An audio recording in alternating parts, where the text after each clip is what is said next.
Good afternoon, everyone. It is Steve Lookner with Agenda Free TV.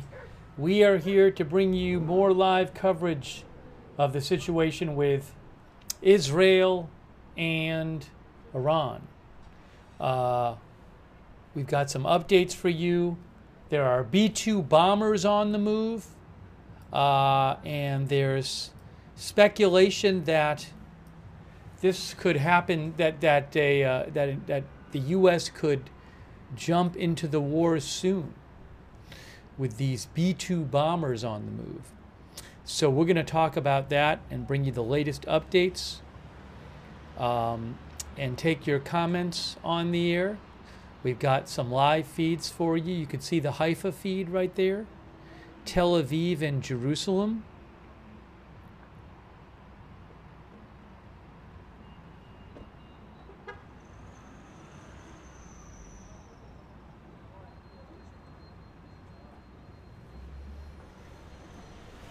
So we are bringing you live coverage, going to get you updated here. I want to thank our moderators. We have Roberts Mayqueen here moderating, thank you.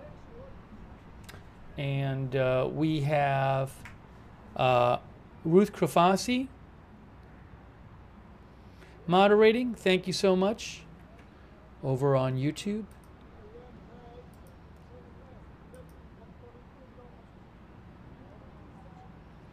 We have Matthew Kohai 3 over on Twitch. Thank you, Matthew. Kay Lowry Body, Margaret Riley, Paul Anderson moderate for us, and others over on Facebook there. Linda Belk, Larry, and Misha on X. Also, I want to give a shout out to Thomas Pedersen from Sweden. Thank you so much for all your support, Thomas Pedersen. That's really nice of you, all the way from Sweden. Also, shout out to Doreen Albertson, Gustav Frings, thanks for being members. RJ Luke, thanks for being a member. Gloria Mason for the gift memberships, and Brax for the gift memberships. Thanks so much.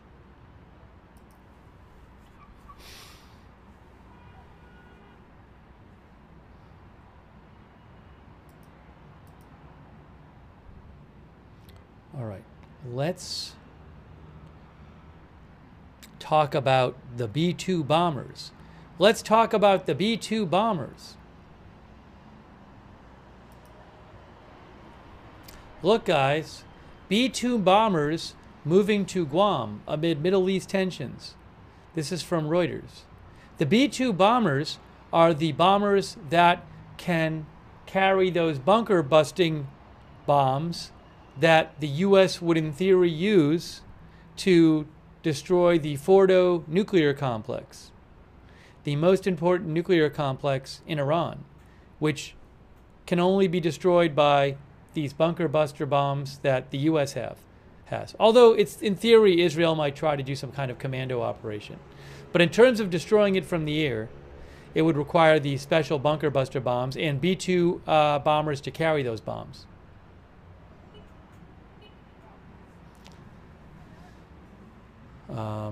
Yes, it is not right next to Iran, but it's much closer to Iran than where they came from.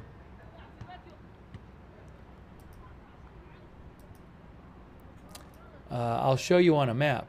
But they left from Missouri, and they're going to... Guam is way closer to Iran than Missouri is.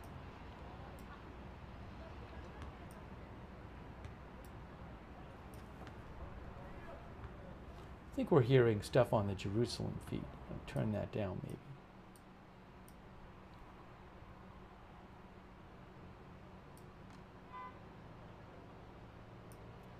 So look, Missouri's in the middle of the U.S. Iran's all the way over here. Here's Iran right here. But Guam is, I gotta find it, it's in the Pacific. Probably doesn't even show up on the map, probably. There's Guam. So Guam is about, I'm going to have to do this. How do I do it? Layers. I want to do 2D.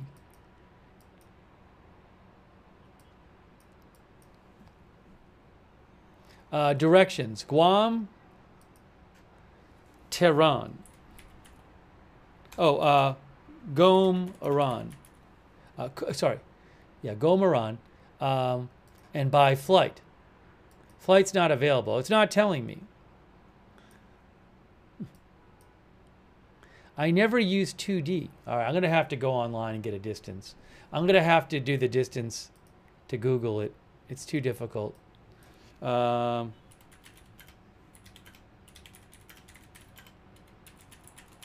distance is about 7,700 miles.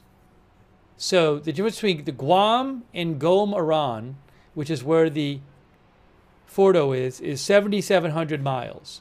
But Missouri, I think it's Whitefield AFB.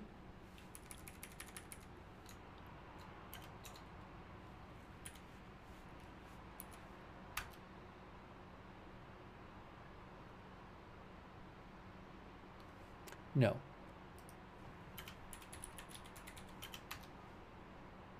Actually, I wonder if it is closer. Because you can fly over the Atlantic. Maybe technically it's not closer. I'm seeing, distance from Whiteman Air Force Base to Gom, Google says it's 6,876 miles. Huh. I assumed it was closer.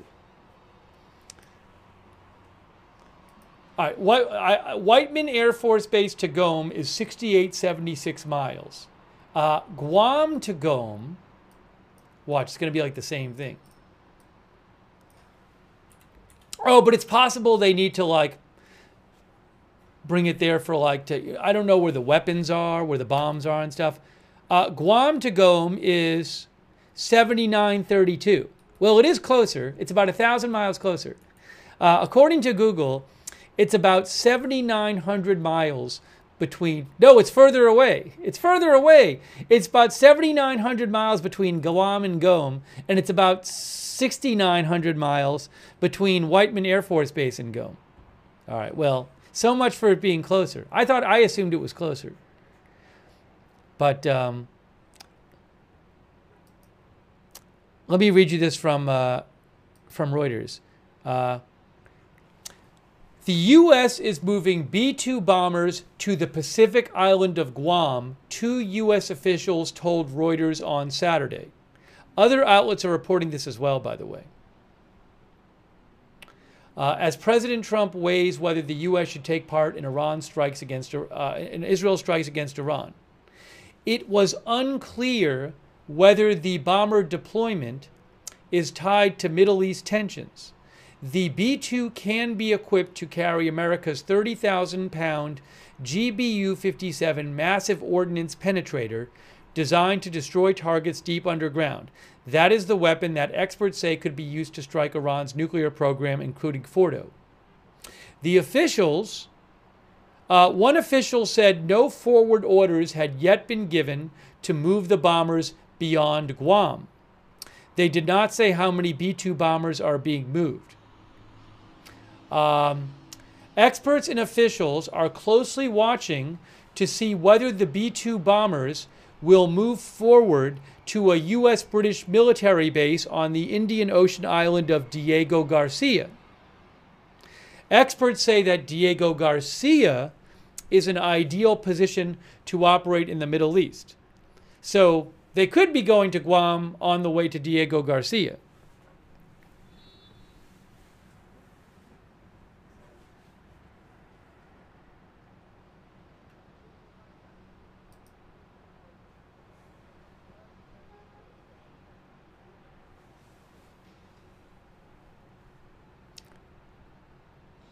Again, according to Google, Distance from Whiteman Air Force Base to Qom, Iran is 6876 miles.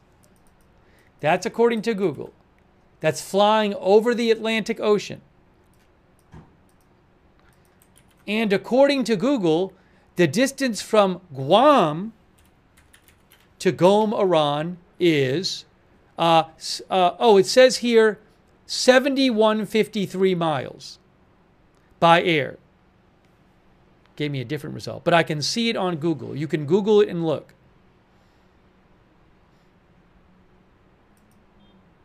Yes, flying, as the crow fly, on a straight flight.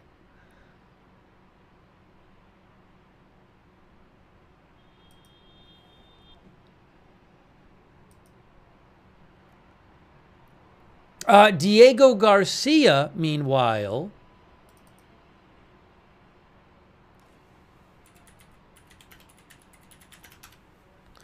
is about 2,300 miles. About 2,300 miles between Diego Garcia and Qom, Iran. Diego Garcia is definitely closer.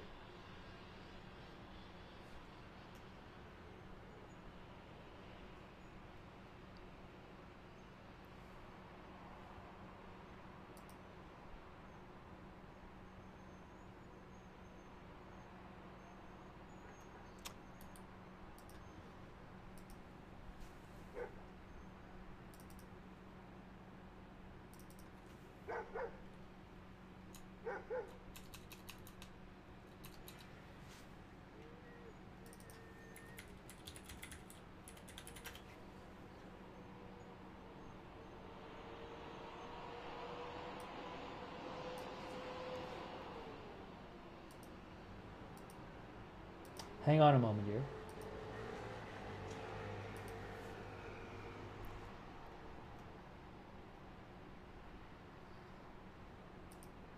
So again, let me show you on a map where Diego Garcia is. There is a British UK base on Diego Garcia.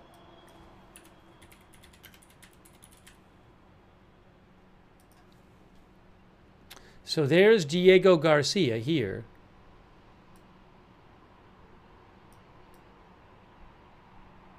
And there is Iran here. And there's Diego Garcia is here. There's Iran there. Guam is here in the Pacific. Guam is here. And then Missouri is in the middle of the state. Middle of the country, here. So again, let me... B-2 bombers can refuel in the air and go, and I believe go like across the world. They've made trips of dozens of hours before to carry out strikes. But again, Reuters says the U.S. is moving B-2 bombers to the Pacific island of Guam, according to 2 U.S. officials.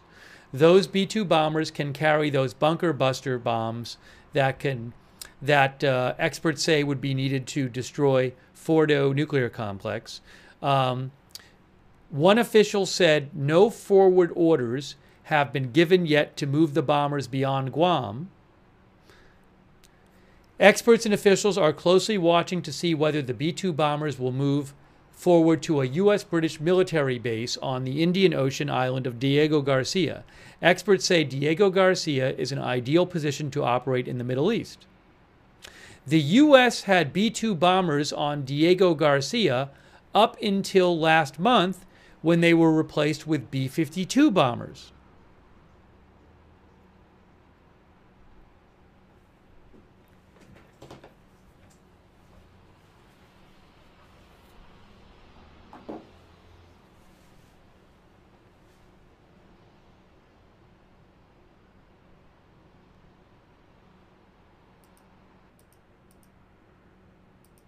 Uh-oh. Little bit of an issue with the Tel Aviv feed. Might have to switch Tel Aviv feeds.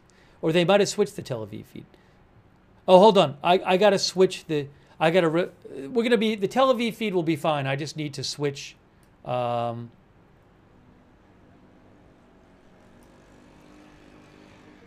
Hold on. We're going to be fine. Let me just refresh the Tel Aviv feed. There we go. Okay. What is this?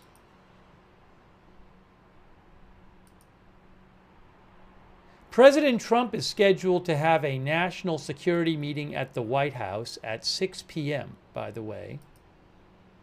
Just so you know. Thanks to Farquad67 for subscribing on Twitch and Dark Crypto for your support on Twitch.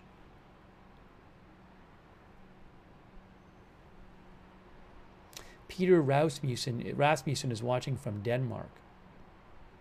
Let me tell you something else about the B-2 bombers. The Washington Post says multiple B-2 Spirit stealth bombers were making their way west over the Pacific Ocean today, according to a U.S. official. A likely show of force as President Trump deliberates potential strikes on a key nuclear facility in Iran. Maybe moving the B-2s is supposed to put some more pressure on Iran to agree to a deal. The B-2 is the only U.S. aircraft able to carry the 30,000-pound bunker-busting bombs thought to be capable of penetrating Iran's underground Fordow nuclear enrichment facility.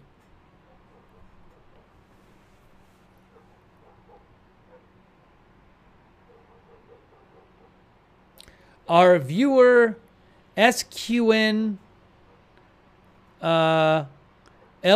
Squadron Leader Smith, our viewer, says, I think the B-2 situation is an example of we are watching the left hand and ignoring what the right hand is doing.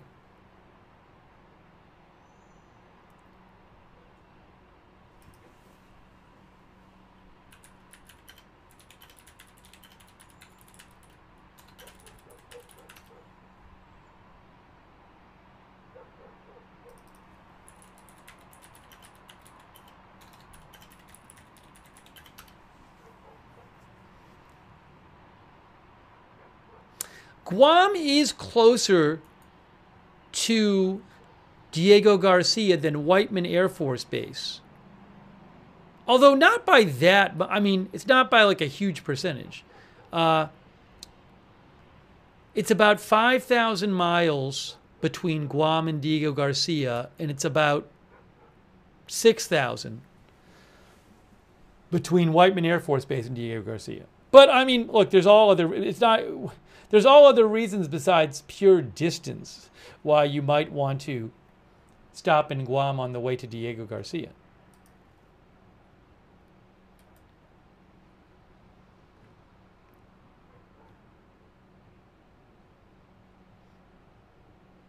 But yes, Diego Garcia is seen as a great place to operate planes that go into the Middle East, as the Reuters article just said. One of our viewers, DB Krim, says they can probably leave Guam without the whole planet knowing. According to Reuters, there were no B-2 bombers. There are no B-2 bombers on Diego Garcia, according to Reuters. They were replaced last month with B-52 bombers.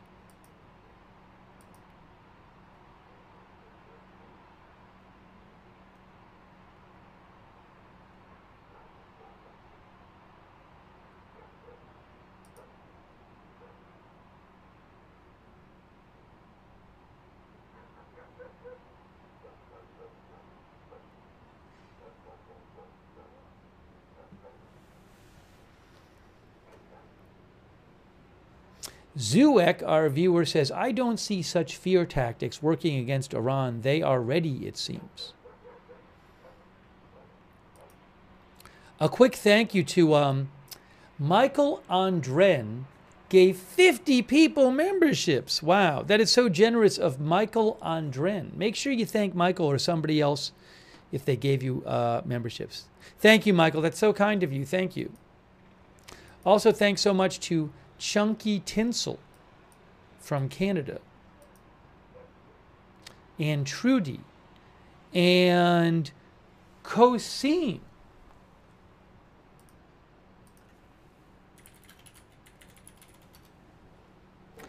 Kosim is watching in Indonesia. Thank you for watching from there. Kosim says, Israel and Iran ruined my Bitcoin? Thanks, Clint Perigui, who says, I live near Whiteman, never gets old to see B2s. Thank you, Prasa, and Logan Misiak, and Carl Hamilton, who thinks they're moving so not as many eyes can see them when they fly.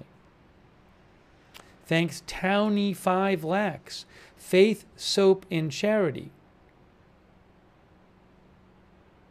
Homemade documentaries. M&R, Michael Burmester, Christopher Neese. Thank you.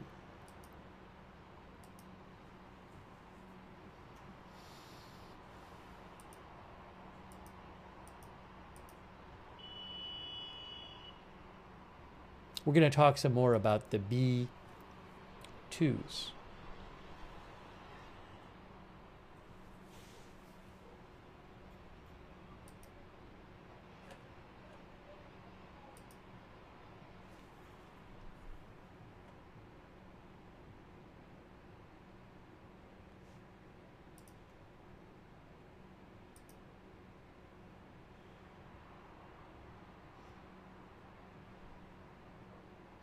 One of the Telegram accounts I follow for Israel news, called The Hot News, reports their hearing of a number of attacks in Isfahan, Iran, and Tabriz.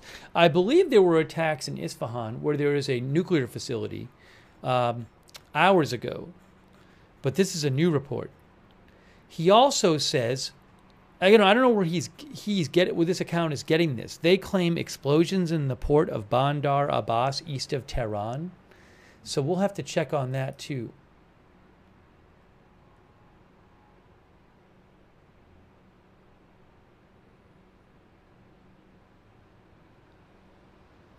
ABC News was also reporting about the B2s.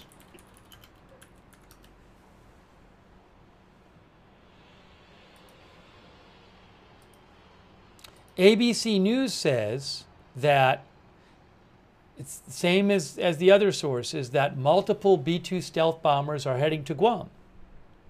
And there are no orders for the planes beyond that.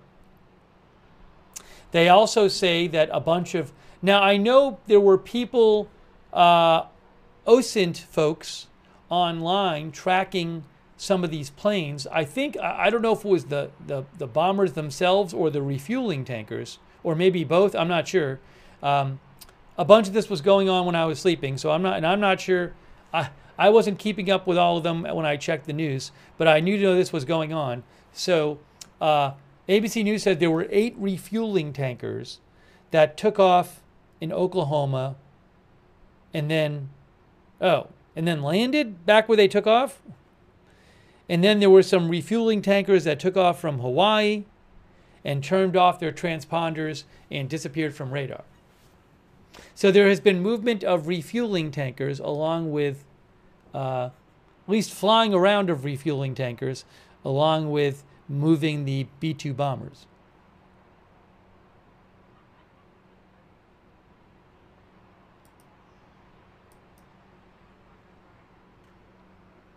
Crazy Killer says, so much for stealth. I do wonder, I know what you're saying. Is it like weird that this stuff is public knowledge?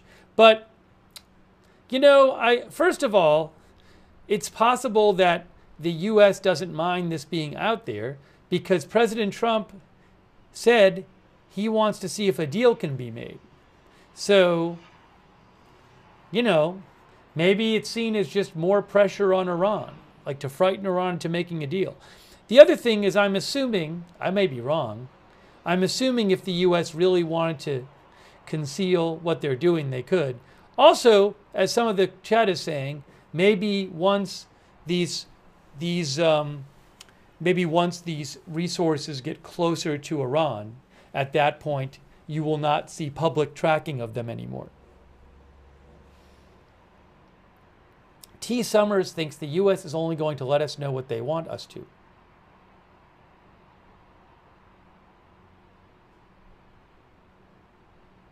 David's here says they will only show you what they want you to see.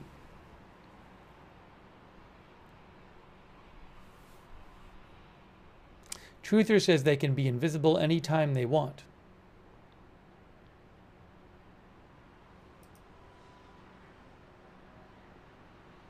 But I mean, like every outlet now is covering the B-2 bombers.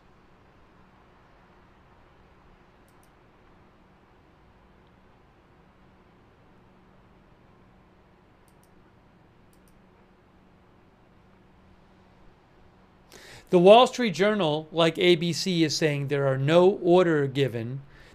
order given to ready a B-2 strike. ABC was saying there were no orders for these planes beyond flying to Guam. Hey, the Wall Street Journal said that the flights could also pressure Iran. That's what I was saying. Oh, hold on. Give me 2 seconds here. Give me 30 seconds.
Thank you for your patience. We're all good. Everything's good. Everything's great. Let's see here.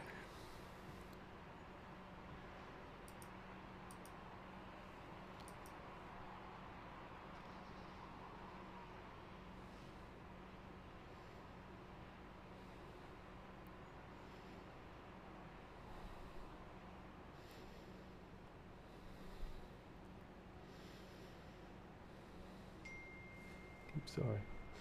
Hang on. Everything should be off. Notifications should be silenced. They are now silenced.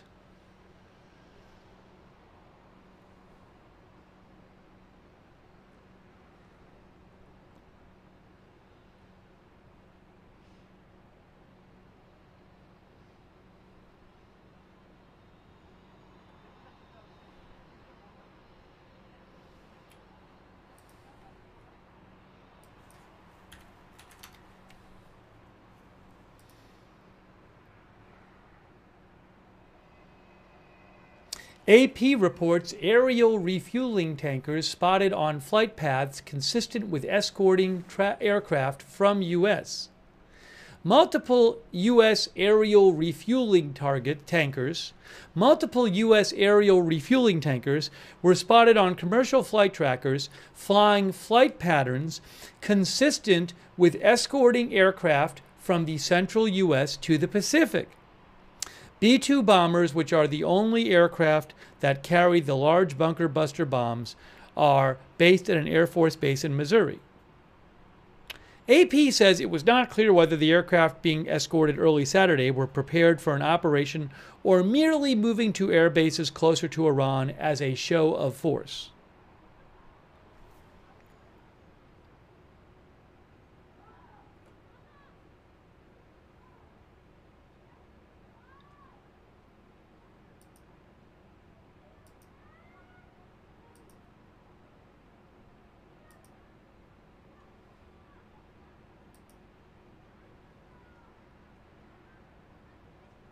Again, multiple outlets say B-2 bombers are moving to Guam.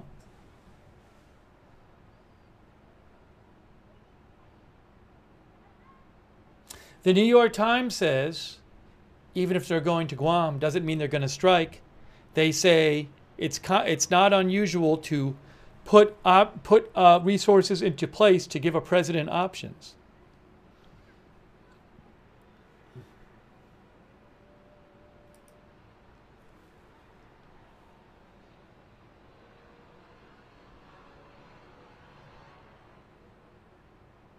By the way, when was the last missile launch at Israel? Let's see here. Okay, I'm checking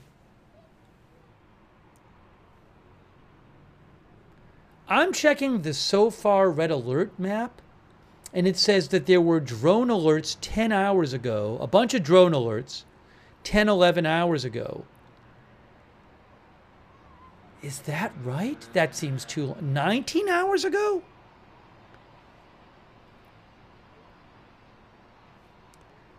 It looks to me like the SOFAR app says the last missile alerts were 19 hours ago. Wow. And the last drone alerts, there were a bunch of them, the last drone alerts were 10 hours ago. Interesting. 19 hours, guys. They've almost gone 24 hours with no missile firing.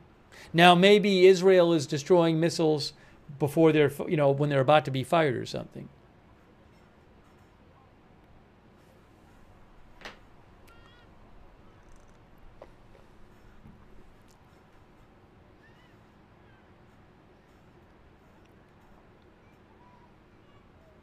Our viewer, one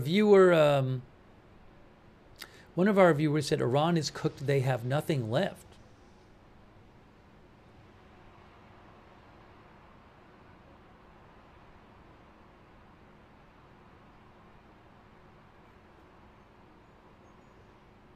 Thanks to Doofians, who says, you don't think if the U.S. does strike that it won't cause retaliation from Iran and its allies, or possibly bringing something to U.S. soil, or chain reaction of nukes worldwide? Well, you seem to be kind of jumping ahead several steps there.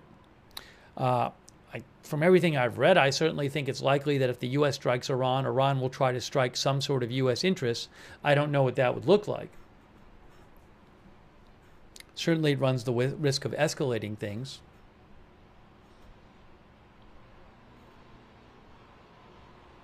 But we don't know what an Iranian response would look like. Thank you, by the way, to that's really nice of you. That was hang on.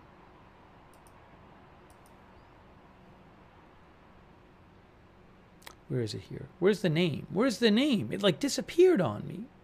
Doofians. Thanks, Doofians. Also, thanks to our new members, Brian Hall and NRMG Amu Rabani. Thanks, Itani Mulik. Thanks, Michelle Bailey, who says, once Iran's bunkers are busted, they are finished. Thanks, Mo. Thanks, Paul Monteroso. Sean Samuels. Sean thinks the B-52s are in Guam to keep an eye on China in case they try to sneak attack Taiwan. That's what Sean, our viewer, thinks. Thank you, Sean Samuels. Dan Scott, our viewer, believes that the B-2s flew a similar route to hit the Taliban in 2001. Maybe if I get a chance, I'll look it up. Thank you, Dan Scott. Thank you also, Kevin Cash from Port Stanley, La Bear, Anna Metallica, Ben Gulls, Christine A. Baker, Townie 5 Lax, Mark Fanberg, Tom as well.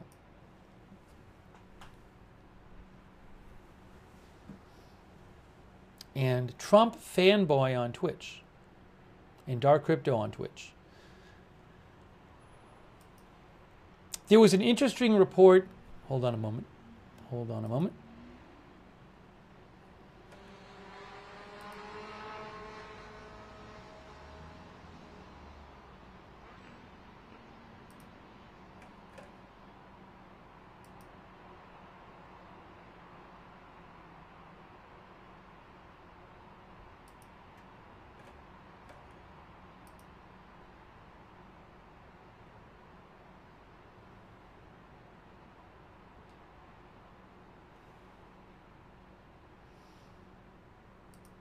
The New York Times was reporting today that Iran's supreme leader,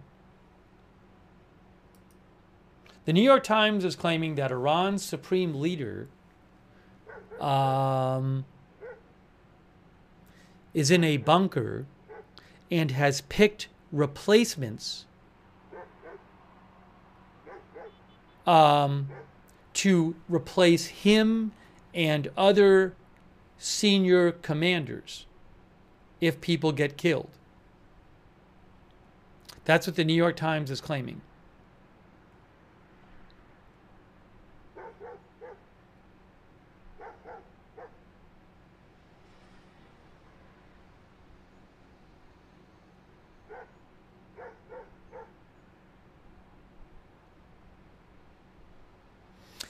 Another point the New York Times says is they say that normally to replace a supreme leader would be a process of months, but there have been preparations made that it could happen much more quickly just because of what's going on right now.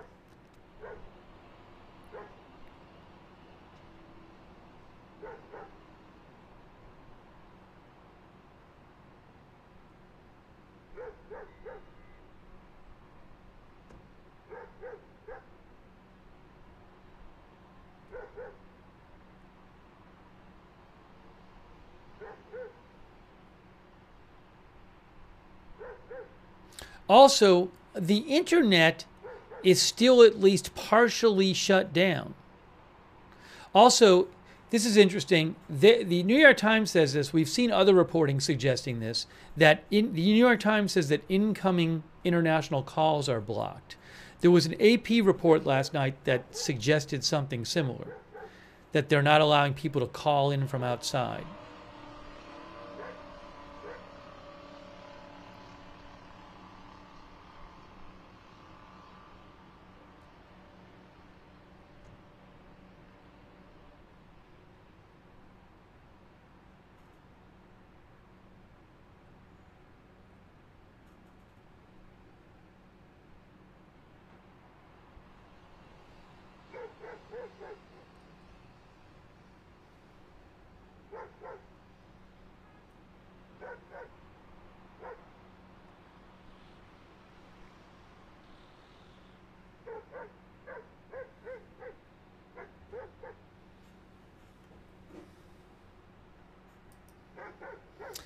NetBlocks had posted today about the internet situation there.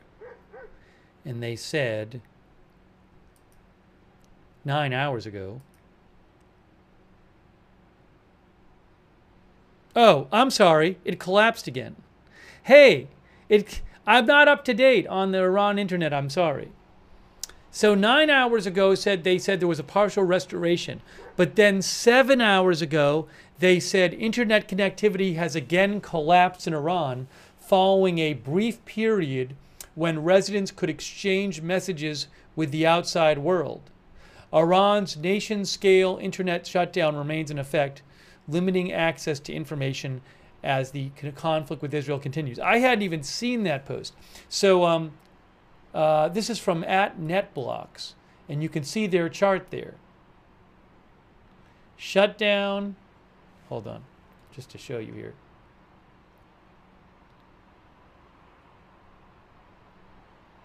Shutdown. Brief period, goes back up some, and then collapsing again. Why did it do that? I don't know. You can follow NetBlocks for more updates. Thanks to Ashwin Moore, Sean, and Gersh, our new members.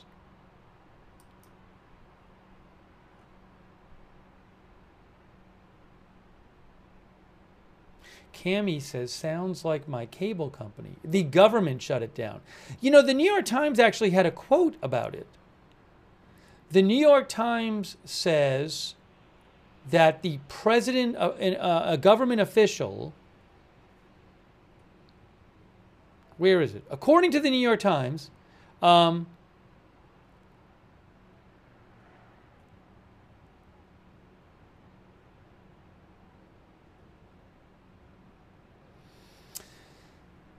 The communications director for the Iranian president said that the security apparatus has concluded the internet is being abused to harm the lives and livelihoods of civilians. We are safeguarding the security of our country by shutting down the internet. Now, I think a few days ago they said that Israel was abusing the internet. I remember that. But the government has said they are shutting it down. For the safety of the country, they say.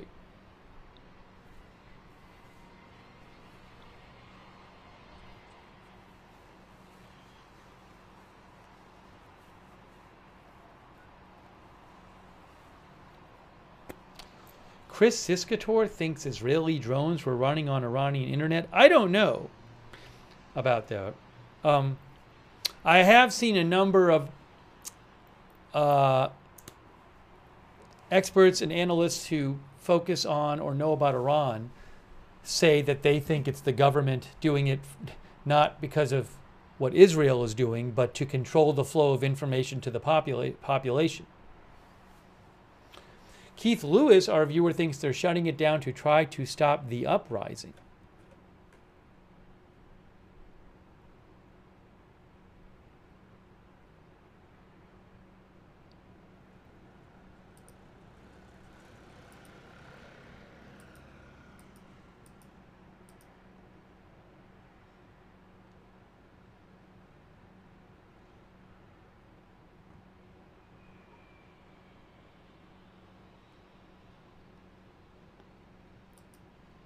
Manny Fabian reports that the Israeli Defense Forces today said that they had destroyed almost 1,000 Iranian drones so far before those drones were even set to be launched at Israel. And also, more than 1,000 drones have been launched from Iran in the past week at Israel. Only a few breached the airspace. Most of them are intercepted outside of the border of Israel.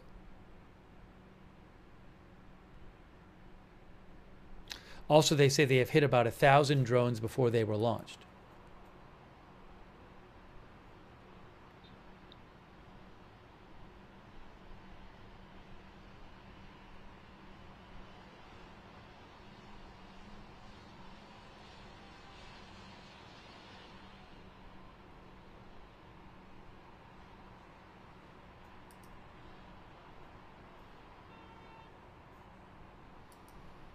To repeat, the last missiles fired by Iran were 19 hours ago. The last drone alerts were 10 hours ago.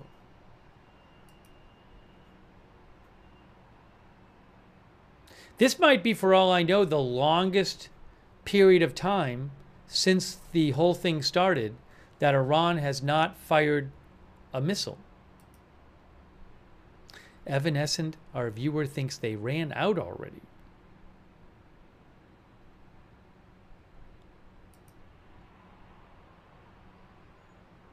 Benjamin Webb says it's just a matter of time.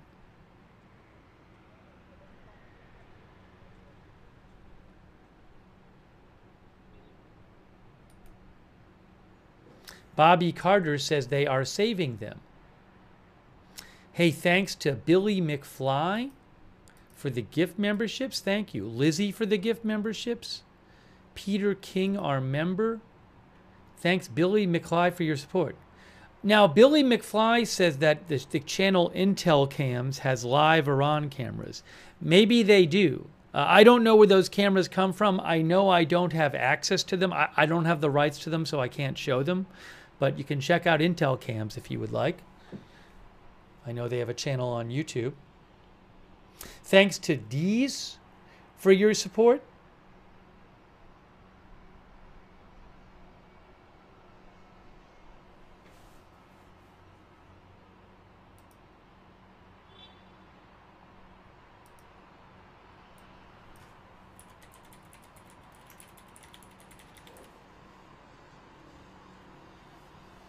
Our viewer Dees says, where's the comment from our viewer Dees? Hold on. Our viewer D says, where'd it go? It's weird. Sometimes they like disappear.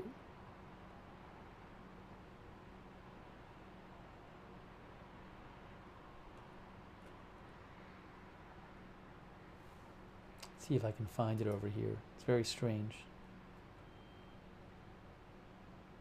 Thanks also to Massimo Fazzi Luxury Skincare. Massimo Fazzi Luxury Skincare. Thank you.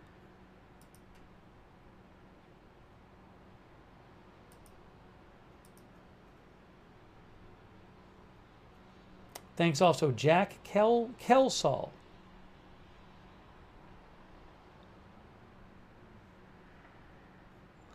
Jack thinks maybe the B-2 bombers are carrying a heavy load because they maybe needed to be refueled on the way to Guam.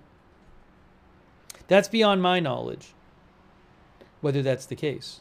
Oh, our viewer D said, Tehran really said, let's speed run international isolation. Girl, be serious. That's what D's said. Thanks, B-Rad, as well. And Michelle Bailey. And our viewer, we had another viewer who thinks the B-2s are going to Guam for China reasons. Faith, Soap, and Charity. Thank you, Faith, Soap, and Charity. Also, thanks, Homemade Documentaries and M&R. Hopefully I thanked everybody. Did I thank Brax? Couple more thank yous. Doreen Albertson, Gustav Firings, Brax for the gift memberships, Jeremy Johnson, Larry Ziegler, RJ Luke. I don't want to miss anybody. Christopher Neese. If you're just joining us, I would say the top story right now is U.S. B-2 bombers are reportedly going to Guam. B-2 bombers moving to Guam amid Middle East tensions, U.S. officials say. Being reported by multiple outlets. That's Reuters. The U.S. is moving B-2 bombers to the Pacific island of Guam, two U.S. officials told Reuters, as President Trump weighs whether the U.S. should take part in Israel strikes against Iran. It is unclear whether the bomber deployment is tied to the Middle East tensions. The B-2 can be equipped to carry America's 30,000-pound GBU-57 massive ordnance penetrator bombs designed to destroy targets deep underground. That is the weapon that experts say could be used to strike Iran's nuclear program, including Fordow. One official said no forward orders had been given yet to move the bombers beyond Guam. Experts and officials are closely watching to see whether the B-2 bombers will move forward to a U.S.-British military base on the Indian Ocean island of Diego Garcia. Experts say Diego Garcia is an ideal position to operate in the Middle East. The U.S. had B-2 bombers on Diego Garcia up until last month, when they were replaced with B-52 bombers.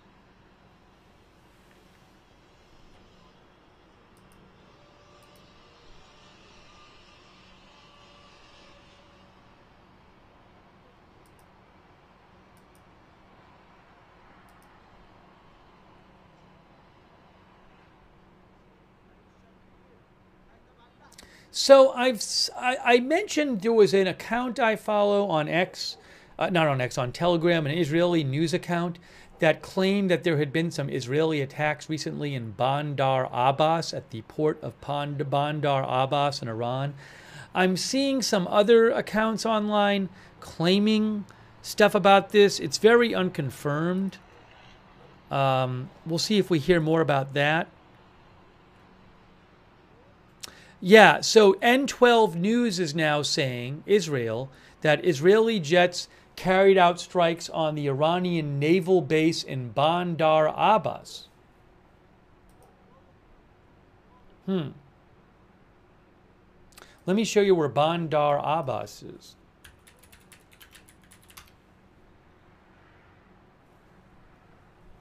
Bandar Abbas in Iran. That's off the coast of the Strait of Hormuz.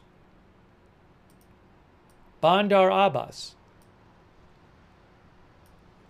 And there, it's right next to the Strait of Hormuz, which is right here, that very important waterway where lots of oil and gas goes through, and some think Iran might try to close it. So there's Bandar Abbas,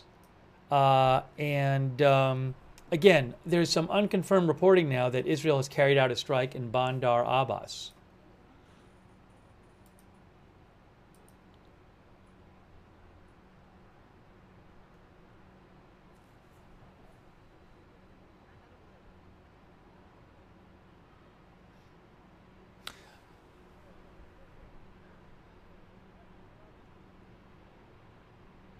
Ariel Oserin says local reports of Israeli airstrikes targeting the Rajeh Pier in the Bandar Abbas port, southern Iran. Initial reports of an Iranian warship among the targets. Okay? That's from Ariel Oserin with I-24 News English. He also says, yeah, okay.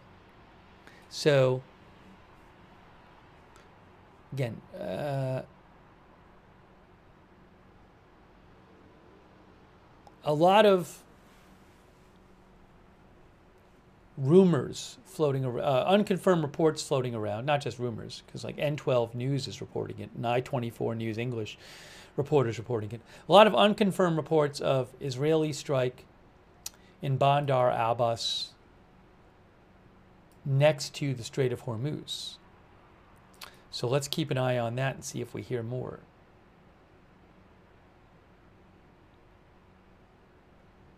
He said the Rajeh Pier, Ariel Oserin said.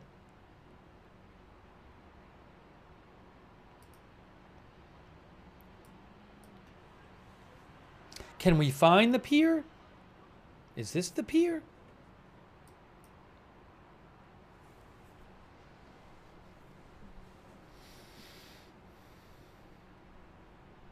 There's a pier down here, right there. I don't know if that's in Bandar Abbas. This thing here.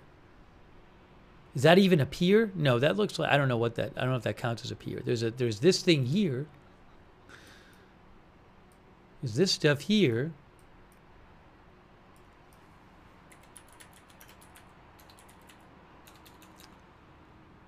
There's a Rajeh Hotel. Oh, there's the Rajeh Hotel. Okay, there are these piers here. Maybe it's somewhere in here. Rajeh Port. There's Rajeh Port. Container terminal, oil terminal. Maybe it's something in there.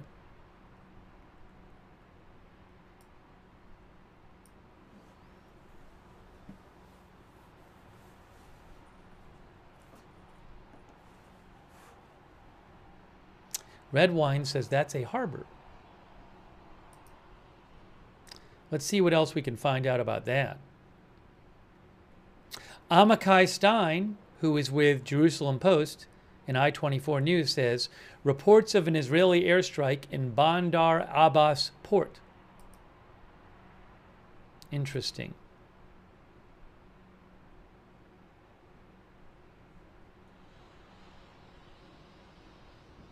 Ite Blumenthal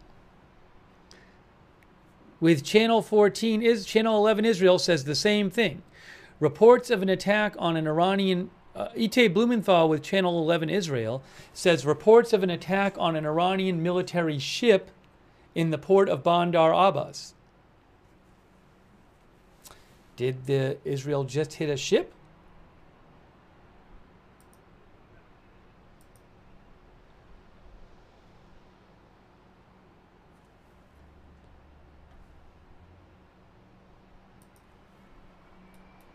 By the way, I saw a video 2 days ago of the Iranian state TV facility that Israel bombed, and there is so much damage there. It's crazy.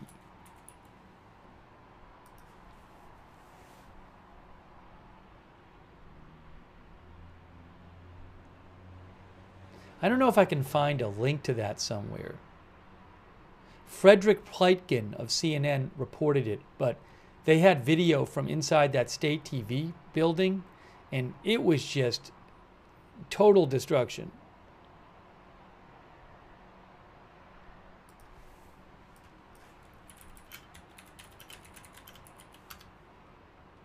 Oh, I found the video. Hold on a second. Hold on. I'll post I can't show it. I'll post a link to it. I just found it, I think. Hold on. Wait a second.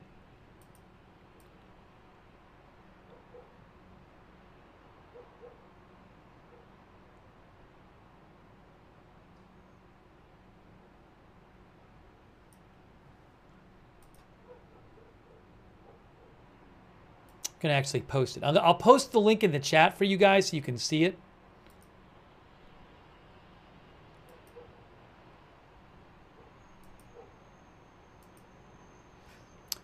I'm going to post the link in the chat right now.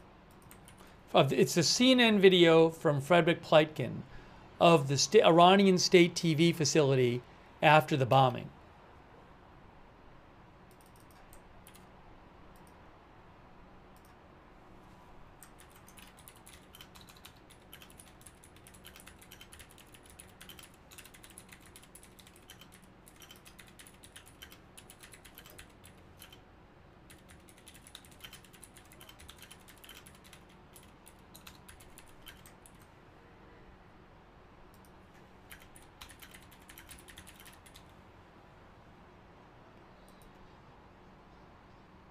Hang on a moment here. I had forgotten about that.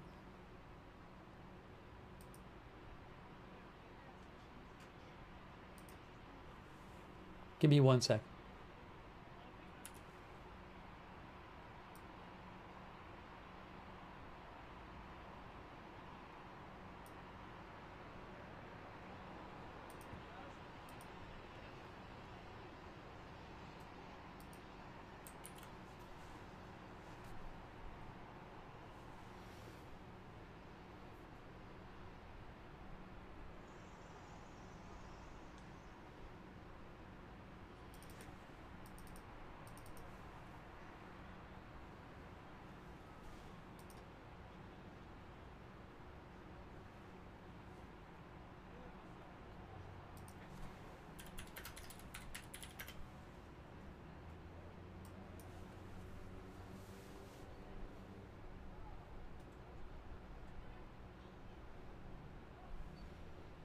Oh, I should shout out Fred Pleitgen in the post.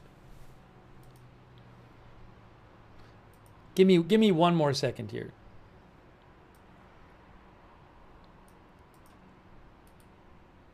Sorry, I know this is taking a second. Just give me a second. I want to do this the right way.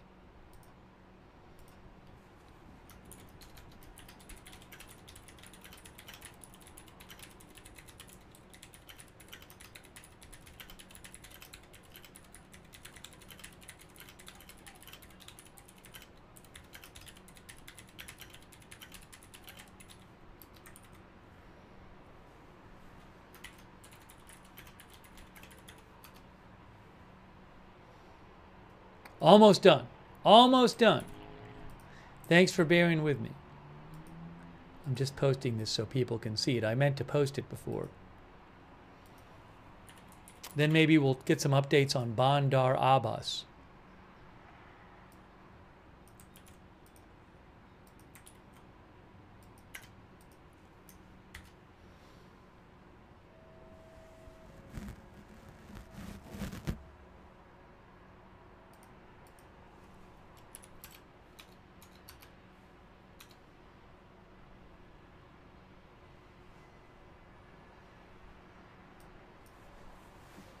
Okay. Thanks for your patience. I was just posting that video. Again, if you didn't, I'll post the link again in the chat. It's a video showing the Iranian state TV building after it was bombed, and it's really like massive, massive destruction there. The Israeli Air Force just posted that they are currently attacking drone depots and a weapons depot Oh, Bandar Abbas. Hey guys, I have a post. I have a post from the Israeli Air Force.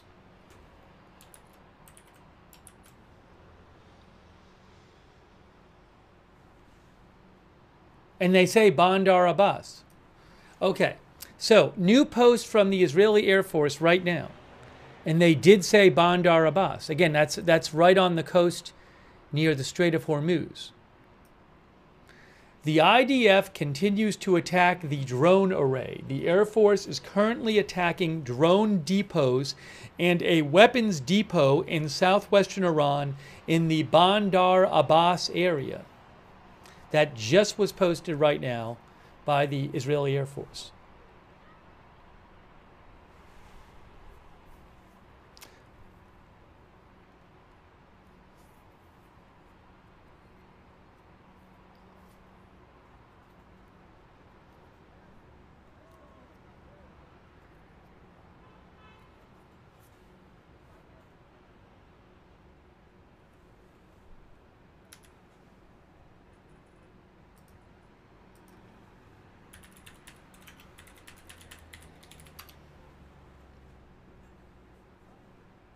Yes, one of our viewers pointed out that the word bandar means port or harbor. Oh, the camera's moving. Why is the camera moving? There's no alerts. Maybe they're just moving the camera. Oh, you know what I saw, which was interesting? I saw a note from Reuters saying that when there are missiles coming in on these live feeds, on the Reuters live feeds, and I'm sure it applies to other news outlets as well with cameras there, the government has told Reuters that when the missiles are coming in, you need to point your cameras away from the buildings. You need to pan your cameras up. They do not want to show what locations, what buildings the missiles might be hitting at. So that is why the last couple days we've seen when missiles are coming in, the camera just goes up into the sky. You don't even see the buildings anymore most of the time. And they don't tend to follow the missiles down because that's what the government has said. The Israeli military has said they don't want to help Iran figure out targeting. They don't want to give them intelligence on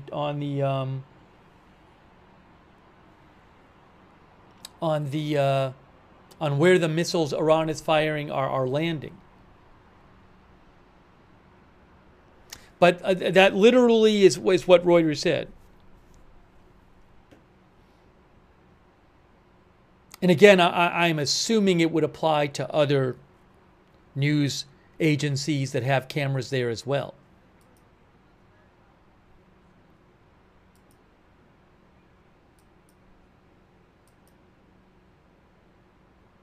Yeah, that's what they said. They focus on the sky when the missiles come in. So I'm sorry if missiles come in, I'm sorry if we don't have any shots of them coming down so you can see if any of them are making direct hits, but they are they're being told by the government you can't show that.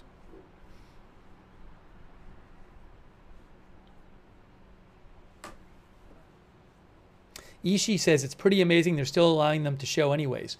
Well, for a couple days they were not allowed to show Haifa. Now they're allowed to show Haifa again. Although I will say there was this thing that happened last night. I don't know if that Haifa cam is movable. Because last night when there was missiles coming in, that Haifa cam just happened to go out and stop working while the missiles were coming in. So I don't know if maybe that Haifa cam is not manned, and since they can't adjust it, they just shut it off when the missiles come in. So be ready for that to happen, because that's what happened last night with the Haifa cam.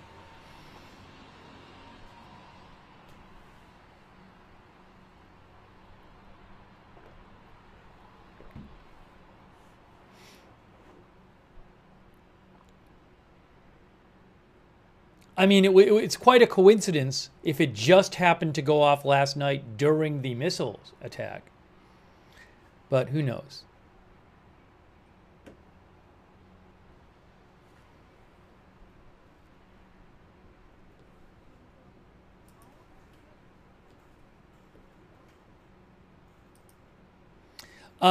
Iranian state media, Tasneem, just said successful operation by Bandar Abbas Defense Forces to destroy hostile aircraft. So again, state media is saying that they have successfully destroyed Israeli aircraft at Bandar Abbas. Now, my guess is this might not be true, and it's probably not true. Also, you say, why does Iran shut down the internet? Well, if people in Iran could go on the internet, they would see a number of reports and some claimed photos of attacks at Bandar Abbas. But if Israel attacked Bandar Abbas and they were successful, the internet would certainly allow people to see footage of that on the internet. So if the government is making up this story that they've successfully defended Bandar Abbas, that story is going to be a lot less believable to people if they can just go on the internet and find evidence to the contrary. Look, Iran state media has been frequently posting these kind of reports for days, saying we've successfully done this, we've successfully done this. So I don't know. I mean, I don't know what happened there. I'm guessing they did not shoot down Israeli aircraft. That's going to be my guess. We'll know if they do. Believe me. I'm sure if they shot down an aircraft, they would post every single photo of it they could take and video.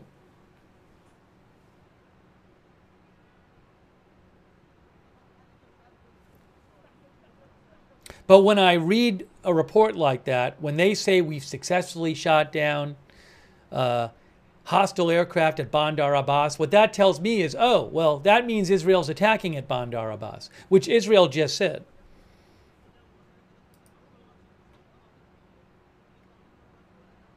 But it is interesting. I don't know if we've mentioned Bandar Abbas before during our coverage. I don't know if I remember them attacking there before in a way we knew about during our coverage. But again, it's right next to the Strait of Hormuz. See Bandar Abbas right there. South of the country, next to the Strait of Hormuz.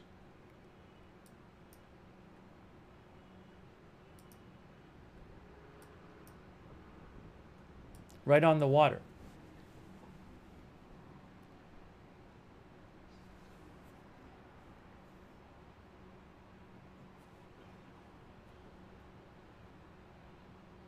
Oh, you know what I can do? Let's see. Hold on a second. I am going to... I'll leave it like this.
So I'm just checking for a couple updates here.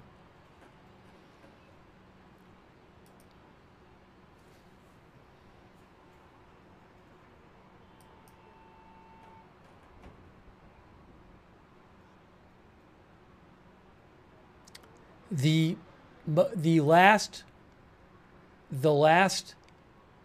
missile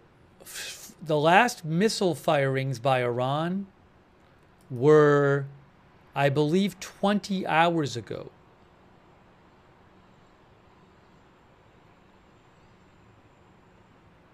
$19 hours ago. 19 hours ago still.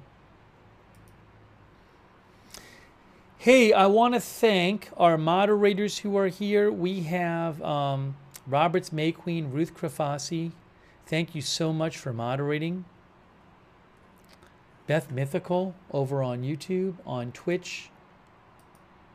Big Ball of Yarn, Matthew Kohai 3, McBritches, and Tariag, thank you.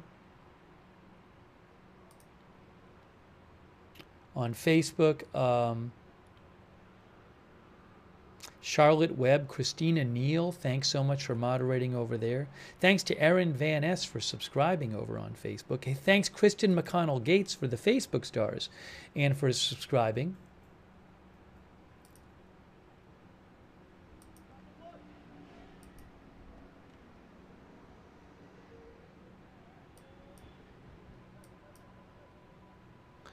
And also, thanks Linda Belk, Larry, and Misha on X for moderating. And again,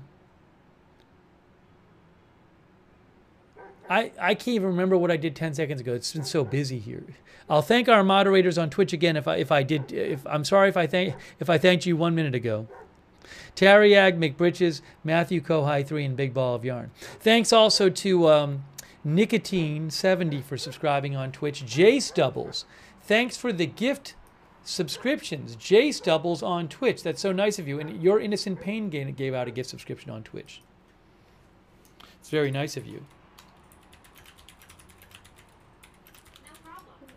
I somehow activated my Siri. Thanks Rage Girly for subscribing on Twitch. Thank you also to Cecilia from Norway, who says, I wonder how this will play out for the future if the U.S. gets involved. Thanks EMC, our new member on YouTube. Thanks Music Muse for the gift membership. Thank you Debbie, our member. Leal Dahan, our member. Teshera22. KWNY Upstate, thank you. Wells Caviness, Snick Snacks.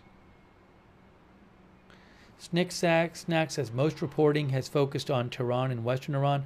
Are there significant missile stockpiles or military sites in Eastern Iran that Israel has not yet targeted? So, I believe a night or two ago, I saw some report that Israel was operating in Eastern Iran, which is farther from Israel than Central or Western Iran. And I believe I saw someone I follow say something like, oh, they haven't been attacking as much there as Central or West. But I don't know the specifics. My understanding is that the attacks have been concentrated more in Western Iran. But I don't know what is where. I feel like we've heard about more in, like you said, Tehran and Western Iran. Thank you. If I hear more about it, I'll let you know. Thanks to Snick Snacks. Thanks Jack Kelsall. Thanks Jaybird 209. Joseph Quinones, who says, strange how we haven't heard much about China and Taiwan in the news, too quiet. Thank you Bobby Tees, Gina Marie, Takaya, Mitchell Pilot 909. Thank you Mitchell Pilot. G Money Food Stamps, Retep Steel, R.D. La, Dutch Carp Dream, M. Shep, thank you. Trade Talk Farsi, thank you. Who mentions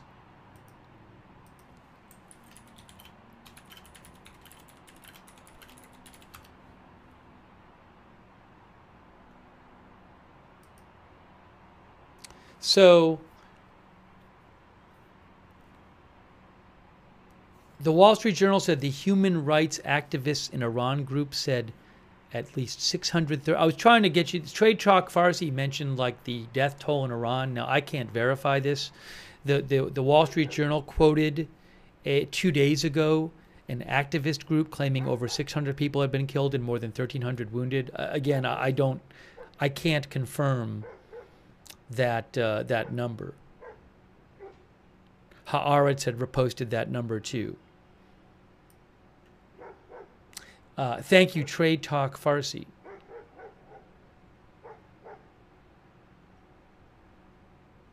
Mitchell Pilot said some accounts online said the B-2s took off with empty fuel and were refueled immediately after due to their heavy load.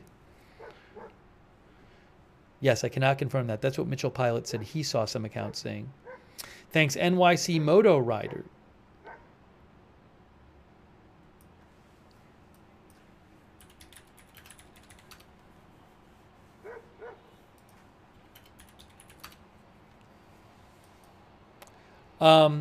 A Moab is a type of bomb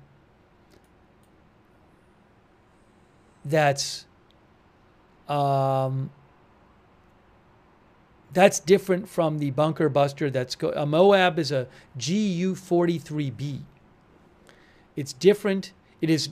Wikipedia said it's not a penetrator weapon and is primarily an airburst bomb intended for soft to medium surface targets,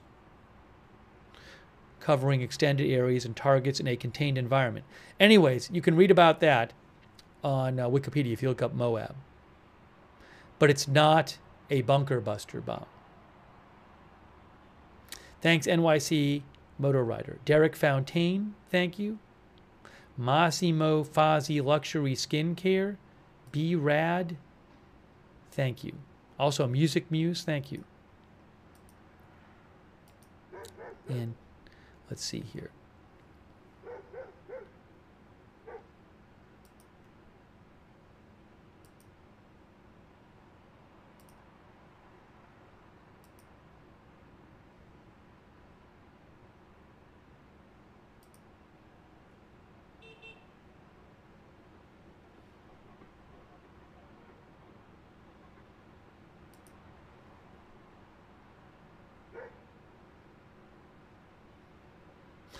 You know what did happen today? I believe the first instance of a drone hitting a building in Israel during this conflict, of an Iranian drone hitting a building in Israel.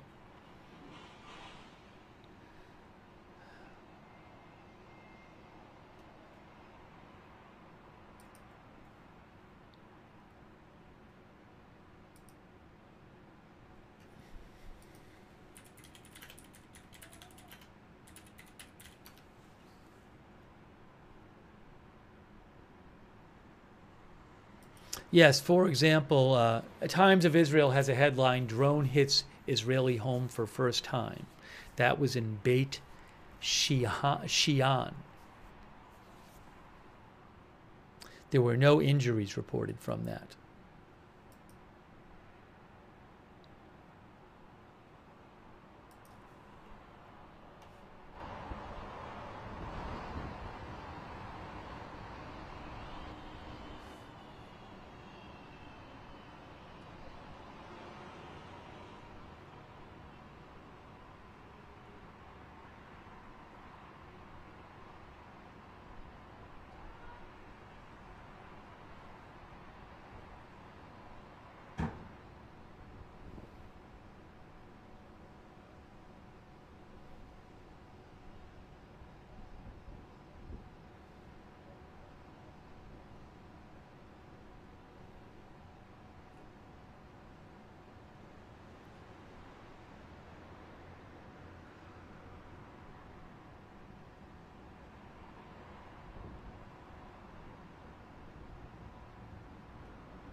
I'm going to post a link in the chat to a video from N12 News of the Iranian drone hitting a building in Beit Shean, Israel today. I'm posting it right now. I don't have the rights to the video, but I just posted it in the chat for you.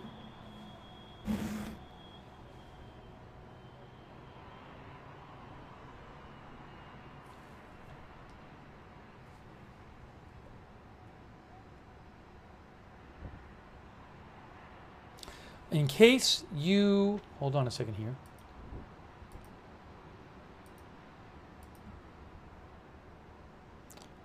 In case you missed it,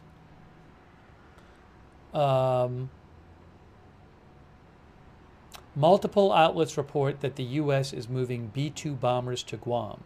Those are the planes that would carry the bunker buster bombs that would attempt to destroy the Fordow nuclear facility in Iran if President Trump decides to do it.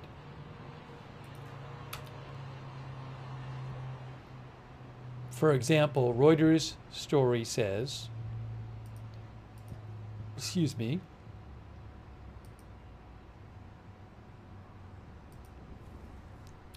B-2 bombers moving to Guam amid Middle East tensions, U.S. officials say.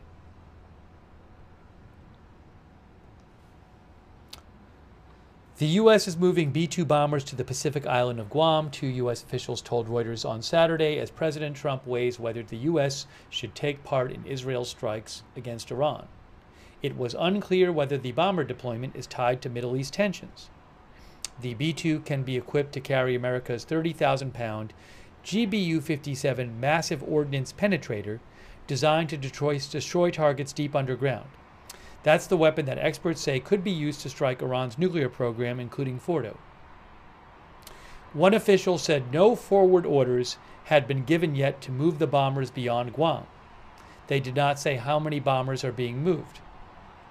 Experts and officials are closely watching to see whether the B-2 bombers will move forward to a U.S.-British military base on the Indian Ocean island of Diego Garcia. Experts say that Diego Garcia is an ideal position to operate in the Middle East. The United States had B-2 bombers on Diego Garcia up until last month, when they were replaced with B-52 bombers.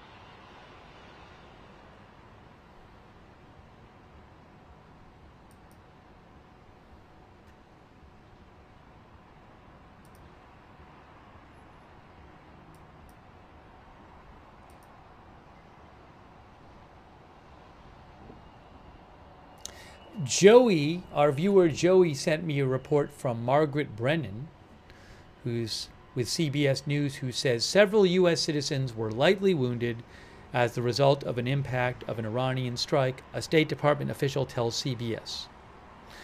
There are, I think, around 700,000 U.S. citizens in Israel. Many of them are dual citizens. But we checked last night, and I think the number I saw was around 700,000. But again, many of them are dual citizens.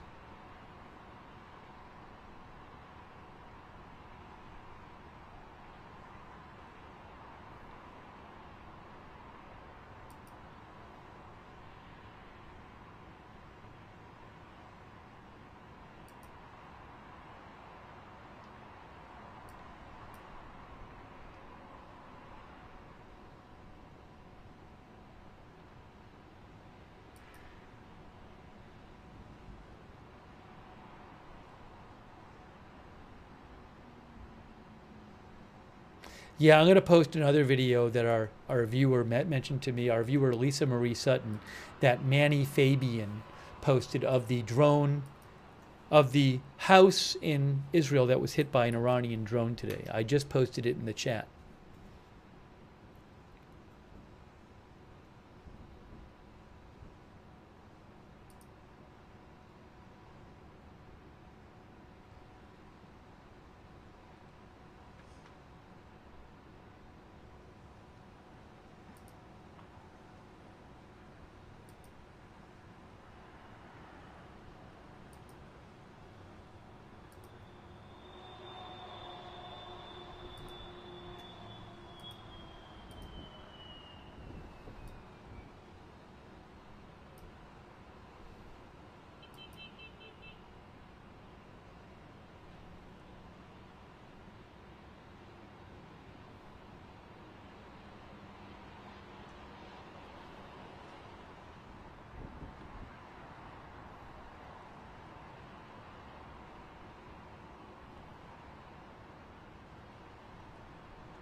So I'm just checking some of the things people have sent me as well.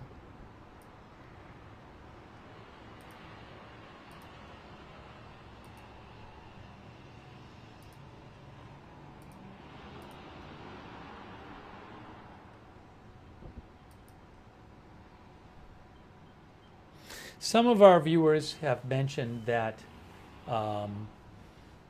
that we talked about this a couple days ago, that on Diego Garcia, which is this island that the B-2 bombers may go to before, if they're going to be used in Iran, there's a joint U.S.-UK base there, and that the U.S. would need to ask UK permission to do strikes on Iran from that island if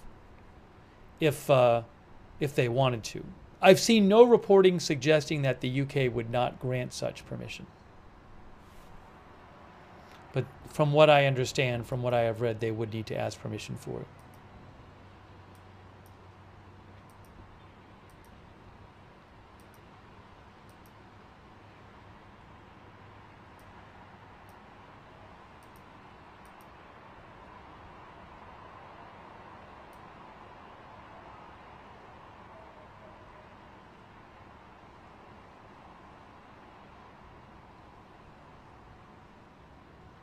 I don't know about this. Some of our viewers think that maybe B-2 bombers would attack Iran from Guam itself. I mean, it's a ways away, but that they can do it. But B-2 bombers can flow. I'm not a military expert, so I'm not going to start getting into detailed theorizing about Guam versus Diego Garcia when I know absolutely nothing about it. But those B-2 bombers can fly for a long time.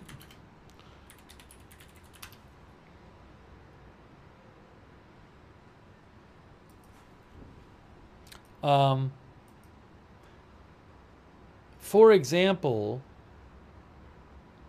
the B-2 bombers can fly more than 10,000 nautical miles, which is 12,000 miles, with one mid-air refueling. And I assume you could maybe do multiple mid-air refuelings. And I believe they've flown some very long missions. Let's see. Didn't I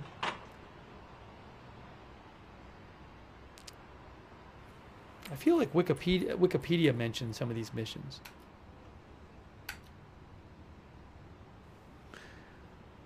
At cruising altitude, the B-2 refuels every 6 hours, says Wikipedia. In the Kosovo War, 6 B-2s flew nonstop to Yugoslavia from their home base in Missouri and back, totaling 30 hours. During the Iraq War, some B-2s have flown bombing runs in Iraq, leaving from Missouri. As of September 2013, the longest combat mission for a B-2 was 44.3 hours.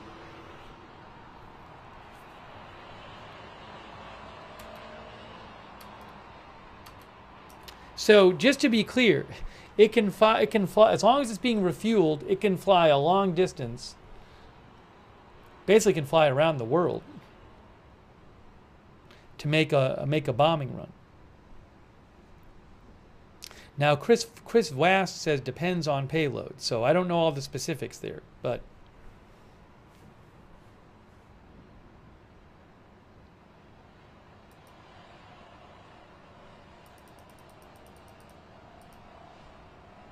just to let you know about that.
The it has now been, I think, about 20 hours since the last missile launch towards Israel.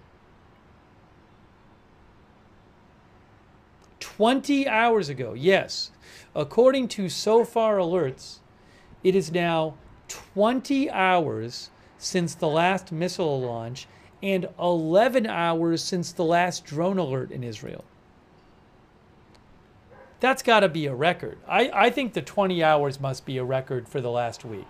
I don't remember there being another 20-hour period when there were no missile attacks from Iran.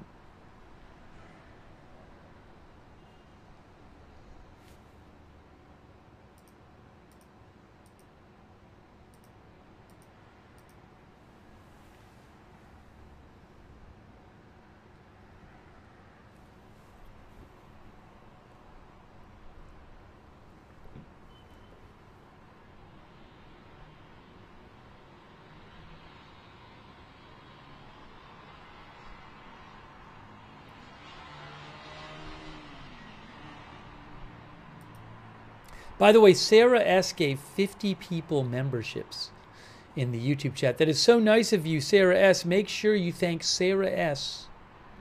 if you got a membership from her. Or somebody else gave you a membership or a subscription. Very nice of you, Sarah. Thank you. Also, X Farm Girl gave 10 people memberships. Thank you to X Farm Girl. Shout out to Rick Butler and Shelley. Rick claims the longest B-2 flight was 44 hours. That's what Rick says. Thanks, Wildman and Gersh.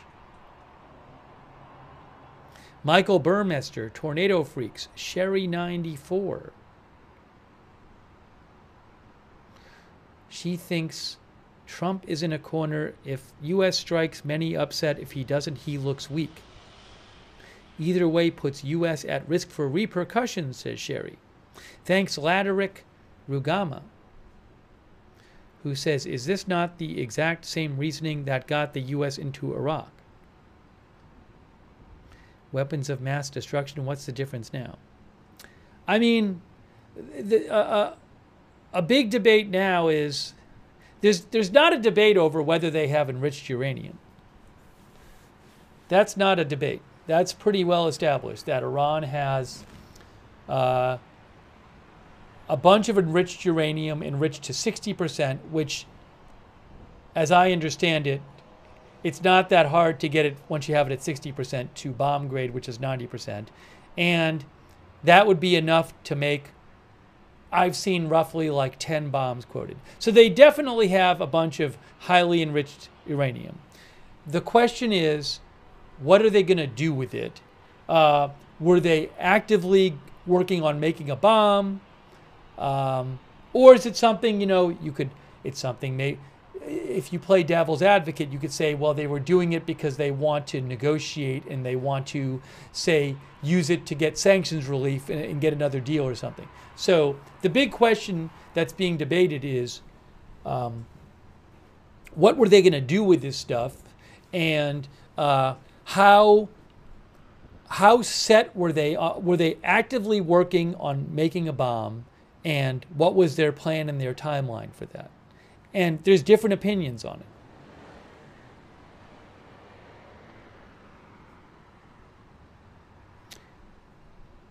But it's also, there's different opinions on how bothered you might be by them having.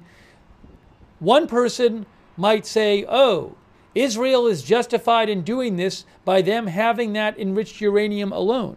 Another person might say, no, if Israel isn't justified in doing this, if just by their having the enriched uranium, they would need to know that they were actively constructing a bomb and that the bomb was going to be ready very soon. So I leave that to you to sort through all that. But it's not a debate whether they have the uranium. The enriched uranium. Enriched to a great degree. And then even if you build a bomb, you got to make a small enough version to put on a missile, and then you'd have to, you know, you have to, and there's other technology like a detonator you need for the bomb, and then you have to have the technology to deliver it, so there's all that as well.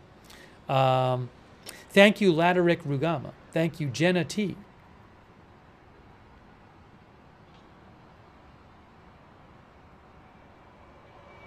Jenna's comment touched on some are worried that this whole conflict that's been happening the last week would cause Iran to secretly and rapidly pursue a bomb after the conflict is over.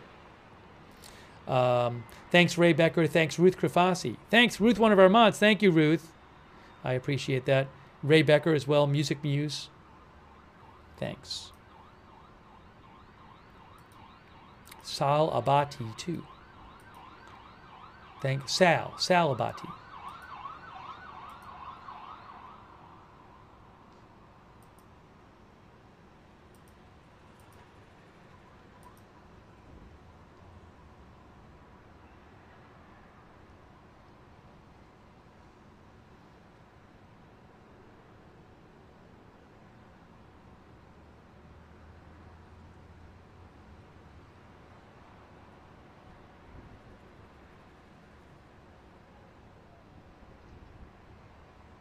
Oh, I should have mentioned the IDF footage of the Isfahan strikes. Should pull that up.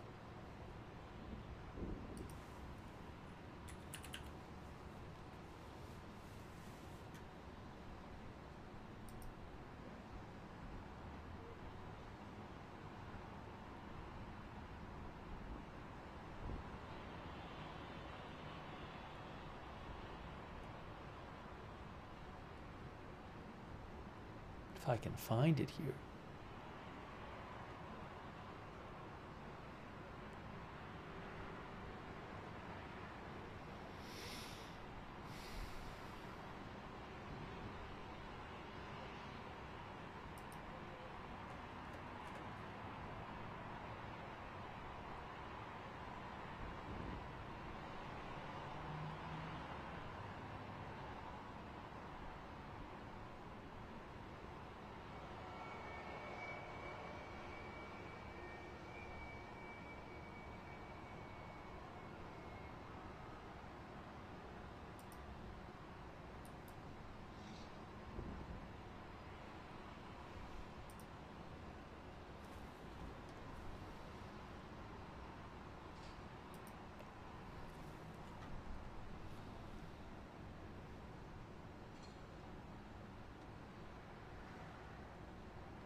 The IDF struck the nuclear site in Isfahan again this past day. They'd struck it before, but they struck it again. And they posted a video of it. That's an important Iranian nuclear site. You can see here it says documentation of the nuclear site in Isfahan after the IDF attack.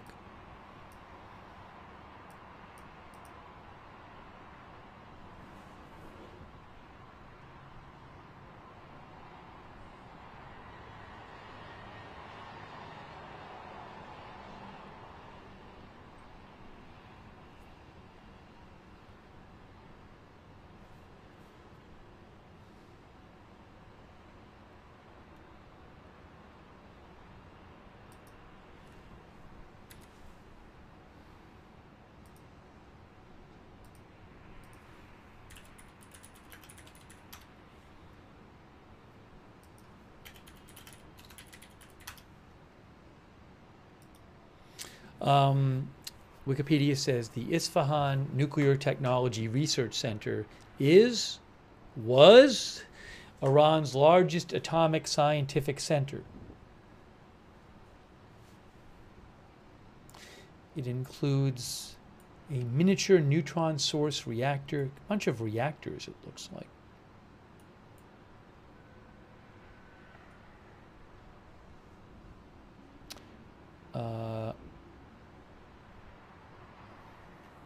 But that has now been attacked multiple times by Israel in the last few days.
Who knows? Maybe we'll get a surprise announcement at some point of some sort of,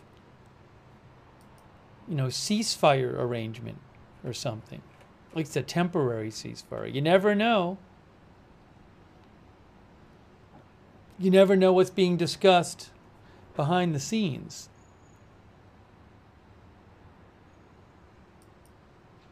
Iran has said it will not give up its right to enrich uranium, whereas the U.S. says it must stop enriching uranium. The enriched uranium is the fuel they could use for nuclear weapons.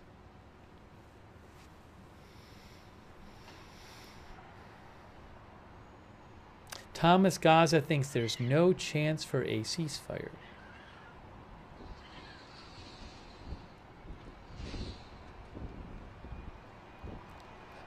D. George asked if Isfahan had operational reactors. The only operational nuclear reactor, I believe, in Iran it begins with a B and it's on the coast of the Persian Gulf.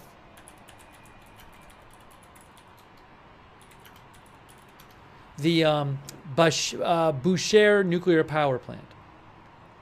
That's the only. So the reactors at Isfahan, I don't know if they're a different type or they're non-operational.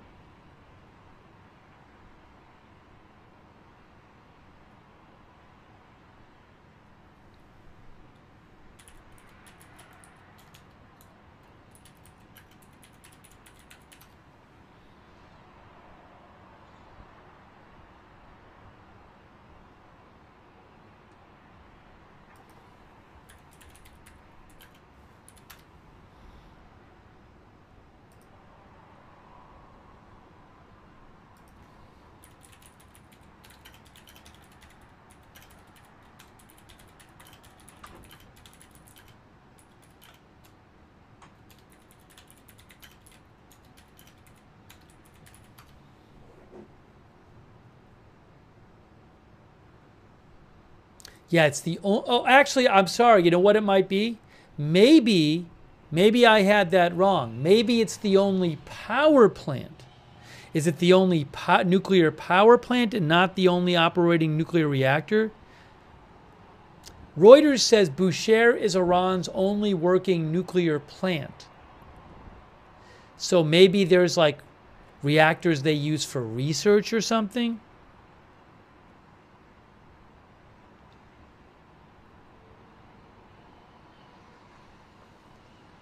Let me check on this.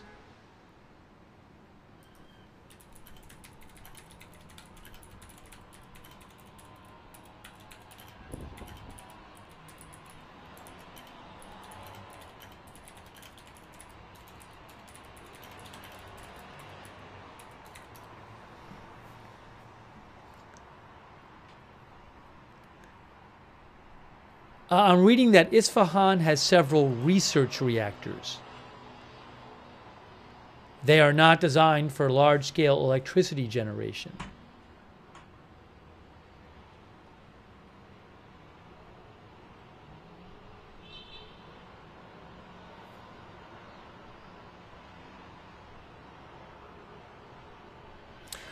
And Bushehr is much larger.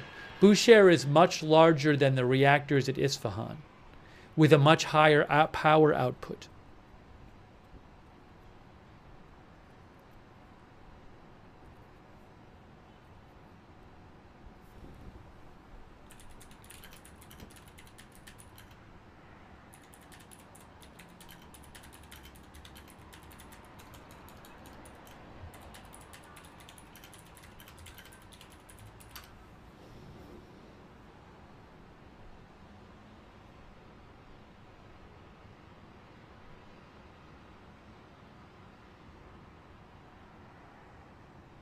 Basically, from my understanding, from what I'm looking at online, there would be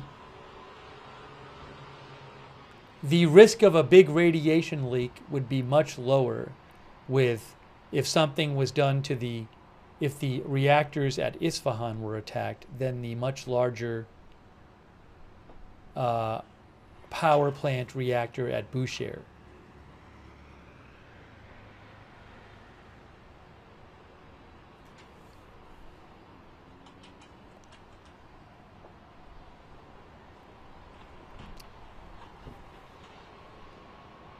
Bushehr would be a huge deal. The one working nuclear power plant in Iran. It could be a huge environmental catastrophe if that were bombed. The IAEA actually warned about it. Oh, the IAEA posted about Isfahan. International Atomic Energy Agency, update on developments in Iran. A centrifuge manufacturing workshop has been hit in Isfahan, the third such facility targeted in Iran's attacks on nuclear-related sites over the past week, said the IAEA. The workshop, which made the centrifuges used to enrich uranium, was previously under IAEA monitoring and verification. They say there was no nuclear material at that site, and therefore that attack will have no radiological consequences.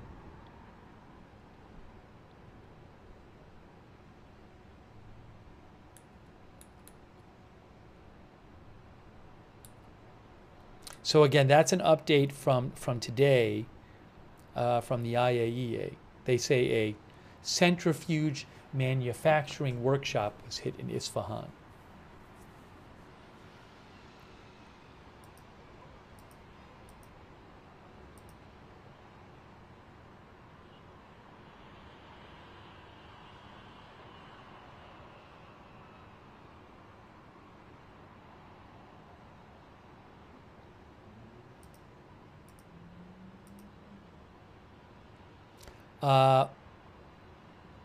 President Trump posted a half an hour ago on his Truth Social, but it was not about Iran.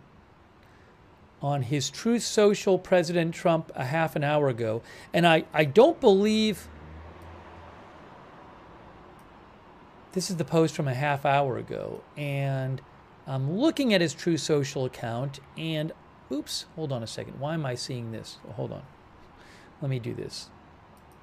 That's not what I wanted to do. I'm looking. I don't see any posts, other posts from the last 24 hours on Iran. No. So he just posted this, which is about things like windmills.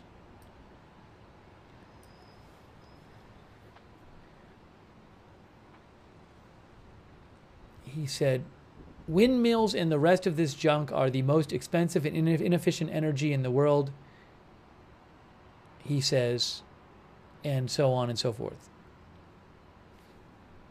You can read that on his True Social.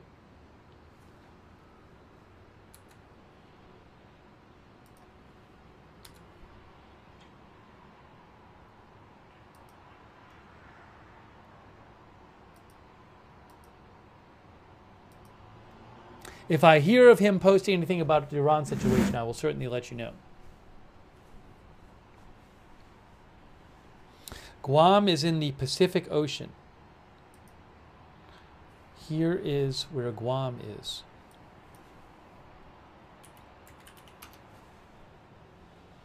There it is. I got to figure this out. Here we go. 2D. How do I switch to 2D? Hold on. I can't have the globe view anymore. It's not working for me. For doing this.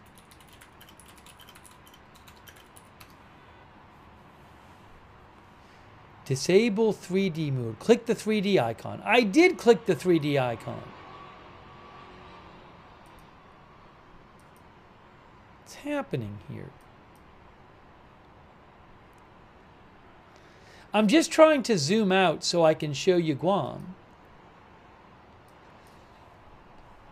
in relation to Iran. Well, actually, I can do it this way. I was just trying to get a 2D map.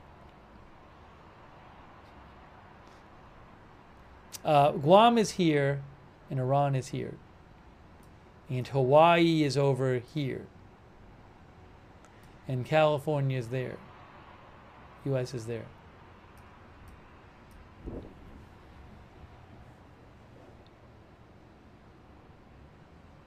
I just sometimes I want to just to 2D, and it's too far away.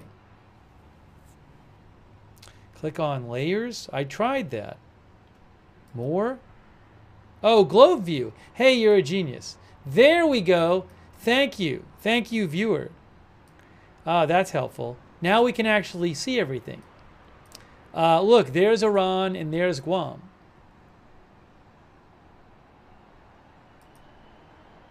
It's nice to have the globe for some things, but for something like this, I think it's good to just have there's Iran, there's Guam. And then Diego Garcia is...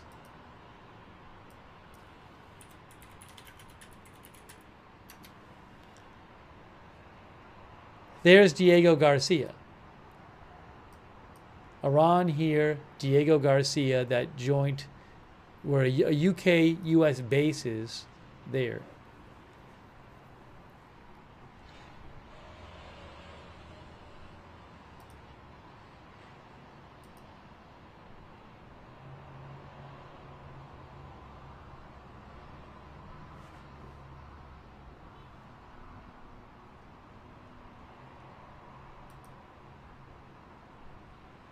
Poppins, our viewer, thinks the U.S. is going to launch attacks from Guam.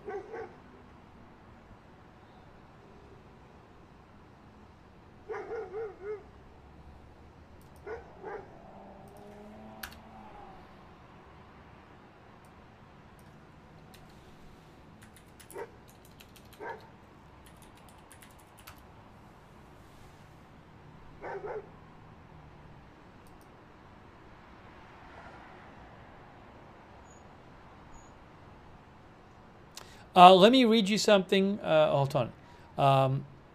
Sorry, AP says, on Saturday, multiple U.S. aerial refueling tankers were spotted on commercial flight trackers, flying patterns consistent with escorting aircraft from the central U.S. to the Pacific. B-2 bombers are based in Missouri. It is not clear whether the aircraft were a show of force or prepared for an operation.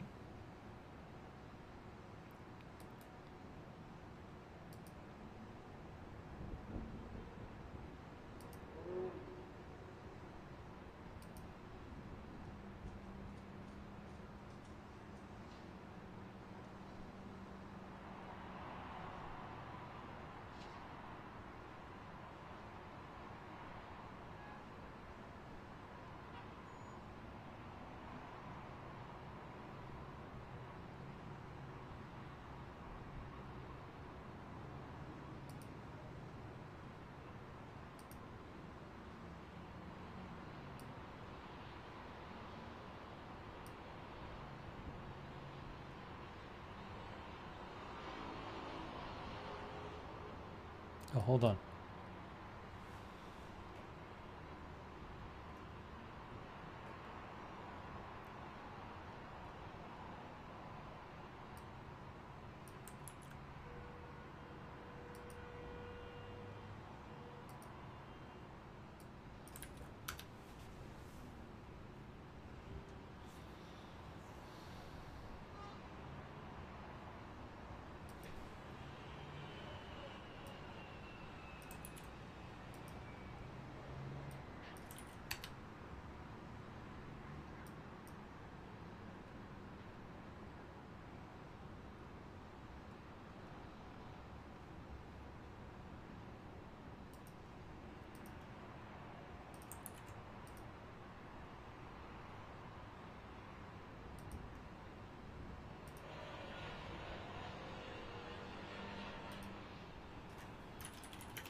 The Washington Post says multiple B-2 Spirit stealth bombers were making their way west over the Pacific Ocean on Saturday.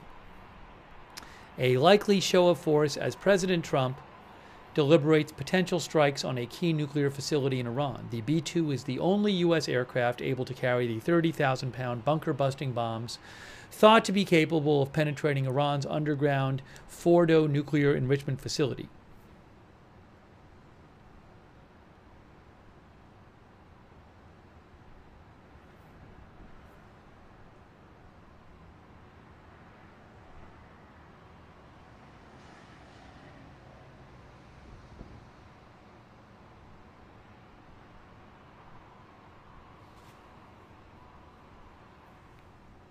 Oh, also, little update here from Washington Post. They say that flight data and audio recordings give details of B-2 mission. They said that for about 20 minutes last night, there were 8 refueling tankers, strato tankers used for in-flight refueling and heavy equipment lifting, visible on flight tracking websites, taking off from Oklahoma.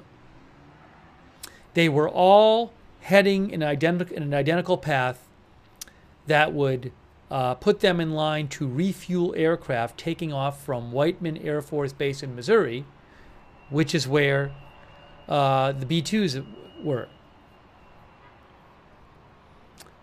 And ATC Audio, what does it say?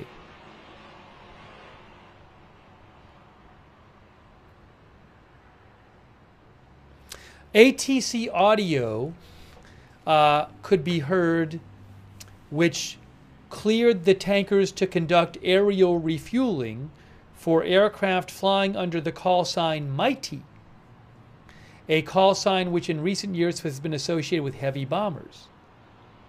The only bombers at the Whiteman base are B-2 stealth bombers.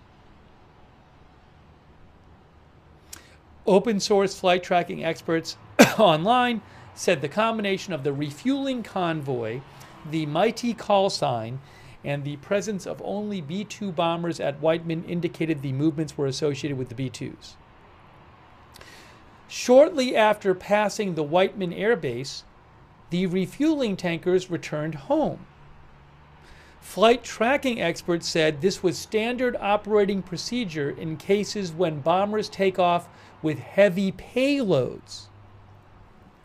Such aircraft need to take off with lighter fuel loads and require immediate refueling, which I think some of you were talking about in the chat. So the idea would be that they took off with heavy payloads, these B-2s, and they needed immediate refueling because they took off with these heavy payloads. Are the heavy payloads the bunker buster bombs? I'm not sure. And so there you go. That's from the Washington Post.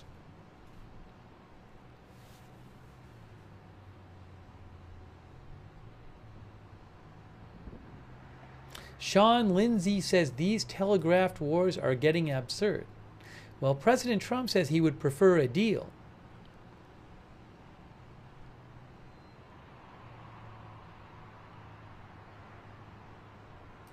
Oh, I think I might have something else to mention.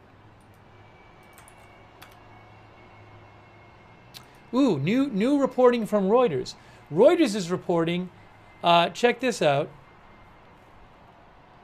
Israel seeks swift action on Iran, sources say, with a split U.S. administration.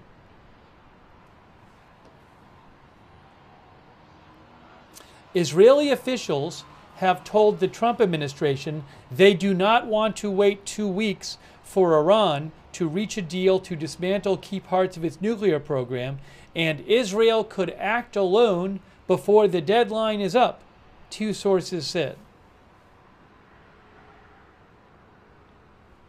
That just came out.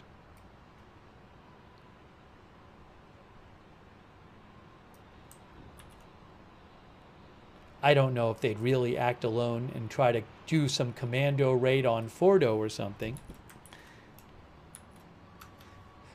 Maybe the Trump administration would be fine with that. JL, our viewer, says, then go ahead, Israel.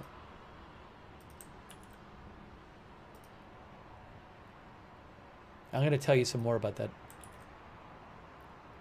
article.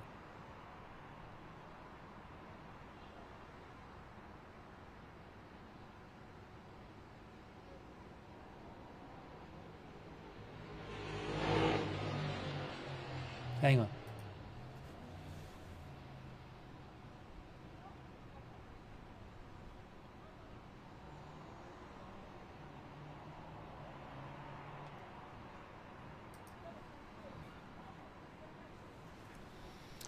By the way, I want to say a couple quick thank yous here, and then I will mention some more about that reporting. It's interesting.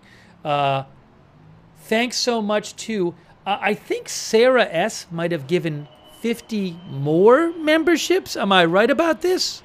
Sarah S., that's incredibly generous of you. Wow. Make sure you thank somebody if they give you a gift membership or a gift sub. Thank you, Sarah S. That's so kind of you.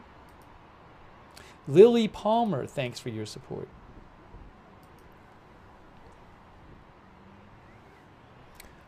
Jack Kelsall, Brian Shade, thanks Brian for the gift memberships, and Jack, Michael Burmester, thanks for the gift memberships, Michael Burmester. Thank you, Punisher.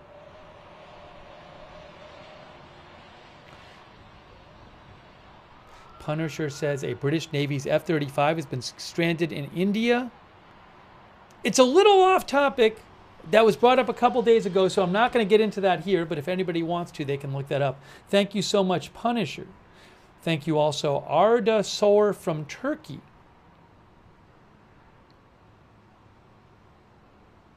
Maybe in a few, I will maybe get to Erdogan. Arda asked about Erdogan's statements, so maybe a little later we can talk about Erdogan's statements. I'm writing it down here on my list. Thanks, Arda Sor. Truth Seeker, thank you. Kathy Leeds. Cooker Carlson. Daviolo.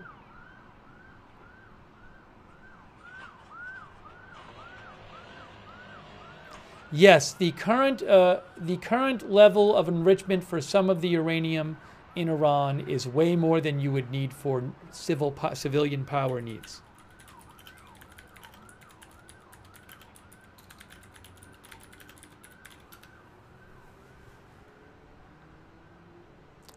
I'm reading online 3 to 5%. Theirs is 60%. I believe they have some reasoning they've given why they enrich it that much, but I can't remember right now. Again, we talked about it last night. Maybe we can go back to it later.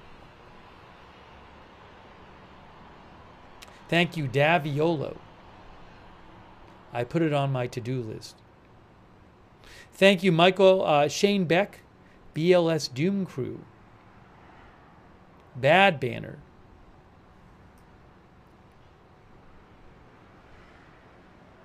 Let's talk about this new reporting from Reuters about Israel.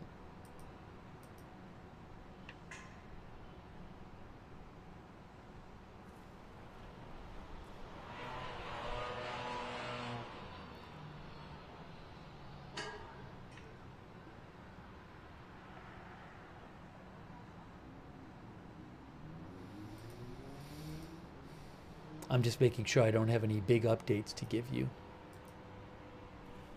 first.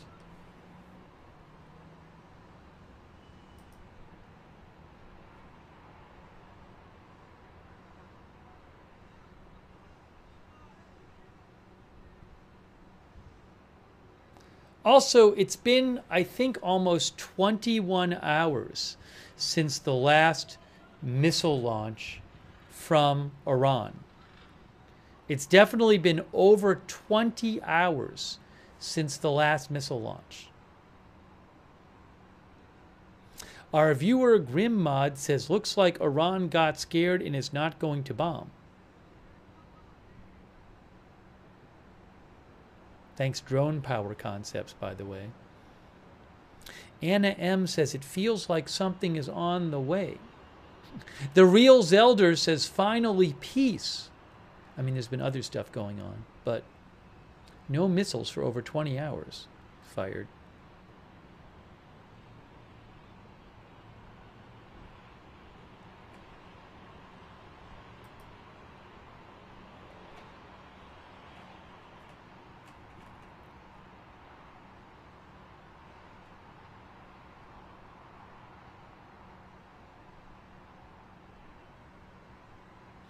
Rita Evans Langs, one of our subscribers on Facebook, says, given all the publicity the B-2s is receiving, I think she means the B-2s, it wouldn't surprise me for something totally off the wall to happen instead.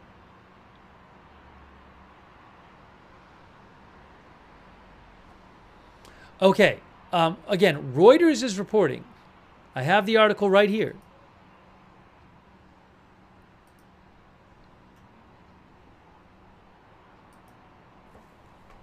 Israel seeks swift action on Iran, sources say, with a split U.S. administration. So check this out.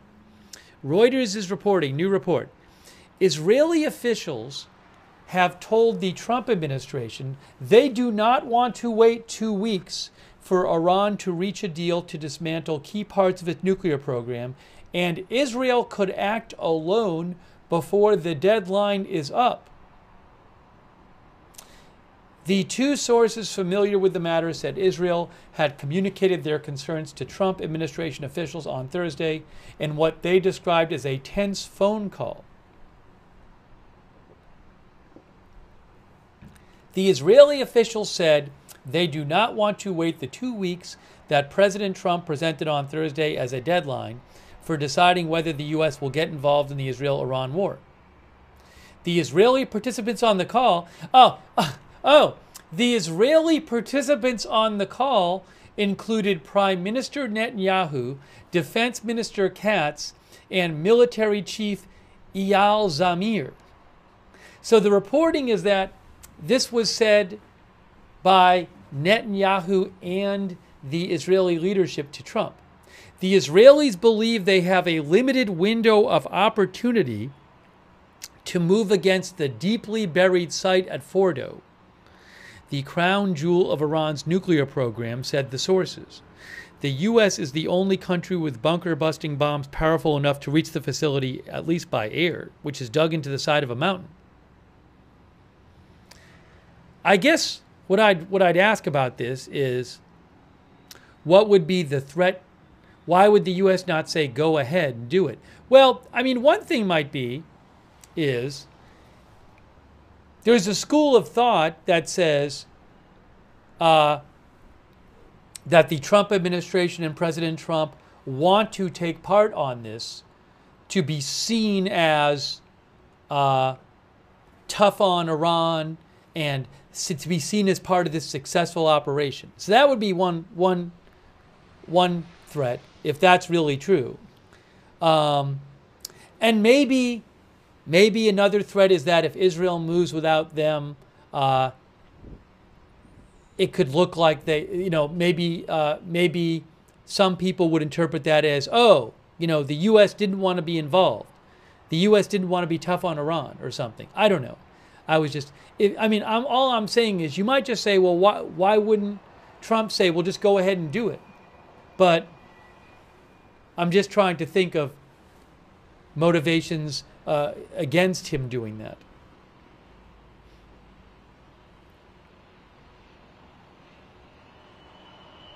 I wouldn't think that Israel would be threatening that unless they thought that that possibility would be concerning to Trump.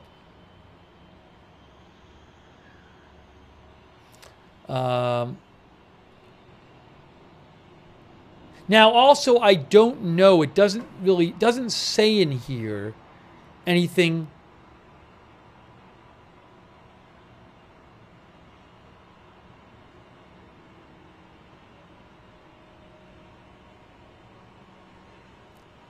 I'm looking through the article. I don't know if there's anything in the article. I don't know if there's anything. I don't see anything specific about, does Israel think that like they need to do it in the next few days for some particular reason? Like, would it be harder to do in 2 weeks? Would there be stuff moved out of there that they want access to? You see what I'm saying? So that I don't know. Let me show you. Let me read you some more of this reporting from this article. Reuters reported today that the U.S. is moving B-2 bombers to the Pacific island of Guam, reinforcing the possibility that the U.S. could participate directly in an attack. And the B-2 can be equipped to carry America's GBU-57 bunker buster bombs, which are designed to destroy targets deep underground, such as Fordow. A person in Washington familiar with the matter said Israel has communicated to the to the Trump administration, that Israel believes Trump's window of up to 2 weeks is too long and that more urgent action is needed. The person did not say whether the Israelis made that point during the high-level phone call.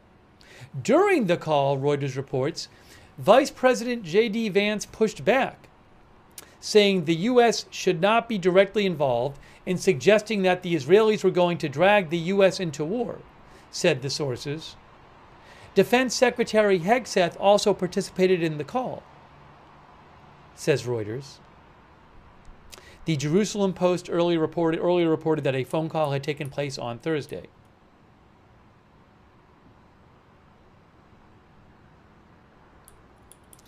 Also, Reuters is saying Israeli strike on Fordow increasingly likely. 4 sources said it is now increasingly likely that Israel will launch a solo military operation against Fordow. Israeli air superiority over much of Iran makes an operation more feasible, though still risky, said 2 of the sources. The Israelis feel they have the momentum and have limited time given the costs of the war. That's interesting. The costs of the war. I mean, is another week and a half really going to make a big difference in the cost? I mean, I know it's costly. Although maybe the Israelis think it's not going to be 2 weeks. Maybe the Israelis think in 2 weeks, President Trump will say, you know what, I need another week or another 2 weeks. So they might think they're going to be paying. I mean, we've talked about this. There's been reports about how expensive this is for Israel. I don't know if that's the reason. One source told Reuters, I don't see them waiting much longer. It is not clear whether an Israeli operation against Fordow would involve bombing, ground forces, or both. 2 of the sources said that rather than attempting to destroy the entire Fordow site, Israel could instead do significant damage to it. That could mean focusing on destroying what is inside the site rather than the site itself, said one of the sources. Some analysts have speculated that Israel could use special forces to enter Fordow and blow it up from inside. How about that? Another scenario being considered would be to drop a series of munitions in rapid succession in an attempt to breach the fortified site, similar to how Israel killed Hezbollah leader Nasrallah last year. Such a strike could be followed by an incursion by special forces, the source said. it is not clear that Israel has munitions powerful enough to penetrate the fortified facility. It is widely believed that to have a high chance of success, U.S. intervention would be needed. Reuters adds that even with the massive firepower of a joint U.S. military action, military and nuclear experts believe that a military operation would probably only temporarily set back a program the West fears is already aimed at producing atom bombs one day, although Iran denies it. So that's a very interesting article that Reuters is reporting that it's becoming increasingly likely that Israel would go it alone. Wow. That might be a poll question we ask.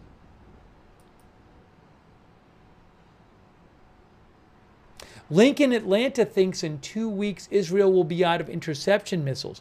That's an interesting point. Israel might think that if it takes too long to do Fordow and the war keeps going, they are going to have more and more problems defending from Iranian missiles. That's interesting.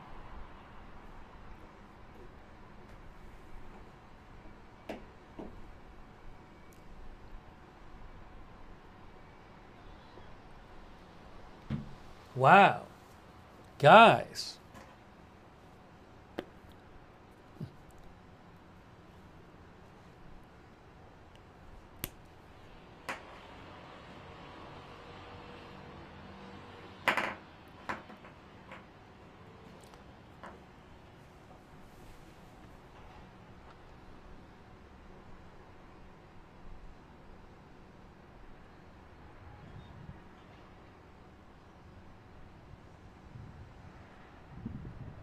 Rabbit thinks Israel has become way overconfident.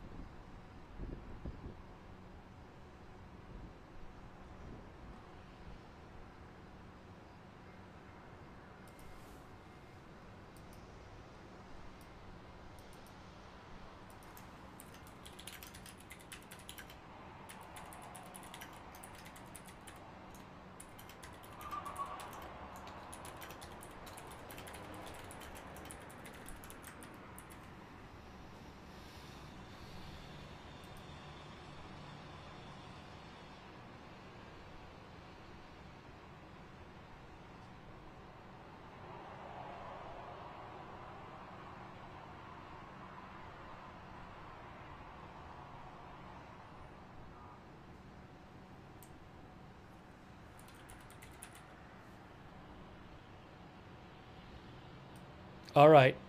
I just posted a poll question on YouTube. I'm posting the same question on Twitch and Facebook. Will Israel attack Fordow on its own before 2 weeks? Oops, there's a typo. It should be ITS, no apostrophe. Well, please ignore the typo on YouTube.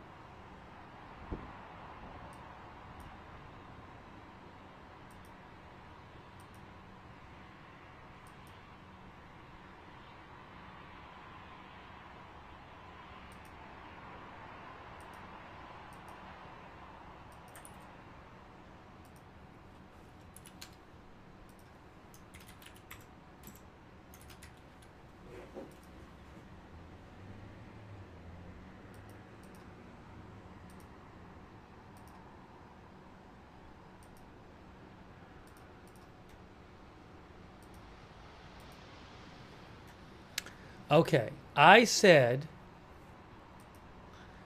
I'm going to ask you, will Israel attack Fordow on its own before the 2 weeks is up? YouTube, oops, well, I did that wrong.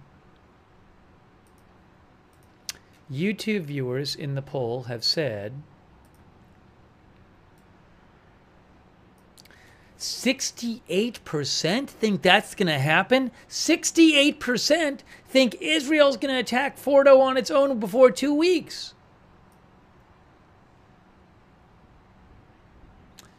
And then in Facebook, it's 71%.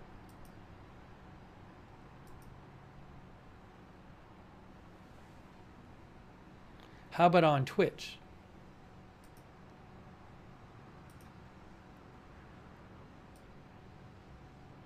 And on Twitch, it's 69%. Wow, these are higher than I thought they would be.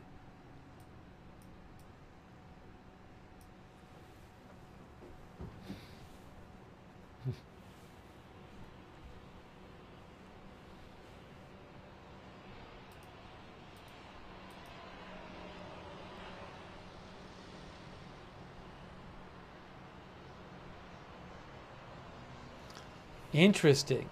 By the way, who's leaking the story, by the way? Is it someone on the Israeli side to pressure the Trump administration?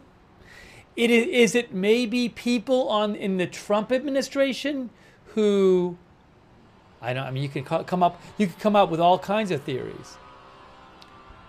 Is it people in the Trump administration who want Trump to do it and want to pressure Trump by putting it out there that Israel might do it by themselves? I don't know. But multiple sources are going to Reuters and telling them about this.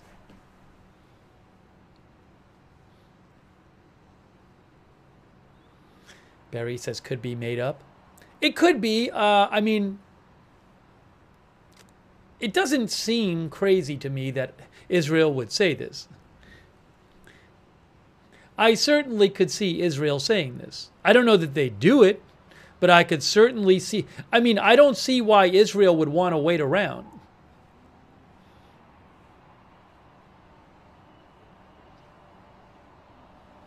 And again, it might not just be 2 weeks. I mean, in the past, Trump, for other things, has given an amount of time, for example, 2 weeks, and then nothing happened. So if you're Israel, you might be thinking, we could be sitting here 2 months from now, and this hasn't happened yet.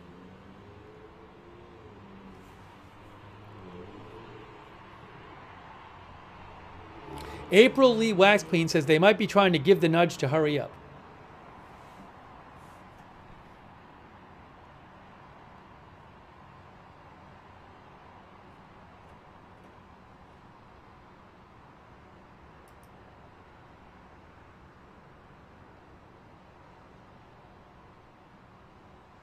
Now, of course, it's quite risky.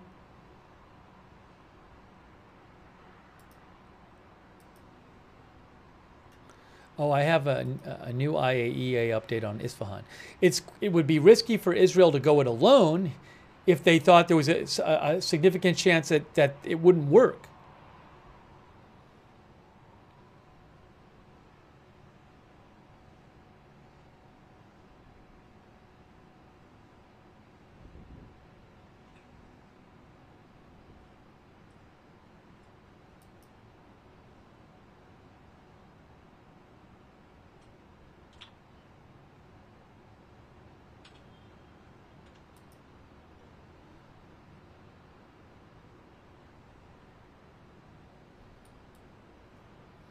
Very interesting. We'll see if other outlets report the same thing.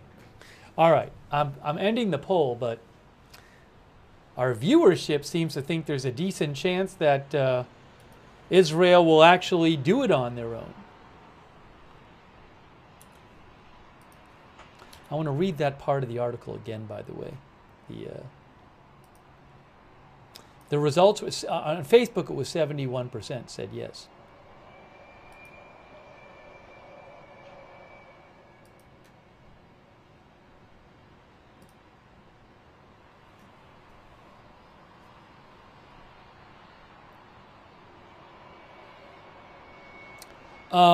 Hey, let me say a couple thank yous here. Thanks to Up North. Hey, thanks Up North. Did Israel start this war knowing they would need the U.S. military's help? Why didn't they start that out beforehand? Yeah, thanks Up North. I actually spoke about this a few days ago. A few days ago, I said I had seen some experts talk about this war, and I said a couple of them said this. They said that they felt that it was a risky conflict for Israel because they started a conflict that they would need U.S. help to finish, and that help wasn't guaranteed. So I'll leave it to you to say what to think about that view, but it is an interesting view. Thank you so much, Up North. I really appreciate it. Thank you.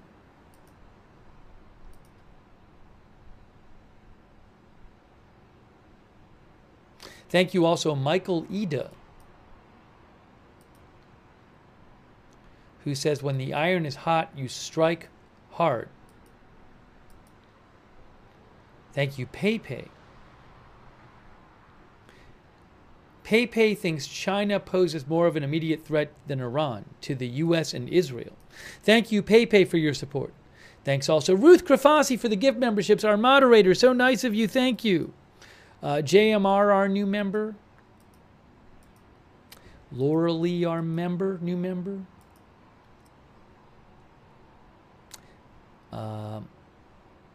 John B., thank you. Mitchell Pilot, thanks, Mitchell Pilot. Mitchell Pilot thinks it's deception from officials to create confusion. Thanks, I'm Shaman. I'm Shaman?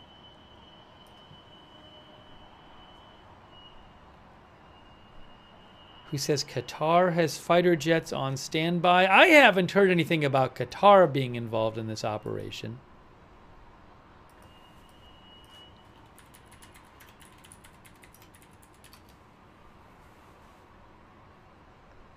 I haven't heard it.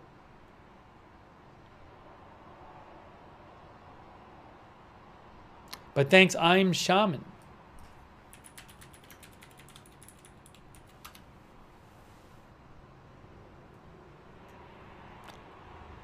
Michael Burmester, thank you, Michael. Philip Malone, thank you, Philip. Philip believes that Iran has hidden their enriched uranium. That is something we've talked about a bunch in recent streams, where the enriched uranium is. I believe an Iranian official said a day or two ago they had basically hidden it, but it's not clear. Important question, though. Thanks, Jason, who says B-2s are not supposed to land with heavy payloads. Is that true? I don't know about that. Well, they could not. Are you saying, Jason, you think that the B-2s that reportedly took off from Missouri are going straight to Iran now? I don't know. I haven't seen that in the different articles I've read. I have not seen them say, well, usually they don't land with heavy payloads. The other thing is, what would happen? I mean, surely if B-2s go up with a heavy bomb payload, there has to be an option for them to land with that payload if they decide not to launch the bombs, right? Because otherwise, they would either have to launch the bombs or basically at a target, or launch them like, what, over the ocean or something? So I would just think that it has to be not too huge of a deal. But I might be wrong about that.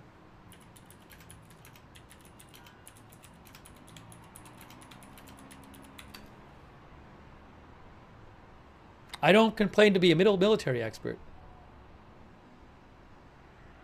I mean, I just saw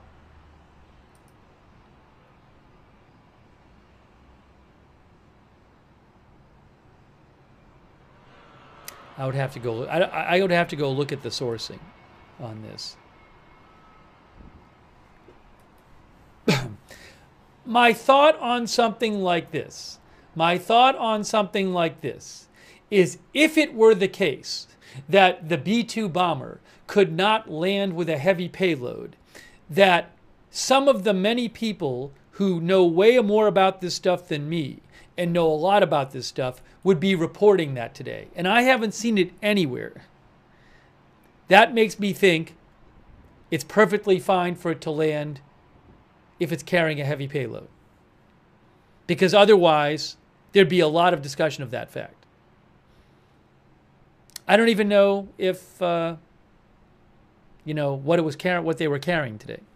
But now maybe it's more difficult or something to land, or maybe there's certain payloads they can't land with. I'm just saying I haven't. This is literally the first I've seen it mentioned.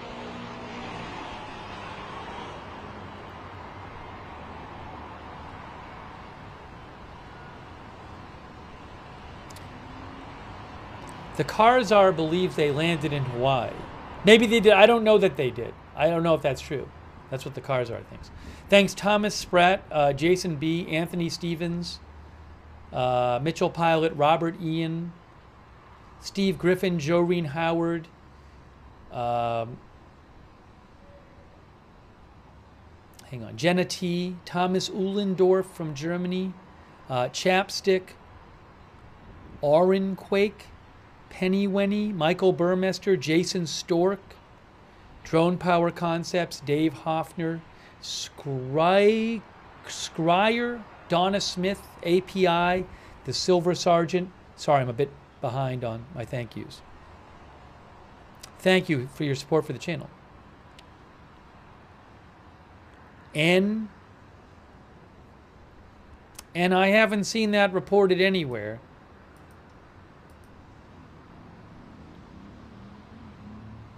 And feels like that might be fake news. I'm removing it. But thank you, Ann. Also, shout out to Charlie Underfoot over there on Twitch for subscribing and the gift sub. The Nine-Tailed Fox, Sweetums, Eyes Forward, Keep Moving.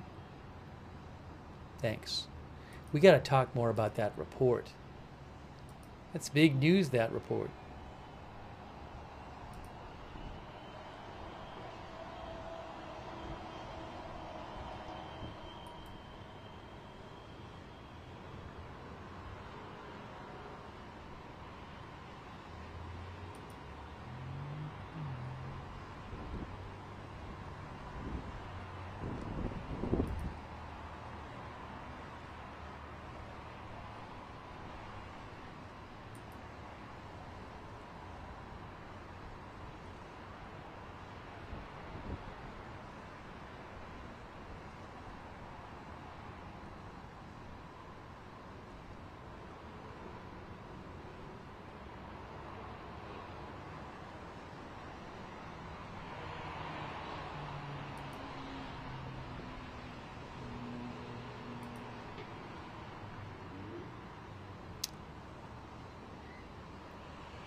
The last missile alerts were 21 hours ago.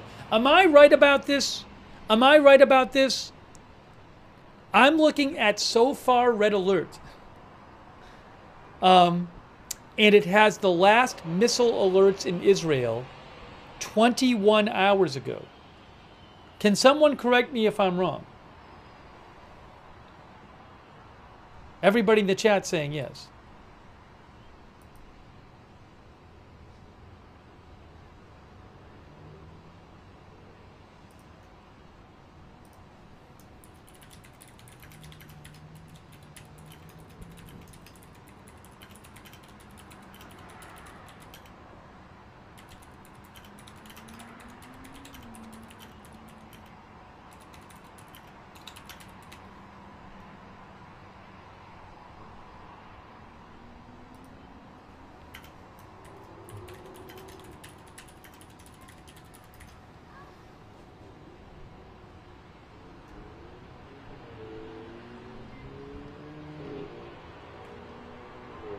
Yep.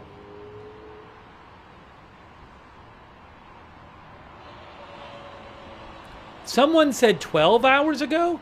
No, the 12 hours ago were drone alerts. 12 hours ago were drone alerts. Those are not missile alerts. Everything has been a drone alert before 21 hours ago.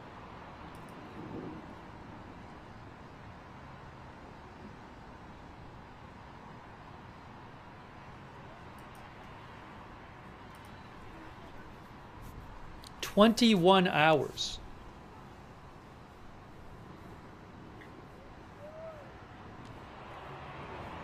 That has to be the longest time. I do not remember 21 hours in the last week with no missile alerts.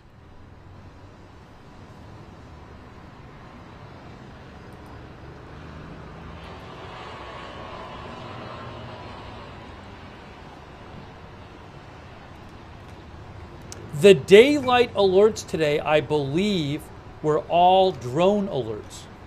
I mean, I'm literal. I can show you. I'll show you. Look, this is literally the SOFAR alerts. TZOFAR, SOFAR alerts. It's literally their history. Everything. This is all drone alerts. You can go and look on the page or on the app. It's all drone alerts, and then the last non-drone alert, which is this, is 21 hours ago.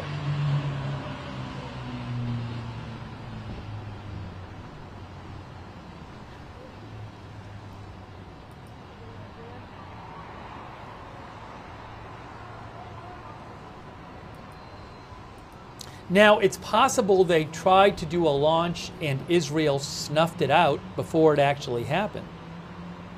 So I can't speak to that.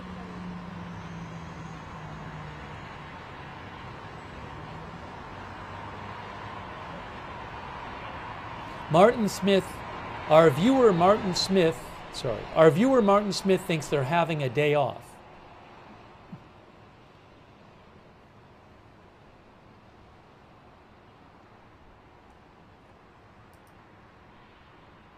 We got to talk about that Reuters story again. That's really interesting.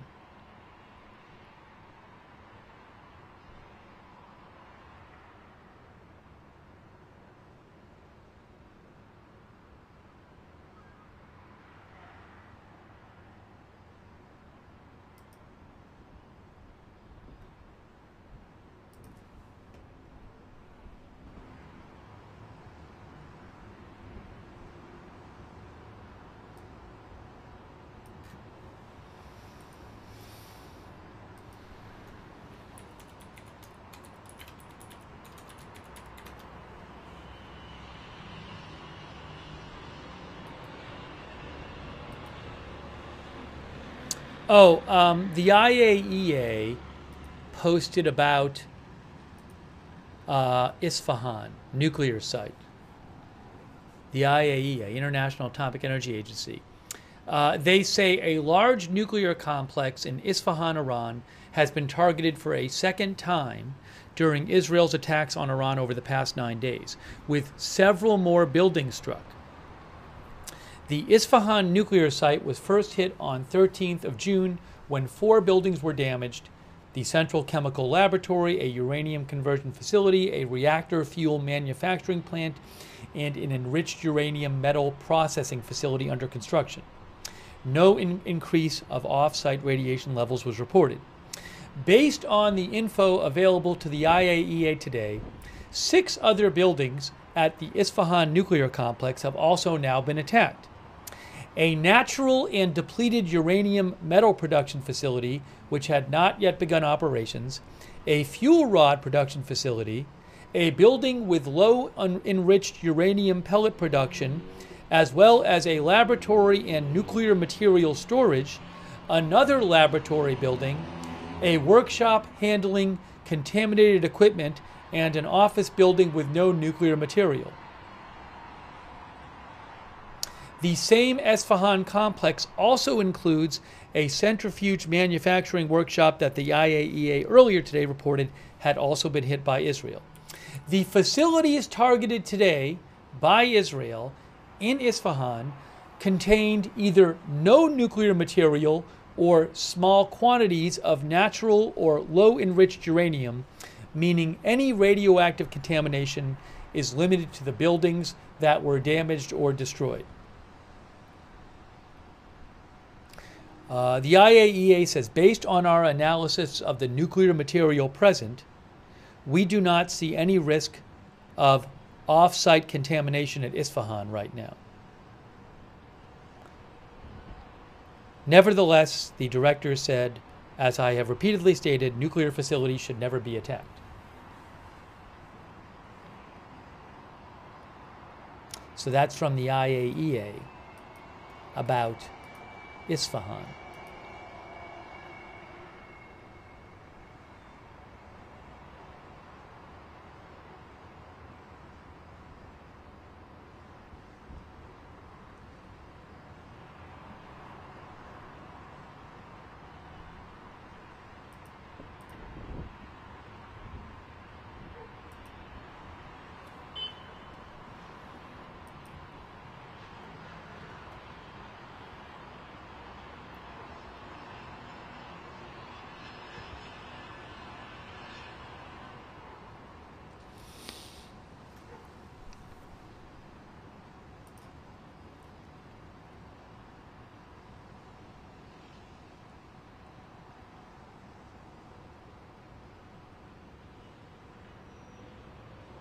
It is an interesting question whether this now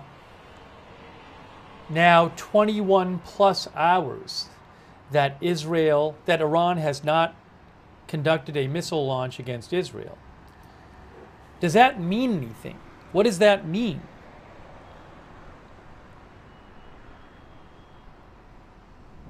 Is it just that they're, say, running low on missiles and launchers, or that Israel prevented a launch? Or is it something else? Is it something else? I don't know. Big Bad Dog says, out of weapons. The Geezer says, it means they're resupplying. Andrea says, waiting to catch them off guard. Snake Handler says they're negotiating with U.S. and it proves they're still in control of military. Buckminster says it means they're starting to get the message. Tambucci says they're busy doing other stuff.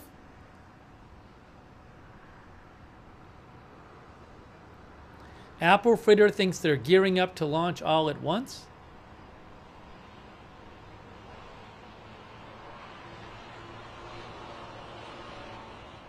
One of our viewers said they're getting smoked by Israel. Thanks to Patrick Chendis. Thank you, Patrick.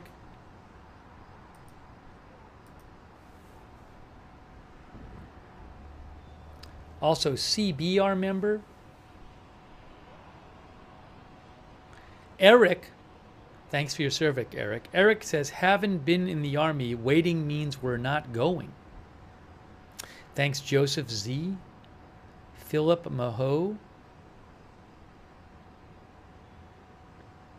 Philip is wondering if they could have shipped out their enriched uranium somewhere for safekeeping. Thanks, Cody Johnson, who says, as a pilot, I will say you can land heavy. You can't take off very well heavy because you need lift, a lot of lift for a plane of that size. Thanks, Cody. Thanks, Dees, Miss Curvy, Roger Mitchell. Roger, I have not heard that the U.S. Embassy in Tel Aviv is being completely evacuated. What I did hear, and we talked about it yesterday, is some have left from that embassy.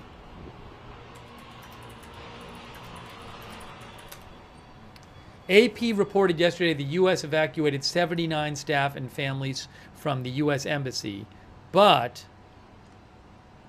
what was it here? That's what it said. It didn't say everybody had been evacuated. I have not heard that the entire embassy had been evacuated, at least from what I've heard. Thanks, Patriot Sicilian. And Lynn Z. Thank you, Lynn.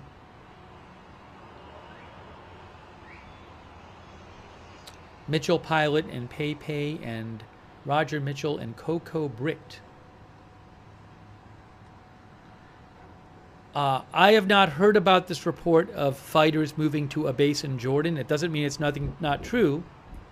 I just have not heard that report, Coco. I will keep an eye out for something about that. Certainly, we know already that the U.S. is moving 2 more aircraft carriers to the region, and one is supposed to get there this weekend. So there's certainly a lot of resources going into the region. And it was reported the U.S. was was bringing in fighter jets to the region. I don't know the specifics on all these things. Let's talk about, because I think it's really important, that that Reuters report again. This thing, hold on a second here.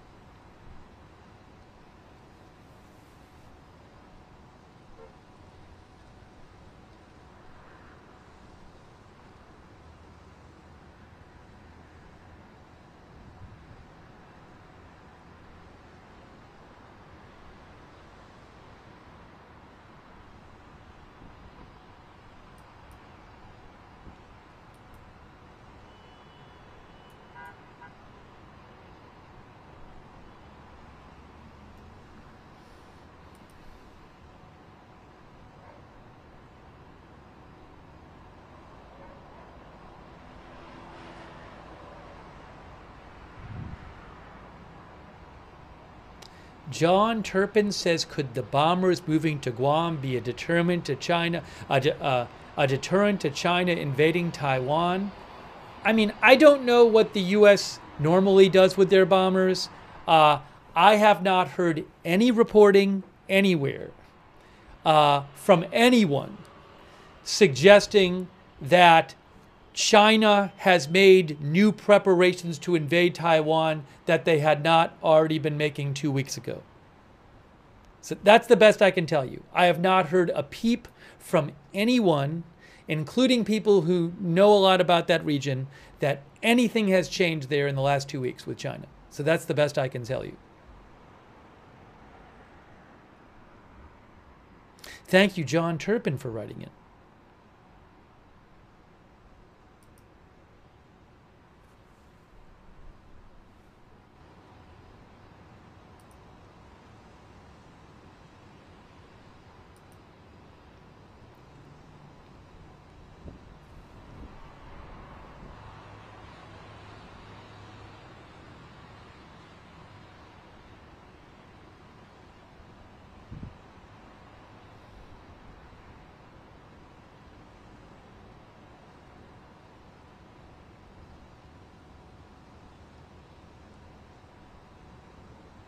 All right, so let's talk about this report again. It's very interesting. Reuters has a news story today reporting that Israel is considering taking action on Fordow nuclear complex itself. Israel seeks swift action on Iran, sources say. Very interesting. Reuters says Israeli officials have told the Trump administration they do not want to wait 2 weeks for Iran to reach a deal to dismantle key parts of its nuclear program, and Israel could act alone before the 2-week deadline is up, two sources say. The two sources say Israel communicated their concerns to the Trump administration officials on Thursday in what they described as a tense phone call. The Israeli officials said they do not want to wait the 2 weeks that President Trump presented on Thursday as a deadline for deciding whether the U.S. will get involved in the Israel-Iran war. One source said that on that call were the Israeli Prime Minister, the Defense Minister, and the military chief. The sources told Reuters the Israelis believe they have a limited window of opportunity to move against the deeply buried site at Fordow, the crown jewel of Iran's nuclear program. The U.S. is the only country with the bunker-busting bombs powerful enough to reach the facility, which is dug into the side of a mountain. Reach it from the air, I guess, or destroy it from the air, because Israel is reportedly considering using special forces. A person in Washington familiar with the matter said Israel has communicated to the U.S. administration it believes Trump's window of 2 weeks is too long and more urgent action is needed. During the call, Reuters reports, Vice President J.D. Vance pushed back, saying the U.S. should not be directly involved and suggesting that the Israelis were going to drag the U.S. into a war. Reuters says the prospect of a U.S. strike against Iran has exposed divisions in the coalition of supporters that brought Trump to power, with some prominent members of his base urging him not to get the country involved in a new Middle East war.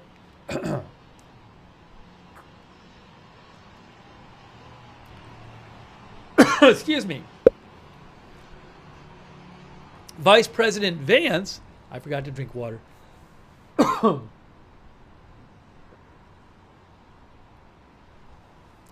Vice President Vance has frequently criticized past U.S. involvements in conflicts, including Iraq and Afghanistan, but has lately defended Trump against Republican critics who urged the administration to stay out of the Iran conflict. Excuse me. Also, as part of this article, Reuters says 4 sources said it is now increasingly likely that Israel will launch a solo military operation on Fordow. The Israelis feel they have the momentum and have limited time given the cost of the war, one source added. Israeli air superiority over much of Iran makes an operation more feasible, though still risky, said two of the sources. One source said, I don't see them waiting much longer.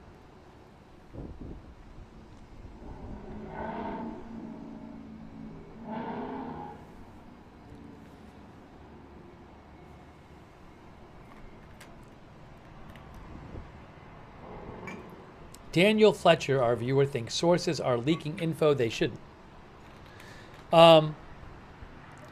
It is not clear what such an operation, whether such an operation would involve bombing, ground forces, or both, says Reuters.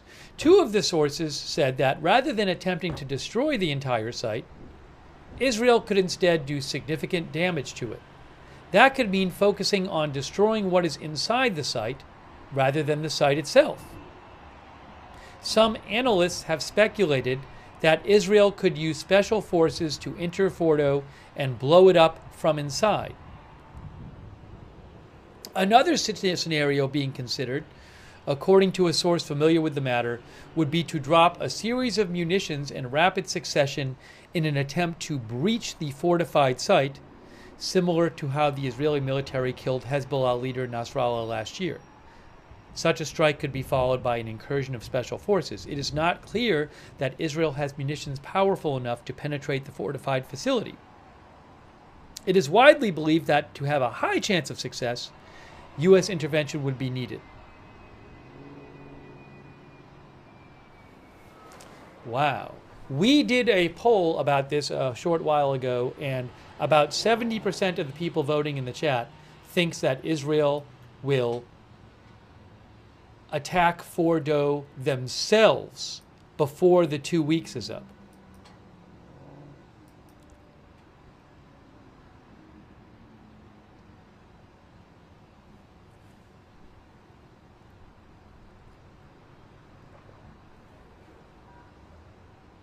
Bobby Kiefer says Iran is on the back foot and Israel can do some damage.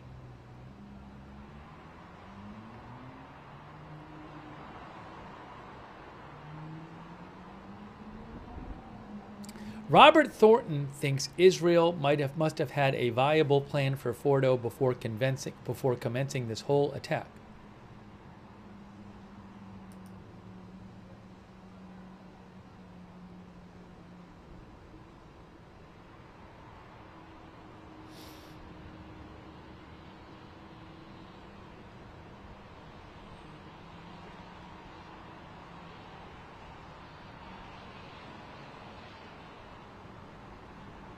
Okay, Joe Truzman posted something very interesting.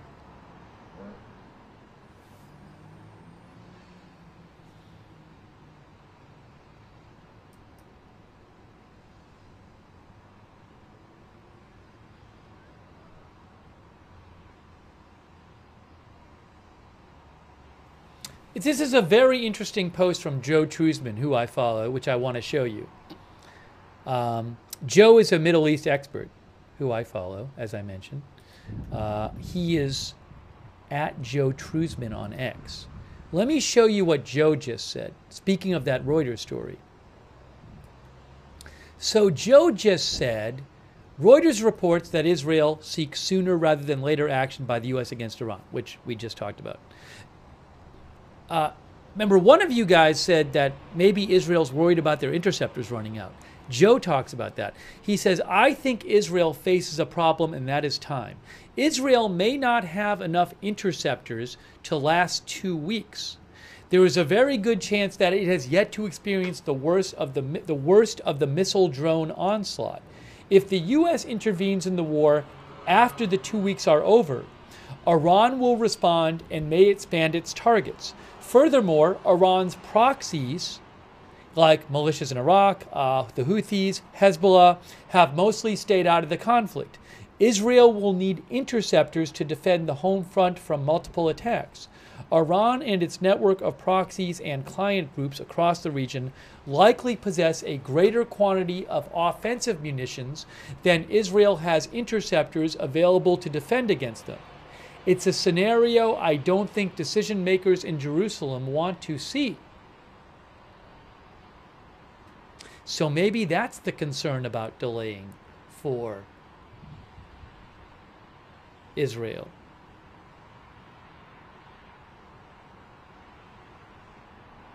Although they haven't used many missile interceptors today, because Iran has not fired missiles in the last, about 22 hours that we're aware of. Anyways, that's at Joe Trusman. You can follow him there if you want on X.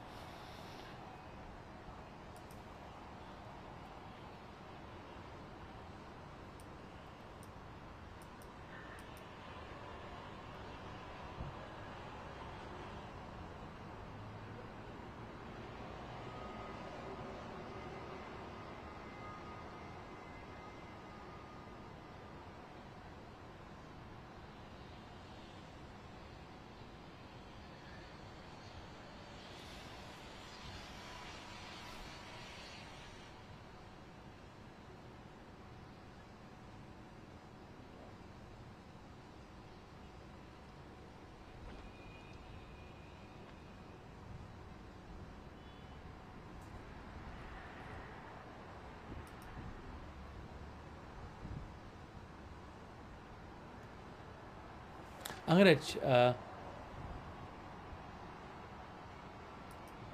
I'll leave the headline like this, but I think that's an important story. We'll see if anybody else reports that.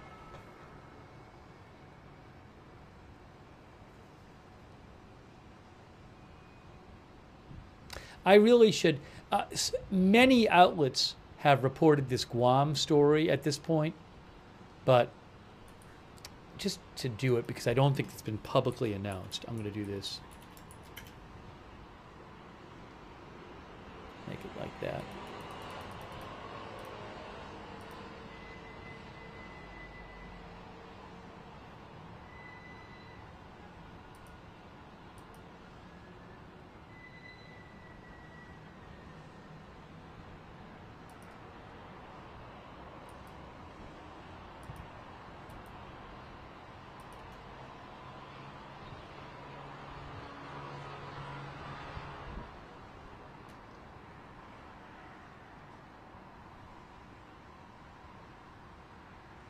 Yeah, I've seen our viewer Yep mention this to me. I'm seeing some rumors online about possibly some sort of attack on the ground at guards at Fordow. It's not very well sourced at this point.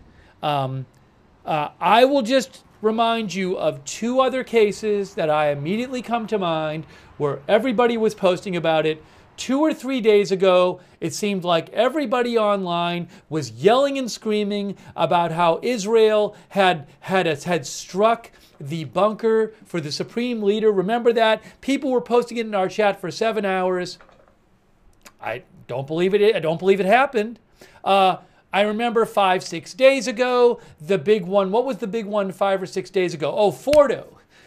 We did a whole stream where everybody kept yelling and screaming online about how about Israel was attacking Fordow, which was just turned out to be false. So again, I mean, we can go down this road again, but I'm not giving these kind of stories credibility until I see it with better sourcing and from more reliable sources. So yes, it's like there's this rumor going around online that Israel has conducted that there's some sort of attack on some of the guards at Fordow. Maybe it's true, but be careful with this stuff. I mean, I just gave you 2 examples where it just turned out to be false. So, I mean, before you start running with all these rumors,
Oh, by the way, by the way, uh, uh, again, we see warnings like this pretty regularly from Iran. So Iranian state media just posted, Fars Iranian state media says that the Revolutionary Guard says, am I reading this right? Excuse me. I believe if I'm reading this right, they're saying this is coming from the Revolutionary Guard, claiming that a large wave of attack and suicide drones have been moving towards Israel for hours. And it says, I am putting the Israeli defense, the confused defense system of Israel on alert. This operation will be continuous and continuous. Okay, so Iranian state media is claiming that is saying that the Revolutionary Guard, part of their army, is claiming that they have sent a bunch of drones at Israel and they're going to start arriving in Israel. I mean, they make these kind of threats.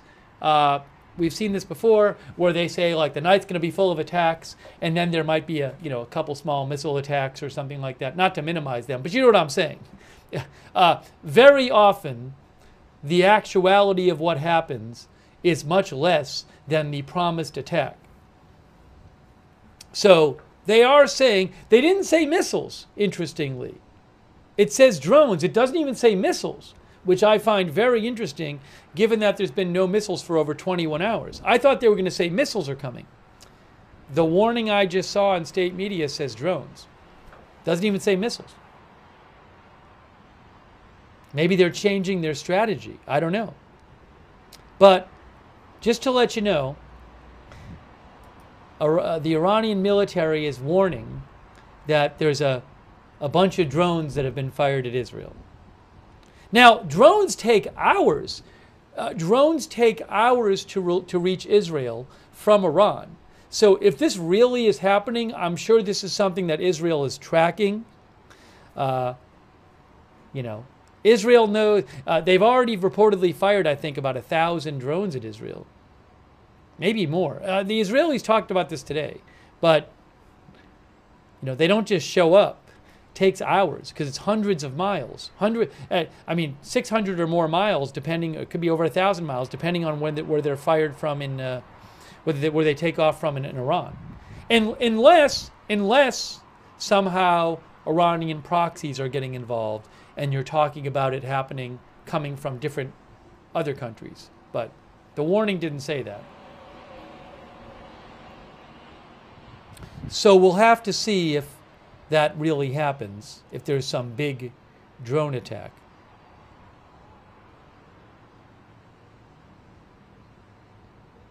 Yeah, see now I'm seeing these different accounts post like breaking news. Iran says they launched big drone attack. These kind of I almost feel like almost every night. It's certainly there have been numerous nights when we've been covering them, where Iran claims that some big attack is coming, and it never comes. So it's not really big news to me that they're making this big threat.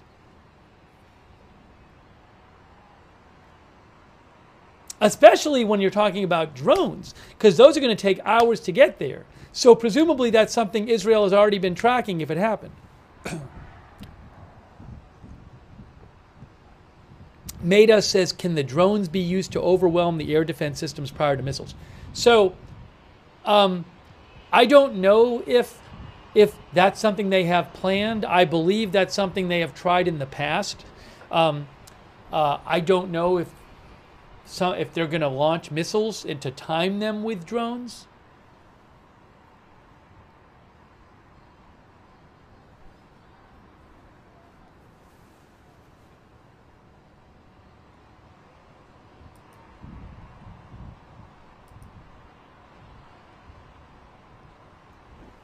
So we'll just have to see.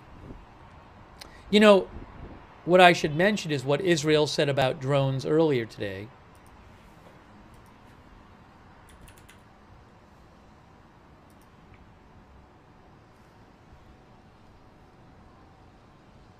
They said, Israel, that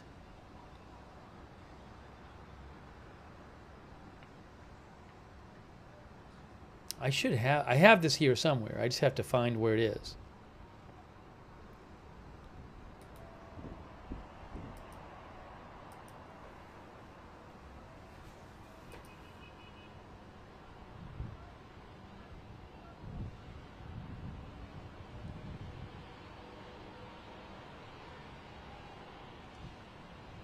Yes. Israel said today, or in the last day, over the past week, over 1,000 drones were launched from Iran toward Israel. Only a small number of those over 1,000 drones, only a small number penetrated Israeli airspace. Helicopters, fighter jets, naval vessels, and aerial defense systems continuously surround Israel, working in coordination to intercept and prevent these intrusions. The majority of drones are intercepted outside of Israel's borders. In addition to these operations, the Israeli Air Force continues to systematically target the drone command chain. These strikes have disrupted planned barrages and destroyed approximately 950 drones before they could even be launched.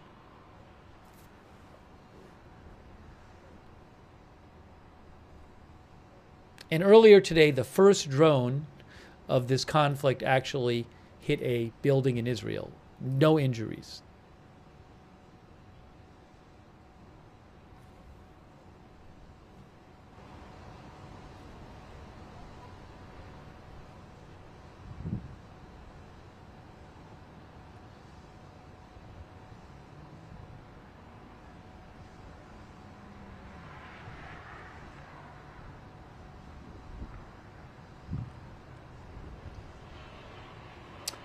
Thank you to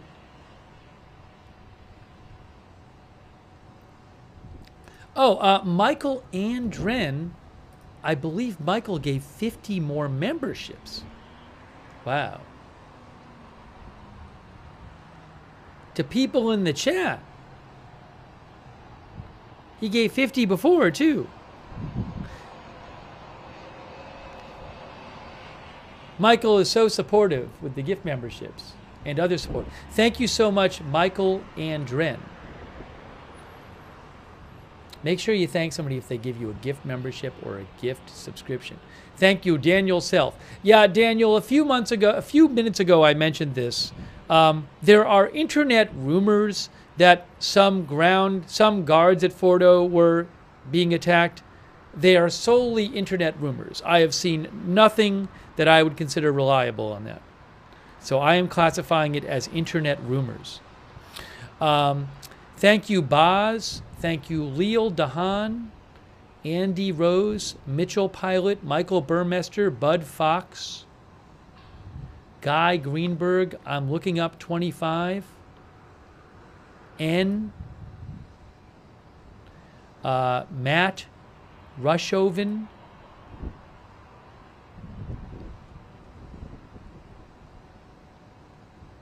Spice Weasel, Mitchell Pilot,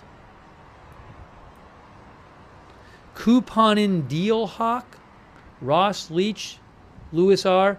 Yeah, I saw that report, Lewis. It's not sourced.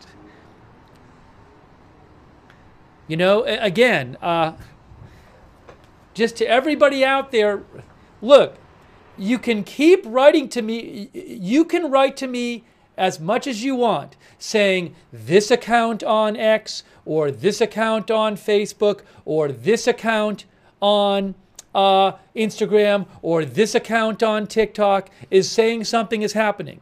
You can write to me 1,000 times, and I'm going to say to you again and again and again, is this account a news outlet that has reporters in Iran?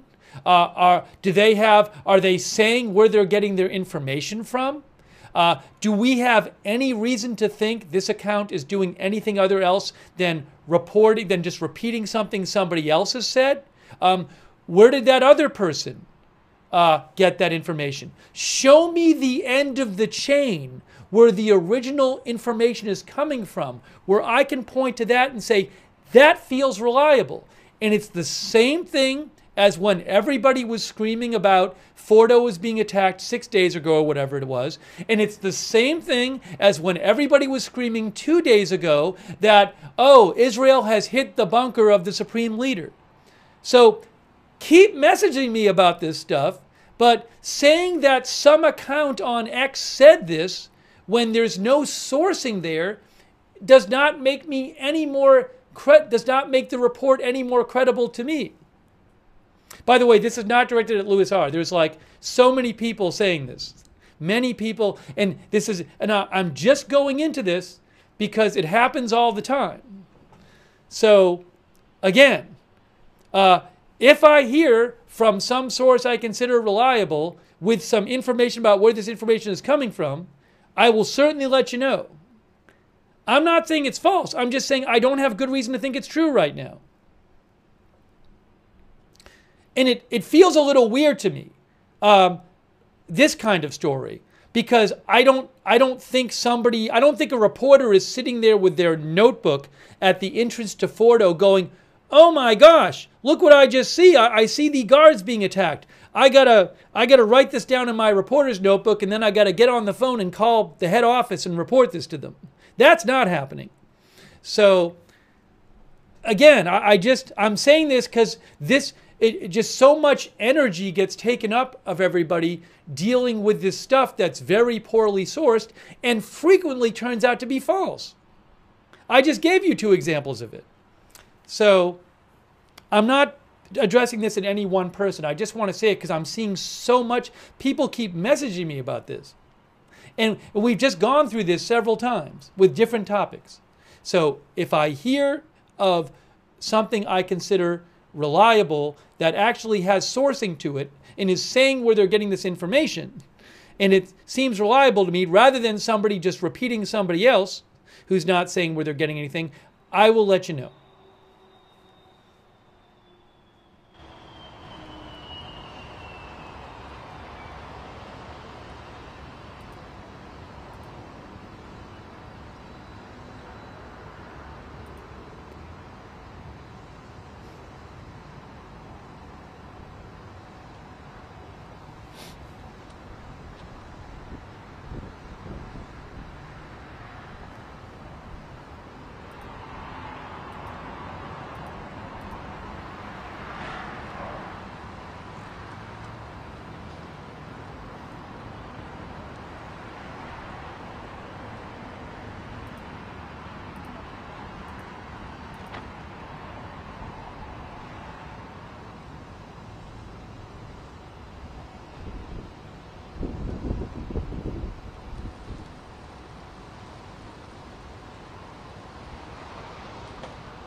My guess with the drones, my guess is that it will be a few drone warnings. Based on past experience, my guess is now that the Iranian Revolutionary Guard has announced that they've sent a bunch of drones that will continuously attack Israel, my guess is there'll be a few drone warnings. Might not be true. That's based on my past experience of previous announcements of upcoming attacks that the Revolutionary Guard has made.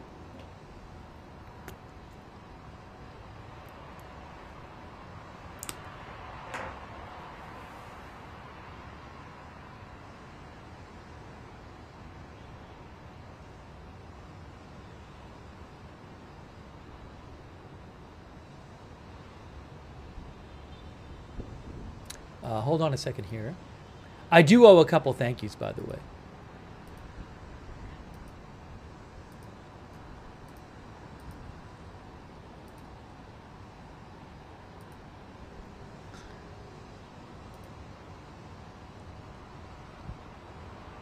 Sorry. I didn't do all the thank yous I wanted to do. Hey, thank you to Rule. I really appreciate it, Rule. Thank you. OU Mike. Thank you, OU Mike. Thank you, Leal Dahan. Thank you, Random Nobody 9265.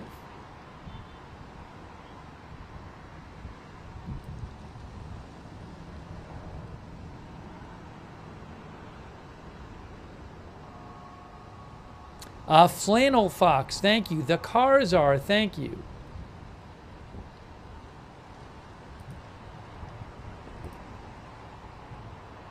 Thank you to NMCT.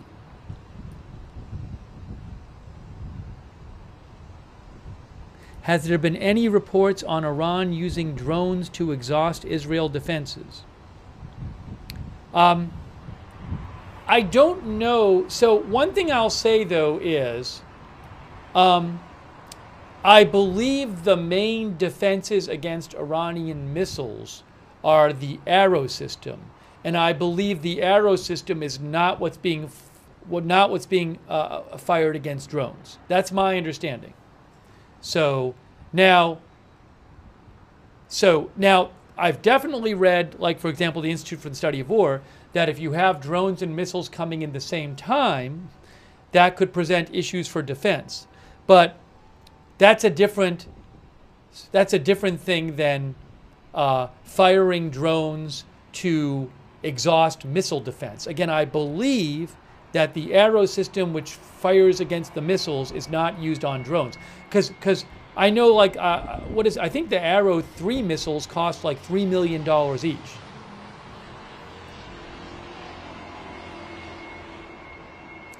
Thank you, NMCT, very much. But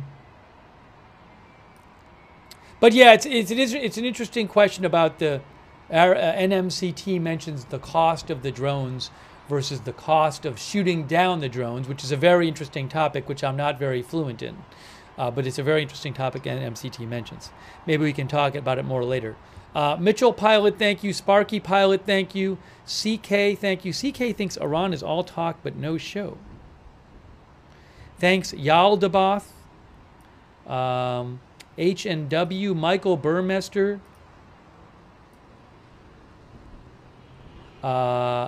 Thank you. Lewis R. Appreciate it, Lewis R.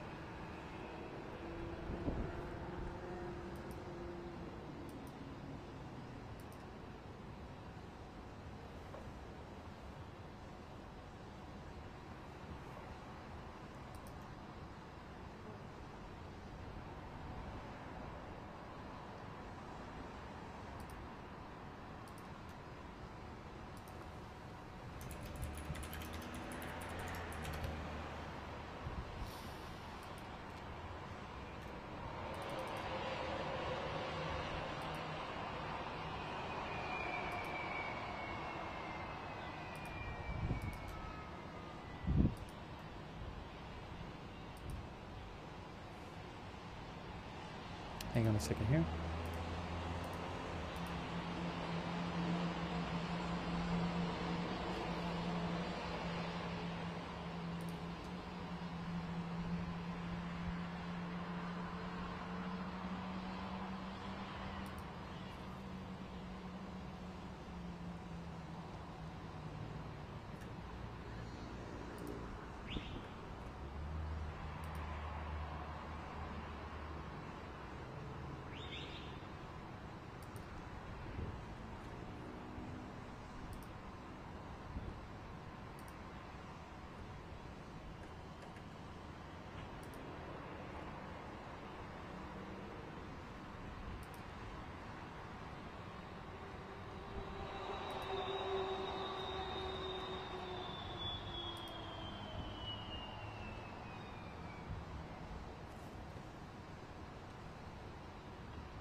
I don't think we've had an alert of any kind since we came on the air. The last drone alert, in Israel was 13 hours ago.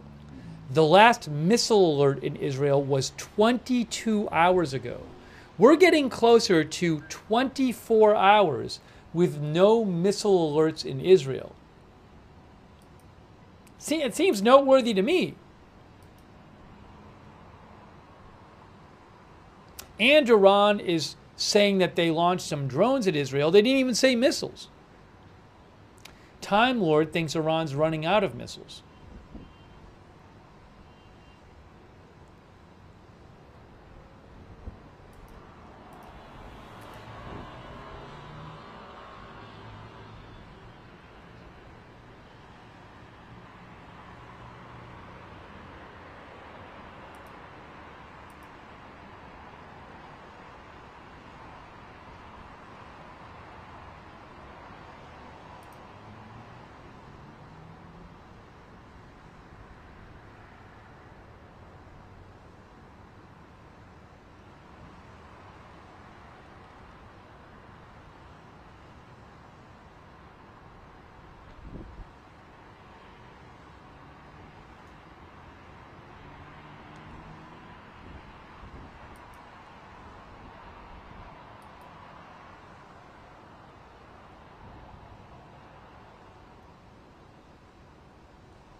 Sorry, going over some of the things people have sent me.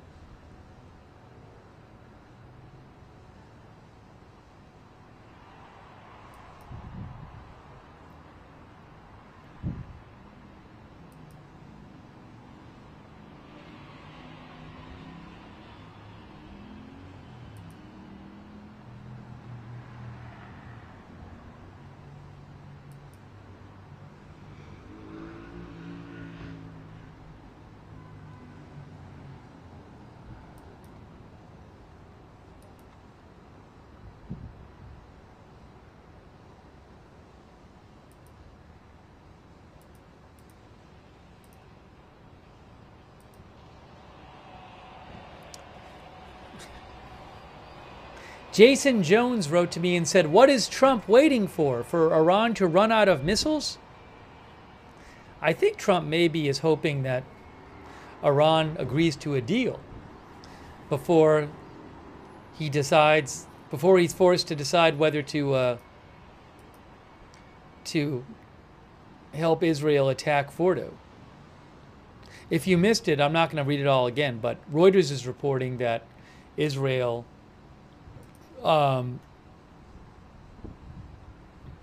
does not want to wait 2 weeks for Iran to reach a deal and could act alone to attack Fordow before the 2 weeks is up. They also say, Reuters,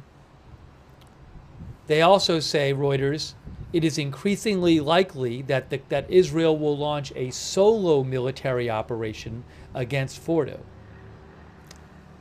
Is that true? I don't know.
See, this is also how misinformation and bad info spreads.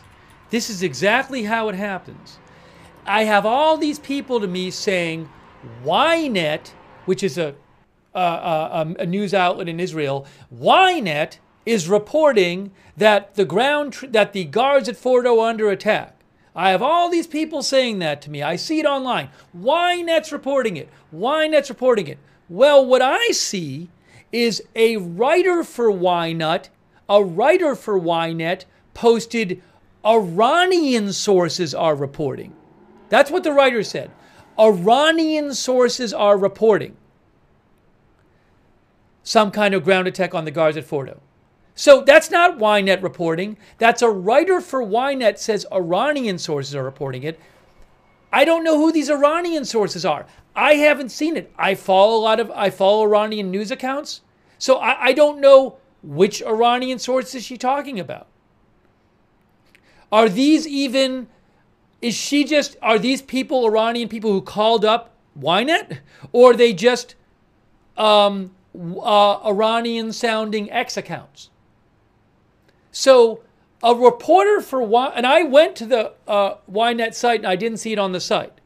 So a writer for Ynet, writer, reporter, whatever, saying Iranian sources are saying this, not even saying who the Iranian sources are, not even saying if they're Ynet's own Iranian sources, that's not Ynet reporting it.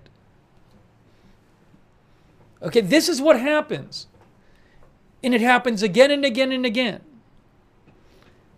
So all the people in the chat and messaging me saying, Ynet's reporting this. No, Ynet is not reporting it. And you should do better. This is not hard. The things I'm saying are not hard. So I do feel like that I feel comfortable in saying, you need to do better, guys. You need to do better. Because this is what happens. And then everybody wastes their energy on all this garbage. Now, once in a while, these rumors can turn out to be true. I'm not saying it's false, but it is what it is for right now.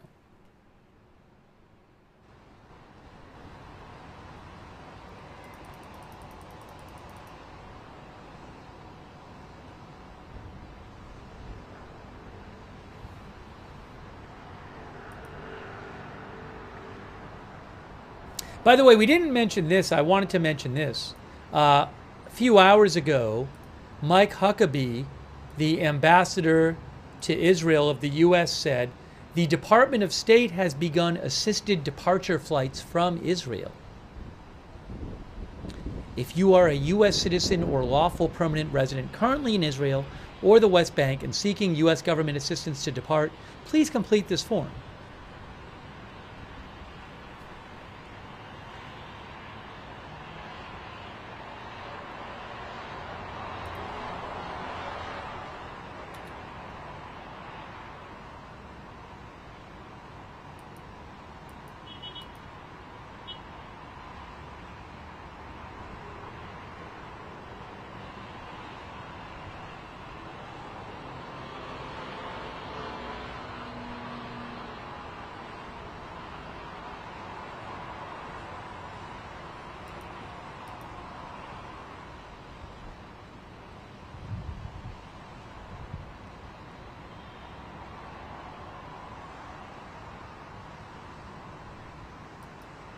Oh, thanks, Christopher Wilson and Faytux Network. President Trump, as Faytux Network just mentioned, he 4 minutes ago,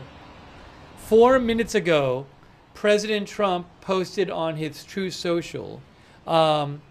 He did a screenshot of Fox News talking about, the headline says, Trump to make Iran decision in next 2 weeks. And President Trump just posted, only time will tell. That's what he just posted right now on his Truth Social, with a screenshot of the Fox clip.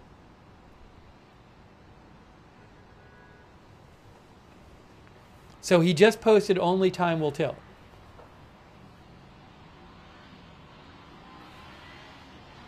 Again, thanks to Chris Wilson for mentioning it, and Faytux Network for mentioning it.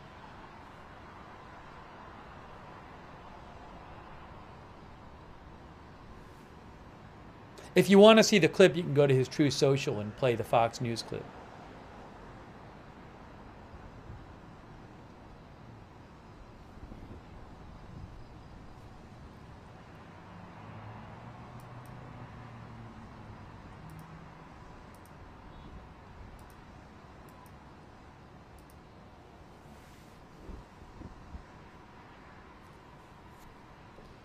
M.H. Seneca says, I think we will see the U.S. join tonight.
I've seen a bunch of stories in recent days which are Israeli officials say they think the U.S. will join the war. I've seen a lot of these.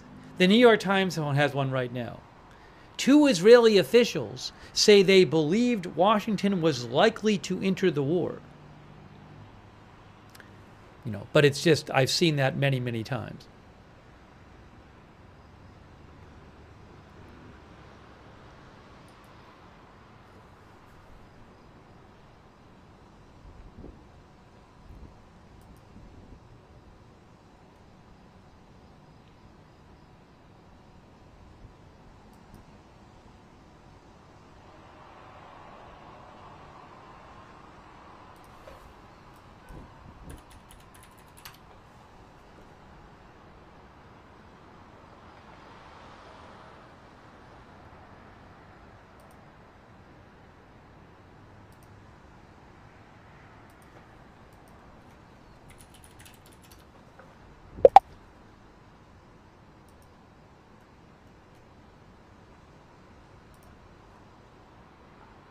Ooh.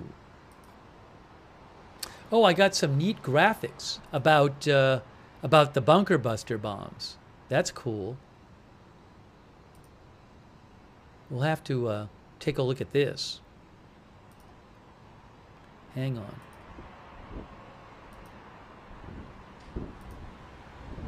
Nice.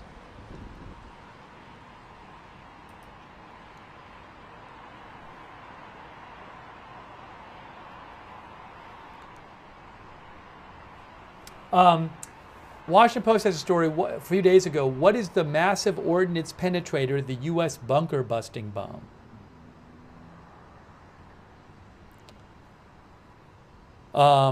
If the U.S. decides to help Israel out by destroying Fordow nuclear plant, or trying to, they would most likely use these bunker busting MOP, massive ordnance penetrator bombs. So they have an article about this in the Washington Post. But check it out, though. We have this here. Heavy punch for deep targets. The GBU-57 series of precision-guided bunker buster bombs allows the Air Force to attack deeply buried targets. 20 feet 5 inches high. Laser sensor. At 30,000 pounds, it is so heavy it can only be carried by the B-2 Spirit stealth bomber. You can see the size of the, if I can make this a little bigger. Well, it's kind of hard, but what I can do is do it this way. The size of the bomb compared to the size of the bomber. Right there.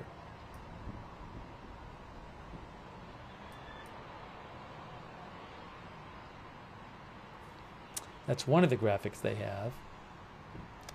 And then, oh, they have another graphic here. Let me show you this graphic. How they work. Look at this, how they work. The bombs are dropped from high altitudes. There's the B-2 bomber there. Look. An internal guidance system steers the bomb toward its target. The bomb uses kinetic energy. It doesn't explode initially. It penetrates before exploding. It uses kinetic energy to penetrate through concrete, rock, and earth. Just the energy it gets from being a certain mass and going at a certain speed. And it goes down up to 200 feet. The bomb can penetrate up to 200 feet underground. A fuse then detonates a warhead, causing an explosion. Additional bombs can be dropped on the same target, allowing subsequent munitions to penetrate deeper. Diagram is conceptual, not to scale.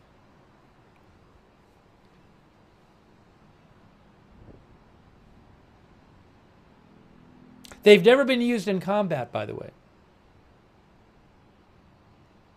No, it's 200 feet of concrete, of reinforced concrete. They're supposed to be able to penetrate through.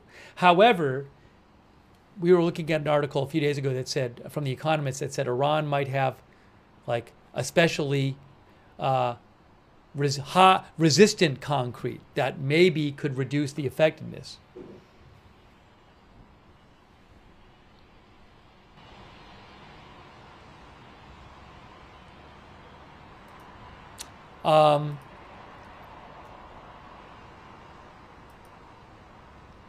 The Post says, by the way, here's where Fordow is. Here's a little map here. There's Iran. Fordow is southwest of Tehran, outside of Qom, I believe, of Qom, which has 1.2 million people. But they say the MOP is designed for deeply buried and fortified facilities, such as bunkers and tunnels. Its design, its sheer weight, and its steel alloy construction allow it to burrow underground and then explode.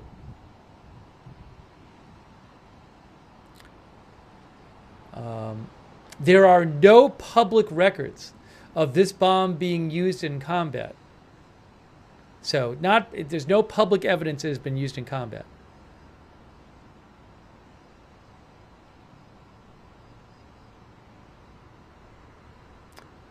The U.S. B-2 stealth bomber is the only Air Force aircraft that can deploy this bunker buster bomb. There are 19 operational B-2 Spirit stealth bombers. They can fly an extraordinary distance. They're capable of mid-air refueling. A pair of B-2s, for example, flew 34 hours to hit Islamic State camps in Libya in 2017.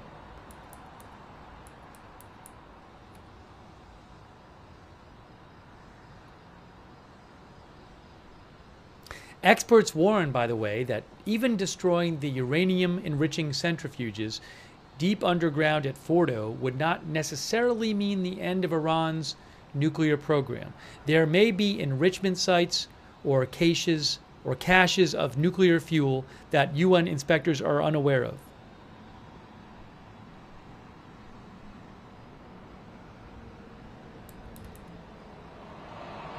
And keep in mind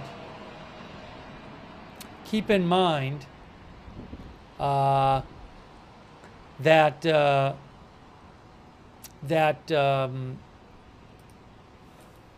speaking of the B-2 bombers, Reports say a number of them have been sent to Guam.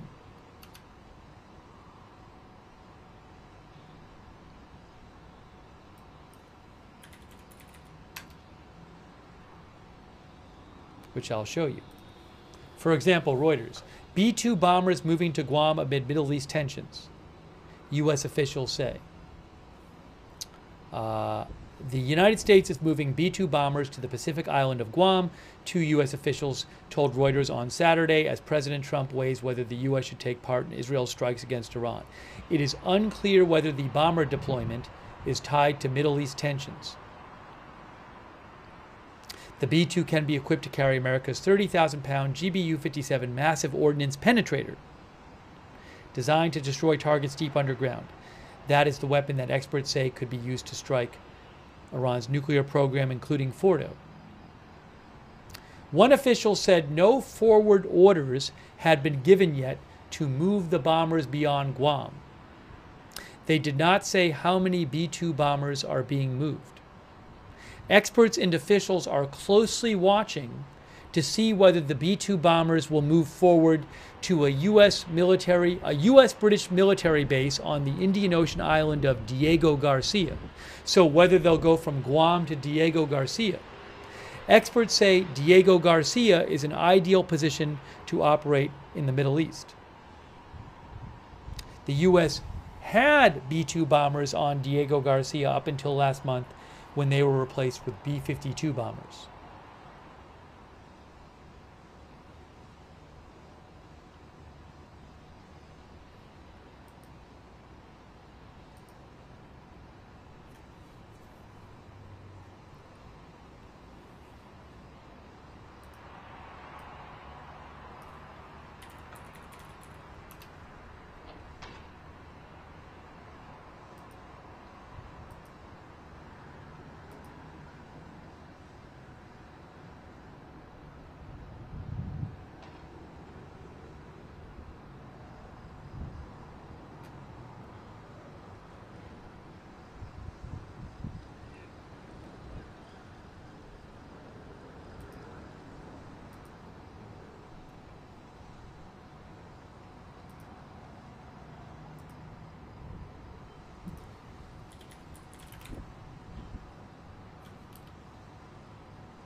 Oh, I see something.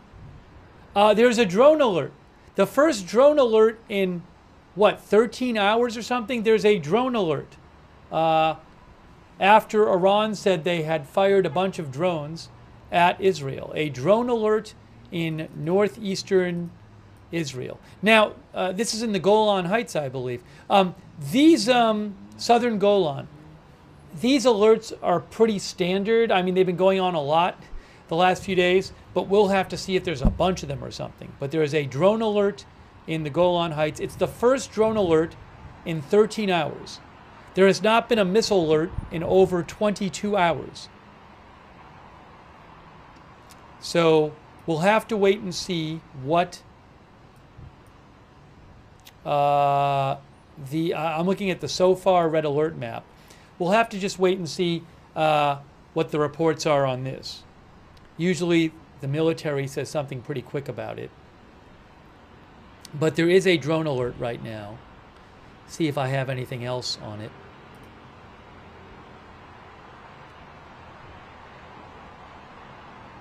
Yes, southern Golan Heights area. Those in the area should enter their shelters, says Home Front Command.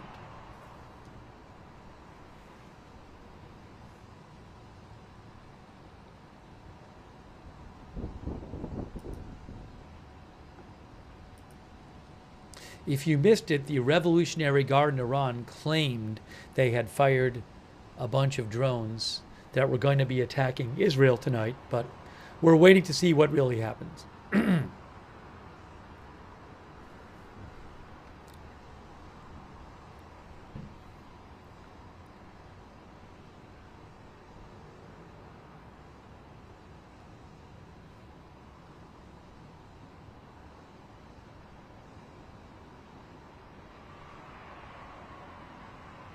Now, Iranian state media, Mehr News Agency, posted a short while ago claiming that Iran had launched both more drones and missiles. I don't know if that's true. We haven't heard anything about missiles. If they had really launched missiles, we would have heard about it, because they would have already probably gotten there at the time of that, given the time of that report. But we'll have to see.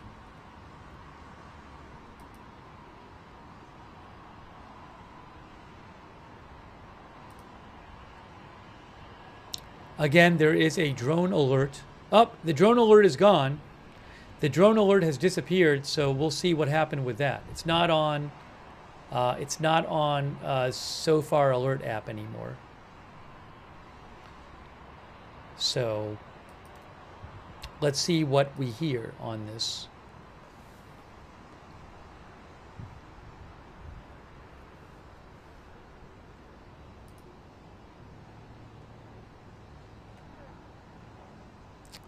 I am hearing unconfirmed report from the Hot News, an Israeli news account I follow, that the drone was intercepted.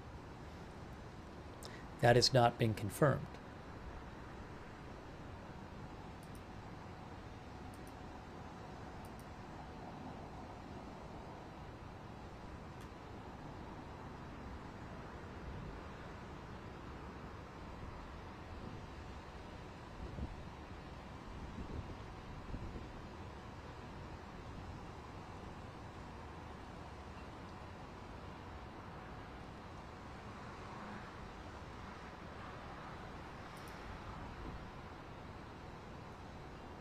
I assume that very soon we'll hear something more from Home Front Command.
Still nothing from Home Front Command.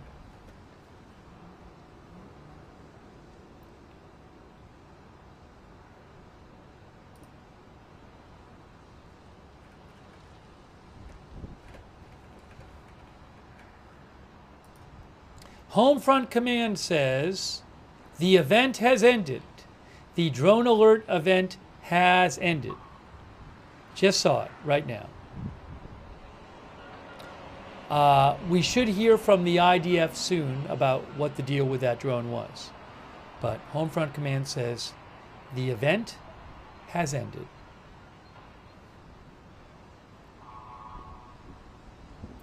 As Max the French Canadian points out, President Trump is supposed to have a national security meeting starting in 2 minutes.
I don't see anything yet from the IDF. N12 News Israel reports that the drone was intercepted. So my guess is that's what happened.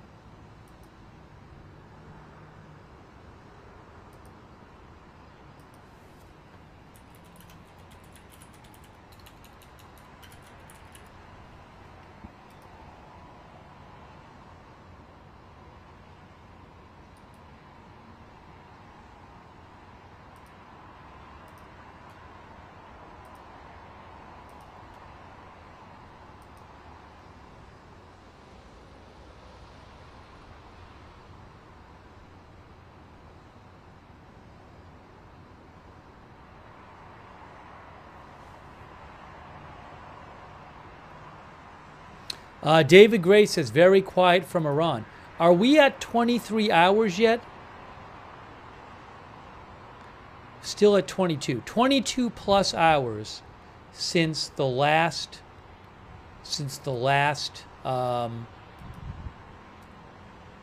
missile alert in Israel. 22 plus hours. Hey, thanks so much to Potsy from the UK, Fearless One, Aaron Stevens.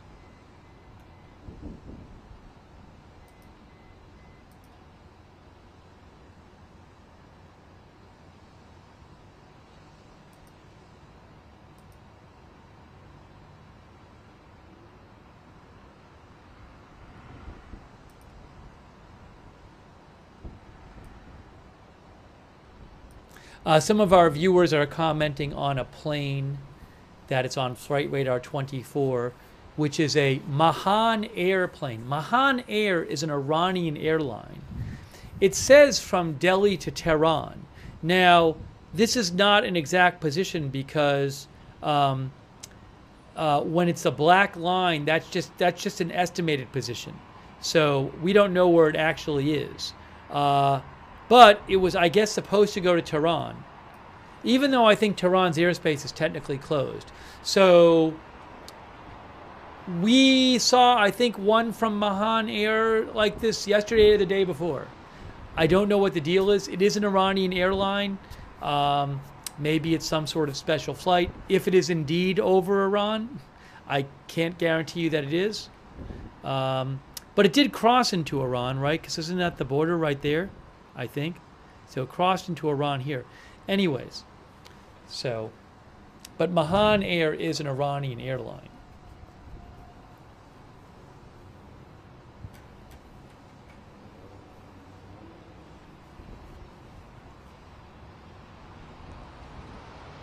Maybe there's people who were caught outside of Iran, who live in Iran, who haven't been able to get back in because of the no flying.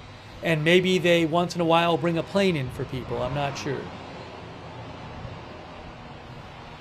That's Flight Radar 24 if you want to check it out.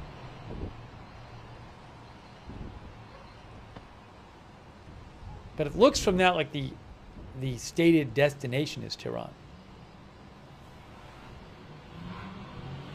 Thank you, Philip Maho. Philip says, how many countries have moved assets to the region? Well, we know the U.S. have. I don't know if others are. The only country right now who there's been a lot of talk of joining Israel is the U.S. I have not heard talk of other countries joining Israel in the attacks on Iran. I'll let you know if I do. I think there were some articles talking about whether the UK could support in some way. If the U.S. launches airstrikes from Diego Garcia, which is an island in the Pacific, they would have to, as far as I understand, ask the UK for permission to do so, for whatever that's worth. Now, it's possible that other countries have moved forces into the region, even for protection purposes or something, but I'm not sure. Thank you, Philip Maho.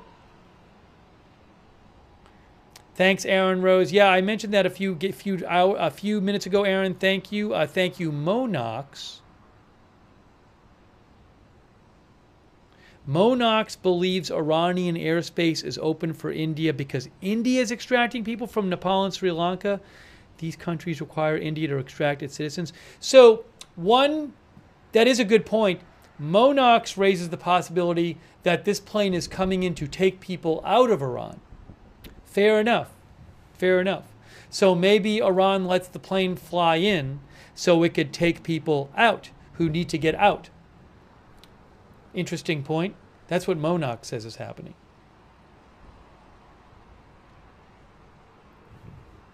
Thanks, Hadley Rodriguez, our new member. Thank you to Fearless One, Aaron Stevens, Biggest Complainer, Nino NPC 2023. I have not seen that statement, and I'll have to look for it.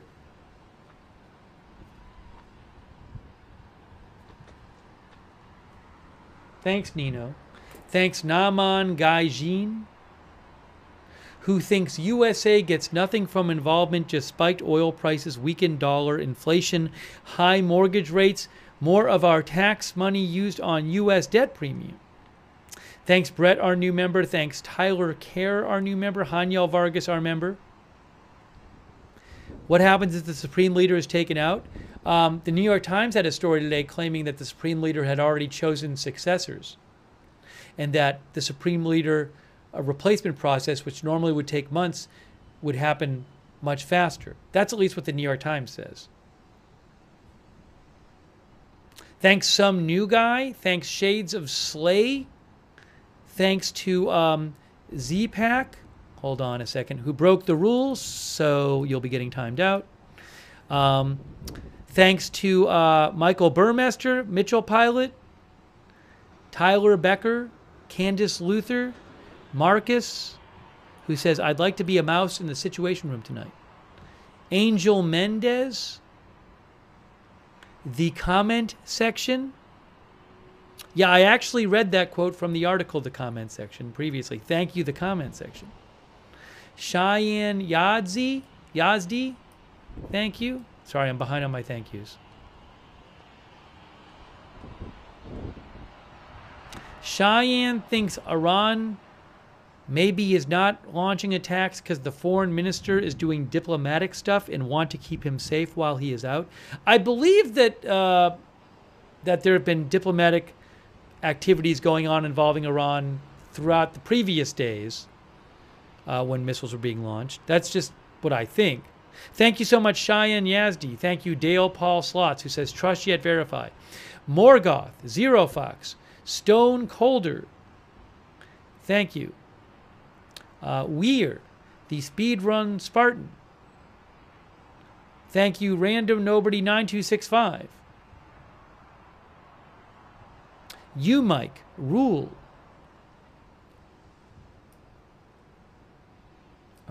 think I'm about caught up on that. Thank you. Also, Big Reef on Twitch. Big Reef says, why are Americans so obsessed with wars? That's what Big Reef said. Thank you, M. Derriabe. Oxytropus on Twitch. Charlie Underfoot on Twitch. Thanks for the gift sub.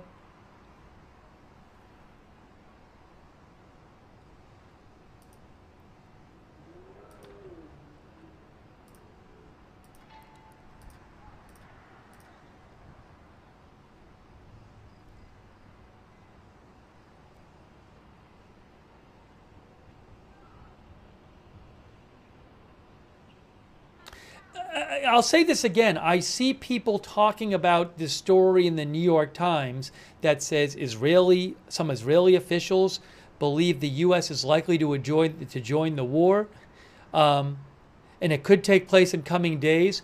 I have been seeing versions of that story for days. I feel like for a week now, I've been seeing various versions of unnamed Israeli officials say they think the U.S. will join the war. That has been going on for days. I don't particularly see anything new in the New York Times story tonight that says that. Seems like basically the same thing as those other stories for days. And it doesn't even say American officials. So, again, I don't know if it's true or not. I don't know where they're getting their info, these Israeli officials, but I don't consider that really a new big thing because those kind of stories have been coming out for days.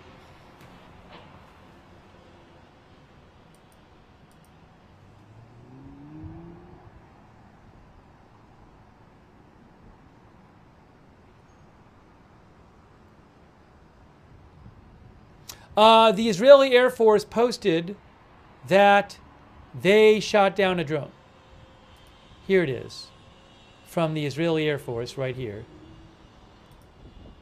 That drone alert from like 15 minutes ago. This kind of thing has been pretty common, by the way. Following alerts that were activated regarding the intrusion of a hostile aircraft, a drone, the Air Force intercepted an unmanned aerial vehicle that was launched from the east. They didn't even say from Iran. They just said from the east towards this territory of Israel. They sometimes say from Iran. I don't know if they don't know or what, but that's what they said.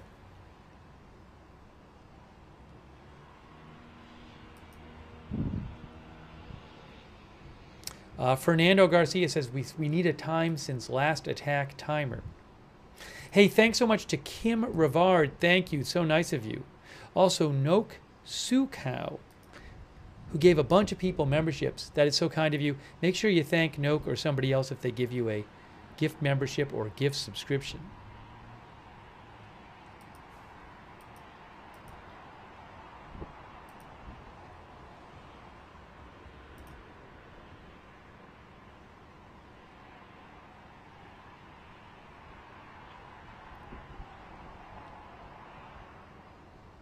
President Trump, I believe, just got back to the White House. He is supposed to have a national security meeting. It was supposed to start at 6. I don't know if it started yet.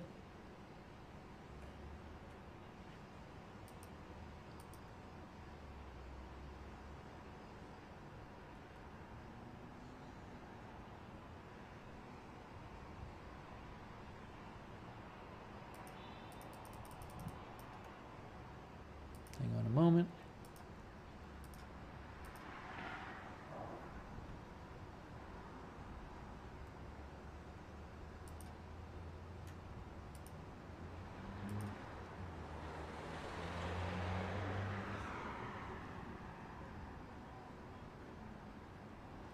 Are we at 23 hours yet for the last missile launch?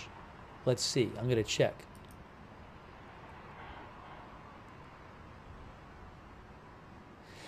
"23 hours and counting since the last missile alert in Israel. It has now been over 23 hours. How about that? I think that's a big thing. I can't tell you why, but over 23 hours. Maxim van der Kruysen says, is the war ended?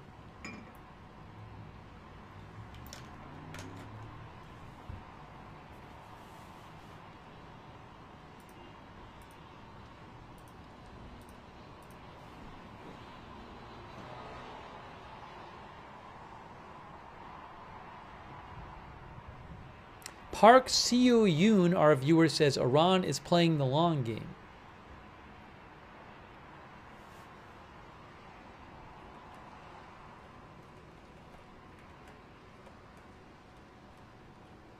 William Allen, our viewer, thinks a peace deal is in the works.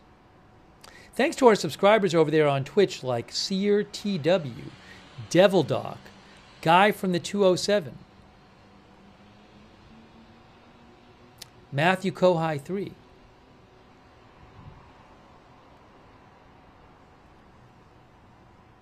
Keezy Bun Gaming, Apexify, Ascertainment,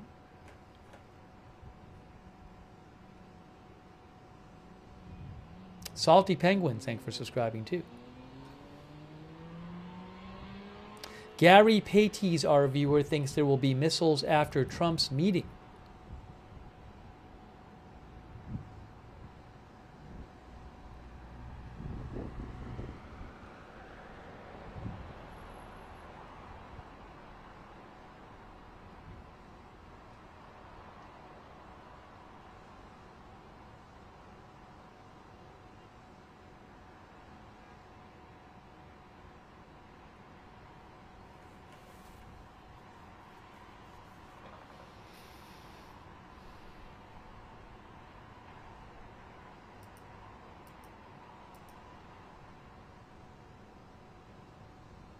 I wonder if we'll get to 24 hours. Could we get to 24 hours with no missile alerts in Israel?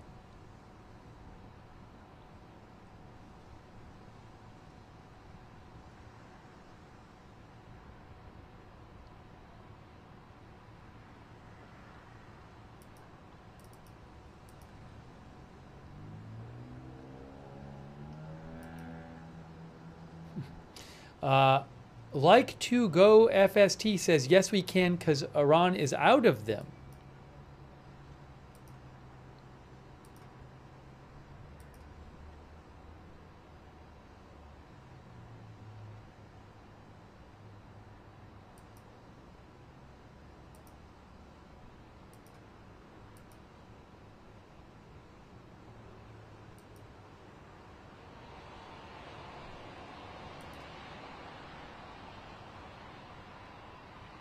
Kiwi NZ says, didn't they use a bunker buster to eliminate in Beirut the Hezbollah leader in his bunker? I don't know what Israel used, but Israel does not have something as powerful as the GU-57, I believe it is, that the U.S. has. Nothing Israel has is powerful enough, has powerful enough penetration capacity to penetrate Fordow. So I believe it was reported that in the assassination of Nasrallah, they might have used repeated bombs dropped on the same location. I don't know that it specifically would qualify as a bunker buster or not. I'm not sure about what munitions those were.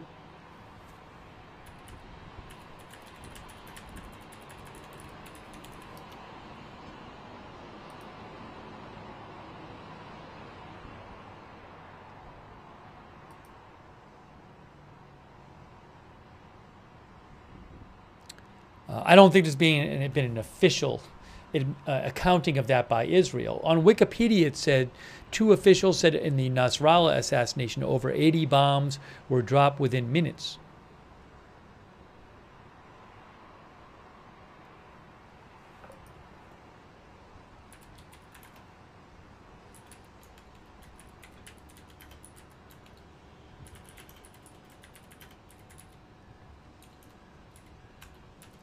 The bomb that everyone is talking about the U.S. using for Fordow has never been used in combat.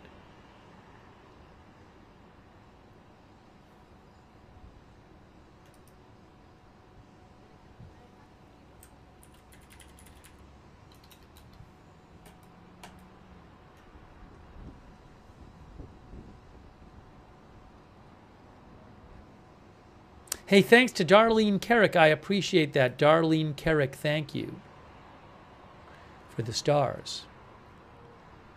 Shout out to our moderators.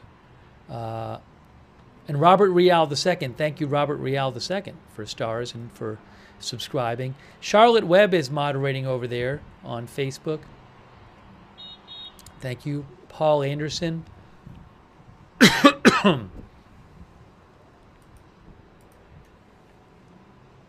Thanks, Chris Lee, for the stars, too, by the way. I appreciate it, Chris Lee. Excuse me.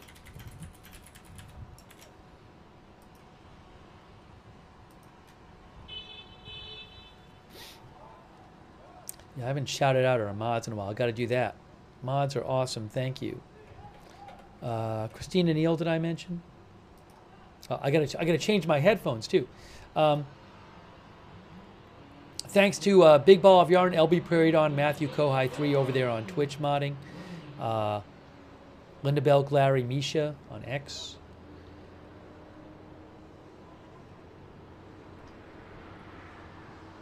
Beth Mythical, thanks for modding over there on YouTube.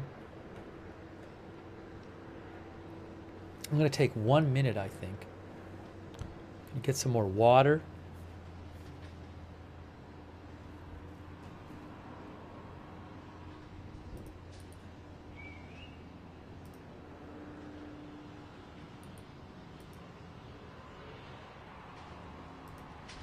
All right, give me 1 minute.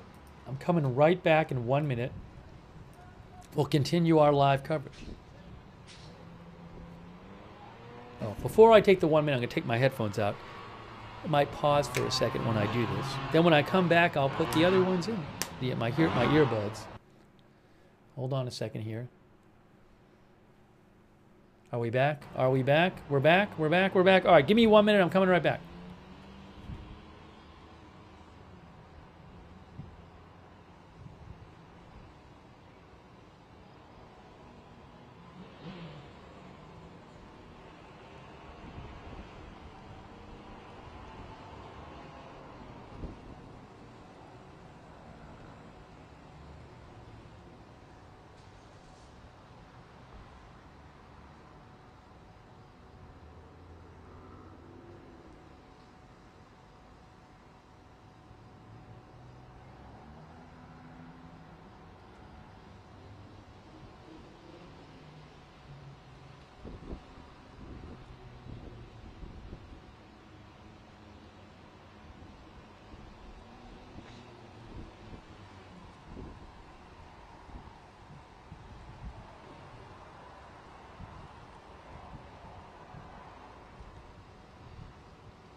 We are back. I'm putting my earbuds in. We're trying to.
The Wall Street Journal had a story today.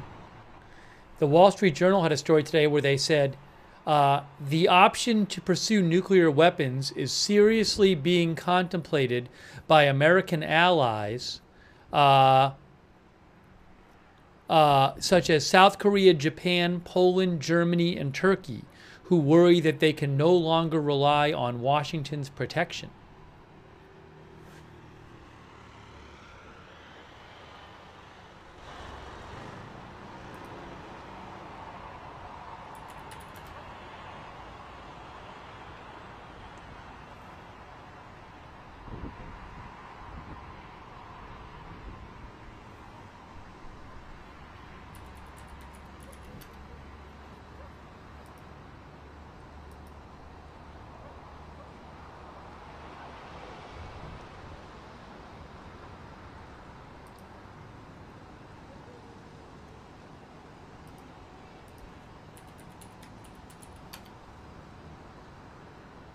Oh, one of our viewers asked about Erdogan, the leader of Turkey. Some of his comments. Turkey's Erdogan says Israel attacks aimed to sabotage Iran nuclear talks. Turkish President Erdogan said Saturday that Israel's attacks on Iran right before a new round of nuclear talks aimed to sabotage the negotiations, and it showed that Israel did not want to resolve issues through diplomacy, he said. He urged countries with influence over Israel not to listen to its poison and to seek a solution to the fighting via dialogue without allowing a wider conflict. He also called on Muslim countries to increase their efforts to impose punitive measures against Israel on the basis of international law and UN resolutions.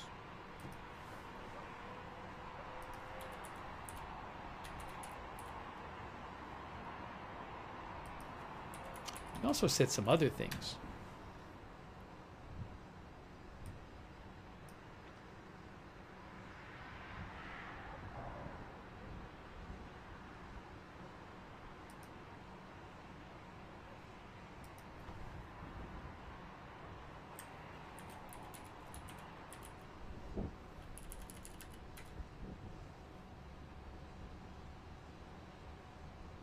He also said, AP says, he said the region cannot tolerate another war and Israel must be stopped immediately.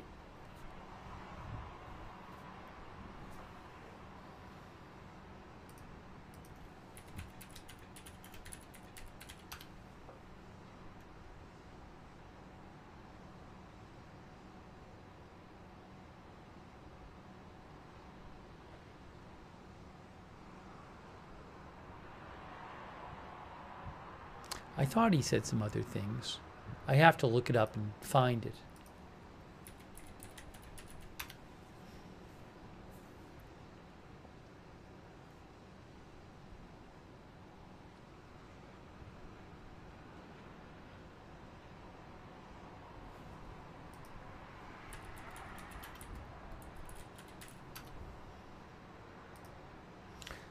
Axios reported that, this is an Axios report, I don't know if it's true. They said President Trump and Turkish President Erdogan quietly sought to arrange a meeting between the U.S. and Iranian officials this week, but the effort collapsed when Iran's supreme leader couldn't be reached to approve it. He's in hiding due to fears of assassination. I don't know if that's true. Is it really true that he couldn't be reached by President Trump and Turkish President Erdogan? Seems like there'd be some way to get a message to him about that. But I don't know.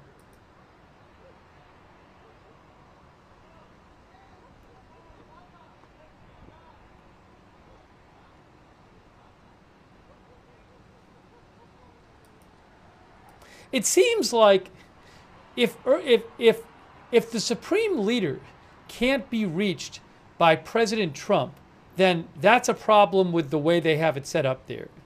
Because you'd want him to be able to, no matter where he's hiding, you'd want to be able to reach him, at least tell him something that President Trump, give him a message from President Trump.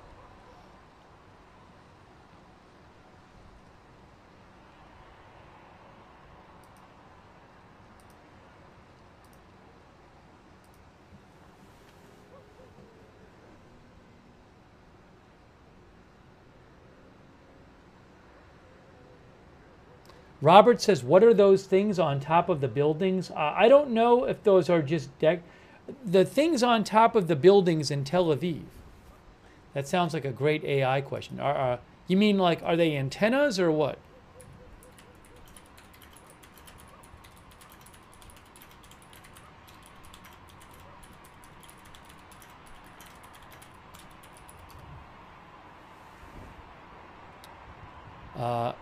Google AI says they're telecommunications structures. Cranes? Oh, some of our viewers are saying they're cranes. Are they cranes? Are they on top of the buildings? Some of our viewers are saying they're construction cranes. Maybe if I looked during the day, it would be very obvious what they are. Maybe I can pull up the stream from during the day. A bunch of the viewers say they're cranes. I'm looking here. Hold on. Yes. These are all cranes because I'm looking at, that's crane. I can't, this I believe is a crane on this one too. Yes. Those are all cranes because I can see it during the daytime shot. Good job, viewers.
Thanks, Andrew Chrisman, for watching.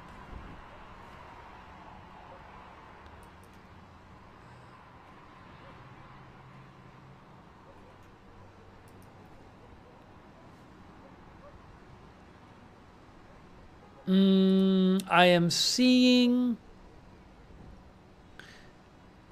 this account I follow, Israeli news account Security Cabinet, says in Iran there are reports of an attack in Shiraz that is unusually intense and lasts for over 20 minutes.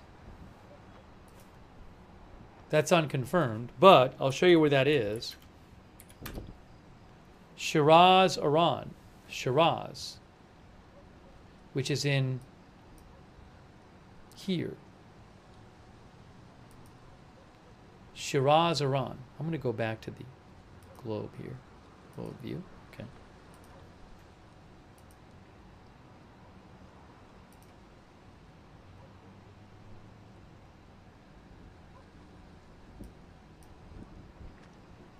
I don't know what might be being attacked there.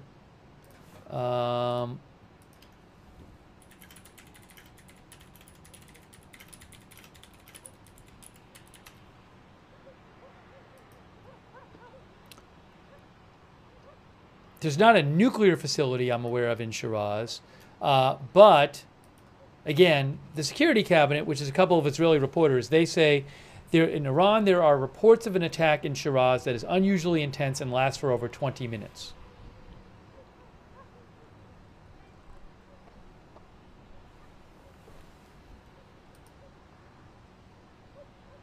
Fars News, Iran state media just... Oh, Iran state media also says air defense is now active in central Tehran. Okay, there's that going on right now. Air defense active in central Tehran. Also, I think Iran state media is claiming that Iranian drones are flying through the air somewhere. Now, let me see if I can figure this out.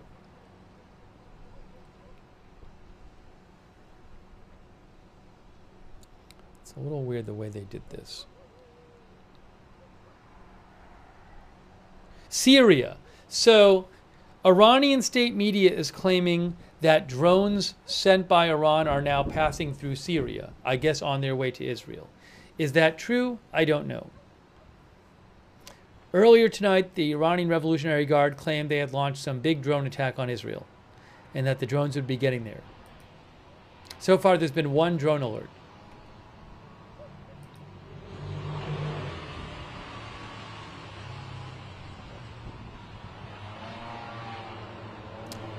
Here is the announcement from a few minutes ago. Iranian state media ISNA posted this announcement from the Revolutionary Guard of Iran. They said the Revolutionary Guard's suicide drones are advancing from the north to the south of of Israel. Tonight's operation will be continuous, impactful, and disrupt Israel's balance. That's what they said. It's the same announcement we read you like a half hour ago or an hour ago. But it was just posted by one of the state media outlets.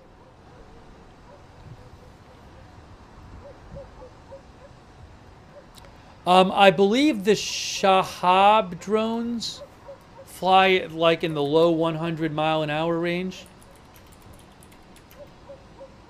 Shahab? I'm forgetting. Shahed. Oops, my brain stopped working. Shahed drones fly maximum 115 miles an hour.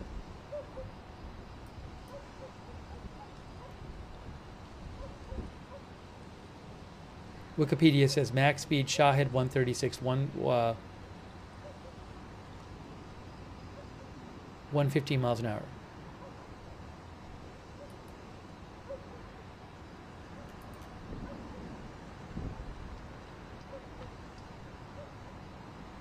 One of our viewers, a race, says Shahed drones are dangerous, killed many in Ukraine.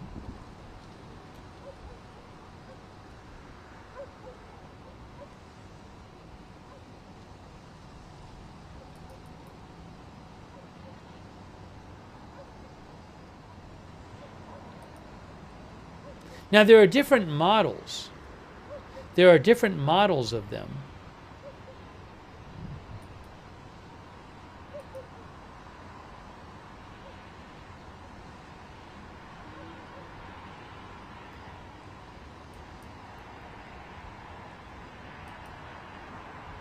But there's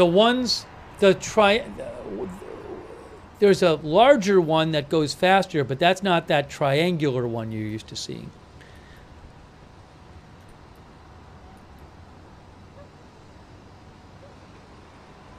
Chris N says, not effective when there is drone defense.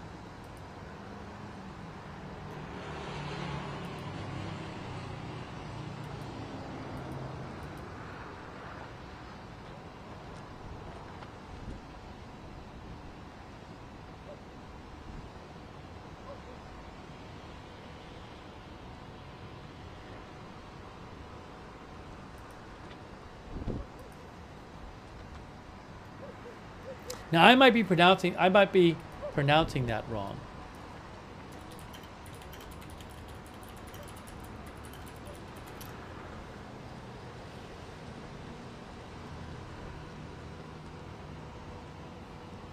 One source online says Shahed or Shahid.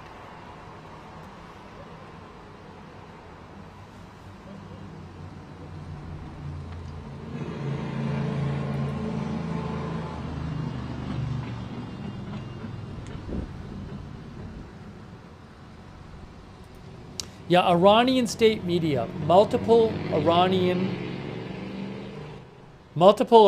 state media outlets are posting the same video, which they say shows Iranian drones moving through the skies of Syria toward Israel. I have no verification of this video. I can show you here on a map that if you look at Iran, there's Iran, and there's Syria here. So it's possible that drones from Iran would go through Syria on the way to Israel, but I cannot verify the video.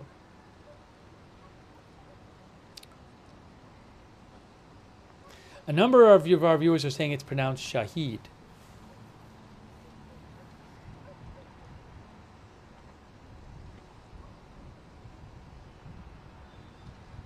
Haifa is in Israel.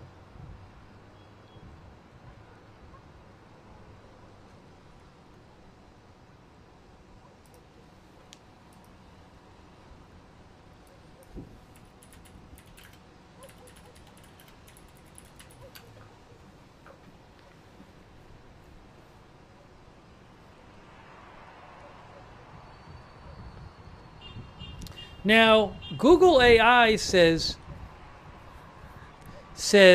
in Persian, Shahed translate to witness. It can be interpreted as beloved. The term is derived from Shahid in Arabic, which means martyr.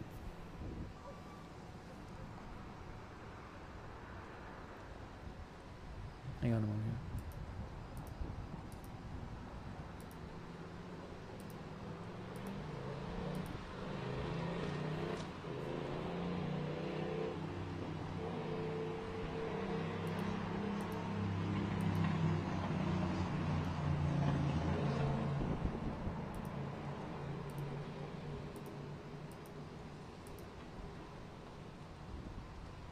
Oh, I was going to show you guys something. I was going to show you this thread.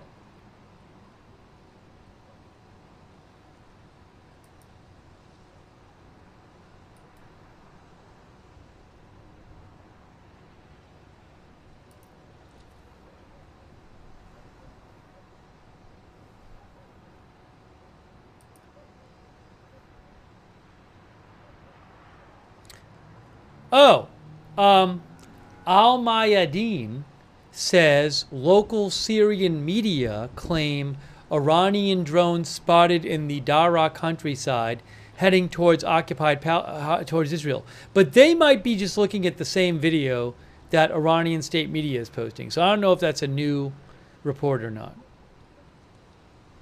Al-Mayadeen also says The sound of a squadron of aircraft was heard in the skies in a number of Iraqi cities, likely Iranian drones. Look, Iran said, the Revolutionary Guard said it a while ago, they had launched a bunch of drones at Israel. We haven't heard Israel say there's some huge drone attack. We haven't heard Israel, I assume if they think people are in danger, they'll issue alerts. It takes hours for drones to get from Iran to Israel. I mean, if it's the ones that fly 115 miles an hour, that's going to take at least about 5 hours. So I'm guessing if there are a bunch of drones flying towards Israel, Israel's aware of that and trying to take them down before they get to Israel. So we'll have to see what happens.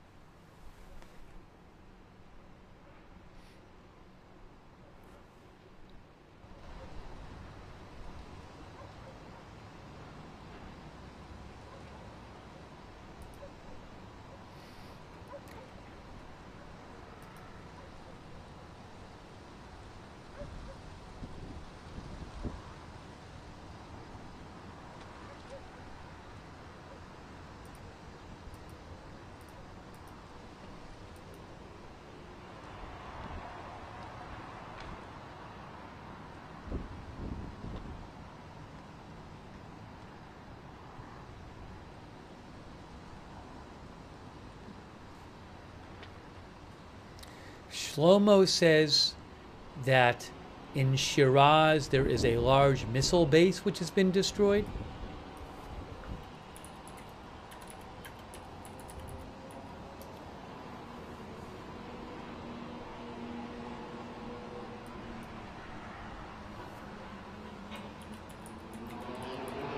There was reportedly an attack tonight.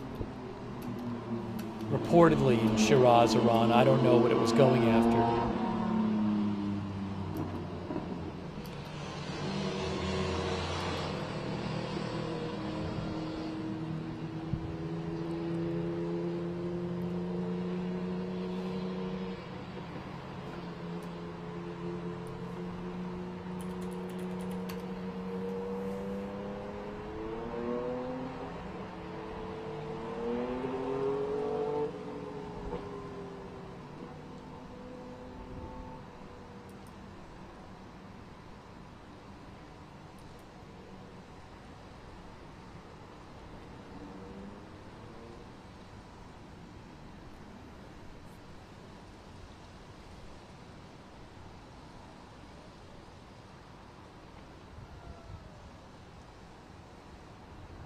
Excuse me.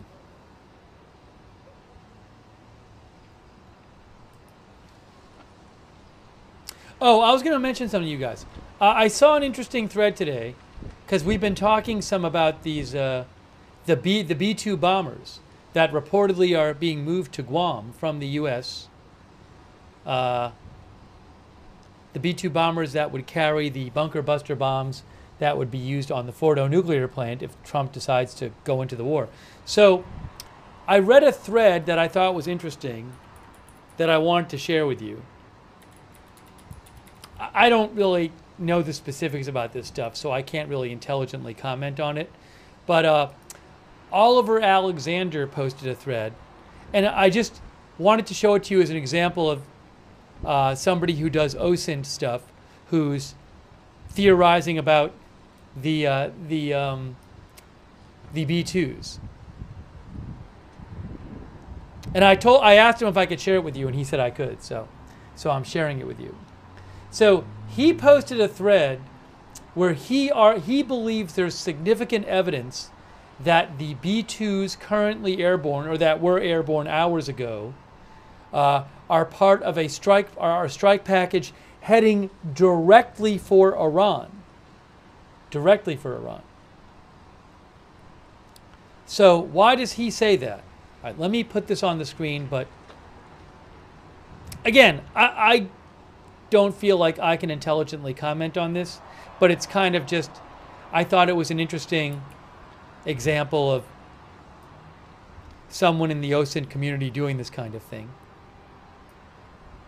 so you could see. Oh, hold on a second. Let me do it this way. So you could see what the reasoning is. Whether you agree or not is up to you. So he said, this is some evidence. This is why he it's evidence he thinks that the B-2s are heading directly for Iran. I don't even know that it's been confirmed that they landed anywhere. He says, 1, immediate refueling after departing from Whiteman Air Force Base indicates the aircraft are carrying close to their maximum payload. Yeah, I did see an article before, I think it was a Washington Post article, that said that the refueling, it seems like they were refueled right after they took off, which meant that they were carrying a heavy payload. He also says, if not an immediate strike, he says, it is highly likely that with the ordnance would have been pre-positioned in Guam or Diego Garcia with transport aircraft in order to save the logistical headache of the additional aerial refueling and airframe stress. So what he's saying is he believes that since it appears these were refueled right after takeoff, that he thinks they were carrying like the bombs, these heavy bombs. And he says, well, basically, if you weren't going to have them go directly to Iran, why would you have them take off with the bombs? Why not have the bombs closer, closer to the destination, further along the journey, rather than having them from the beginning? Then he says, if the B-2s continue forward onto Iran, they will arrive on target a few hours prior to the opening of the futures market at 6 p.m. ET Saturday. This will give the Trump administration time to host a press briefing to calm the markets before they open. Then he says, KC-135 and KC-46 aircraft have been pre-positioned around the world at the exact bases that would enable the world's longest and first circumnavigation bombing mission. Circumnavigation is going all the way around the world. He says, I fully suspect this record would be something that would appeal to Trump. Then he says, 4, not launching from Diego Garcia, that island in the Indian Ocean, would mean that the U.S. is not legally required to inform Mauritius, who the island belongs to, of the strike as part of their lease agreement. So look, he's not saying he's positive this is happening, but he's saying, hey, here are some things, here are some reasons to think that these aircraft, they took off from Missouri and they're just going to go straight to Iran, which would take a while, and they're going to be refueled on the way. So I thought it was an interesting thread. I can't really intelligently comment on this because I'm sure people can come up with other arguments that they're not going there. But if you want to see his account, you can go to at OAlexanderDK. At OAlexanderDK. I appreciate him letting me show you the thread. Some people are saying speculation. I guess the thing is though, like, it's speculation in the sense that he's not sure, but he has a OSINT background, so his background would presumably allow him to sift through better and worse evidence. Like, he feels that these are good reasons. It's not just any old reasons. He's not saying he knows he's right, but I mean, I would think that you could appreciate the difference between someone who doesn't know something for sure, but has a lot of experience and can look at a situation and say, hey, these things going on in this situation seem like good evidence here. The difference between that kind of person and somebody who has no experience whatsoever, just citing whatever reason, that a more experienced person would say, well, those aren't good reasons. I want to be clear here I guess in under one definition of speculation, you could you could call both of those cases speculation. But if you're literally saying, well, any theorizing about something without 100% surety and certainty in advance is just speculation, and it's all equally credible or incredible or lacking credibility, I don't think you really would think that. I think there's all kinds of cases in your life where you would trust certain people's judgment on something as much more reliable than others, even if neither of them had absolute certainty and had absolute certain evidence that would be, knocked down 100% evidence. So, again, I'm not that familiar with Oliver, but if I thought it was somebody with no background whatsoever who was incapable of discerning good from bad reasons, I wouldn't show you the thread. Again, I don't know if it's true. And also, I'm not familiar with the debate in that world, so there might be all kinds of debates going on with people throwing out different considerations. I'm guessing there's a healthy debate going on in that world, but I thought it might be interesting for you to see.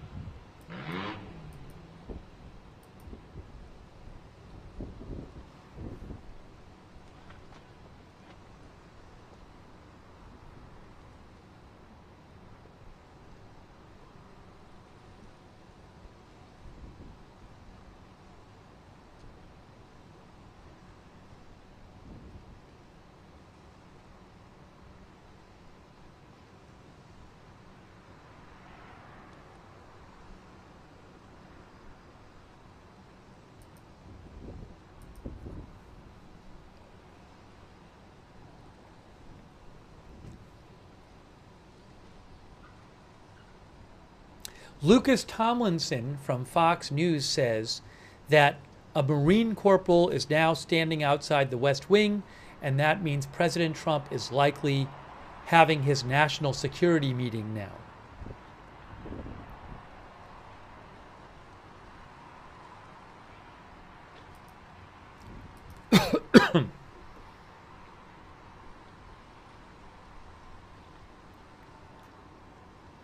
I have to reopen my chat window here.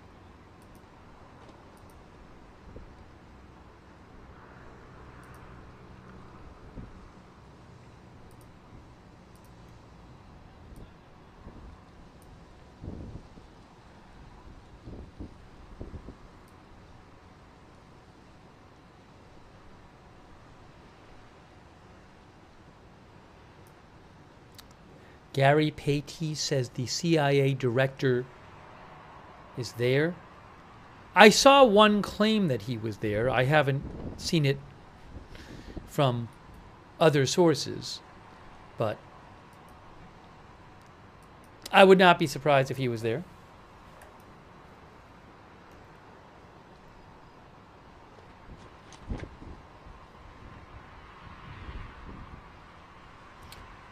By the way, I do want to say a quick apology.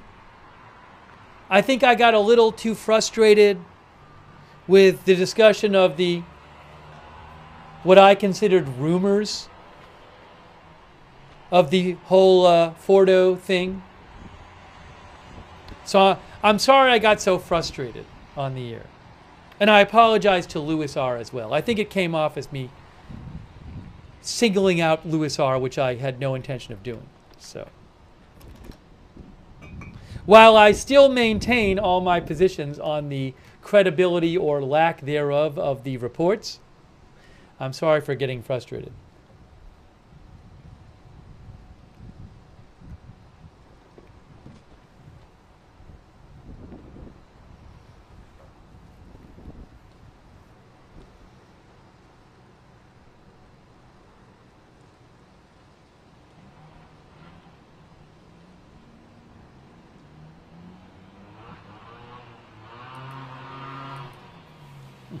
One of the viewers said, apology not accepted. Wow. I guess that's the way it's going to have to be.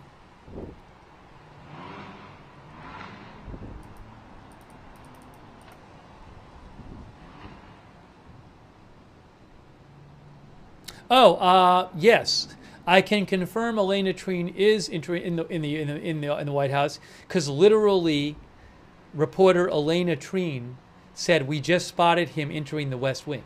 Well, there you go. That's good. That's good enough evidence for me.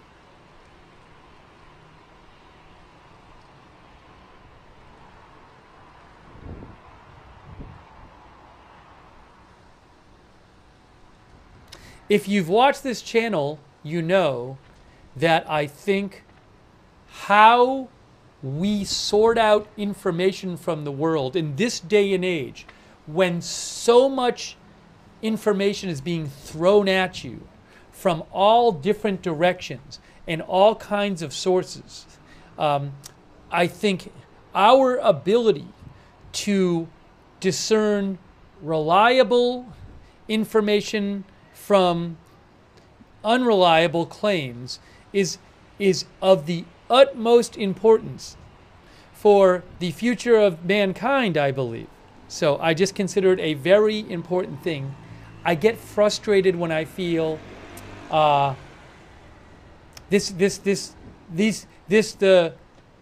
good procedures of belief forming are not being followed.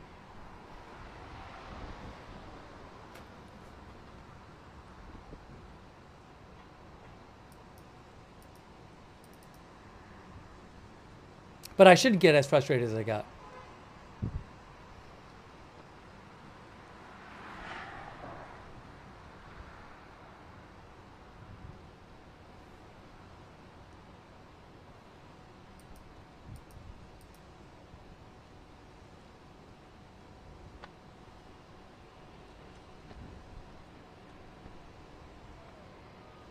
Are we at 24 hours yet on the missile alert? Are we got to be close. We got to be very close. It's not 24 yet. We're about a half hour away. In 38 minutes, it will be 24 hours since the last missile alert, according to SOFAR Red Alert. Again, in 38 minutes, it will be 24 hours without a missile alert. How about that? And in the last 15 hours, there has been one drone alert, which was an hour ago when the drone got shot down. So in the last 15 hours, one drone alert, and in the last 23 hours, 0 missile alerts. What's up with that? What's up with that, guys?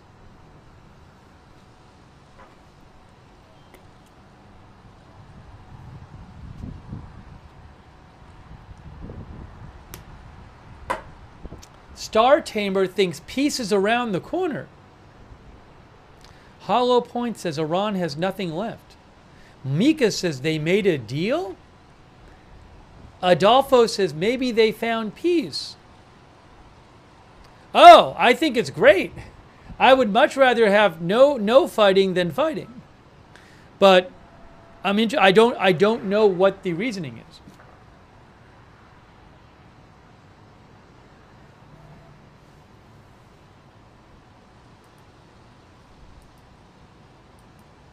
It's very interesting.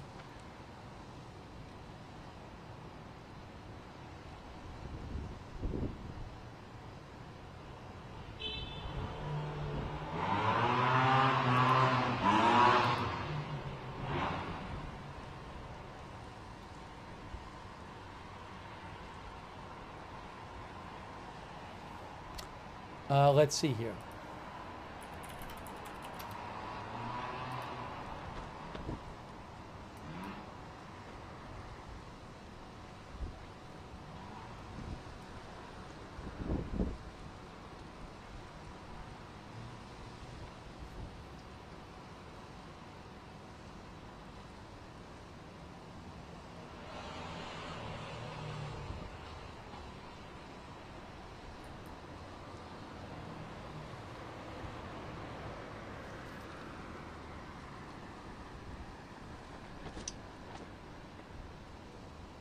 I haven't seen, please send it to me if you see it. I have not seen yet any confirmation of B-2's landing in Guam.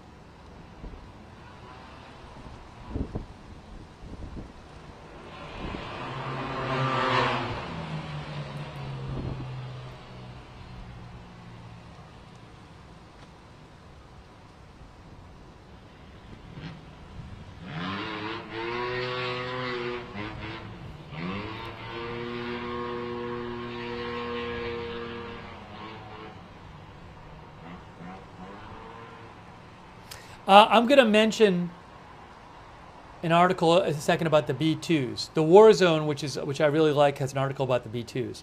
So I'm going to talk about that in a second. But hey, let me say a quick thanks to some people. Thank you to No Name. I appreciate that, No Name. Also, Serena and Donna Lauer. Thank you for the gift memberships. Alaskan Barons. Thank you, Alaskan Barons. Callista. Och Katzel Schwof from Munich. Thank you. Joe K. Joe K., I believe there are a bunch of existing sanctions on Iran. I don't really know what they all are. But not in the last week, not new ones that I'm aware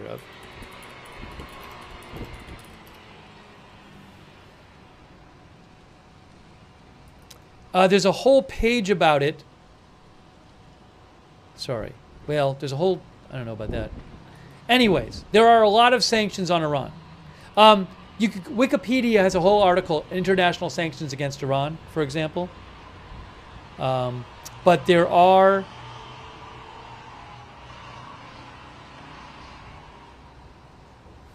yes, a number of existing sanctions on Iran from different countries, but I don't know the specifics. But no new ones that I've heard of in the last week because of this conflict, I guess I could say. Thank you, Burke Tunga Tas, who says, as a Turk, I can say, thanks for watching from Turkey. Burke says, the last thing Turkey wants is a destabilized Iran. He says, don't forget 25% of Iran is natively Turkish-speaking Turks. Is that true?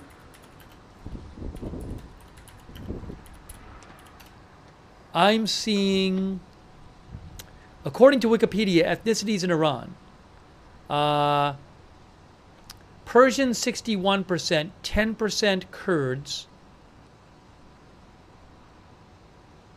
Oh, Turkic peoples are between 18 and 19%, with the largest group being Azerbaijanis. Turkic peoples, that's according to Wikipedia. Anyways, you can read more about that in the Wikipedia article, Ethnicities in Iran. Thank you so much, Burke from Turkey. Burke says, we never support harm to Iran. Thank you, Taxiway Aviation. Taxiway Aviation says the cranes on top of the buildings in Tel Aviv are for maintenance and window cleaning. Is that true? They're not buildings under construction. They're permanent maintenance and window cleaning cranes? Huh. The chat will say that.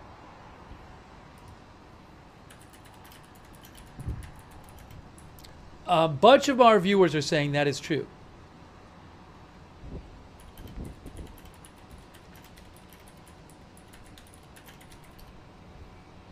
All right.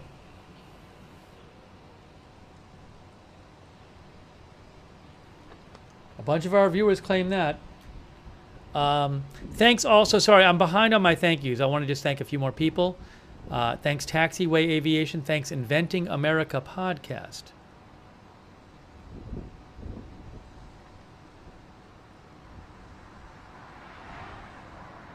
Who says, if the Supreme Leader cannot be reached for ceasefire talks, He has already committed to a certain end. Yeah, Axios was claiming that Turkey and the U.S. couldn't reach the supreme leader about setting up ceasefire talks. I don't know if that's the case. Armin Khatiri, thank you, Armin, who says the Iran regime should be removed, and you will see that the Iranian and Israeli people are good friends. Thank you so much, Armin Khatiri. Thank you, Damon Reinhardt. Thank you, Damon. We might talk about that in a bit, Damon. Thank you, Joe K. Thank you, David Martin. Thank you. Thank you, David Martin. Granny Yaya, Kurt, W9BBW, Shaft for the gift memberships, Hevlush for being a member, Semd Sift from Turkey. Thank you, Sem Sift from Turkey. Sem Shift. I'm probably pronouncing that wrong. Rohedi Rodriguez, thank you, who says maybe Iran is not firing missiles because they're getting ready because of the U.S. bombers heading to Guam. That's what Rohedi says. Thank you, LTC Army Retired Pent. Thanks for your service. Thanks for being a member. Thanks, Francis Dunn. Mel Espinoza, Rick Butler. All right. Also, thank you so much to Louis R. Thank you, Louis. That's so kind of you. Again, I apologize, Louis. Thank you, Louis, for all your support of the channel. Amazing supporter of the channel, Louis R. Thanks to our member, Chris the Toffee, I will check. And Silgois the Sauce, who says new moon on Wednesday. Best time for night stealth is tomorrow to Saturday. That's what Silgois says. Jeannie Sparks, thank you. Hey D, Liz Decker, BK Obin, Miss Curvy, Dewey, Actually Dan, and Dewey. Dan is looking to see if aerial refueling aircraft take off from Guam. And says, may mean the B-2s aren't stopping. All right, I think I'm caught up. There was a lot of thank yous I had to give because I waited too long. And A to Z, hey, for all the gift memberships. Thank you, A to Z. That's really nice of you. And also Bunker Buster, thank you. Also Herschelizer on Twitch, Tribal Convictions on Twitch, Bad Toastery on Twitch. Thank you. I want to talk about this Warzone article. That's a good site, the Warzone. And I'm going to post the link to the article in the chat. Just make sure I don't have anything else to report at the moment.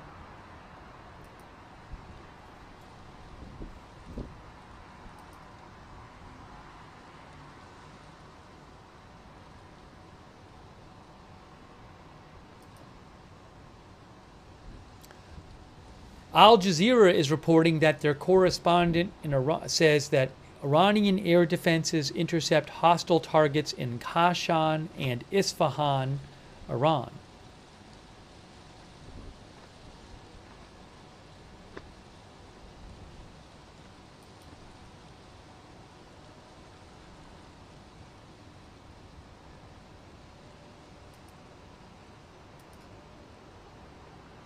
So the Warzone is a very good military news site. I am going to post a link in the chat to a Warzone article. They have a new article, B-2 bombers head west across Pacific amidst Iran crisis. Now, I'm not going to show you the whole article, but in the article, one thing they do is they assemble a bunch of this OSINT, open source intelligence stuff. People in the public who've been looking at the information they can gather publicly and drawing conclusions about it, and they post a bunch of that stuff in there, so you can look at that there. I want to mention some of the things that the Warzone said about the situation in the article, but I just posted a link. It's twz.com, and I just posted a link to the article in the chat, so you can check out the whole thing if you want. But I just want to mention a couple of things they said. They said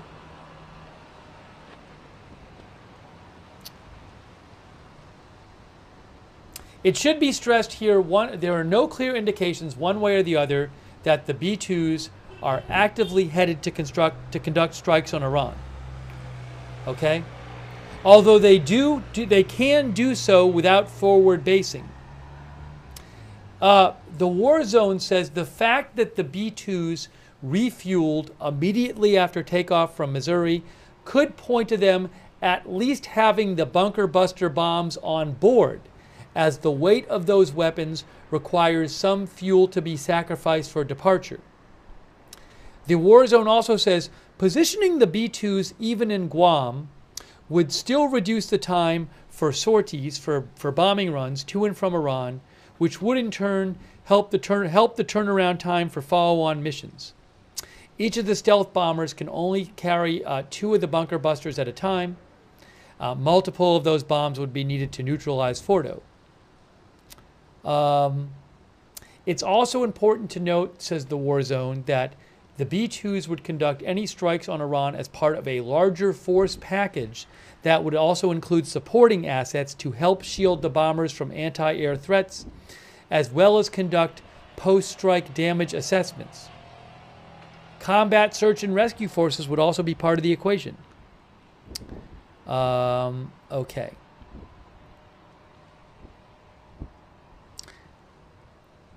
All right.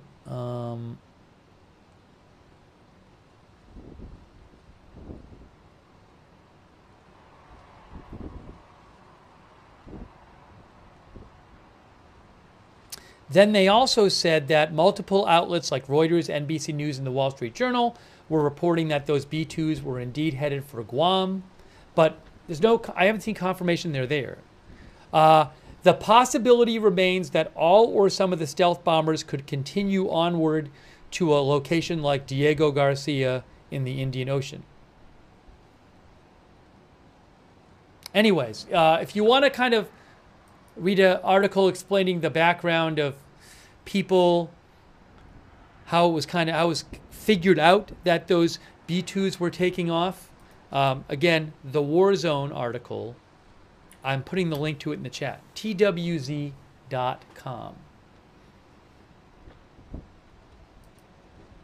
But we don't know, we don't even have to confirm those B-2s are involved in this Israel-Iran conflict thing. Maybe they're not. Also, maybe they're meant as to put pressure on, as like a bluff, to put pressure on Iran. Thanks, by the way, to Debbie Weeks and Schultzes and GTA Gun.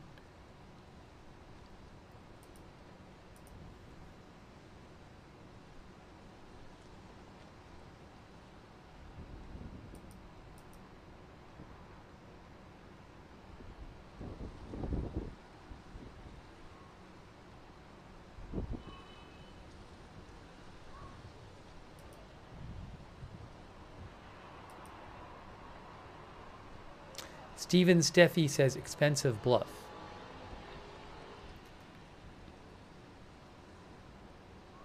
And if you missed it, Reuters was reporting today. We talked about this earlier. Very interesting report from Reuters. Oh, they updated their B2. Hold on. Did they update this article?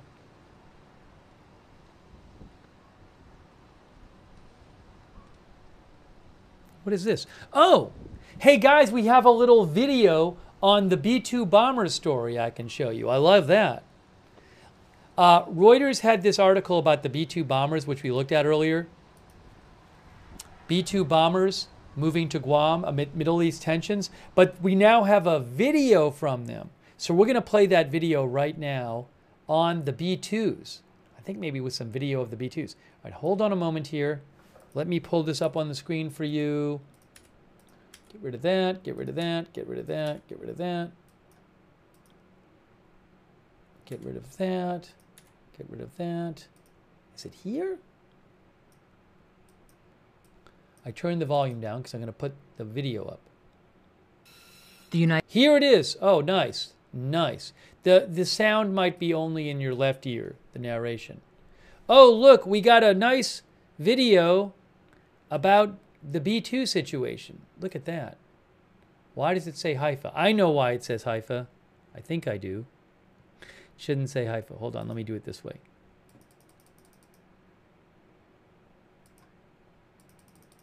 Okay, here we go. Here's the video from Reuters. Look at that. Wow. I'm sure you can see all this. I think we're good. The United States is moving B-2 bombers to the Pacific island of Guam as President Donald Trump weighs whether the U.S. should take part in Israel's strikes against Iran. The bomber deployment was relayed to Reuters on Saturday by 2 U.S. officials. It's unclear whether the move is tied to Middle East tensions. The B-2 can be equipped to carry America's 30,000-pound GBU-57 massive ordnance penetrator designed to destroy targets deep underground. Experts say it could be used to strike Iran's nuclear facilities, including the deeply buried site at Fordow, the crown jewel of Iran's nuclear program. The officials declined to disclose any further details. The Pentagon did not immediately respond to a request for comment. Israel on Saturday said it had killed a veteran Iranian commander during attacks by both sides in the more than week-long air war. Israel says Iran was on the verge of developing nuclear weapons, while Iran says its atomic program is only for peaceful purposes. Tehran said it would not negotiate over its nuclear program while under threat. Trump has said he would take up to 2 weeks to decide whether the U.S. should enter the conflict on Israel's side. I have ideas as to what to do, but I haven't made a final. I like to make the final decision 1 second before it's due.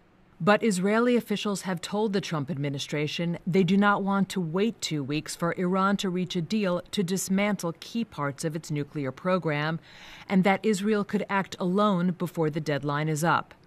That's according to 2 sources familiar with the matter, who said Israel communicated their concerns to Trump administration officials on Thursday in what they described as a tense phone call. Participants on the call included Israeli Prime Minister Benjamin Netanyahu and Defense Minister Israel Katz, according to a security source, as well as U.S. Vice President J.D. Vance and U.S. Defense Secretary Pete Hegseth. The White House declined to comment. The Israeli Prime Minister's office did not immediately respond to a request for comment. Iran's mission to the United Nations also did not immediately respond. The United States is moving B. That footage of the B-2 is quite something. Look at that.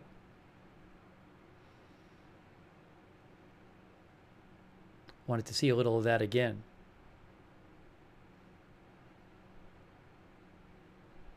I'm just replaying some of that. Look at that. Wow.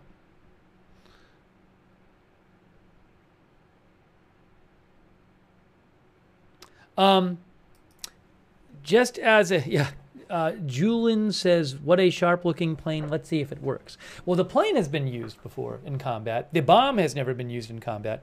Thomas Darwin says, wild-looking airplane. I wanted to add, Reuters is also reporting that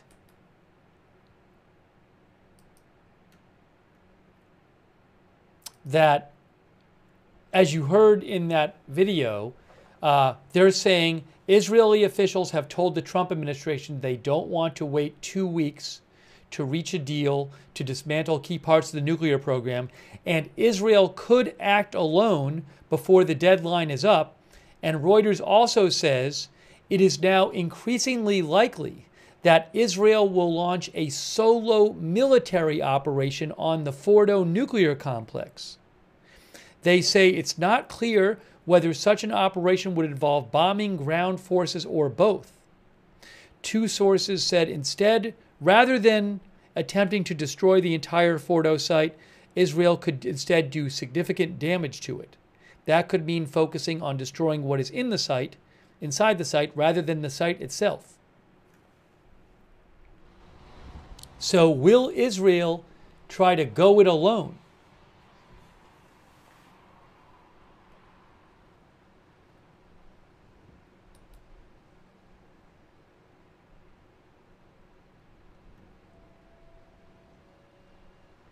Maria says, I think it's closer than we think.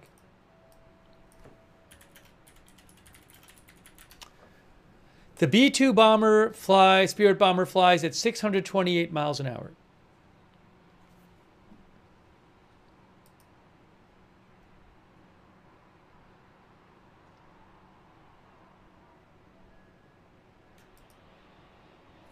There is a picture from the Air Force website of the B-2.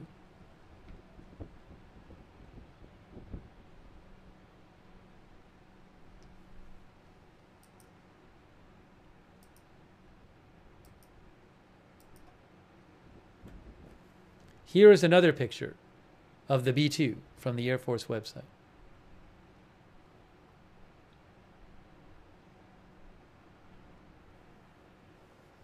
Did we hit 20? No, we didn't hit. We're almost at 24 hours of no missile alerts.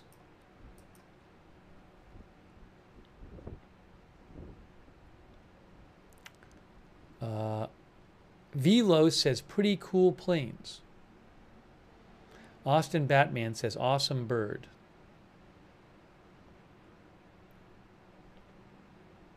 Max the French Canadian says peak engineering.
That's not smoke. That is clouds you're seeing.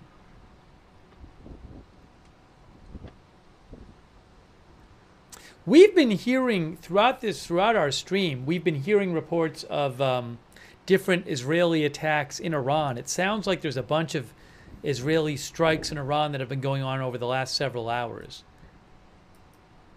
from the reports we're hearing.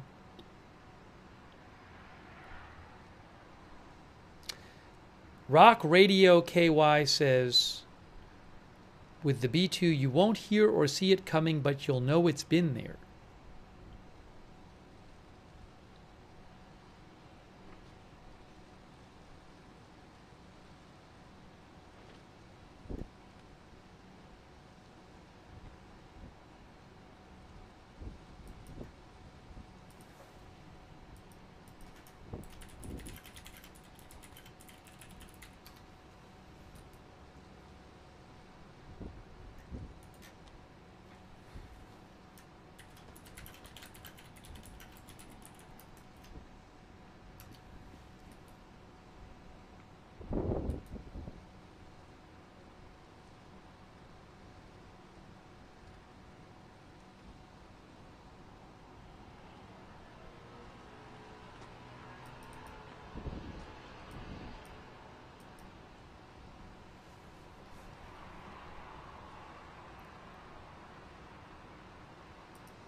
Al-Mayadeen says, explosions heard in Iran in the cities of Isfahan, Kashan, and Qom with no casualties reported. Again, there have been it sounds like it's been active with Israeli airstrikes tonight in Iran. That's what it sounds like. Meanwhile, we're very close to 24 hours with no missile alerts. Wow. But oh, it says 24 hours ago. According to, it is 24 hours ago. According to So Far Red Alert, it has now officially been 24 hours since the last missile alert in Israel.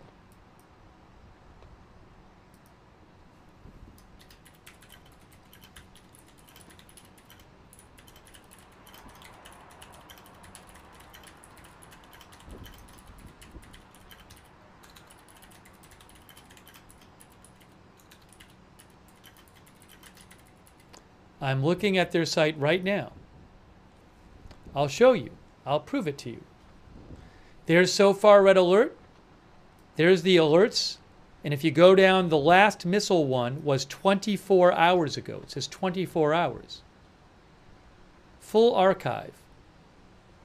Go to the bottom. Drone, drone, drone, drone, drone. Last missile alert 24 hours ago. Unbelievable. TZOFAR.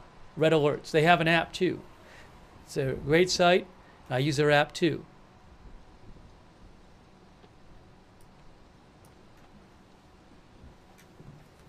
Wow. This is the first time that's happened since the start of hostilities.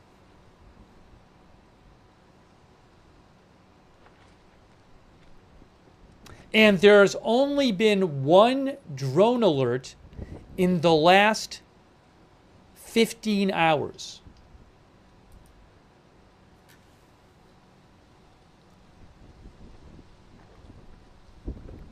I don't know why someone's saying that.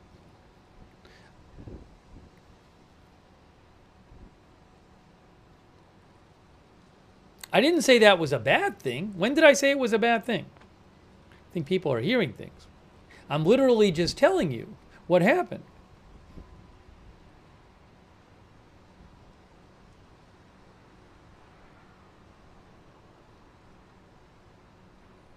It seems like, I mean, there's obviously a reason of some sort. Are they low on missiles? Were they going to do some attacks that Israel prevented? Some of our viewers are saying, hey, maybe there's like peace negotiations going on. Are they saving it because one of our viewers thought that maybe they're saving it because they think that the Fordow might get attacked soon and they're waiting for after that? I don't know, but yeah, Ron Goodman says they could be low on launchers, but wow.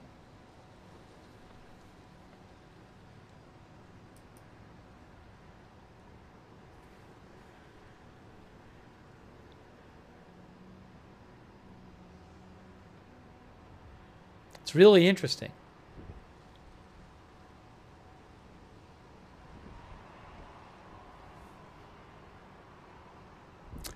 Miss Curvy thinks they're holding back.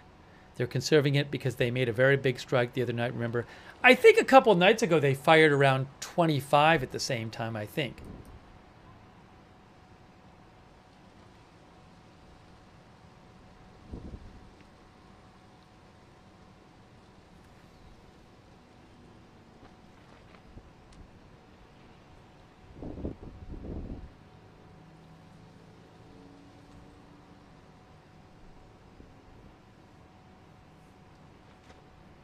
It's very interesting. Trust no one thinks Iran must be saving its missiles.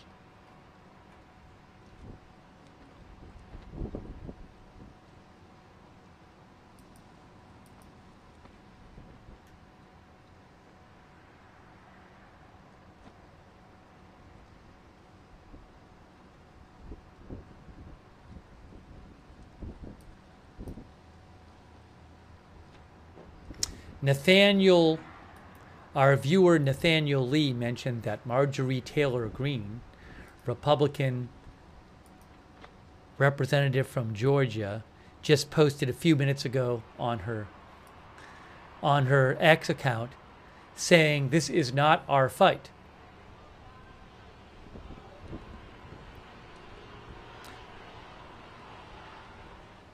She said there would not be bombs falling on the people of Israel if Netanyahu had not dropped bombs on the people of Iran first. Israel is a nuclear-armed nation. This is not our fight, she says. Anyways, some different of a difference of opinion within the Republican Party whether the U.S. should join the war.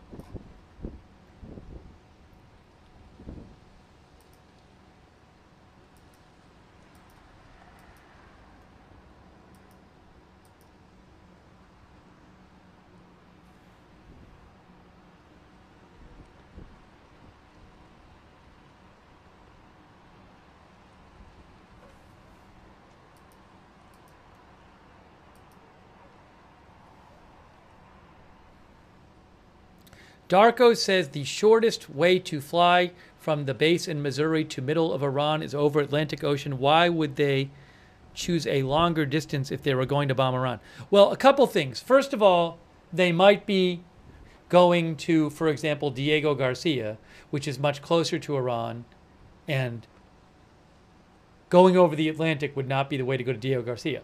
Also, we talked about this earlier, and I was wondering about going the Atlantic route versus the Pacific route, but I'm guessing there's tons of other consideration besides pure distance. So, it's for example, there might be bases on the way where you could have refueling aircraft launch from or something like that. So yes, yes, Guam is technically not closer to Fordow nuclear site than the base in Missouri, as strange as that might sound, because we looked at that earlier. But there might be all kinds of other reasons to have them go to Guam. Well, if they're going directly there and not even stopping at Guam, there might be reasons to do that, to go in that direction, depending on what they're flying over and what's around. So, but it is interesting, we looked that up before, that I originally thought Guam would be closer to Fordow. But Guam itself is not closer to Fordow than the base in Missouri is. But as I said, there's all other kinds of reasons you might be going in that direction. I think it's an interesting question, but, I can't tell you the exact answer to that.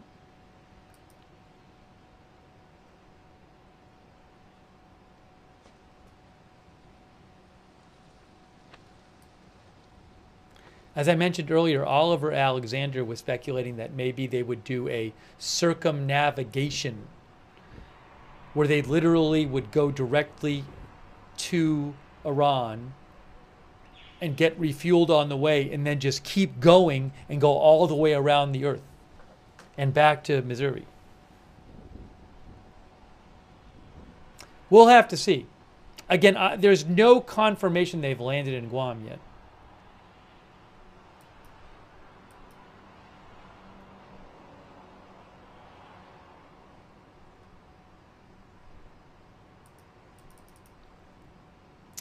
Thank you to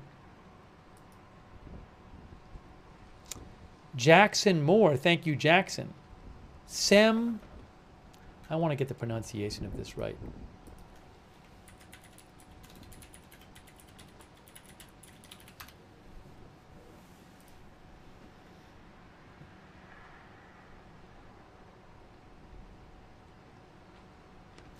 Sem, or is it Kim?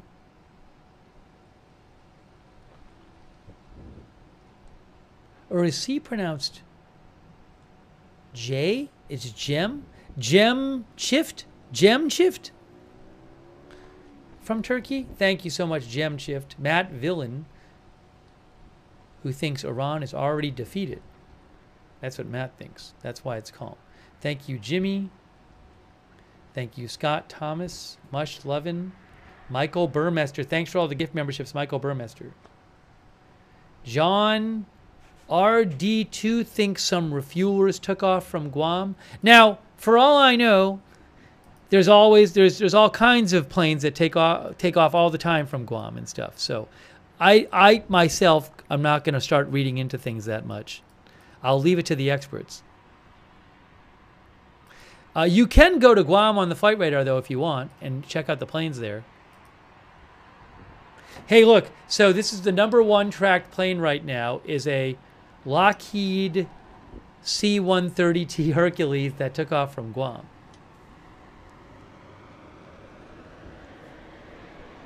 I have not heard anyone who would know this kind of thing that I follow say, wow, that's really super interesting that that plane did that then.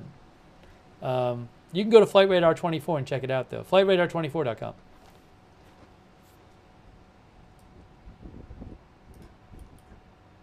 A C-130T Hercules is a transport aircraft. It is not a refueling aircraft. It is a military transport aircraft. But that might not have been the one the viewer was talking about. As far as my quick look gathered.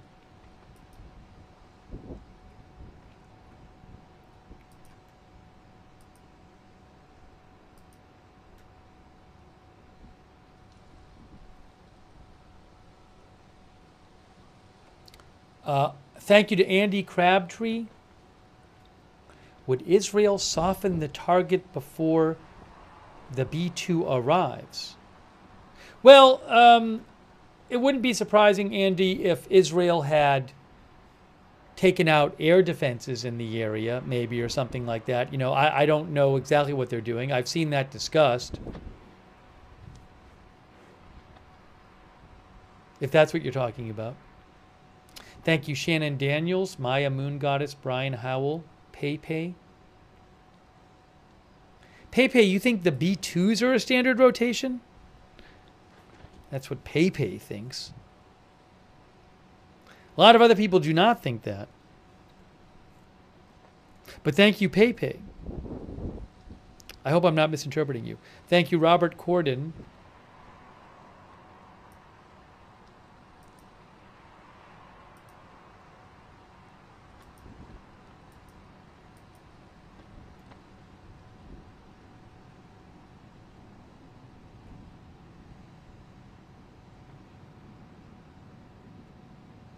President Trump is reportedly having his national security meeting right now. One of several he's had in the last several days.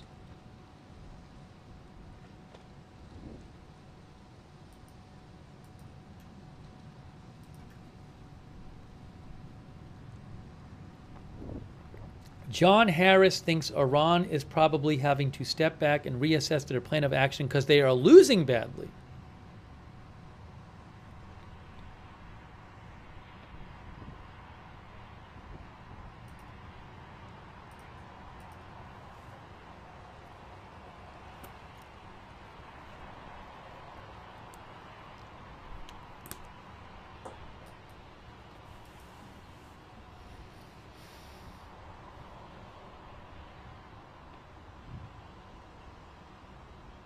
Zero Fox thinks Guam is not being used to stage from Iran. I'll say it again, that one possibility talked about, and Reuters talked about in this article, is that they could be going to Guam to then go, I think the War Zone said this too, they could be going to Guam to then go to Diego Garcia, which experts say is an ideal position to operate in the Middle East.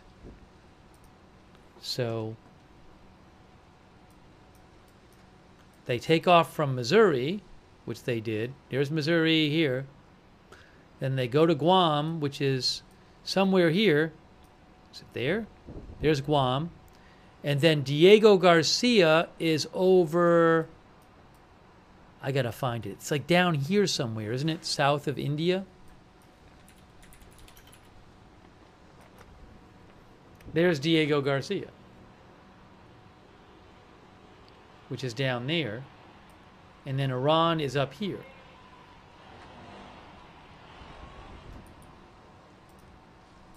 So still about 2,800 miles away or whatever, but a lot closer than Missouri or Guam.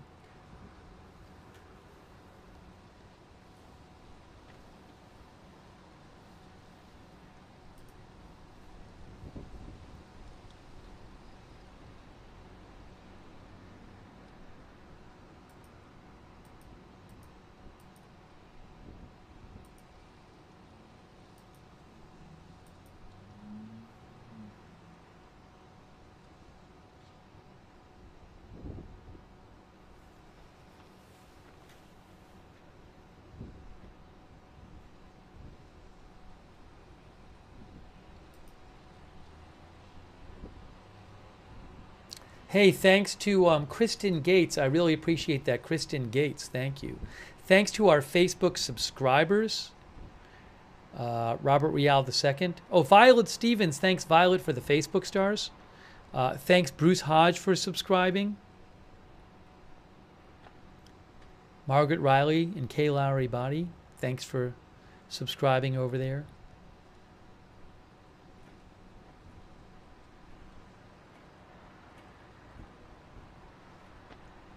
Lou Knight. Shout out to our YouTube members, people like Nails Costly, Michael Lunsford, Miss Curvy, J.K. Senar, Great Awakening, Rebecca Falsetto, Chaz Martin, Carissa, Rick Patino, Serena, John Oliver, Campa Paleo, Campa Palau, Triprick, Alex Green, Mikey, Mikey 197799, Joseph, where did it go here? Joseph something, Dogu Kankaya, Opinions Ain't Facts, C5 Galaxy, Jeffrey Verkey,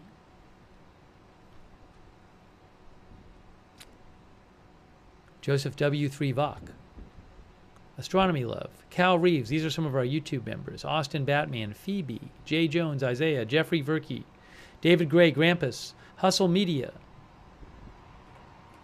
Guerrero Grows, was it? Kevin Morris, Robert Womack, all of Rizzo, all of our other YouTube members. Thanks for being members.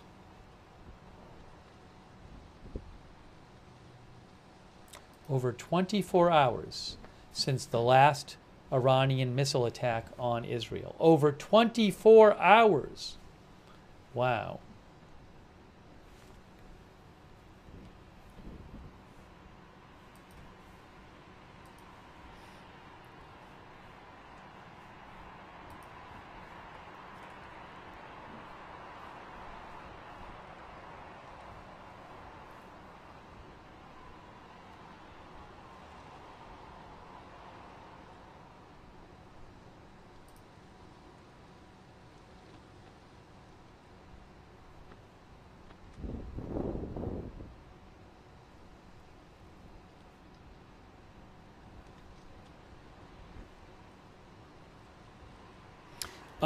Al-Mayadeen, Middle Eastern outlet, says there are renewed Israeli strikes on Isfahan, Kashan, and Qom.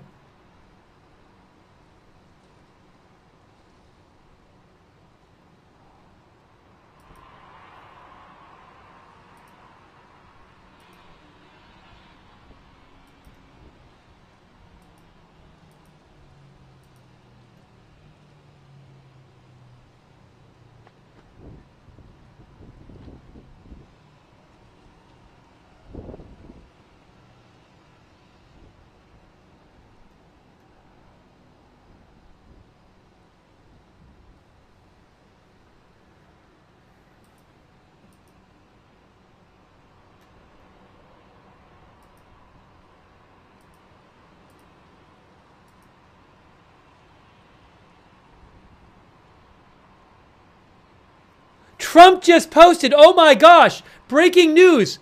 Breaking news, Trump just posted. Look at Trump's post. Breaking news, breaking news, breaking news, breaking news. Trump, what? Look at this, guys.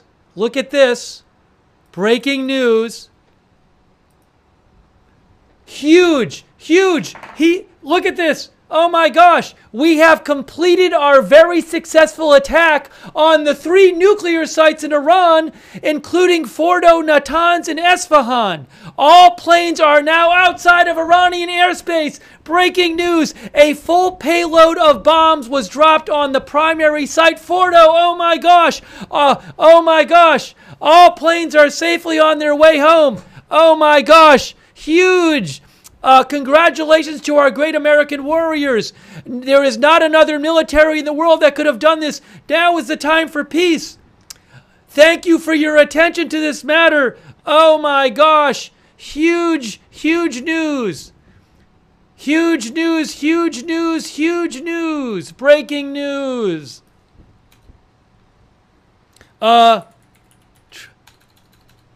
U.S. bombs.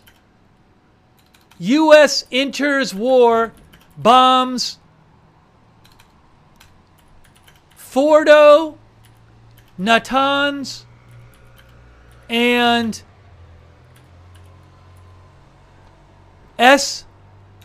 bombs Fordow and other nuclear sites in Iran. Oh my gosh. Oh my gosh. Oh my gosh. Wow. Breaking news. Huge news. Well, I think I'm going to have to change the title of the broadcast.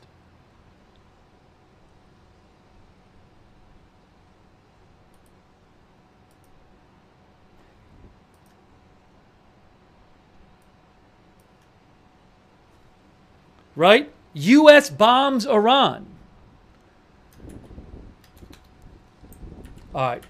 Well, this is huge news. When I get a chance, I'm going to change the title of the broadcast. But this is huge. I mean, I gotta get this up on the screen. Let me get this up in some kind of more permanent way, because I gotta throw it up there. We gotta leave that on the. We gotta get that up on its own little place there. All right, hold on a second here. This is just absolutely enormous. 3 different sites. 3 different sites. Can you believe this? Oh my gosh. We have completed our very successful attack on the 3 nuclear sites in Iran. By the way, thanks to the chat. One of the person in the chat let me know that this had been posted. Including Fordow, Natanz, and Esfahan. 3 sites. All planes are now outside of Iran airspace. A full payload of bombs was dropped on the primary site, Fordow. Breaking news.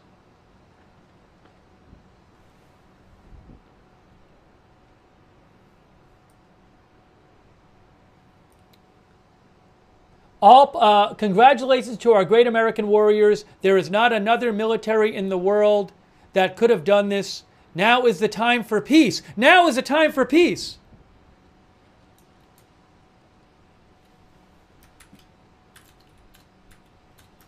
U.S. bombs Iran, joins Israel in war. That's the new title I'm putting up. Give me 2 seconds.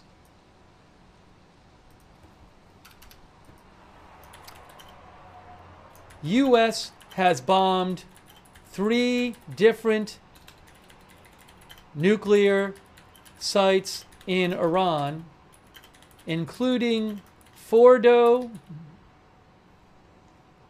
and has entered the war, entering the war alongside Israel.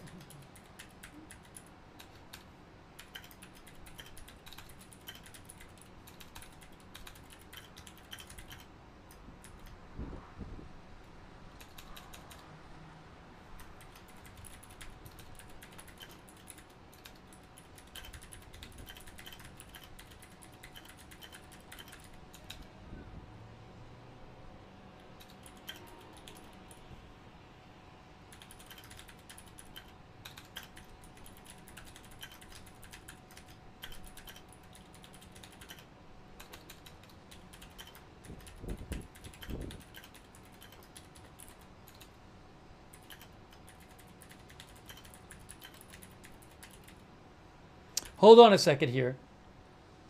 Did Pete Hegseth post? Hold on, did Hegseth post?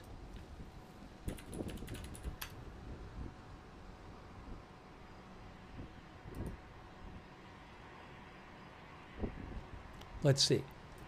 Not on the Sec Death account.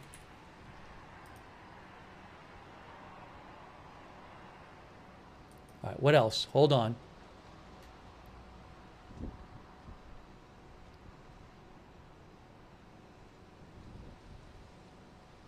Okay, anyways.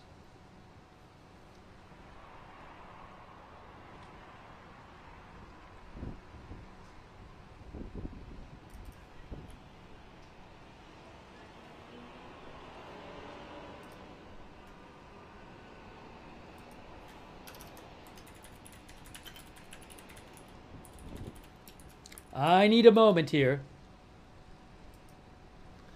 We are. I have to. Let me. I just changed on YouTube the title. I just want to update the title. Just give me 2 seconds here, because people will be looking for it.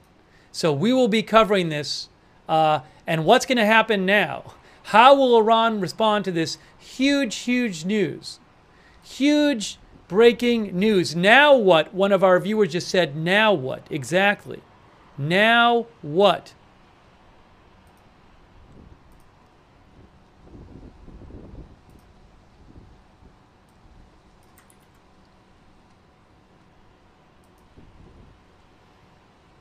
All right, last thing I got to do is just make a new, let me just adjust my thumbnail and we'll be good to go.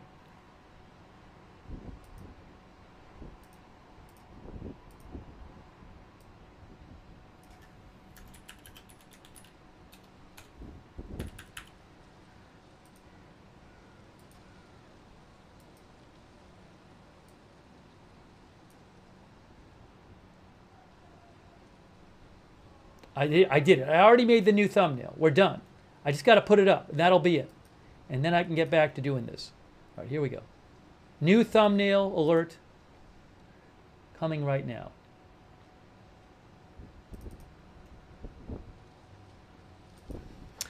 The U.S. has entered the war. I considered entering the war. I guess if you want to say that, oh, they're not entering the war, they're just bombing several sites in Iran. To me, they've entered the war. I mean, this was what entering the war was talked about.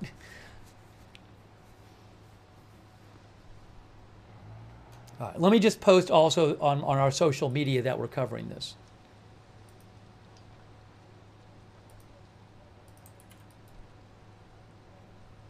Okay. Thanks for your patience. Take 2 minutes to do this now, and then I don't have to do it again. But got to let people know.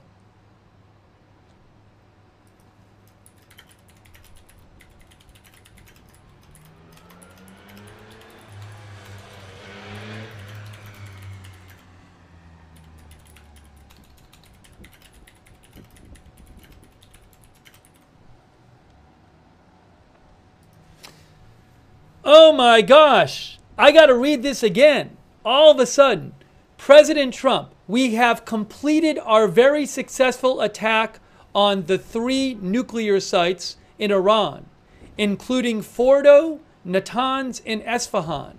All planes are now outside of Iran airspace. A full payload of bombs was dropped on the primary site, Fordow. Bunker busters, all planes are safely on their way home. Congratulations to our great American warriors. Now, there is not another military in the world that could have done this. Now is the time for peace. He says now is the time for peace. Thank you for your attention to this matter. Now is the time for peace.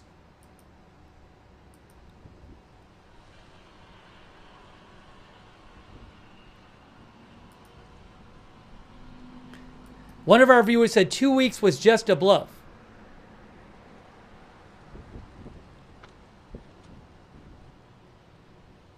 Oh, Konstantin Toropin, who is a Pentagon reporter, he's with CNN. He says there is silence right now so far from the Pentagon. No comment from the Pentagon yet. And one official, when asked, directed me back to Donald Trump's post. All right. Elint News, who I follow, thinks that the B-2s to Guam were a diversion and that other B-2s might have taken off towards Iran.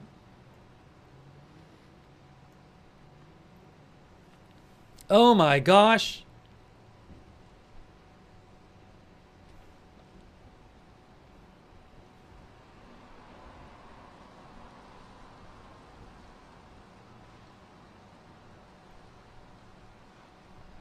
Hold on.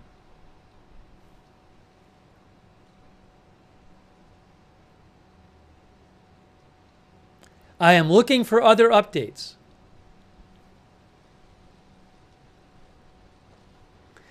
Yes, this is real. This is real. This is real. It's a real post. It is real. This is a real post. This is true. He really posted it.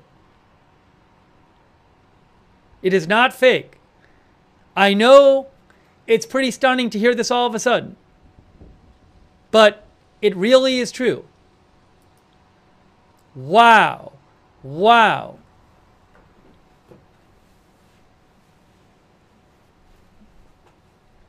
Guys, wow.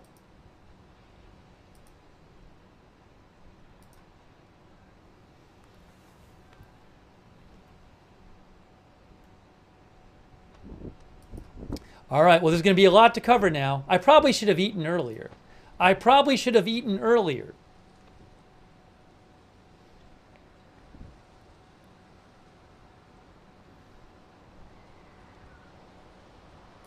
Now, there's one more thing I'd like to do.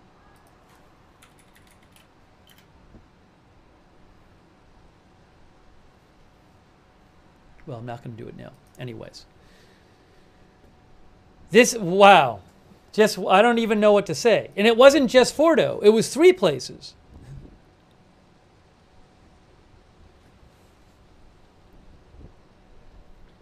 Yeah, not eating now. Well, all right.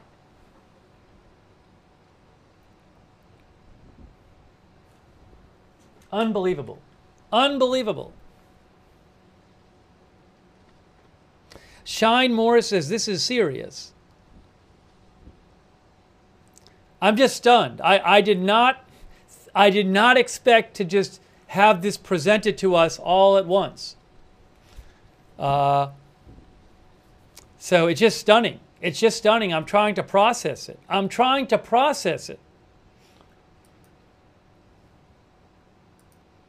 And what happens now? Where does this go next? We've been thinking about in the future if this happened, how will Iran respond? Will Iran attack U.S. interests? Will Iran proxies attack U.S. interests? Well, now we're going to find out. Thomas Massey just posted, "This is not constitutional." Thomas Massey is a Republican congressman who he sometimes will be one of the only Republicans who votes against like a budget bill. Thomas Massey just posted, "This is not constitutional." My name says can't declare war without Congress. This is, 3 nuclear sites.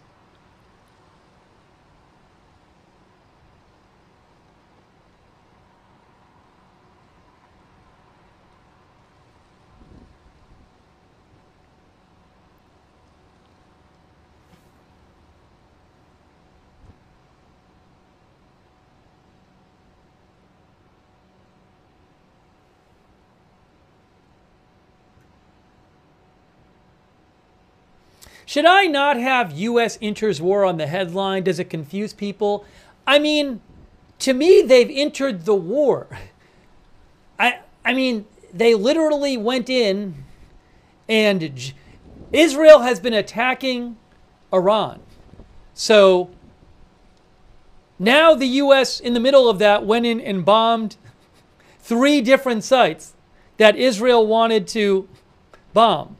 So they haven't said, Trump hasn't said we're in the war, but I feel like they've entered the war. This is what everybody's been talking about for a week. Will the U.S. enter the war? And the entering the war was bombing Fordow. So, I don't know.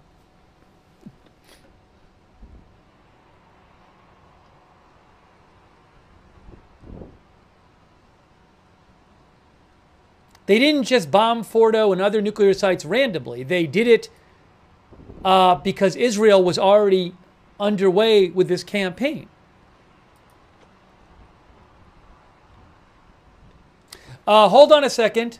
B-2 bombers were used. Reuters is reporting, Phil Stewart from Reuters, B-2 bombers, which is what we were expecting, were used in the strikes on Iran's nuclear sites.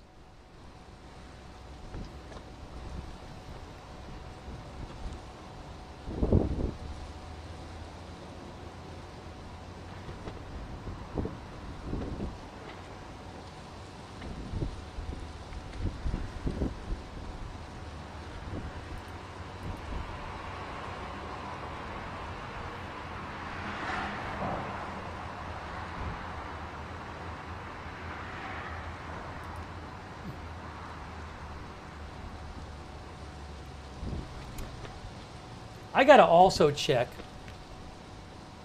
I want to pull up. I need about 10 seconds. I need about 10 seconds. Hang on.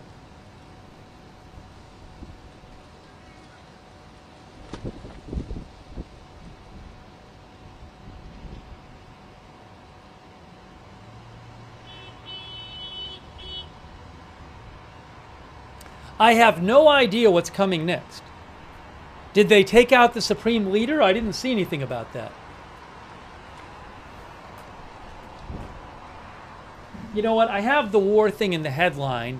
I'm just gonna put it like, I'll make this bigger and we'll just go with this. I'll keep the war in the title of the broadcast, but for this for simplicity's sake, we'll just do, oops. Well,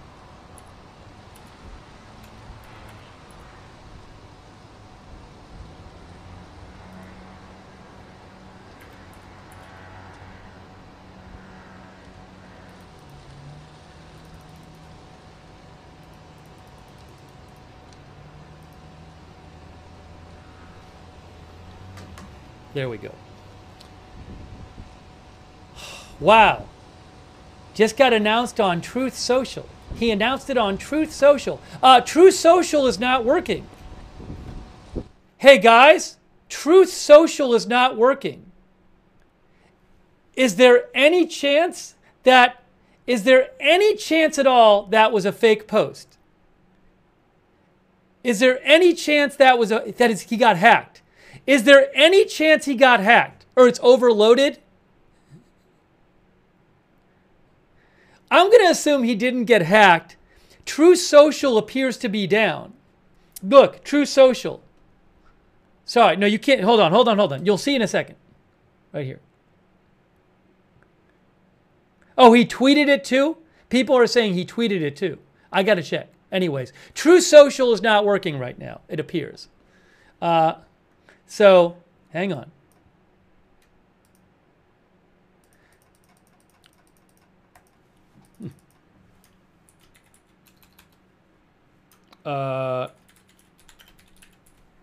Hold on a second here. Give me a moment. I'm going to his Twitter.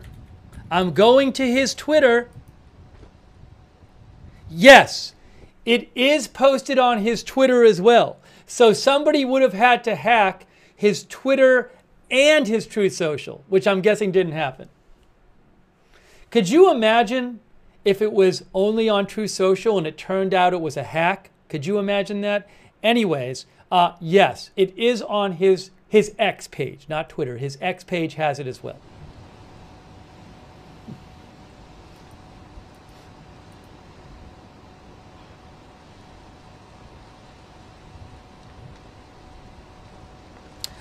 Lindsey Graham has posted. Senator Lindsey Graham says, oops, hold on a second. Let me fix this.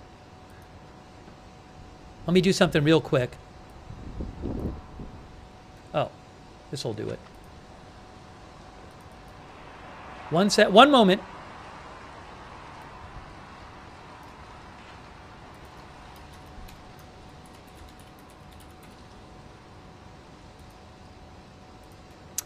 Lindsey Graham, Senator Lindsey Graham, Republican, says, good, this was the right call.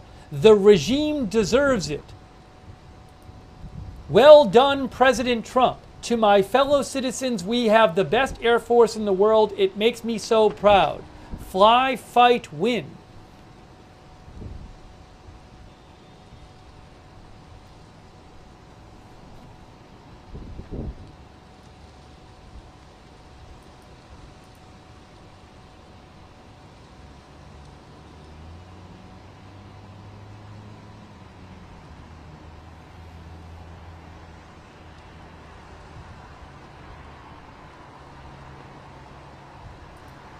Faytux News points out that there's nothing yet in Iranian state media. Let me see. Well, ISNA is an Iranian media outlet, and they are posting about it, but they don't have any comment on it. Tasneem, yes, Tasneem is Iranian state media. They are reporting it. They're saying U.S. aggressive attack on 3 Iranian nuclear sites. I'm not hearing any commentary from the Iranian state media, but Iranian state media has started to report on it.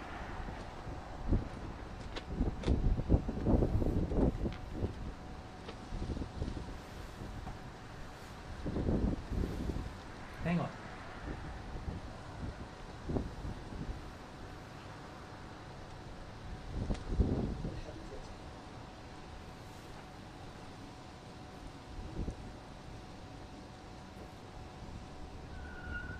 So I'm just trying to get you the latest updates here. I mean, this is all of a sudden to hear this. Wow.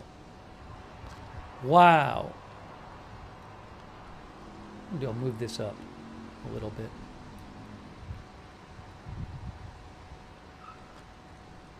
Barak Ravid reports with Axios that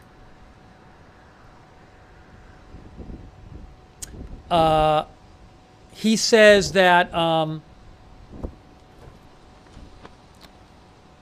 B-2 bombers were used. Israeli official.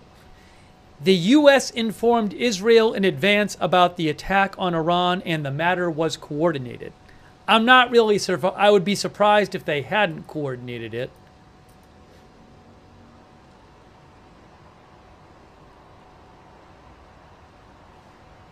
Wow. Is Truth Social still not working? Truth Social is still not working, it seems like.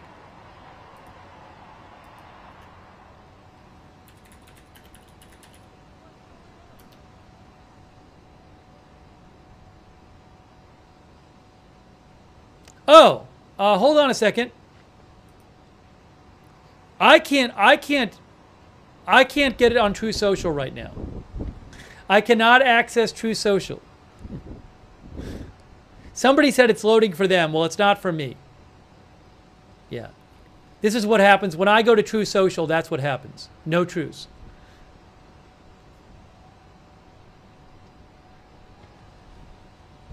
Anyways.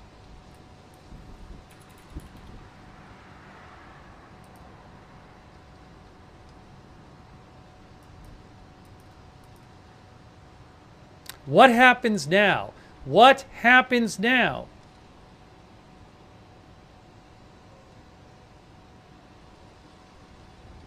Breaking news. Breaking news. Reuters says White House alerts television networks that the president was expected to address the nation later. Where is this? The New York Times? Yes, the New York Times is reporting that Trump is expected to address the nation. Breaking news, Trump is expected to address the nation according to the New York Times.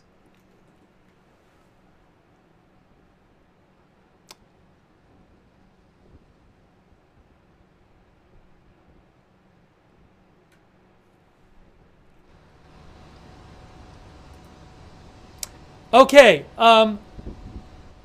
The Truth Social is now starting to work for me again, but I don't have his new post yet. Anyways, I'll keep checking. I still can't see this post on his Truth Social. But again, 10 p.m. Eastern Time. Breaking news. Breaking news. It is currently 8:15 p.m. Eastern Time. President Trump, according to Fox's Lucas Tomlinson, will address the nation at 10 p.m. Eastern Time. Breaking news. 10 p.m. Eastern Time, an hour and 45 minutes from now. Trump will address the nation, according to Lucas Tomlinson of Fox News. Breaking news.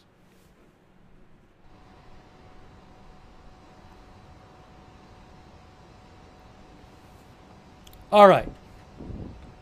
I need to take 1 minute.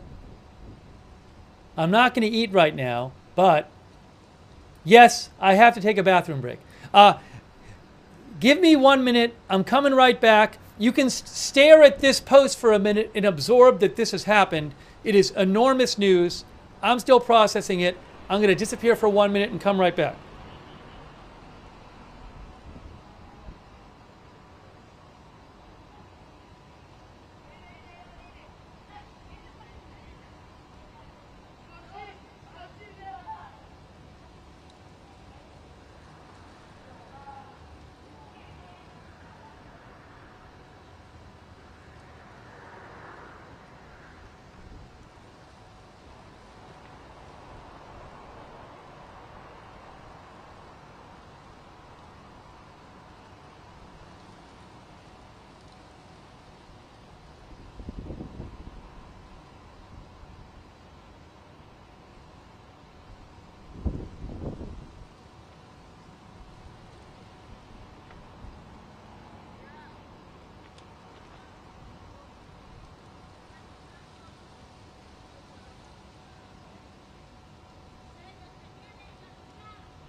All right, I'm back. What happens now? What happens now? Guys, the U.S. has bombed 3 nuclear sites in Iran, including a full payload of bombs on Fordow, which is the most important nuclear site. How is Iran going to respond to this? President Trump is going to reportedly address the nation at 10 Eastern Time. Yes, multiple outlets now saying 10 Eastern Time. Oh, he just posted about it, I believe. I believe Trump just posted about it. Of course, my Truth Social, I'm still having issues with. Let's try this again. Let's try my Truth Social again. Some people's Truth Socials are working.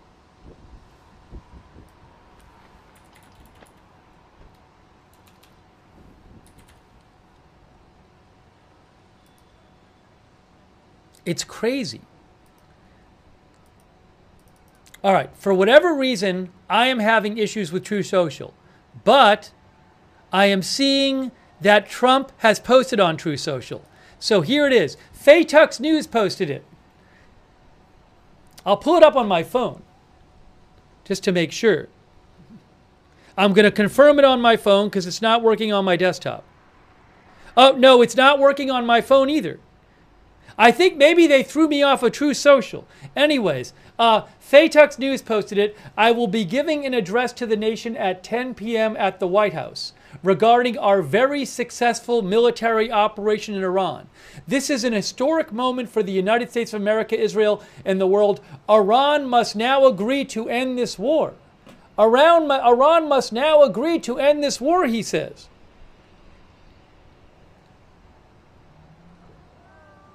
A number of our viewers saying they are not, Truth Social is not working for them either. It's working for some people. It's not working for me. It's not working for a bunch of you.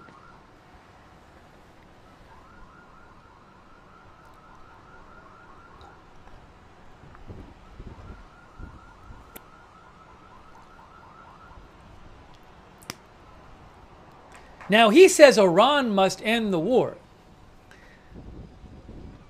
Now, just to be clear, this started when Israel launched an attack on Iran's nuclear sites.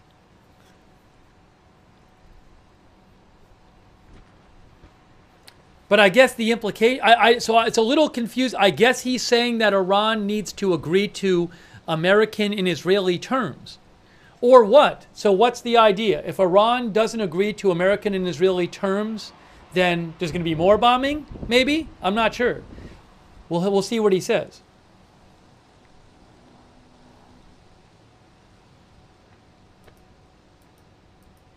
One of our viewers thinks Iran is blocking True Social.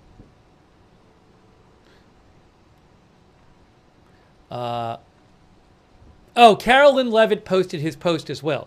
All right, now I gotta put a second thing on the screen.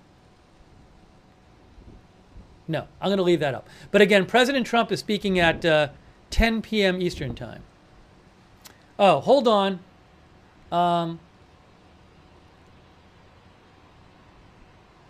Let me do this.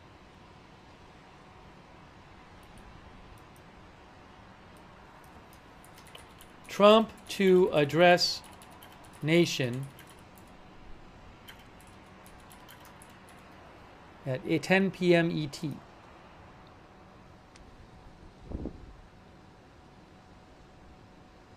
Should I put the red ticker up? Well, I don't want to get in the way of the video.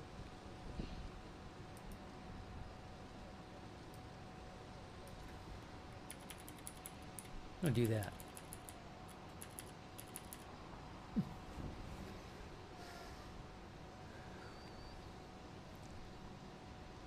Wow.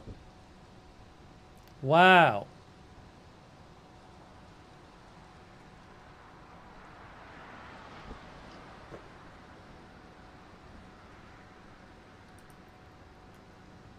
All right, let me try to get you guys some updates. There's so much to talk about.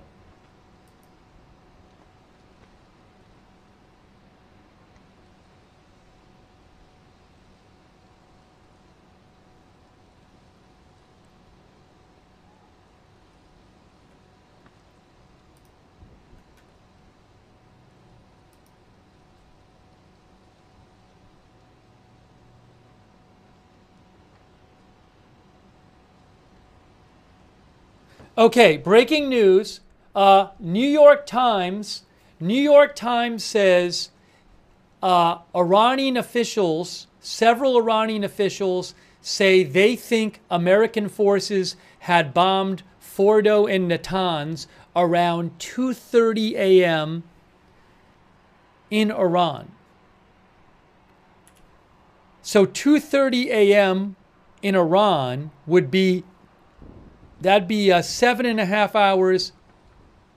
7 p.m.? What time? Right now it is 3:53. Iran time now is 3:53. So that would be 1:23. That'd be 7 p.m. Eastern time. That would be in 7 p.m. Eastern time. Wow. New York Times.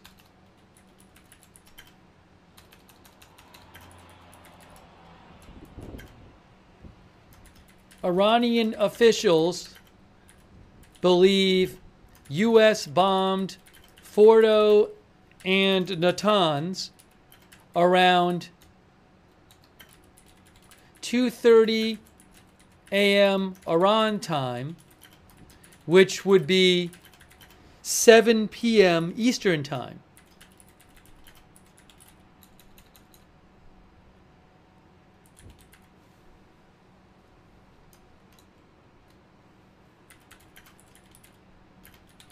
In the U.S. How about that?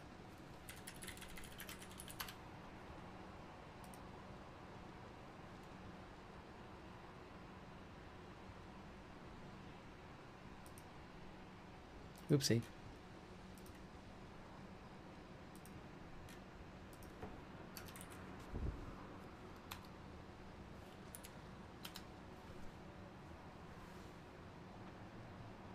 $2:30 a.m. in Iran.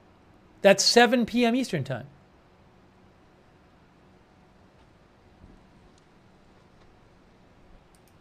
Wow. So again, let me just say that again. The New York Times is reporting that several Iranian officials think that Fordow and Natanz were bombed around 2:30 a.m. in Iran, which would be 7 p.m. Eastern time, which would be about an hour and a half ago. About an hour and a half ago.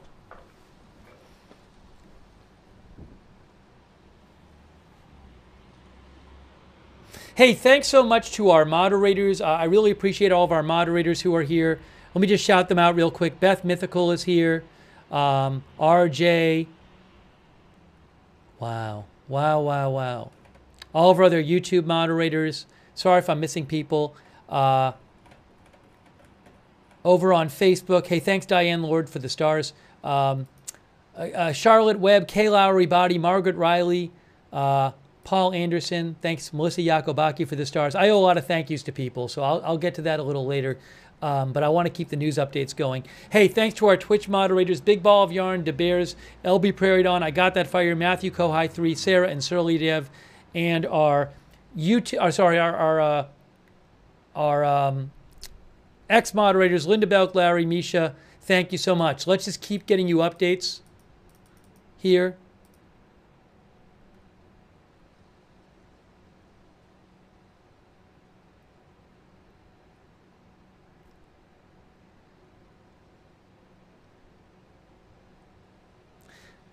What's Iran, or what is the Iranian response going to be to this?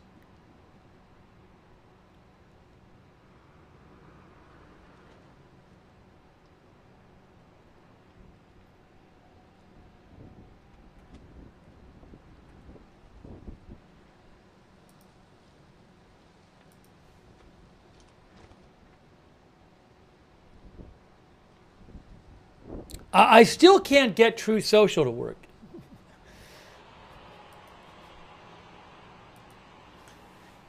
You know what I should do? I should put up the red ticker. That's what I should do. I should put up the red ticker. I think it's red ticker time, guys.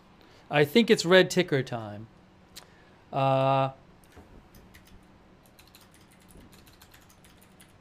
President Trump said the U.S. bombed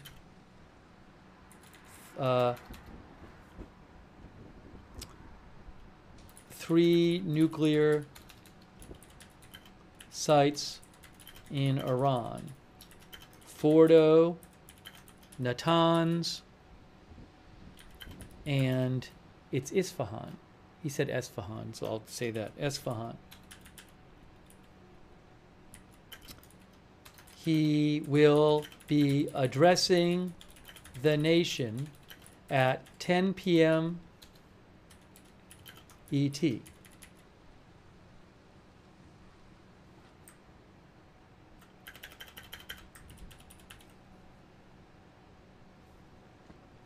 He said all planes are safely on their way home.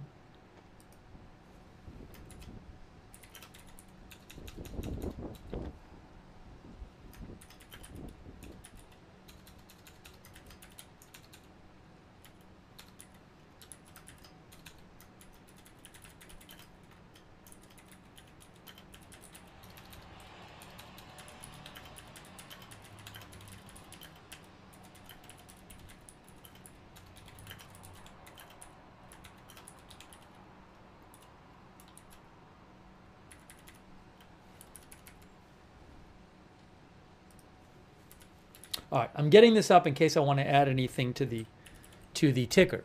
Now let's put the ticker on, and I can take off the other thing. Who knows what's going to happen after this? Huge breaking news.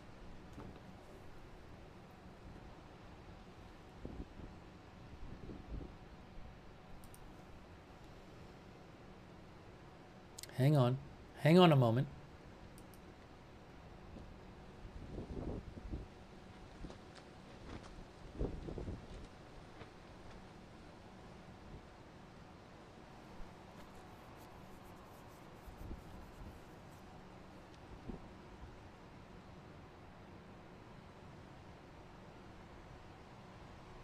Osin Technical, who I follow, says, I would not want to be on a tanker in the Strait of Hormuz right now.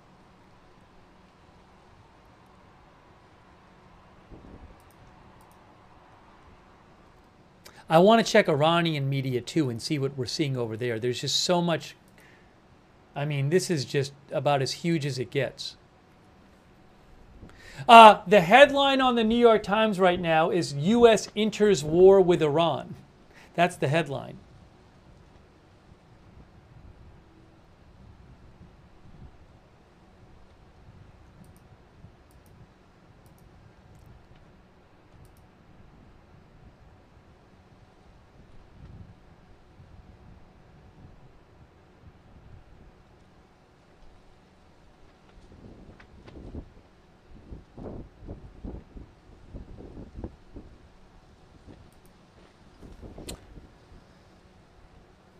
Also, I want to check Israeli media too.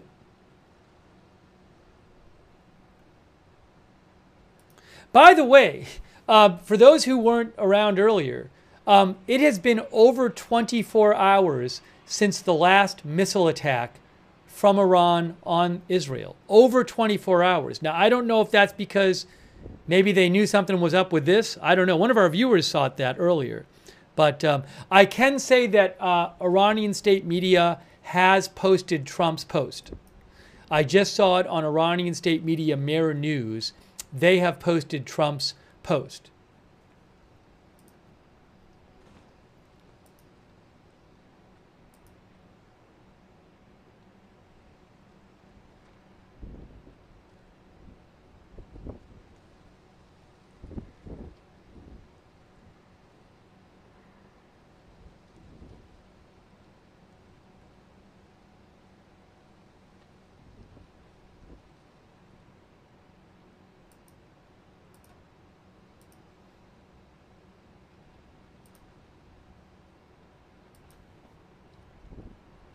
Again, he is speaking at 10 p.m. Let's see here.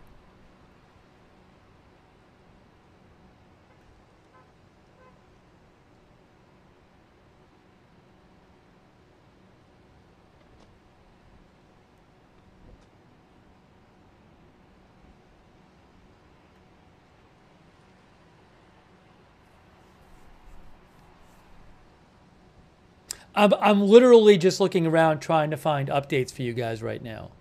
I mean, obviously, this is just enormous. And a really big, I mean, maybe the biggest question is, what does Iran do now? What does Iran do now? What does Iran do now?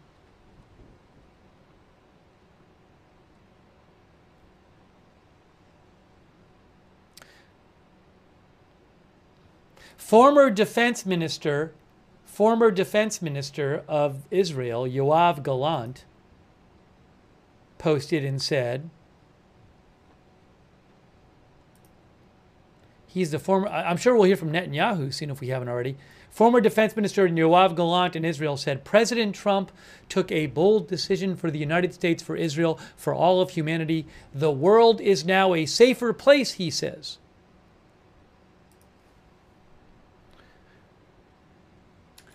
Yeah, how about Netanyahu? When are we going to hear from Netanyahu on this?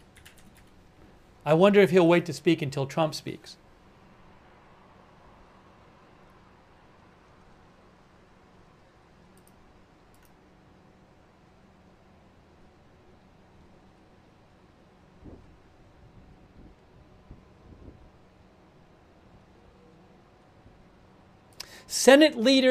Senate Majority Leader John Thune, Republican, says the regime in Iran, which has committed itself to bringing death to America and wiping Israel off the map, has rejected all diplomatic pathways to peace.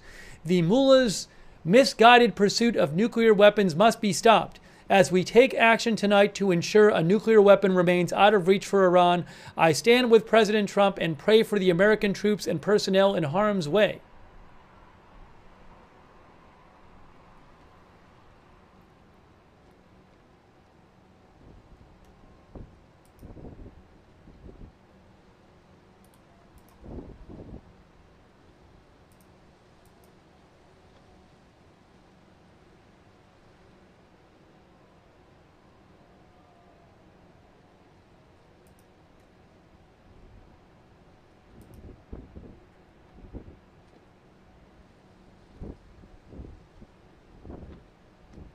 Again, 10 p.m. Eastern Time, an hour and 25 minutes, we will be hearing from President Trump.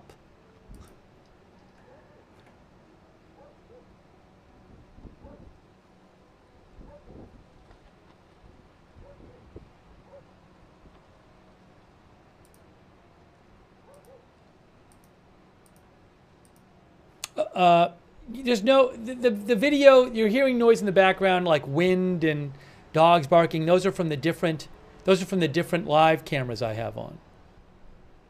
I can turn it off. I'd rather leave it on. That's how we've been leaving some of the audio on from the live cameras. ABC News. Multiple outlets are saying that the U.S. told Israel in advance about the strike, which I certainly would have expected to happen.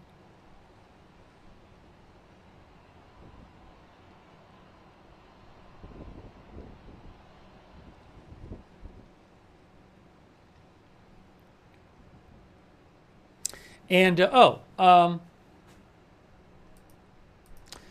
the New York Times reports that Iranian officials told them that this happened, or that two of the sites, including Fordow, were attacked around 2:30 local time, which would have been 7 p.m. Eastern Time.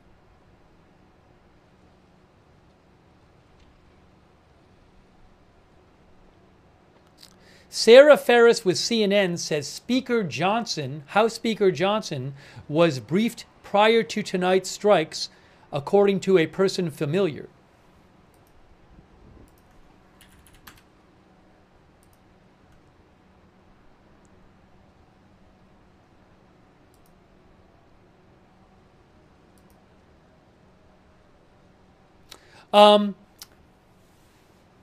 Hold on a second here.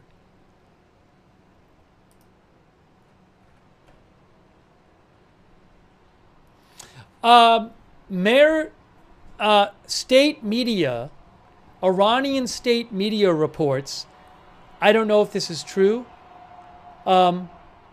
Iranian state media reports that Iran had evacuated the 3 nuclear sites some time ago. I don't know if that's true. That's what state media is saying in Iran.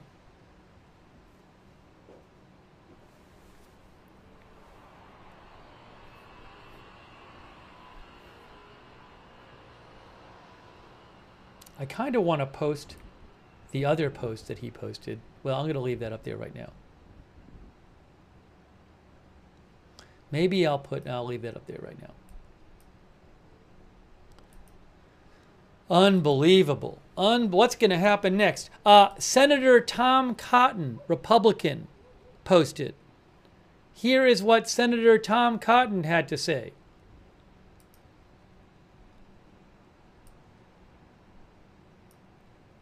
Tom Cotton says, Iran has waged a war of terror against the U.S. for 46 years. We could never allow Iran to get nuclear weapons. God bless our brave troops. President Trump made the right call, and the Ayatollahs should recall his warning not to target Americans.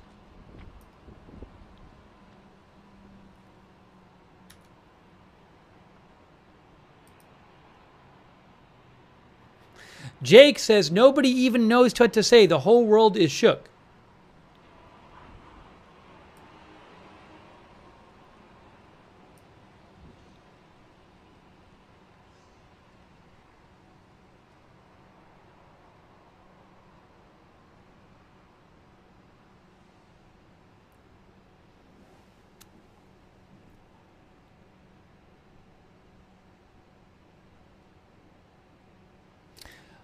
Senator Roger Wicker posted and said, he's a Republican, I believe, Roger Wicker. Yes. Our commander-in-chief has made a deliberate and correct decision to eliminate the existential threat posed by the Iranian regime. We now have very serious choices ahead to provide security for our citizens and our allies and stability for the Middle East. Well done to our military personnel. You're the best.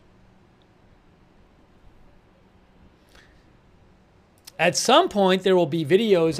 There's definitely going to be satellite footage of this. I would not be surprised at all if the U.S. has video footage of these attacks on these targets. President Trump will be speaking in 1 hour and 19 minutes. 1 hour and 19 minutes.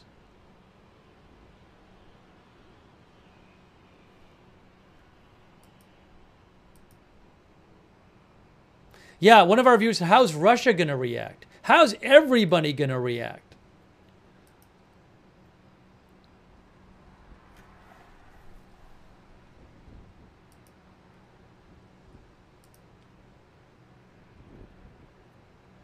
I still can't.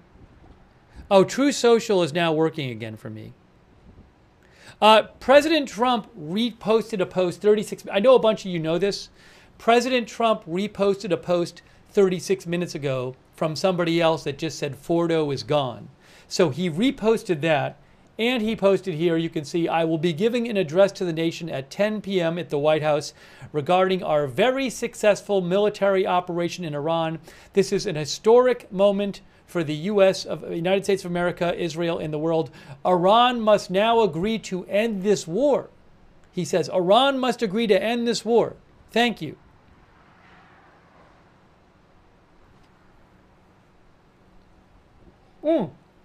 Yes, of course, we will definitely have the speech.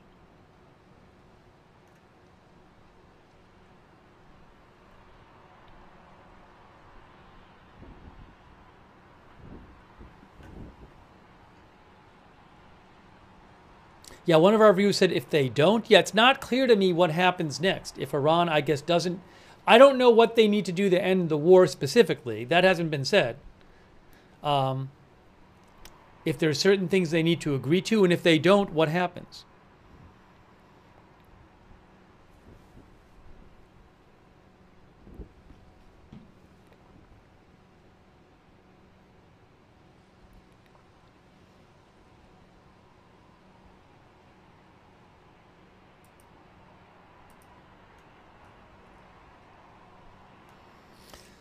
Wow. What's going to happen now? I have no idea where this is all going. I have no idea where this is all going. And I don't think anyone does, because first of all, nobody knows how Iran is going to react. And not just tomorrow, long term.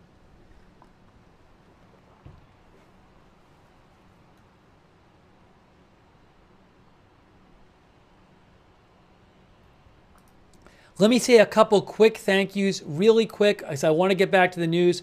I'm not going to be able to thank everybody, I don't think, but really quick. Floppy Discus, Sweet Sassy Molassy, Tallulah Abel, Dream Squad HD, Serena, Red Squirrel, Brian Carter, Zach Hudson, Greg Berry, MVT Hoft, Just Mike, Kate89, Regular Joe, Street Guru, John Oliver, Lee Salmonin, Julius, Brad Boda, Louis Bilbrout, Scrappy O, a couple more, Portex 7, Star-Lord, Sean, Eminar, Barb Mac, Alex Glans, BZRN, Zach Hudson, Machiavelli Sucks, AMT, NMCT, Mitchell Pilot, Shackle Text, TMS, Salamander Wilds, John Root, Tubular Mindwave, William C. Pineapple Water, Nah, Joshua, Anthony Childers, Carzar, J-Man, Timothy Creed, YKA, Robert Farrow, a few more, Andrew Devon, Adventures with Crystal, PZ Papazulu, Jules, Susanna Branch, Sunflower, Teresa Vladinator, OU Mike, Javier Lane, YKA. All right, I'll have to get to some more later. AKF, Tex-Mex, Billy Cusack. Thank you, guys, for your support. I'll get to Twitch soon as well. But trying to just bring you the latest updates here. So bear with me.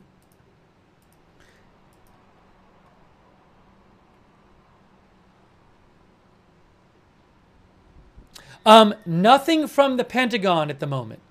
So Dan Lamothe, who is with the Washington Post, military affairs correspondent, says, no statement yet from the Pentagon, nothing. The only thing from the Pentagon is that Pete Hegseth reposted Donald Trump's post. But we have no announcement yet. I don't know that there's been any other statement in the government except for Trump's 2 posts on Truth Social. No official government statement, Trump administration statement. Wow.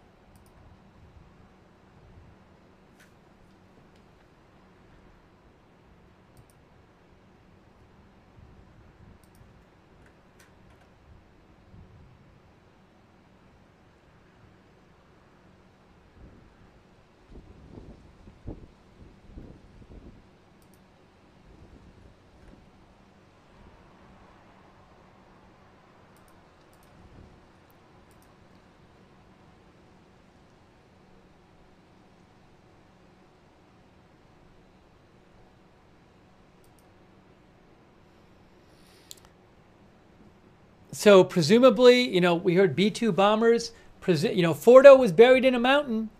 So presumably there were a bunch of these bunker buster bombs that had never been used in combat, used on Fordow, the most important nuclear site of Iran.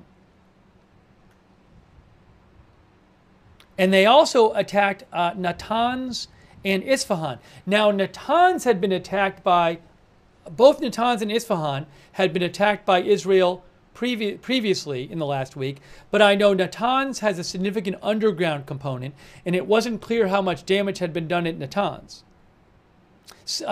Various buildings had been attacked at the Isfahan complex, but, I mean, it seems like maybe these, I would assume that these were that the attacks by the U.S. on Natanz and Isfahan were much greater than what Israel has done. That'd be my assumption, but I don't know right now. Thanks, by the way, on Twitch to Devil Doc, CC Suburban, I Do Kill, Tribal Convictions, Morgund, Pragmatic Realist, C-Stan, Lala, Carp DM, Justin D. Winters, Texas Buck, Guy from the 207, Chi-Town Deke, Jan T, couple more here, Big Dog Gaming, Gonzalez, thank you, Fun Size Smurf, Slang and Rock, thanks over there on Twitch. We're bringing you the latest updates here. Very little has really come out about this so far.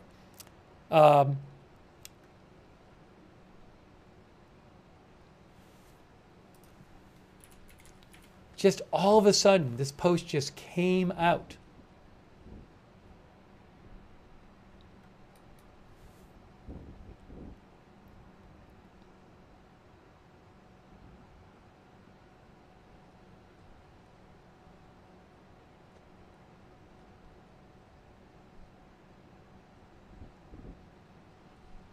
Now, another thing to think about is Iran.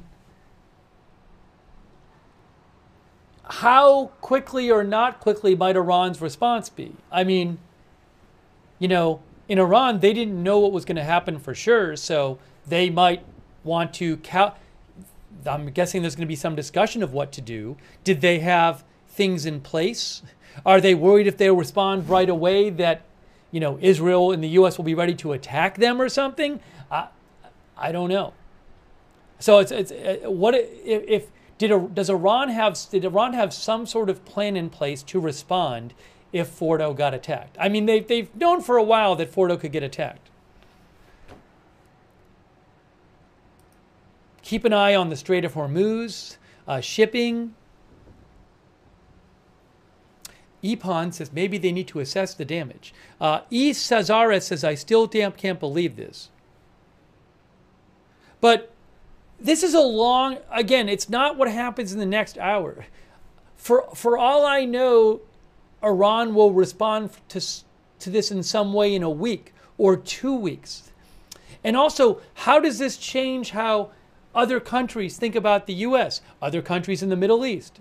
What impact does it have on the Iranian regime? We just don't know. If the Iranian, some experts have thought that this whole thing, if the regime survived, would make the regime, after it's done, secretly go as fast as they can to get a nuclear weapon. So in 5-10 years, could we be sitting here and then we hear that now Iran has a nuclear weapon? We don't know that they won't. So all these questions, I don't think you can assess this in terms of its consequences, obviously, now, because there's so many consequences to come. And not just in the next day or two.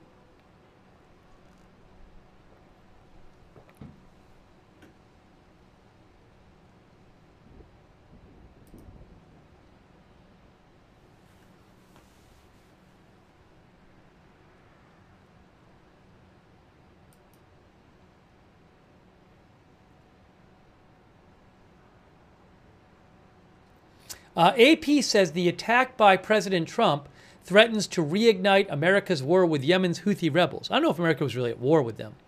But the Houthis Saturday warned they would resume attacking American ships in the Red Sea corridor if the U.S. joined the Israeli campaign. But I don't know how many American ships they attacked. They were attacking a bunch of ships. But does Hezbollah, which is right next to Israel and has been greatly diminished by Israel's war on Hezbollah last year, does Hezbollah, which is supported by Iran, start firing missiles into Israel? They so far have stayed out this past week. How about the Houthis?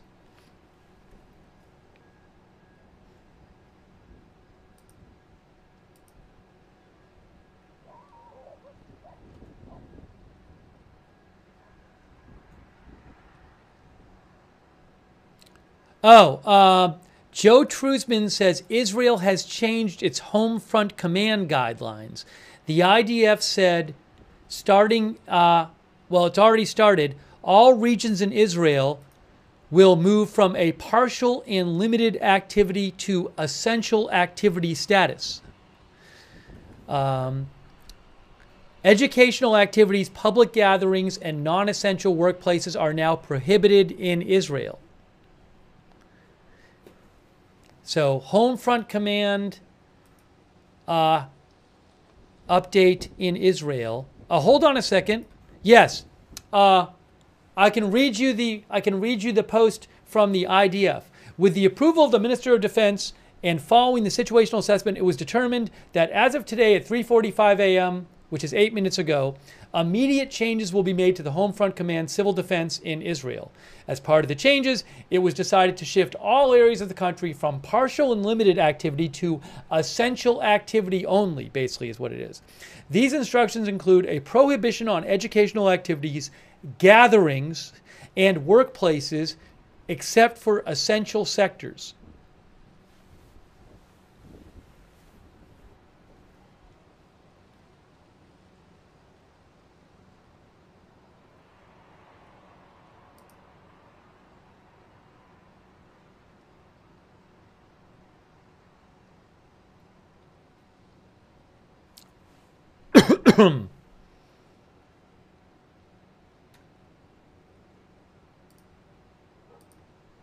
CNN says Trump hopes strikes prompt new diplomacy and isn't currently planning additional U.S. strikes.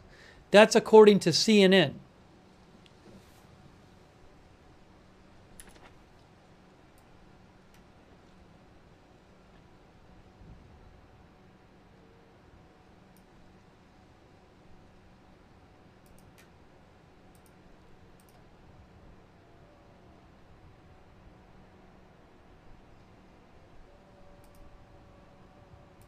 So again, that's a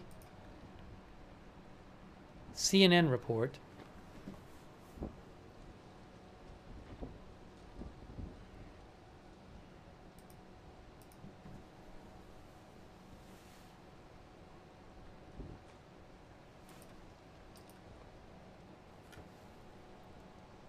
I have some audio on from the live cams, by the way. Oh! Barak Ravid reports. Barak Ravid, who is a journalist, says Oh, hold on a second here. Hold on. Barack Ravid says, President Trump tells me in a phone call, we had great success tonight. Your Israel is much safer now. Barack Ravid is a journalist from Israel. He literally just posted, President Trump tells me in a phone call, we had great success tonight. Your Israel is much safer now.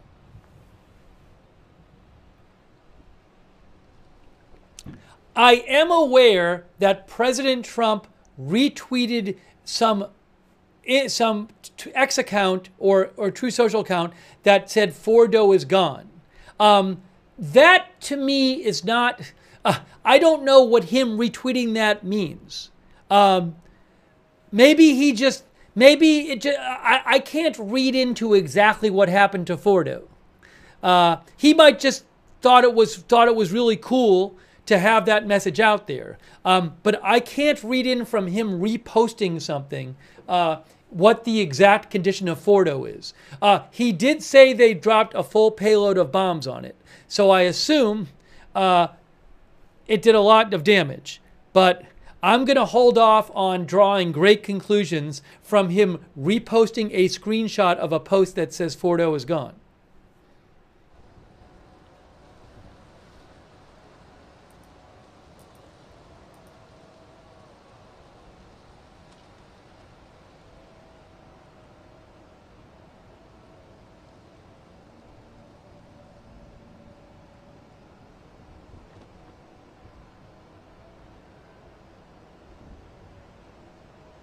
Hang on.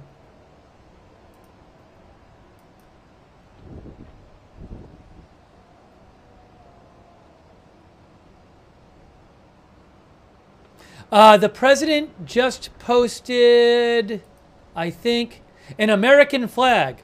Oh, President Trump posted an American flag. Look, there it is. He posted an American flag 13 minutes ago.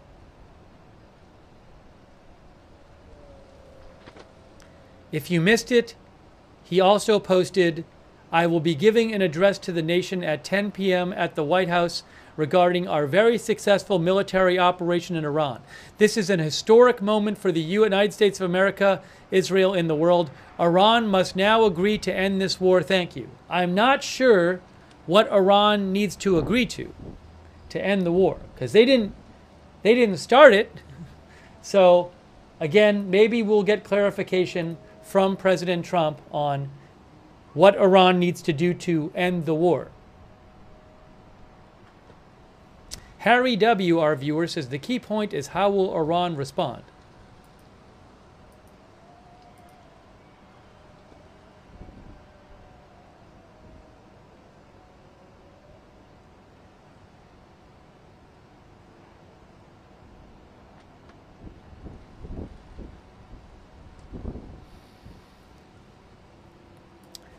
Breaking news. This is from the NYPD. The NYPD says, we're tracking the situation unfolding in Iran.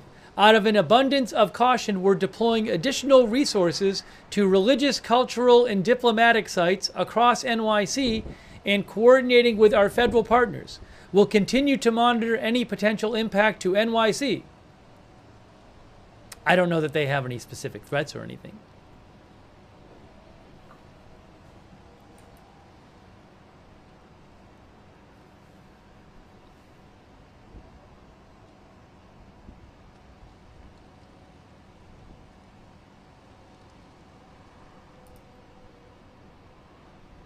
Dan Lamoth, who is with the Washington Post, says Iran is certain to want to strike back. How? Where? You know, if you're Iran, I mean,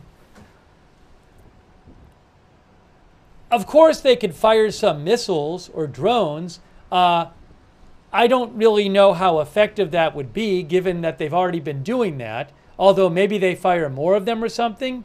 But, you know, it's possible they'll just go another route.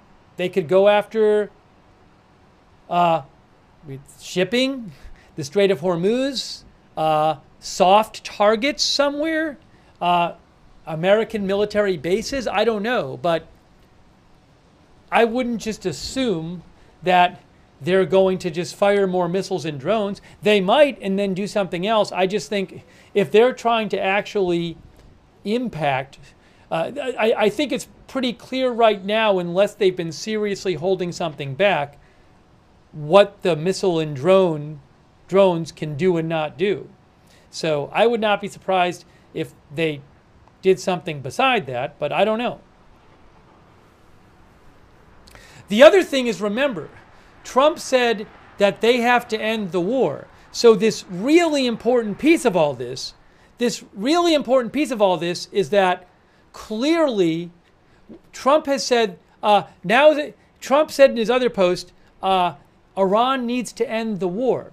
So clearly Iran, Israel, and the U.S. are going to demand that Iran takes a certain position, right? I don't think Israel's leaving Iran tonight and Trump just says, okay, that's it, we're done. And then Iran can just do whatever it wants again, right? So, Iran's got to be thinking to themselves, what are they going to try to make us do? And, I don't know what the attempted terms are going to be imposed on Iran are. I mean, the U.S. has said they don't want it to enrich uranium, and Iran has said, we're going to enrich uranium. So that's really unclear. But does the Iranian regime think they can go along with whatever terms the U.S. and Israel insist they go along with? And if they don't, then what do they do about it? Also, let's see what we hear about from Russia and China and other countries. I haven't really heard from other countries.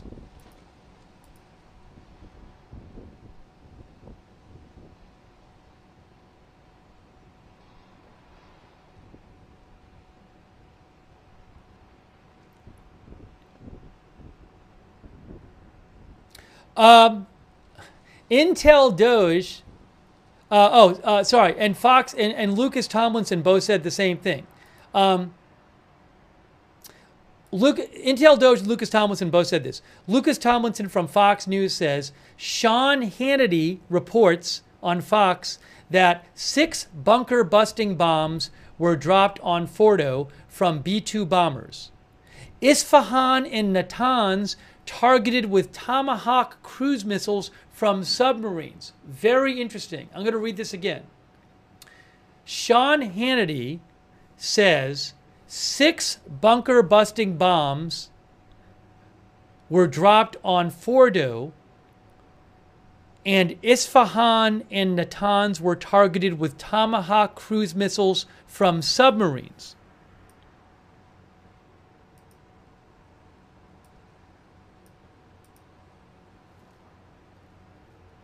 Maybe I can listen to that myself if I go over there.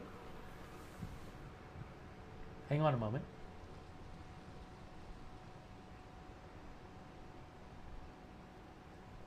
Do I have it? I don't think I do.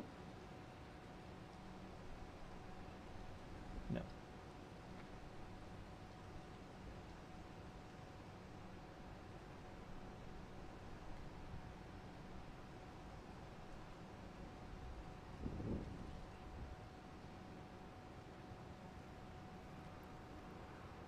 But I'm going to read that one more time.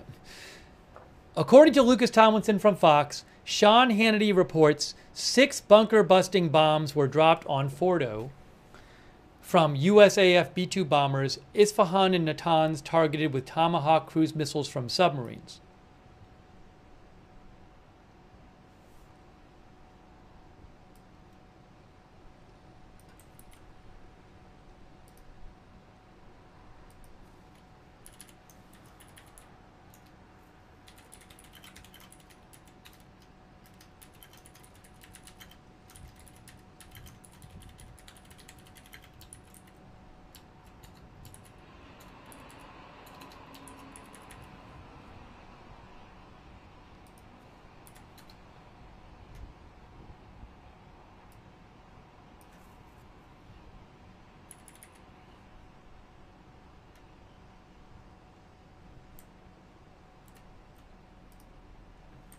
I'm putting that in the ticker.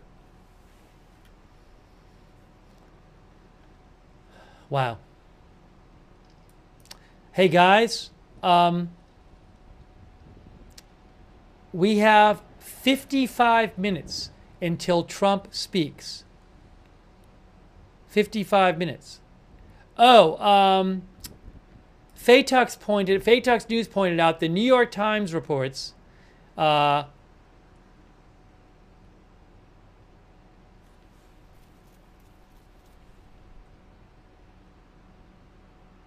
New York Times reports, where is it here?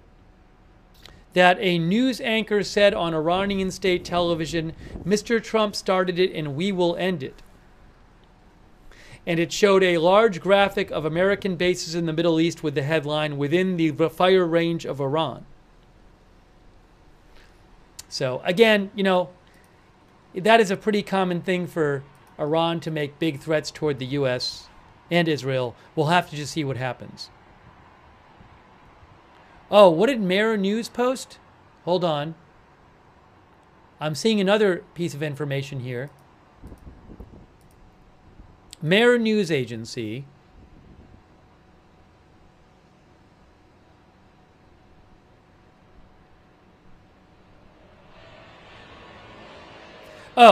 so Mirror News Agency, which is state media, posted a clip from Iranian TV it says TV expert, from now on every American citizen and expert in the region will be a legitimate target. Also, it looks like this expert said the Iranian nation knows how dishonorable you are, and it looks like the expert said no specific explosion was heard and Trump is probably bluffing. Those last two things, I can't tell if it's the expert or Mirror News. But this was a post on state media. Just to be clear, that's not an official announcement from Iran that every American citizen is an expert in the region will be a legitimate target, but it's state media reposting that clip of an expert saying that on TV. Mirror News state media reports that the entrance and exit of the Fordow site have been damaged. I wouldn't expect necessarily complete openness from Iranian state media about the exact level of damage at these sites.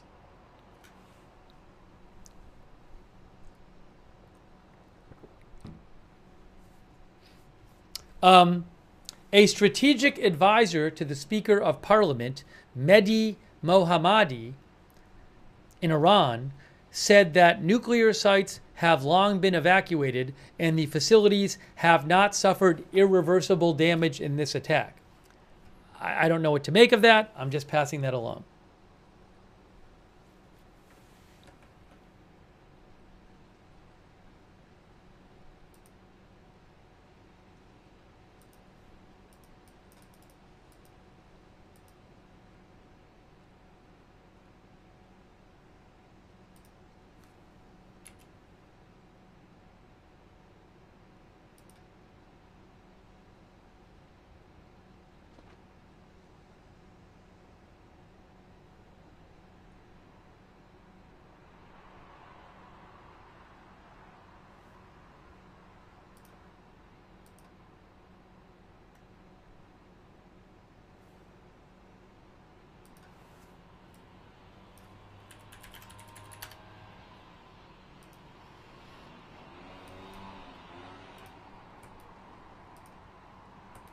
Hang on a moment.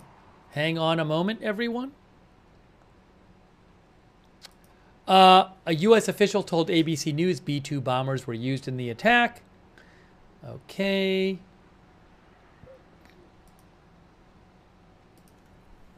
About 51 minutes until Trump speaks.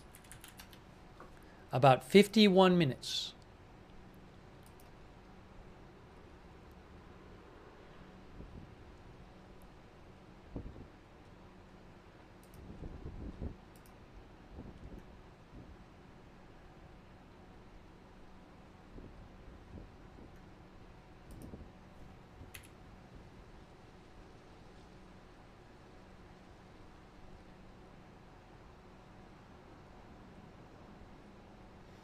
Before the strike, the Iranian defense minister had said if the U.S. attacks Iran, all U.S. bases are within our reach and we will boldly target them. I don't know if that's really going to happen.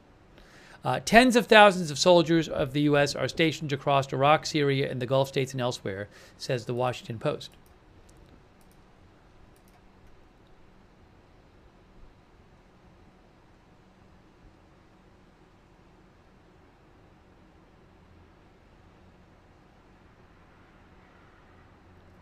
Bernie Sanders says that Bernie Sanders posted on his social media, and he calls it an unconstitutional attack.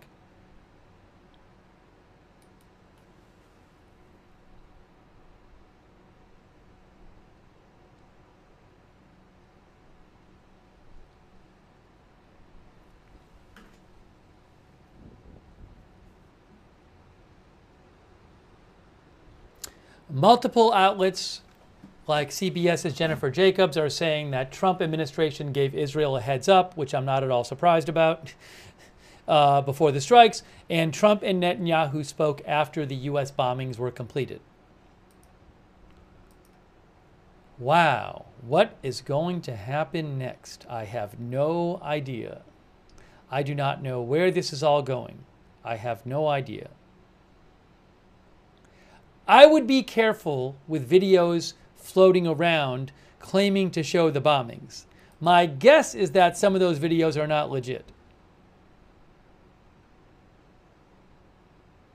Darko Veres, our viewer, thinks World War III started.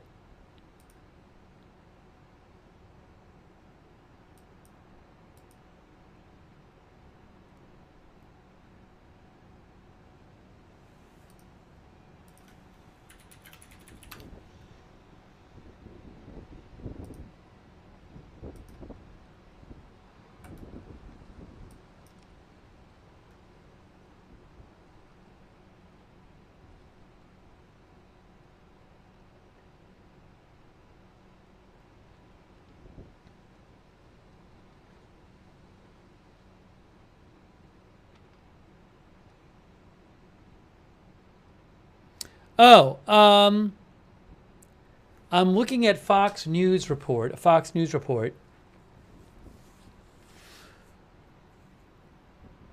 They say, is this from tonight? U.S. stealth bombers targeted and destroyed 3 of Iran's most fortified underground nuclear sites, says Fox News.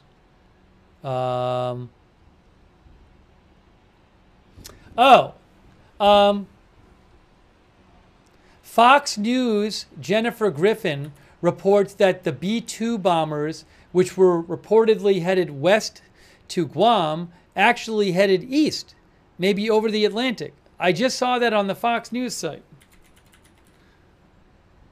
Hold on a second. Did she post about this?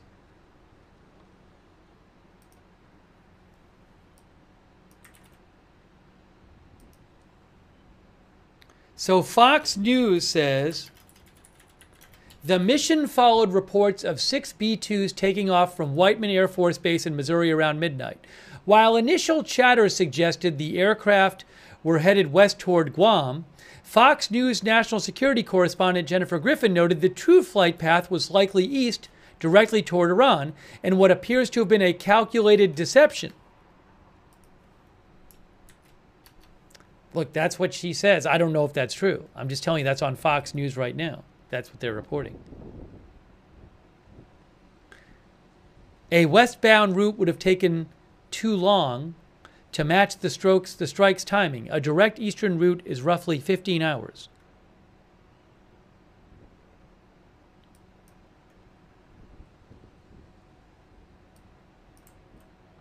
Hang on.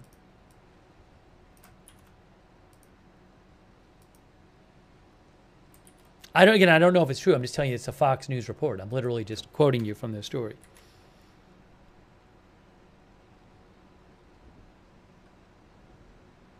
And maybe, look, some of you were saying like maybe it wasn't even those B-2s.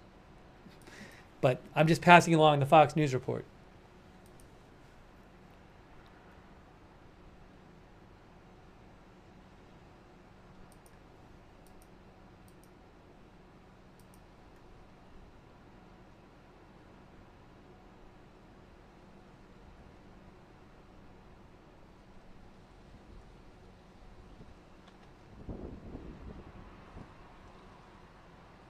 Huh. Cheyenne Cheyenne Sardizadeh, who is he's with BBC. I want to show you his post. He specializes in like misinformation online and stuff that's posted as true but is actually false. He says, let me make it easy for everyone. Every single video and image that is currently going viral online claiming to show the aftermath of the U.S. strikes on Iran's Fordow, Natanz, and Isfahan nuclear sites is false. They all show airstrikes or explosions from days, weeks, or months ago.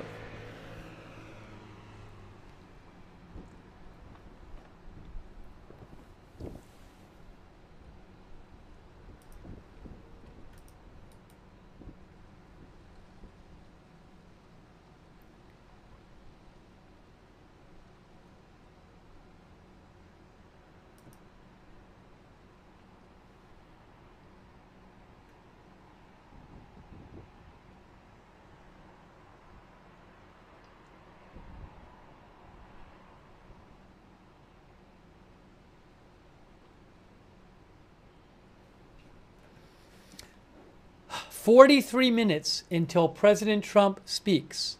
He is supposed to speak in 43 minutes, guys. 43 minutes. We will have live coverage of Trump speaking in 43 minutes.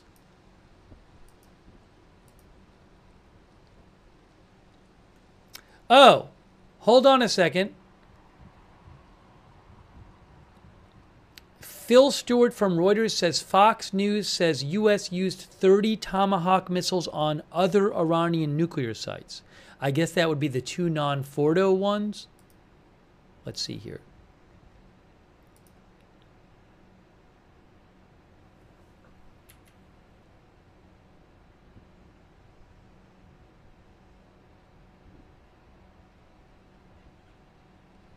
Yes, 30 Tomahawk missiles. Fox News says, Sean Hannity said,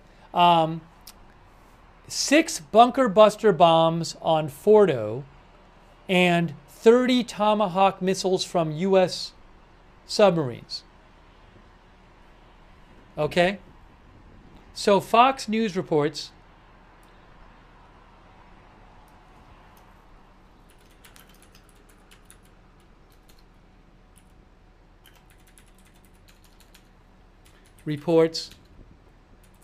that 6 bunker buster bombs were used on Fordow and 30 Tomahawk missiles were launched from submarines at the other 2 facilities.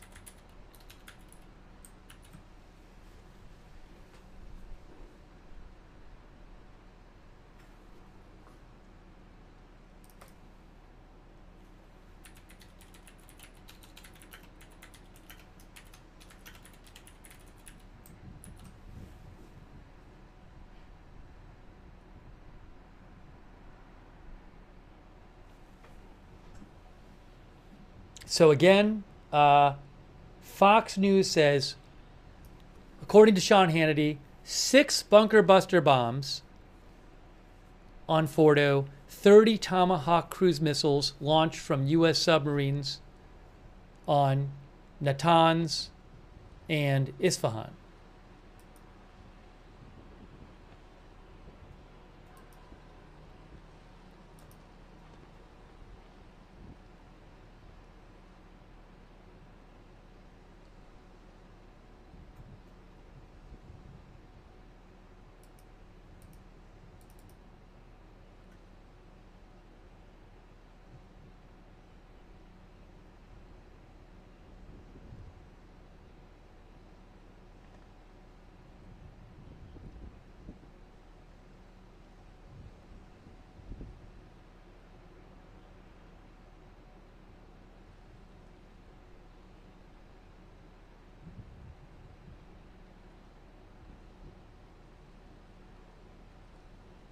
Jennifer Griffin says that President Trump told Sean Hannity that all 3 nuclear facilities were destroyed completely.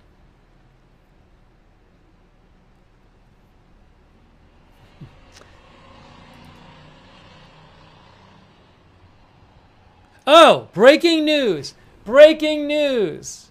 Breaking news, guys. Trump told Reuters in a phone interview, according to Reuters' Phil Stewart, Trump told Reuters in a phone interview they should stop immediately, otherwise they'll get hit again.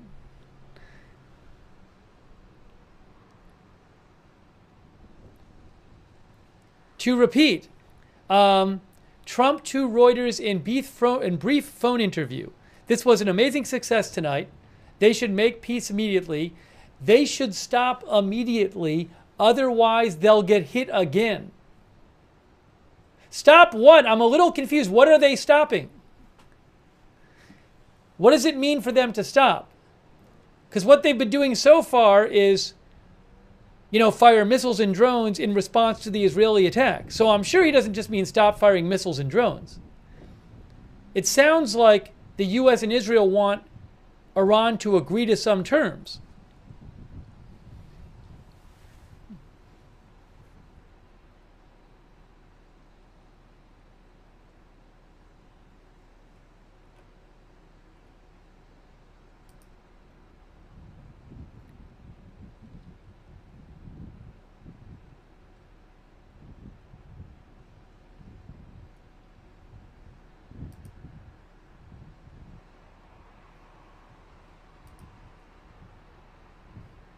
Oh my gosh, only 37 minutes until Trump speaks from the White House. Only 37 minutes. Wow. I don't know where this is all going. Hey, where are all the nothing ever happens folks? What happened to them? Where did they go, the nothing ever happens crew? Come on, nothing ever happens crew. Come on, you're not gonna show out? You're not gonna represent?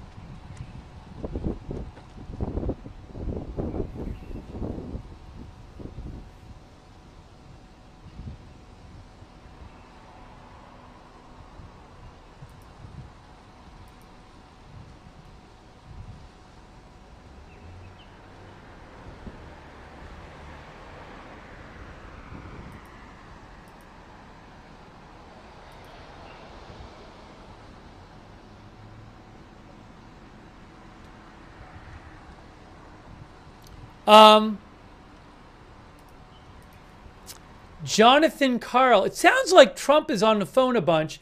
Jonathan Karl of ABC just said, Jonathan Karl of ABC News says, I called President Trump about 10 minutes ago. He didn't talk details or next steps, but he wanted to say this, tremendous success tonight. Again, I called President Trump about 10 minutes ago. He didn't talk details or next steps, but he wanted to say this, tremendous success tonight.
Eventually, there'll be some statement from the supreme leader of Iran, I assume.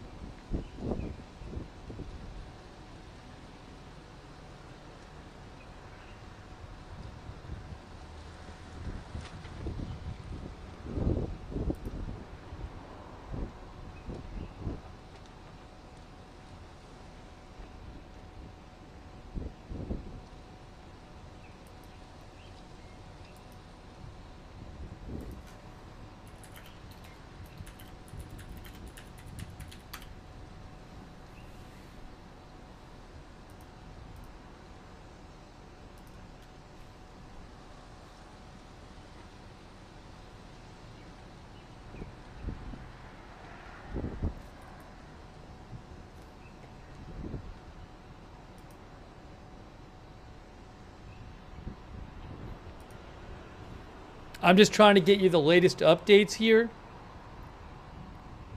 Oh, is there a statement from the Revolutionary Guards? Let's see. Hold on. Hang on a moment. Let me check some of Iranian state media.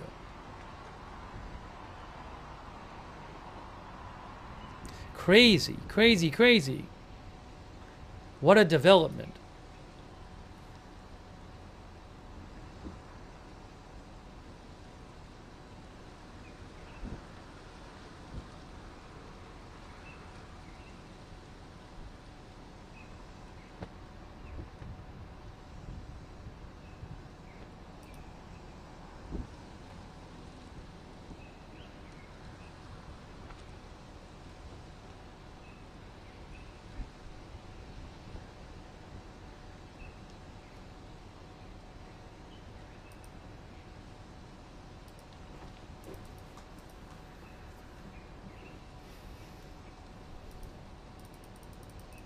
Travis Mackey, our viewer, says, I want to see video. I'm guessing eventually you will see video. Whew, guys, what next?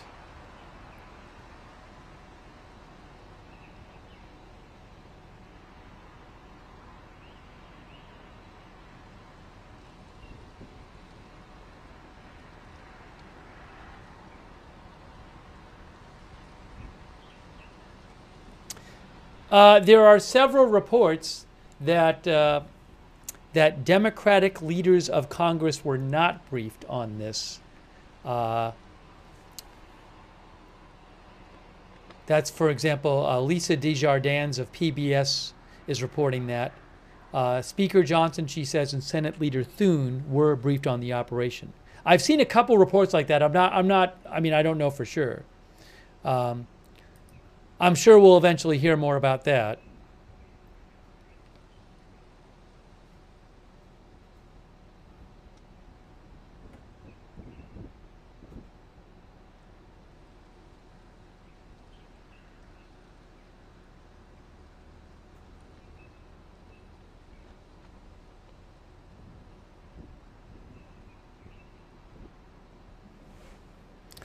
One of our viewers, Strikers Fishing TV, says our problem will be with Russia and China.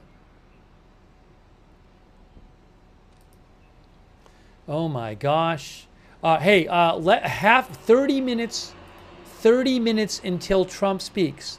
30 minutes. Hey, a quick thank you to Strikers Fishing TV, Miss Curvy, Deborah Wiley, Fabian Dirks, Pro Gamers, Angle Blacks, and Robbie Gravino, TB309, Van Dreaman, John Oliver, just thanking a few people, Cam, Kiwi, God Soldier, Dream Squad HD, Beebs, Ricky W, Brianna Brook, Patrick Tuttle, Jason Carlton, Dripped Outlaw, Hebrew Jerusalem Prince, Smooth, Andrew Devon, More Reverb, Archemy Form, The Cars Are, AMR, In and Out of the Abyss, Matt, a few more, Sam Morgan,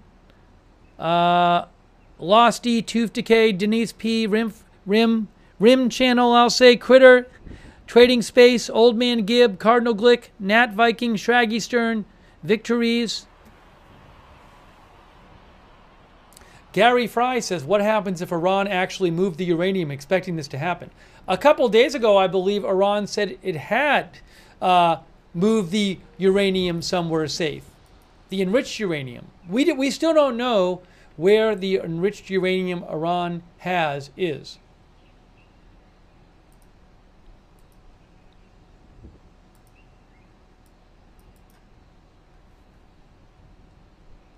Still no statement from the Pentagon yet that I'm aware of. No statement from the Pentagon on this that I am aware of. House Minority Leader, Democratic House Leader Hakeem Jeffries posted and said, Donald Trump promised to bring peace to the Middle East. He has failed to deliver on that promise. The risk of war has now dramatically increased, and I pray for the safety of our troops in the region who have been put in harm's way.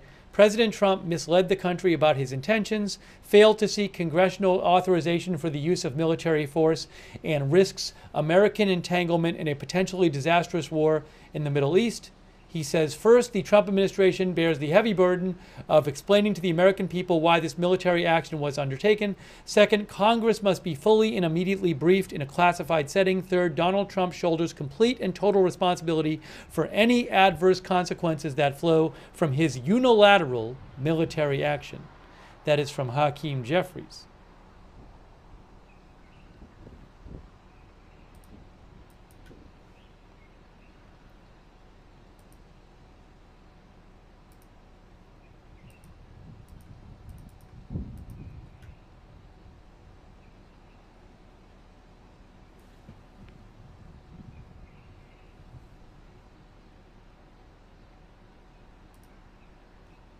Oh, did Marjorie Taylor Greene? A lot of Republicans have come out in support of this.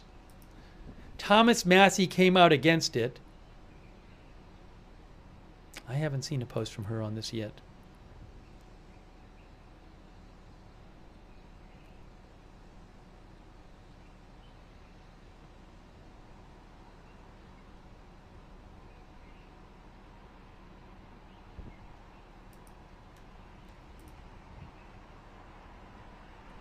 Let's try to get you guys some updates here.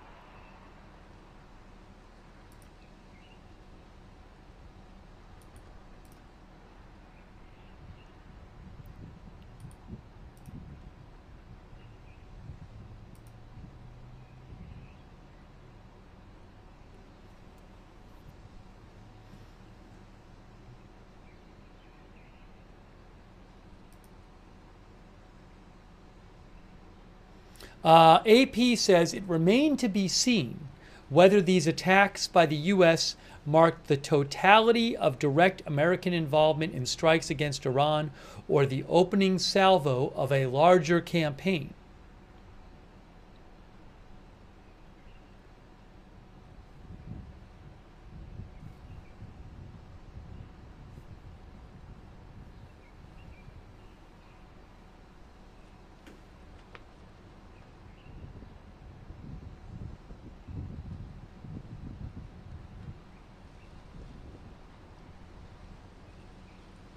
Wow.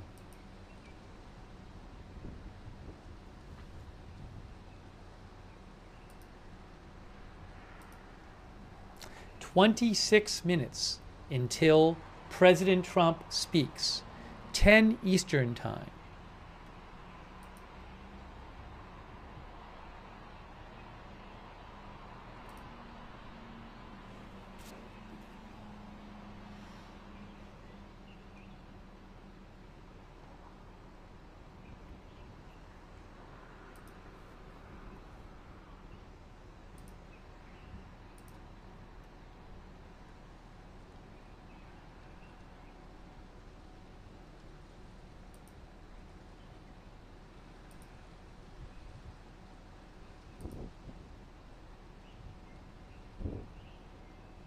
There's so much we don't know. There haven't even been that many big updates, I would say, since then. Trump expected to say that he is not currently planning additional strikes inside Iran. The officials, according to White House officials, they tell NBC News, during his address tonight, Trump is expected to say that he is not currently planning additional strikes inside Iran.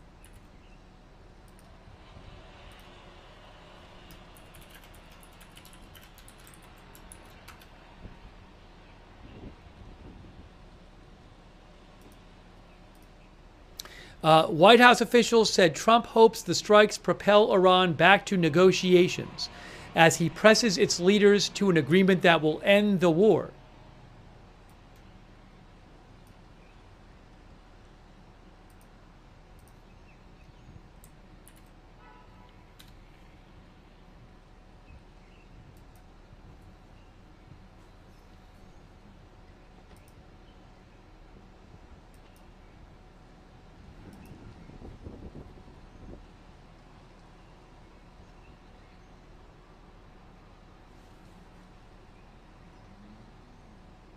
Lolly Lollipop says, I worry about our troops still in Syria.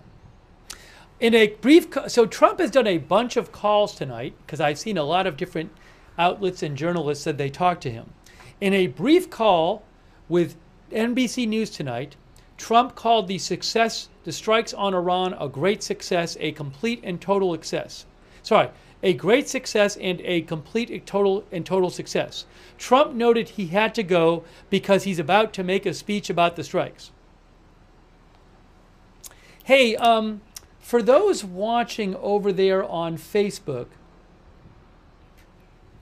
hey, Facebook viewers, a special message for our Facebook viewers. If you are watching on Facebook,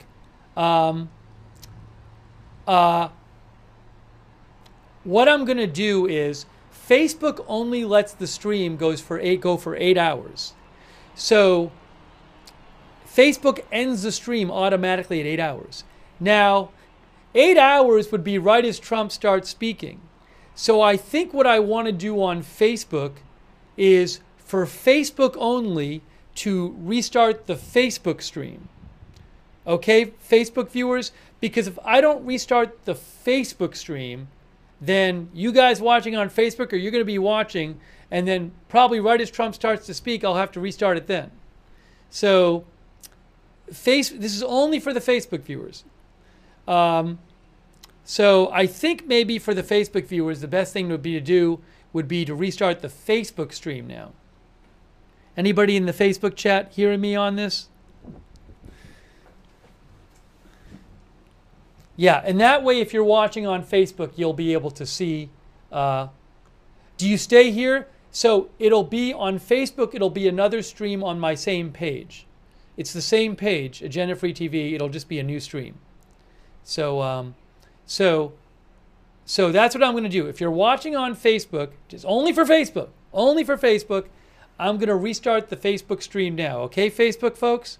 So come and join us in like a minute on Facebook if you're watching there on the news stream. Everybody else, YouTube, you're fine. X, you're fine. Twitch, you're fine. All right. Okay, so that's what we're doing. So let me just pull this up here.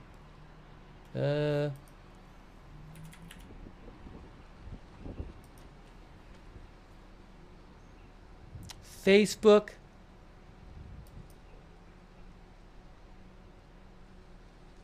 Okay. I'm restarting the Facebook stream right now.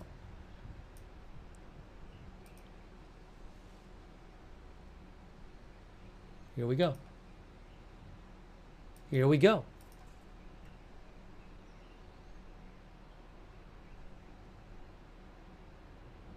We're good. We're live on Facebook again.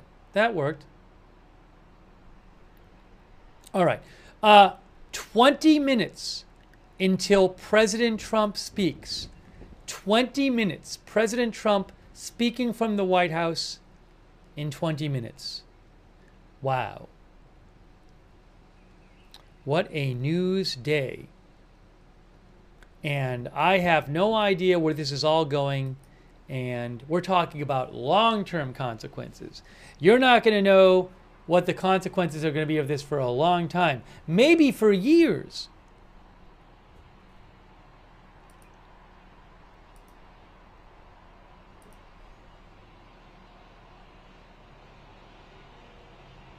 Manu Raju, I've heard multiple reports about this, that top Democrats on House and Senate Intel committees were not briefed before the attacks on the Iranian nuclear sites.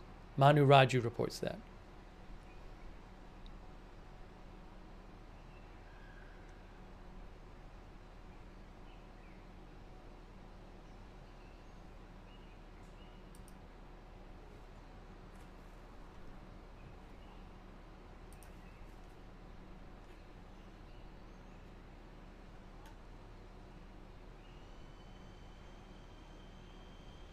Roy Case, who is an Israeli reporter, says that a parliamentary advisor to the Iranian president said nothing unusual happened we didn't expect.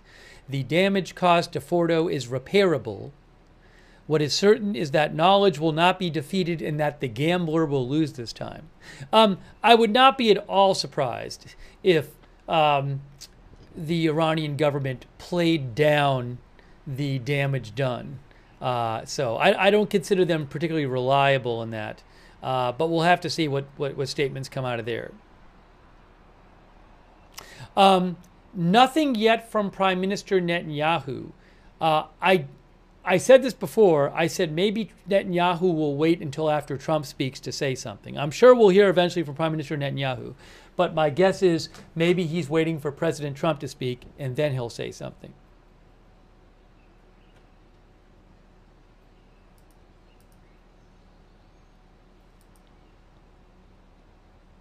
Jerry Nichols, our viewer, thinks Iran has sleeper cells in U.S. cities.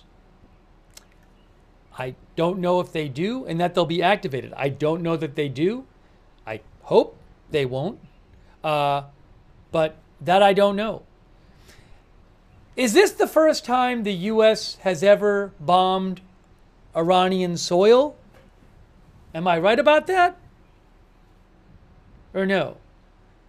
Because Israel's carried out strikes on Iranian soil. I can't remember. Maybe I'm just forgetting something that happened a year or two ago.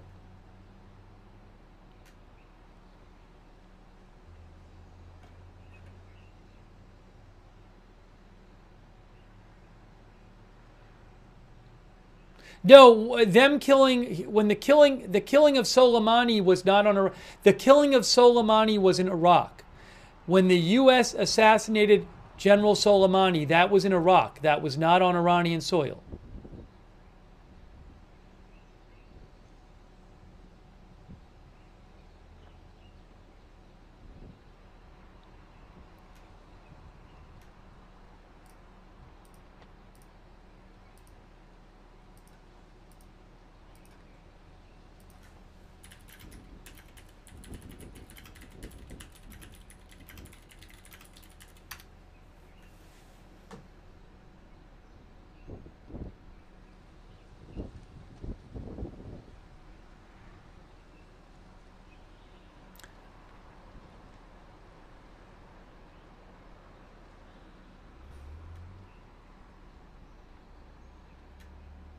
Anyways, I'm not going to worry about that right now.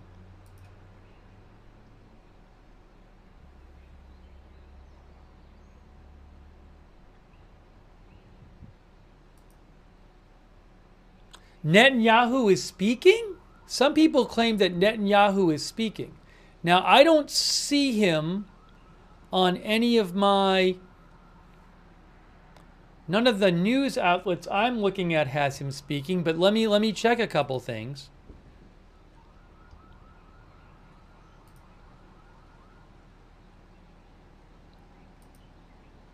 Hold on.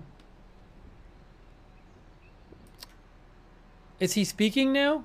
I guess he is speaking.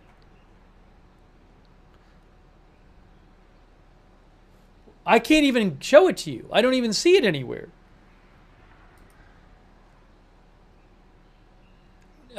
It's neither on Reuters nor AFP. Hopefully I'll get it afterwards. It might. I don't even know if it's in English or Hebrew. Oh, he's speaking on his Twitter. Oh. It is done what no... Hold on. Netanyahu just posted a speech on his X account. I am going to show you the Netanyahu speech right now. It's not live. He just posted it. Okay? Here is what Netanyahu just said. I'm going to show you right now. Here it is.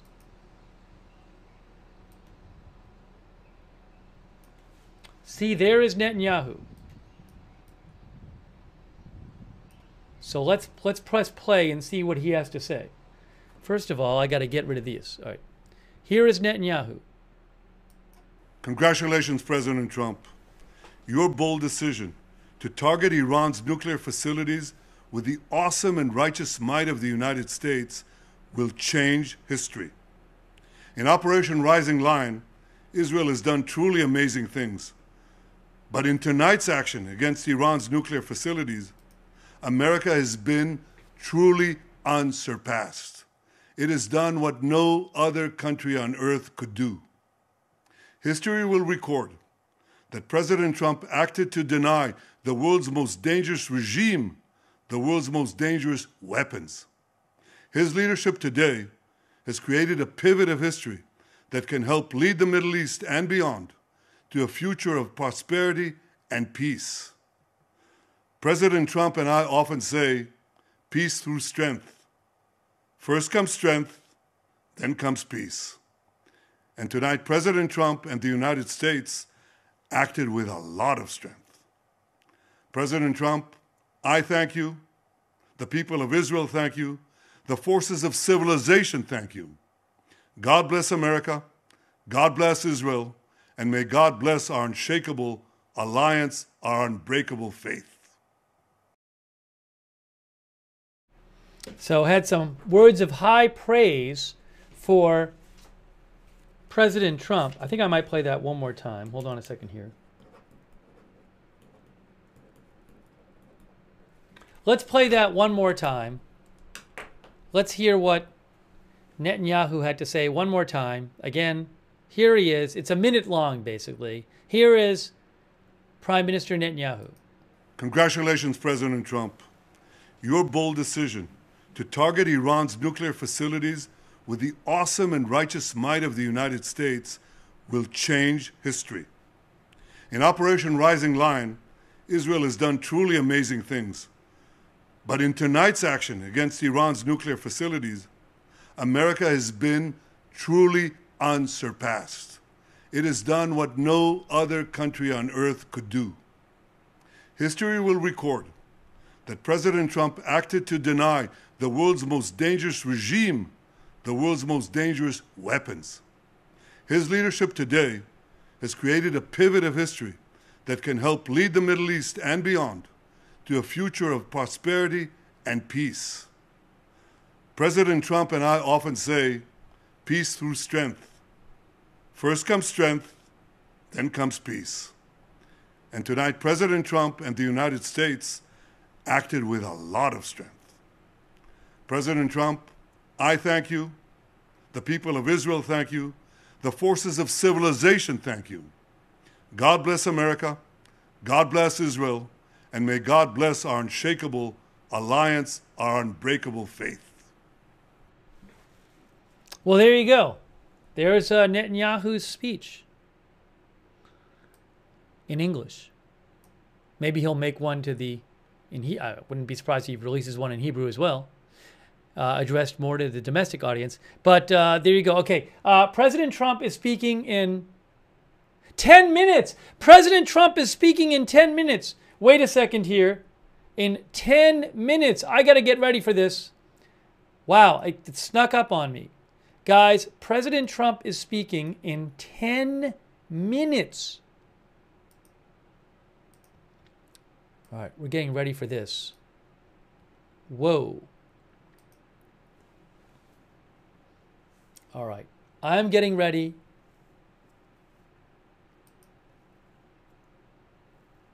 Hold on a moment. Hold on a moment. Hold on a moment. I'm going to get it up on 2 sources so I have it.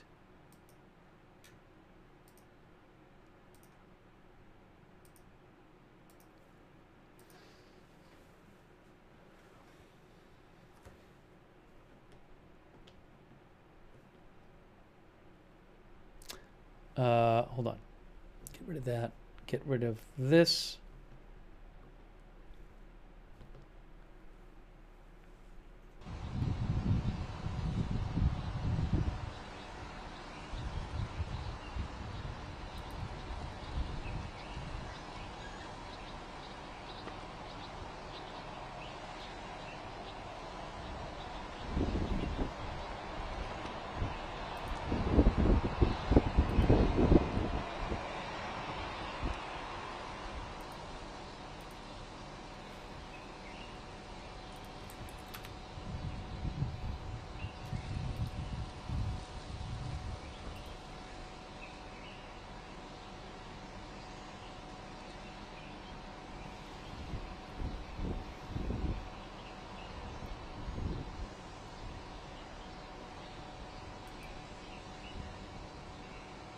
Oh, look what I have. Hold on, guys. Look at this. Look at this. We're going to go away from the live cams for the moment. We're going to leave the live cams for the moment. We got to do this. Here's what we got to show you. Look at this. Oh my gosh. Look at this. Gee whiz. We got the tone.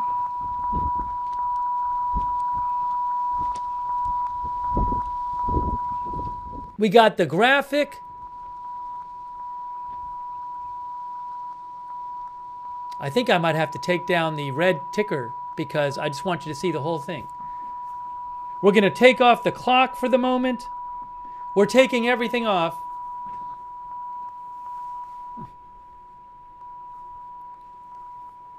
That's the current sound situation.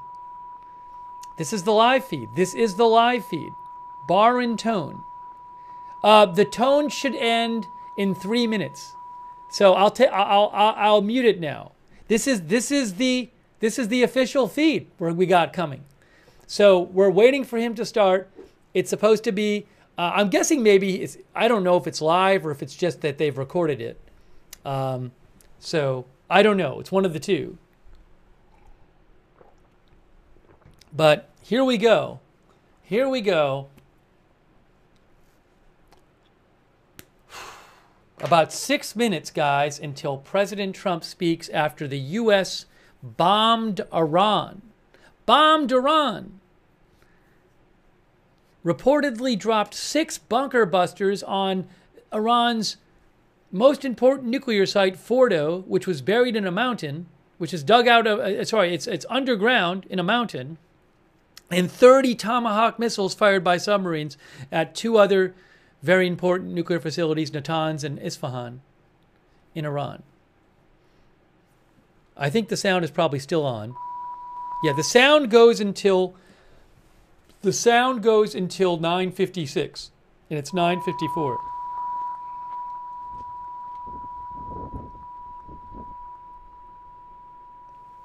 Wow. We're waiting for this to start.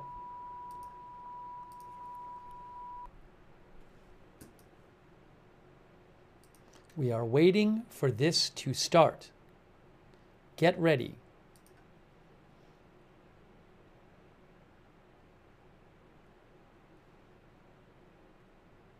President Trump just posted about this speech on his social media. You are watching the pool feed. Is the tone done yet? Oh, tone is still playing. I'm sorry that the tone is still playing. It's still playing. Tone is still playing. This is a Reuters feed. I'm getting this feed from Reuters, who I pay for the feeds. So this is via Reuters.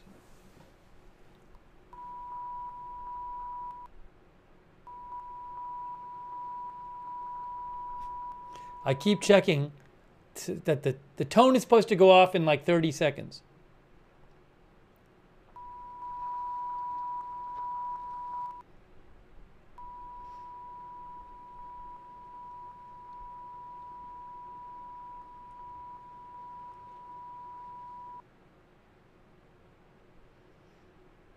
Here we go. All right. The sound, this tone should go off to stop at any moment now.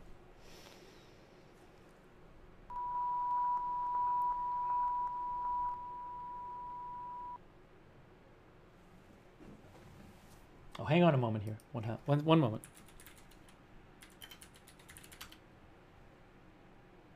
Oh, with the White House feed. I got the White House feed too. Let me put up the White House feed. I want the official White House feed. Hold on. Well, I'm throwing up the White House feed. I don't know which one to put up. Let me just, give me a moment. Give me a moment. I got 2 feeds. There. See, we got this one too. We got both of them. I'm getting them both ready to go. Here we go. There's the White House. We will begin shortly. We will begin shortly. So what I need to do to prevent some weird sound thing, I have to get rid of that sound, turn the sound on. Sound is on in the White House. Okay. We will begin shortly. There it is.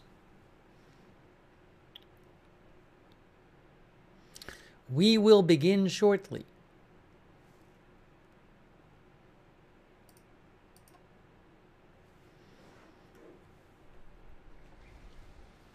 Oh, I got to turn the audio off on the Haifa stream. That would have been a disaster. I can always boost the audio if we need it. Anyway, sometimes with these streams, one starts before the other. So I have both the Reuters and the White House ready to go. So let's hope the White House one works okay. But if it doesn't, I'll play the other one. One of our viewers said, I'm so nervous. Yeah, I mean, wow. We got about 2 minutes until he speaks.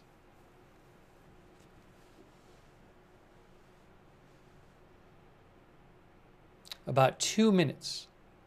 We'll give more updates after, but right now we are waiting for President Trump to address the nation after bombing Iran.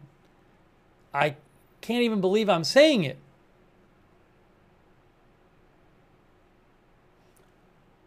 It really happened.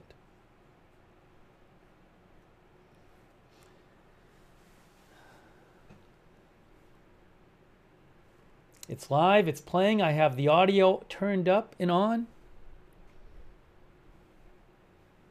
You never know. Once in a while, we'll get you the speech. Once in a while, there's issues, but I'm looking at 2 different feeds here, so one of them should work.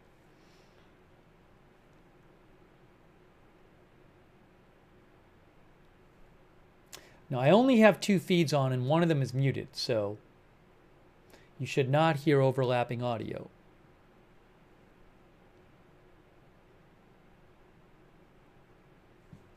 Address to the nation. I think it's supposed to start in 1 minute.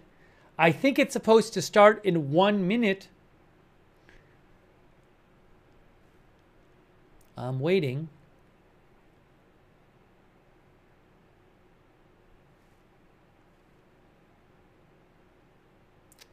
I'm kind of nervous too about this.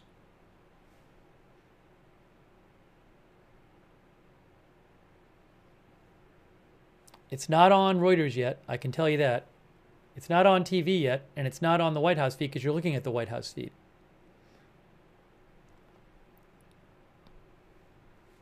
So I'll just keep looking around and waiting for it to start.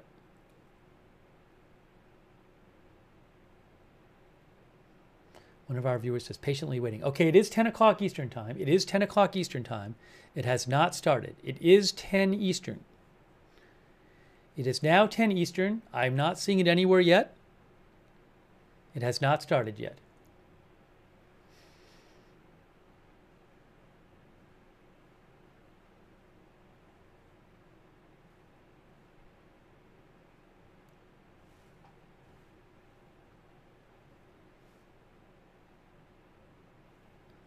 I am not seeing it anywhere yet.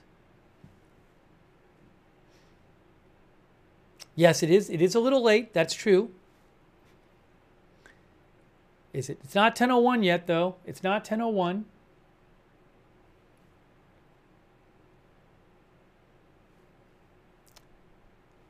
It's still 10 o'clock Eastern. 10:01. It's now 10:01. It's now officially 1 minute late.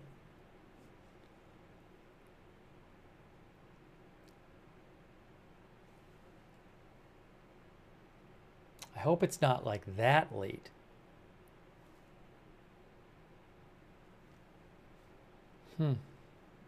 Nervous. CNN reports U.S. told Iran that airstrikes would be contained and nothing further is planned. Again, CNN reports U.S. told Iran that airstrikes were contained and nothing further is planned. Oh, hold on. Wait 1 second. Look what I got right there on the Reuters feed. Let's go to the Reuters feed. We're going to the Reuters feed because there it is on the Reuters feed. We're going to that one instead. White House feed isn't here yet. Look what we got for you. Look what we have for you guys. Amazing. There's no audio on this feed yet, though. That is a live shot. Oh, I got to put up live. Oh, here he comes. Forget it. I'm not putting up live. He's coming right now. He's walking out. Is there audio? Here he is. Thank you very much. A short time ago, the U.S. military carried out massive precision strikes on the 3 key nuclear facilities in the Iranian regime: Fordow, Natanz, and Esfahan.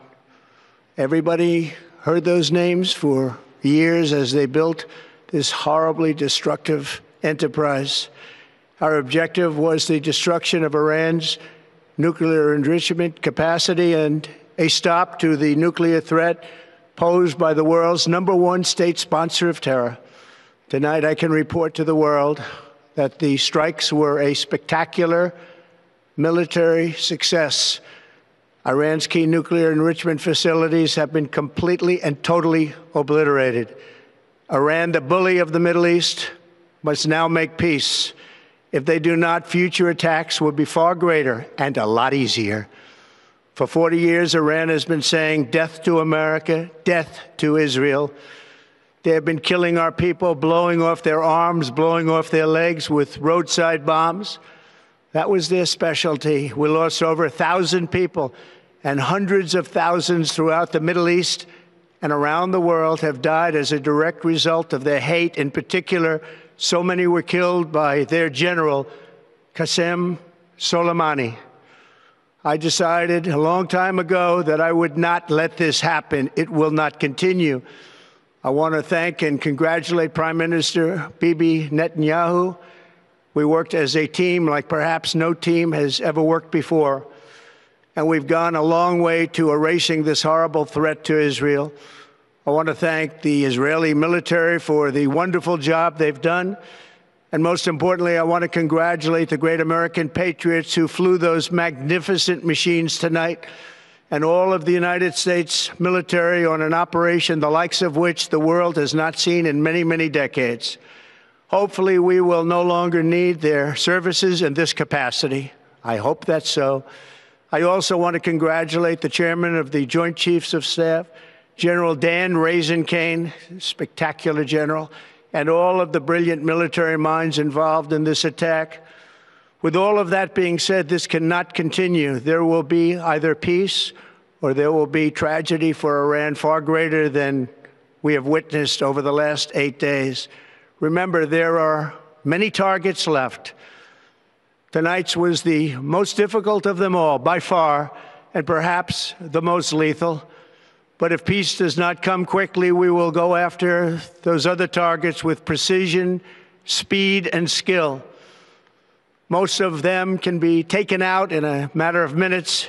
There's no military in the world that could have done what we did tonight, not even close. There has never been a military that could do what took place just a little while ago. Tomorrow, General Kane, Secretary of Defense, Pete Hegseth will have a press conference at 8 a.m. at the Pentagon.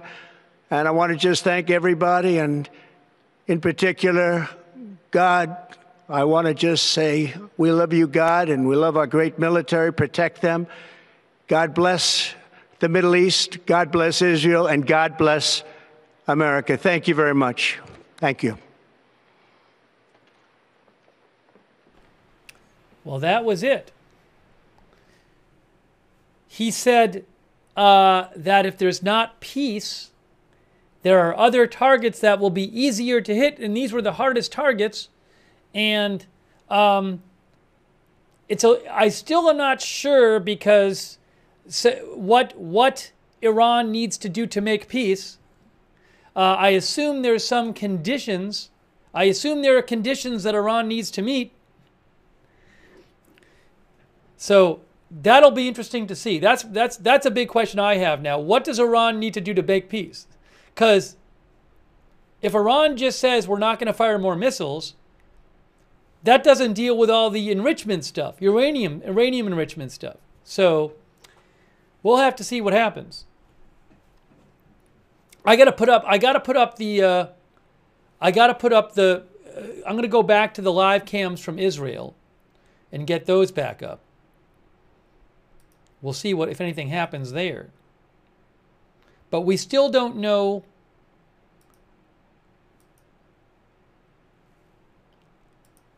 where this is all going and how Iran's going to respond. All right, it's sun's starting to come up there in Israel.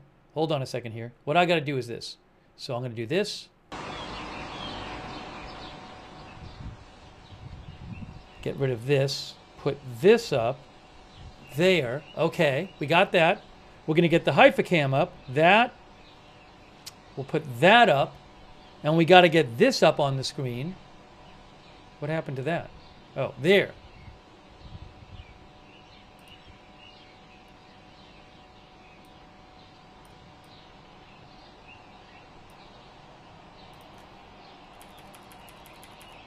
If I do this.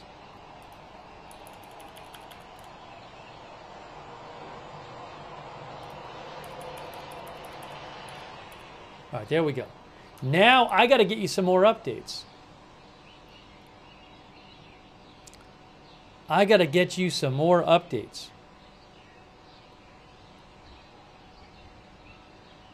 Oh, there's a press conference with Pete Hegseth at 8 a.m., right? Press conference at 8 a.m. with Pete Hegseth and, hold on a second.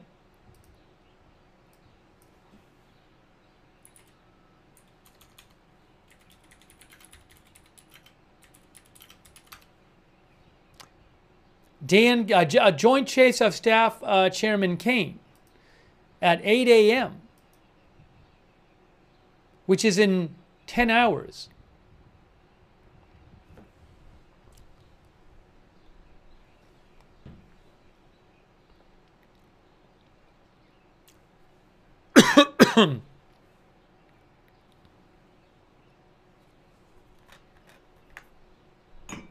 Maybe I can get a transcript of that speech. Do you guys, should we watch the speech one more time? Do you guys want to see the speech one more time? I mean, it was pretty short. I mean, it's pretty important. Should we watch the speech one more time?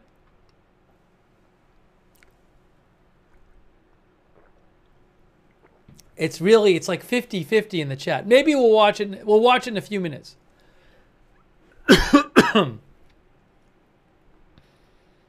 We might watch it one more time. Hold on a second here. Let me do this.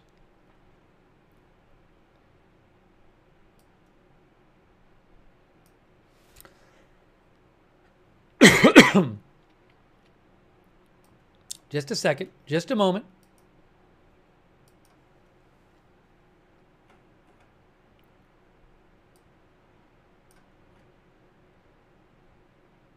Again, press conference. He said 8 a.m. for the press conference, right? Isn't that what was said, 8 a.m.?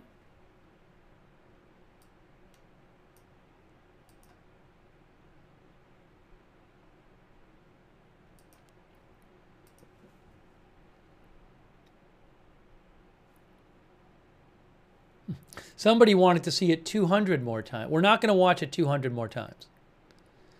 But I'll have it in a minute. I'm going to play it for you again. Early press conference tomorrow. Oh.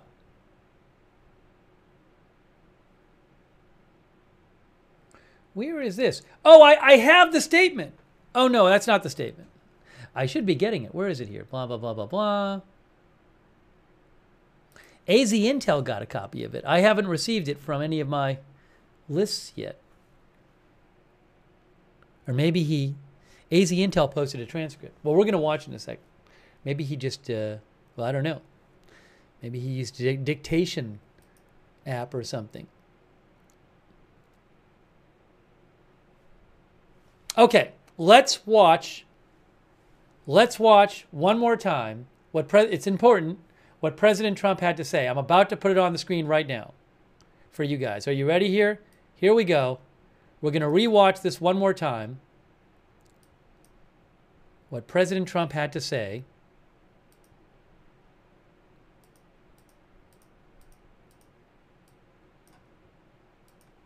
It's not that long, so if you don't want to watch it, you can take a break, but I mean, it's pretty compact.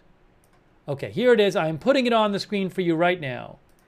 This is a replay of President Trump from like 10 minutes ago.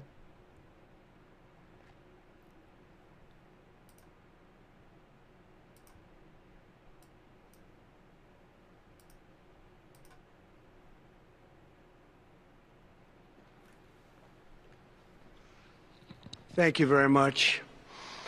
A short time ago, the U.S. military carried out massive precision strikes on the 3 key nuclear facilities in the Iranian regime: Fordow, Natanz, and Esfahan. Everybody heard those names for years as they built this horribly destructive enterprise. Our objective was the destruction of Iran's nuclear enrichment capacity and a stop to the nuclear threat posed by the world's #1 state sponsor of terror. Tonight, I can report to the world that the strikes were a spectacular military success. Iran's key nuclear enrichment facilities have been completely and totally obliterated. Iran, the bully of the Middle East, must now make peace. If they do not, future attacks will be far greater and a lot easier. For 40 years, Iran has been saying death to America, death to Israel. They have been killing our people, blowing off their arms, blowing off their legs with roadside bombs. That was their specialty. We lost over 1,000 people, and hundreds of thousands throughout the Middle East and around the world have died as a direct result of their hate. In particular, so many were killed by their general, Qasem Soleimani. I decided a long time ago that I would not let this happen. It will not continue. I want to thank and congratulate Prime Minister Bibi Netanyahu. We worked as a team like perhaps no team has ever worked before. And we've gone a long way to erasing this horrible threat to Israel. I want to thank the Israeli military for the wonderful job they've done. And most importantly, I want to congratulate the great American patriots who flew those magnificent machines tonight, and all of the United States military on an operation the likes of which the world has not seen in many, many decades. Hopefully, we will no longer need their services in this capacity. I hope that's so. I also want to congratulate the chairman of the Joint Chiefs of Staff, General Dan Raisen-Kane, spectacular general, and all of the brilliant military minds involved in this attack. With all of that being said, this cannot continue. There will be either peace or there will be tragedy for Iran far greater than we have witnessed over the last 8 days. Remember, there are many targets left. Tonight's was the most difficult of them all, by far, and perhaps the most lethal. But if peace does not come quickly, we will go after those other targets with precision, speed, and skill. Most of them can be taken out in a matter of minutes. There's no military in the world that could have done what we did tonight, not even close. There has never been a military that could do what took place just a little while ago. Tomorrow, General Kane, Secretary of Defense, Pete Hegseth will have a press conference at 8 a.m. at the Pentagon. And I want to just thank everybody, and in particular, God. I want to just say we love you, God, and we love our great military. Protect them. God bless the Middle East. God bless Israel. And God bless America. Thank you very much. Thank you.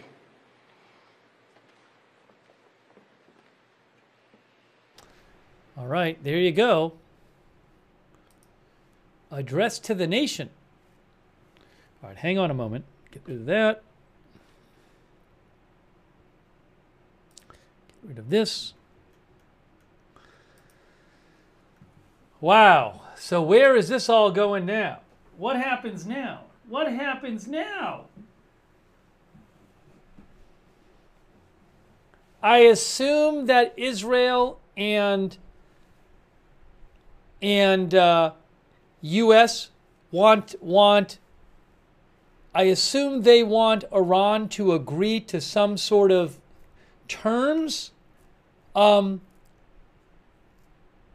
Are they going to agree to it? How long will that negotiation take? Also, I would think we might see some response from Iran. So if Iran responds now militarily, does the U.S. start attacking Iran? Basically, if Iran does anything in response now, is the U.S. going to launch more strikes? This I don't know. Oh, the Hegseth and Cana I think is supposed to be 8 a.m. 8 Eastern. Maybe not though. I think he said 8. Well, my understanding is that for now the Hegseth thing is scheduled for 8 Eastern, but maybe that'll change.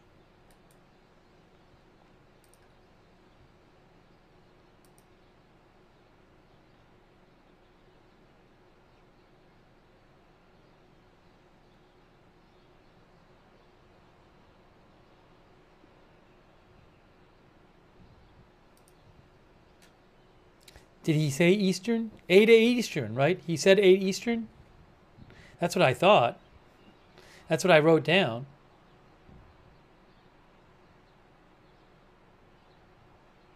This is interesting.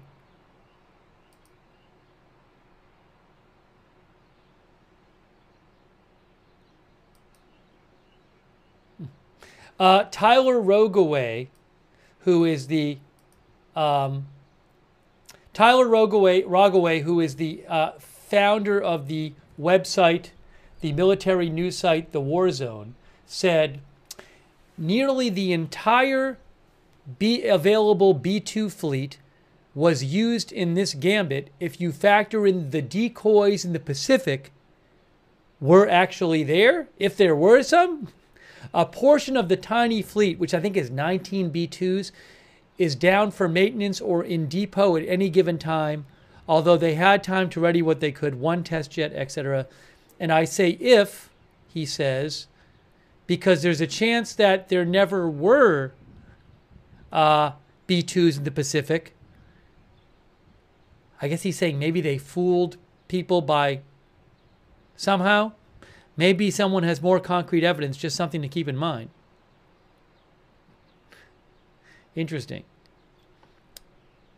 Because, open source intelligence data, like flight radar data, suggested that there were B-2s going to across the Pacific.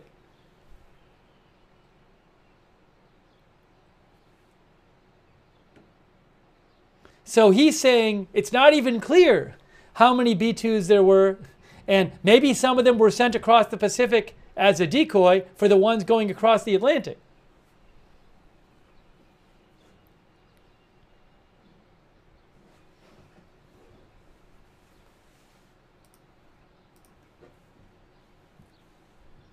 He also said, as I have stated repeatedly, for all the issues the OSINT community may cause military planners, it can also be used to their greatest advantage when it really matters. So what he's saying is he thinks what happened is that the U.S. military made it look like these planes were heading towards Guam. And look, it was reported by multiple outlets. Multiple outlets said we talked to U.S. officials who said the planes are going to Guam. But it appears that that's not what was happening. They were going right to Iran. So it's very interesting. Delaware Sasquatch said that they put B-2 transponders on cargo planes, perhaps. This is not my specialty, so I honestly don't know what happened. But I'm sure this is being highly debated online right now, what exactly happened here. Thanks to Alice and Hargroves. Let me just say a couple quick thank yous. I want to take some of your comments, bring you updates. But wow. I don't know what's coming next. I don't know what's coming next. Thanks, Delaware Sasquatch, Aaron Quake, Louis Aponte, OU Mike, Josh Barnes, Psionics, Elos Kamatakis, thank you. Do you think maybe there might be terrorism in the USA? Yeah, look, I don't know. I don't know how Iran's going to respond. I don't know if this could inspire other people sympathetic to Iran to act against the U.S. I have no idea. We don't know what's coming. And not just tomorrow. In weeks, months, years. Michael Ashcraft, thank you. Ed Weeby. Tim747.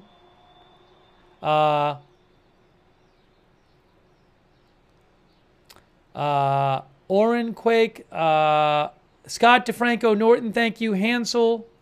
Joshua C. Bungee Jumper. India Comparison. Anthony Chaccio. Uncle Lester Cam. Kaya Tishan. Jackson Moore. Thank you so much to, it's very generous of you, Anna P. Anna P. Thanks for your support. Very kind of you. Gabriel Diaz, Chris D., Ken Lance, Teal Shot, D. Langford, April Snell, just trying to get some thank yous in. Jason D., Crowney, Lee Elmore, Dodger Blue, Jess Mike, Blaze DM, Hebrew Jerusalem Prince. Say a few more. Sorry if I'm missing people. Dark Crypto on Twitch, Who Shot JR, Mighty T73, UXO Guy, Big Dog Gaming, Shaggy,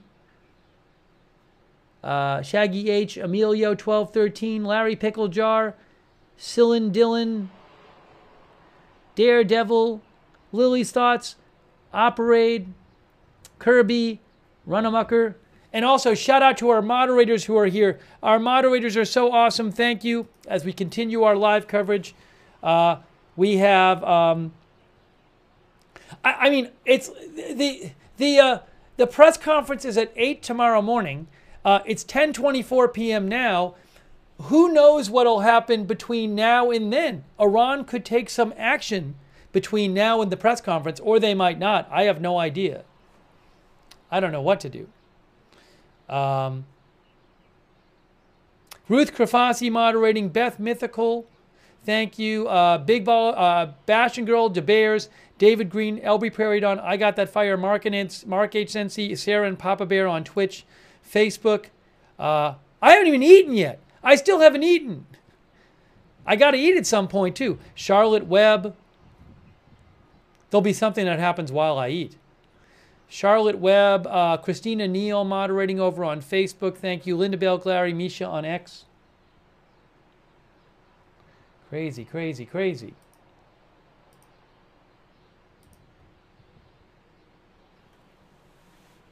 Oh, also thanks so much to Scott DeFranco Norton. Scott DeFranco Norton, I really appreciate that. Thanks for your note as well. All right, let me try to get you guys some updates, some news updates.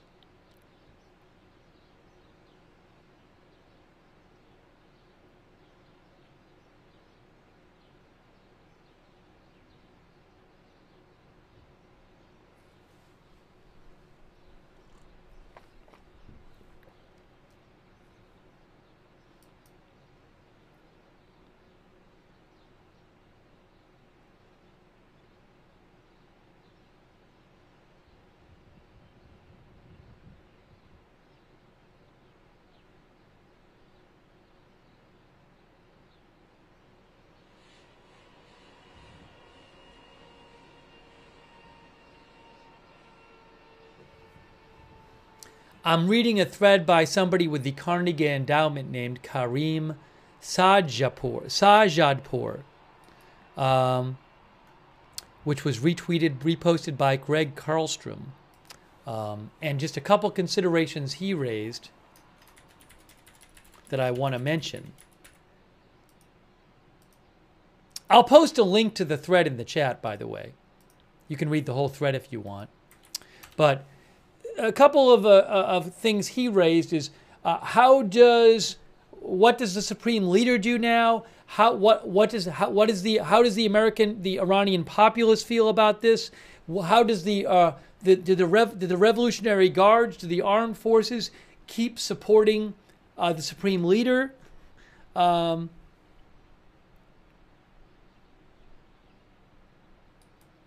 happens in Iran after this, domestically?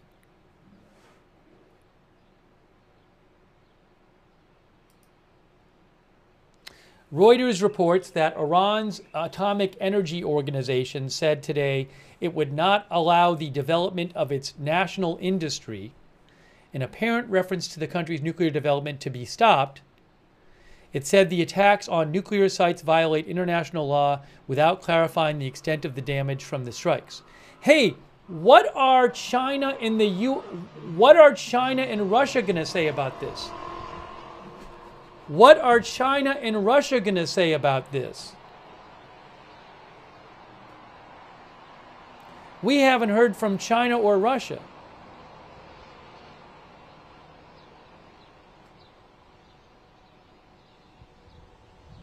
CNN is reporting, as Faytux News said, a source familiar with the matter says future Israeli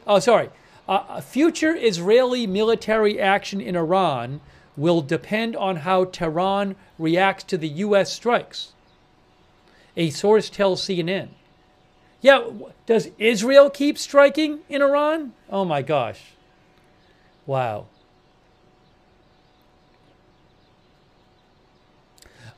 There's a verified video of nuclear strikes. I don't have the rights to it. I'm going to post it in the chat. There is a verified video of U.S. strikes on Isfahan, posted by Mitch Ulrich, and I will post a link in the chat. And Cheyenne Sardarizadeh, who I trust, said it is now verified. I just posted the link in the chat. I haven't even gotten to watch it here. Hang on a moment here. I want to watch it on my phone.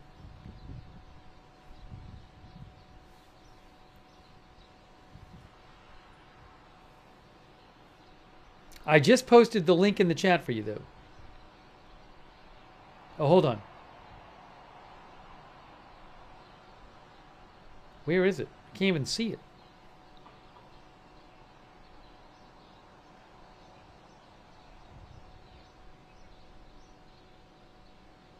Oh, I see. I think I see. Oh, I see. Wow. Okay. I got to put up a link to my X account where I'm posting stuff there. If I don't have the rights to it, let me just throw up a link to my X account.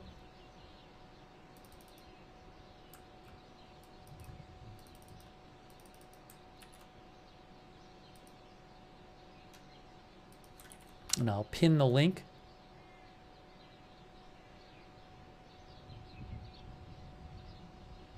Thanks, Keisha Fowler, for moderating, too. I appreciate it, Keisha Fowler. Okay, let's pin that over on Twitch there. Oh. Why is it? I wanted to pin it. It's flying by. I just want to pin it. The chat's flying by. Can I pin my own post on Twitch? Let's try this again.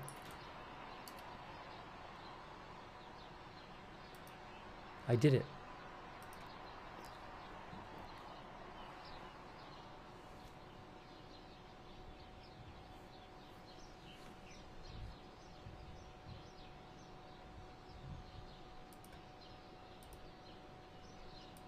I really have no idea where this is all going. I genuinely, on the video I just posted, you could see something at the end of the video in the distance.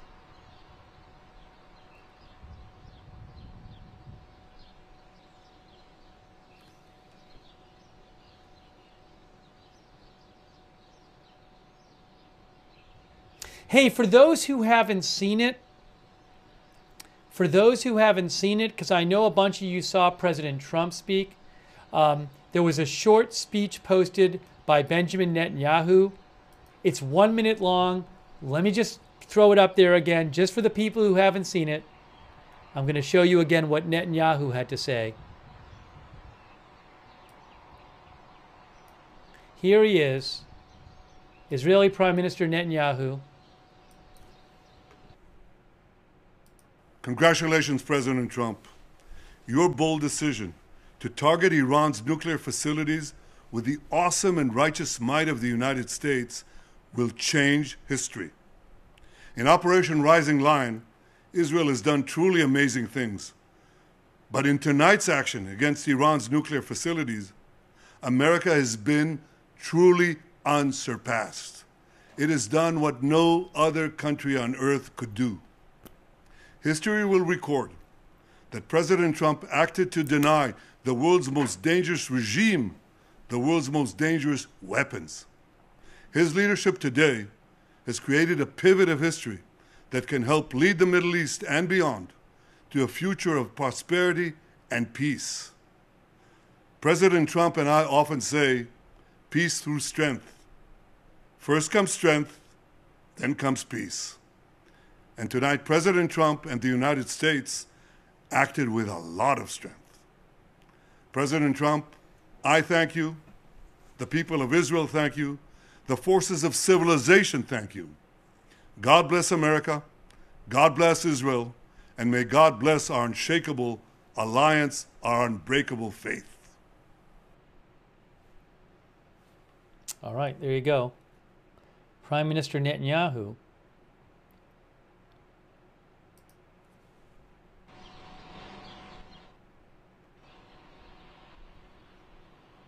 If you missed it, Israel changed their home front command instructions. So people in Israel now, the IDF said, basically you only can go out for essential reasons. That's what they said. It's essential activity only. No educational activities, no gatherings. Nobody goes to work except for essential workers. Again, they have changed for the whole country in Israel, they're on essential activity only.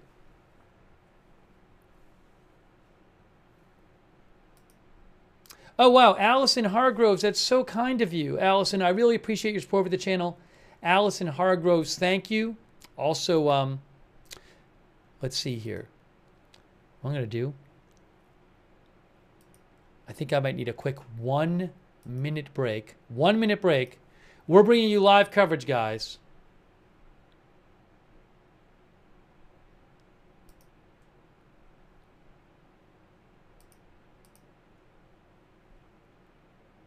We're bringing you live coverage. Let me just run out for 1 minute, and we'll continue.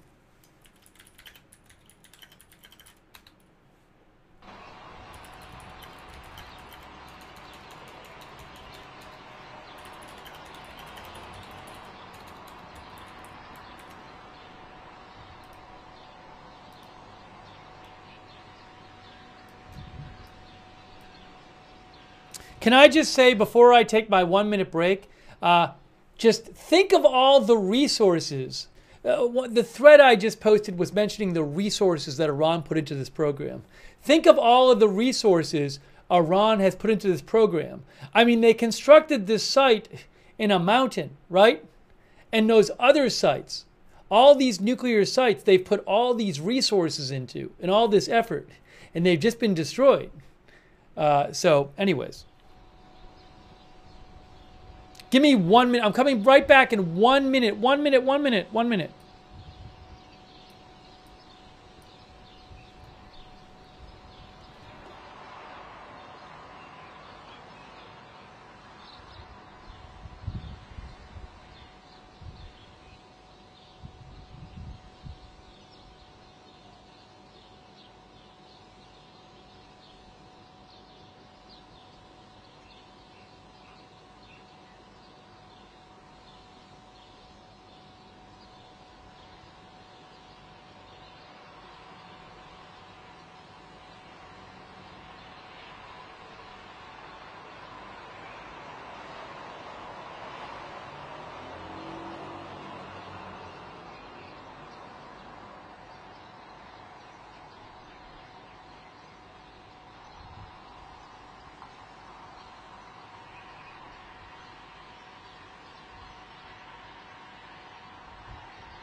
All right, we're back.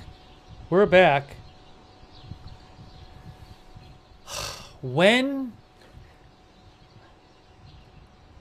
will Iran respond? I assuming they'll respond. I mean, maybe they won't.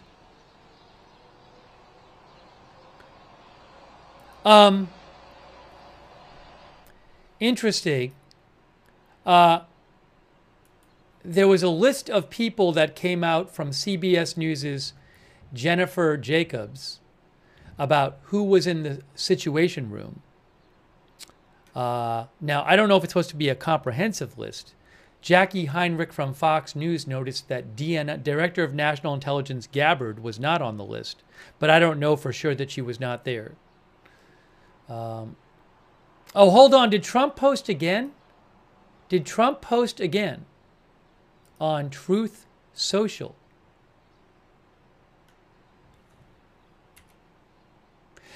New post by Trump on Truth Social. Any retaliation by Iran against the United States of America will be met with force far greater than what was witnessed tonight. Thank you.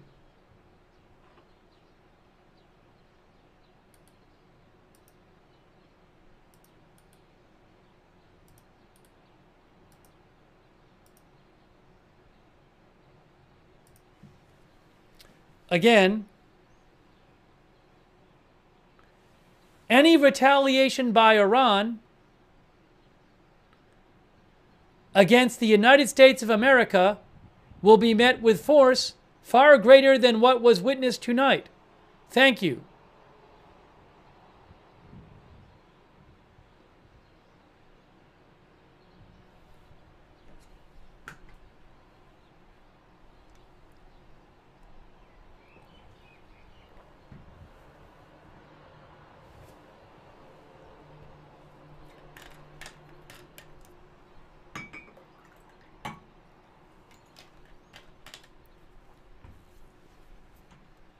So that happened.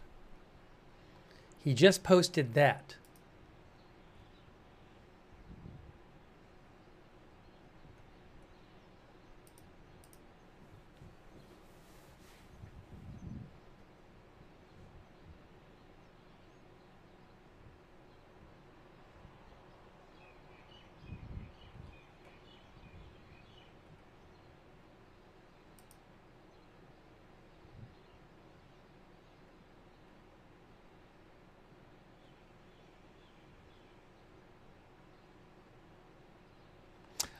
Dan Lamothe, who's a military reporter with the Washington Post, says, unless something changes, it appears there will be no details about the military operation on Iran released by the Pentagon tonight. There is an 8 a.m. news conference tomorrow, but it is unusual to release nothing at this time.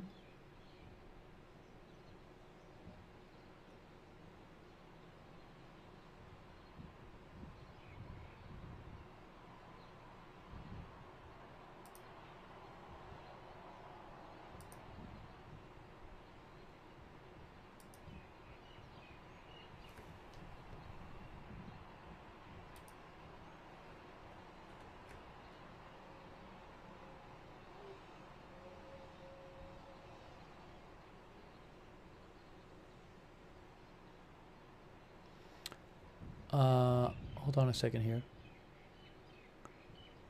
I think there's a new statement from Netanyahu, by the way. I think there's a new statement from Netanyahu. So I will try to get you that.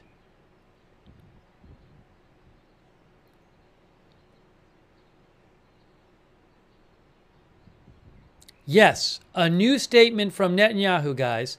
It's in Hebrew, but I have the translation.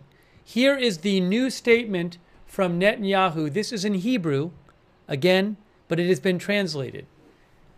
Dear citizens of Israel, my brothers and sisters, in Operation Am Kalavi, we achieved unprecedented achievements together in Israeli history. You remember that from the beginning of the operation, I promised you that Iran's nuclear facilities would be destroyed one way or another. This promise was fulfilled. A short time ago, in full coordination between me and President Trump, and in full operational coordination between the IDF and the U.S. military, the U.S. attacked 3 nuclear facilities in Iran, Iran's 3 nuclear facilities, Fordow, Natanz, and Isfahan. In doing so, the United States continued with greater intensity and with great force the attacks of the IDF and the Mossad on Iran's nuclear program. This program threatened our very existence and also endangered the peace of the entire world. Immediately after the operation was completed, President Trump called me. It was a very warm, very moving conversation. He blessed me, he blessed our army, and he blessed our people. And I congratulated him, the United States pilots, and the American people. President Trump is a strong leader of the free world. He is a great friend of Israel, a friend like no other. In my name and on behalf of the citizens of Israel, on behalf of the entire Jewish people, I thank him from the bottom of my heart. And I know, citizens of Israel, that I speak from the bottom of each and every one of your hearts. We stand together, we fight together, and with God's help, we win together. And as the verse says, we will ascend, for we can overcome them. That is from Benjamin Netanyahu.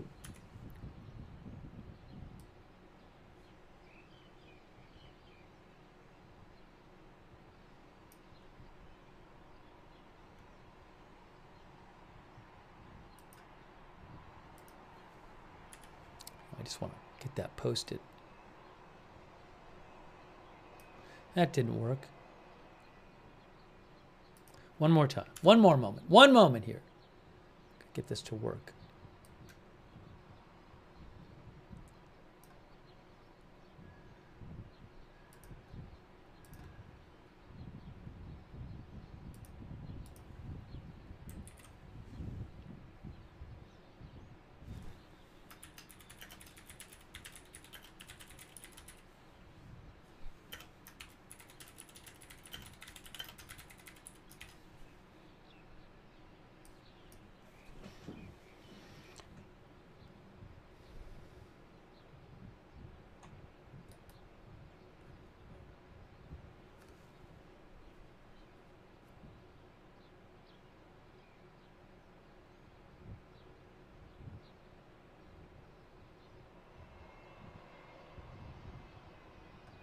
Oh, is there... Hold on. Hang on.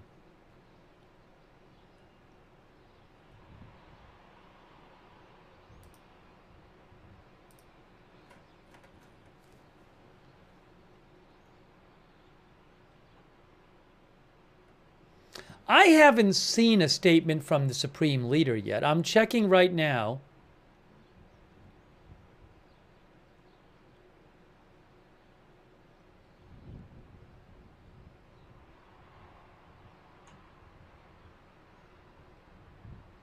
Hold on. Let me show you a statement from the Iranian Atomic Energy Organization. The Iranian Atomic Energy Organization. I have a statement from them via Iranian media.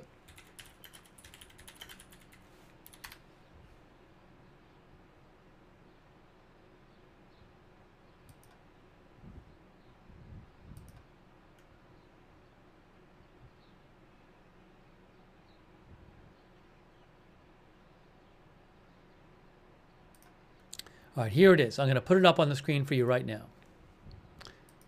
This is via Iranian state media. Oops.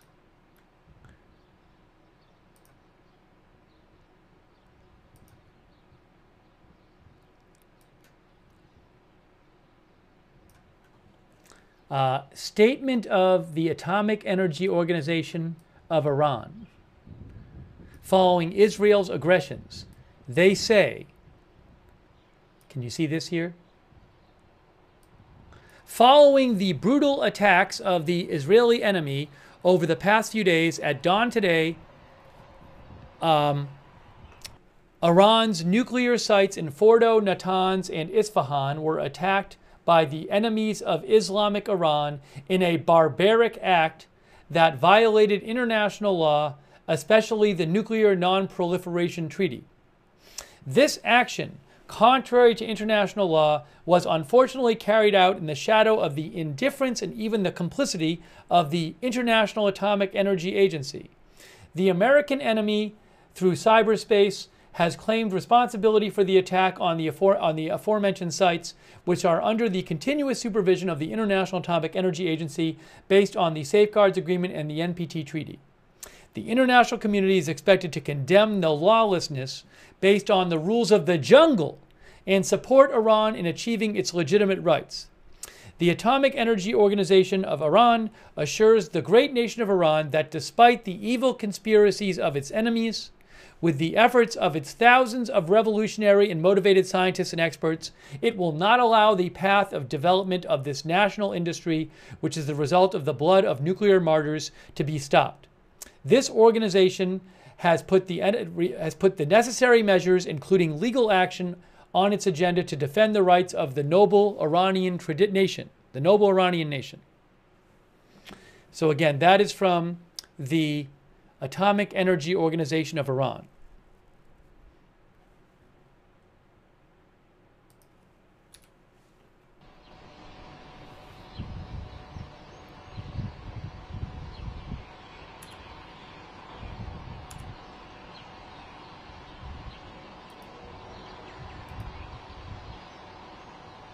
Oopsie.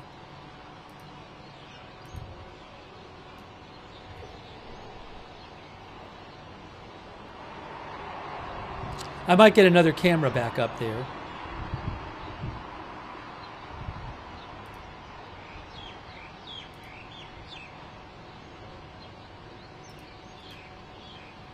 Let me do this. Give me a moment here. One moment.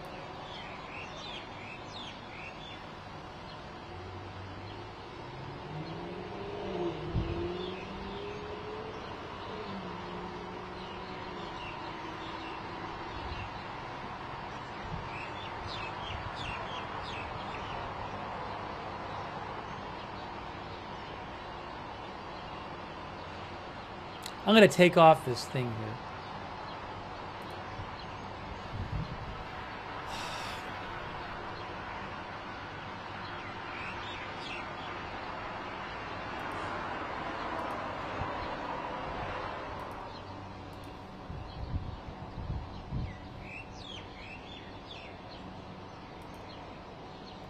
Ooh, I have the Modi shot. Put that up there.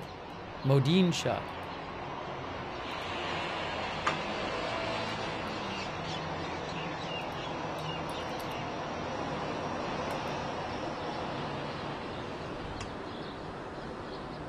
I'm just getting up on the screen a third camera for you guys. Give me one moment here.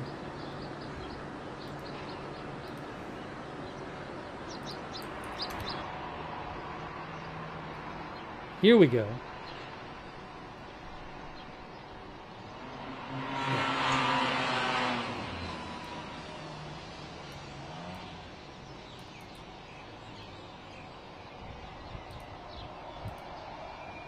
Here's this.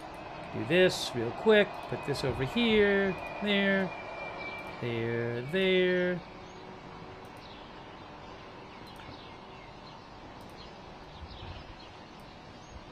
Gotta just make this work here. There's Haifa. And then this is Modine.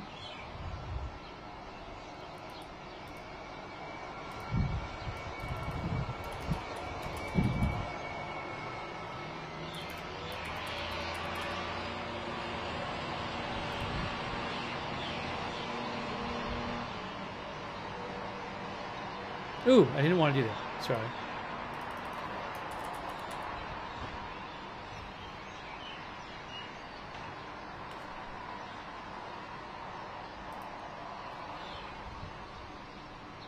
There we go.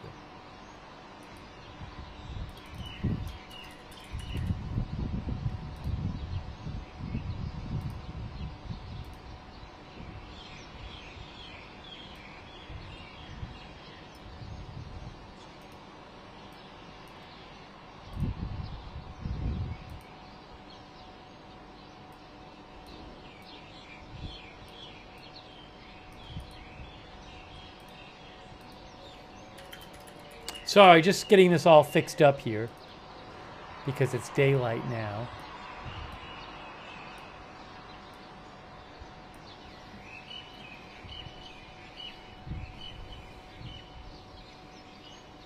Whew! Wow. Wow, guys.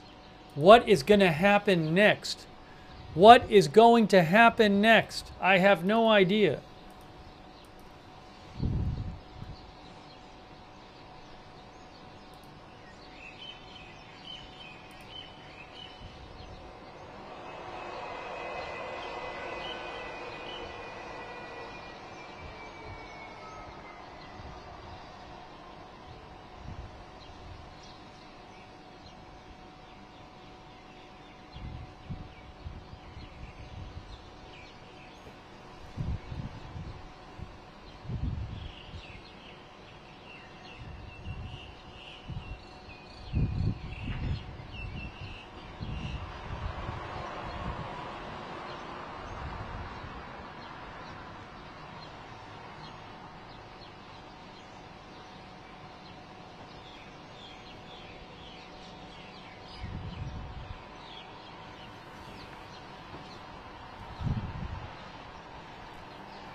Tell One thinks Iran will attack U.S. ships in the Red Sea?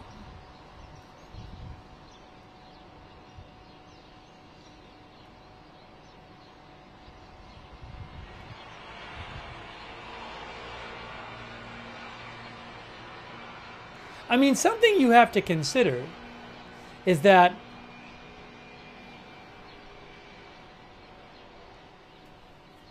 Iran has to think if whatever it does, what will happen in response to that, right? So, but also, I mean, the Iranian regime is going to want to survive this. So, I don't know. I just don't know what's going to happen. I just have no idea what's going to happen. Also, I don't know what regular people in Iran, maybe people who weren't even that supportive of the regime, how they think about all this.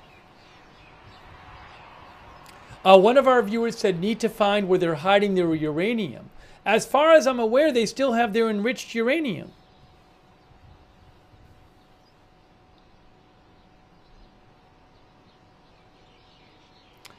And there's no agreement as to what happens going forward. They haven't agreed to stop enriching uranium, and that's what the U.S. and Israel insist they have to do.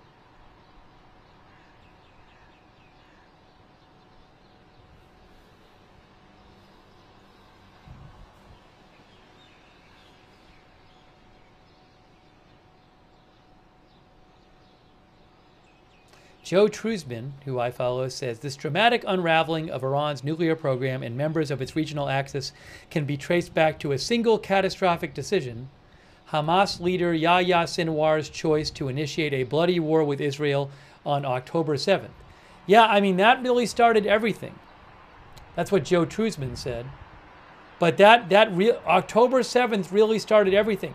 Remember, a big part of Israel attacking Iran now was that Israel had devastated Iran's proxy forces. A couple of years ago, you would have had Hezbollah with an enormous amount of missiles pointed at Iran right across the border, ready to attack Israel if Israel attacked Iran. That was kind of, from what I understand, Iran's plan was to use its proxy forces as a way to protect itself. But those proxy forces, Hamas, and Hezbollah, also Assad is no longer in power in Syria. Those forces that would normally have supported Iran and defended Iran have been devastated. So, anyways, but I think Joe Trusman, at Joe Trusman, Truzman, is right in saying you can trace this back to October 7th. Now, obviously, there's further history that goes back, but I mean, October 7th kicked off all of these things.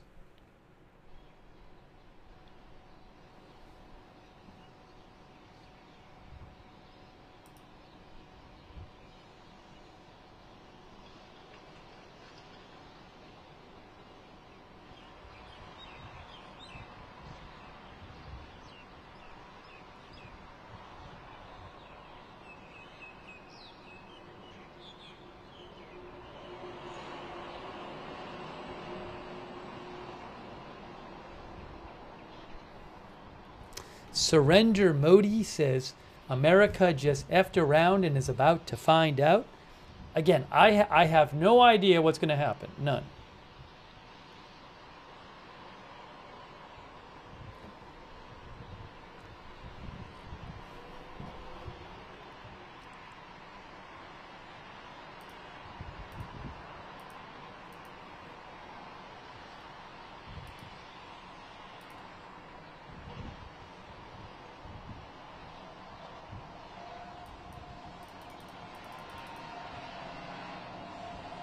Oh, Jackie Heinrich says from Fox says she says she is now being told that Tulsi Gabbard, director of national intelligence, was in the Situation Room. That's what she's being told.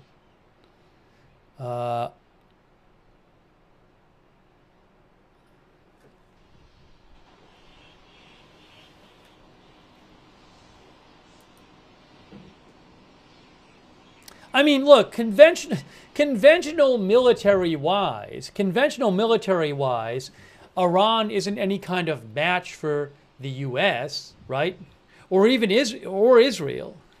So, at least in the situation now, I mean, they're hundreds of miles away from each other, and Iran has no real air force capacity to speak of.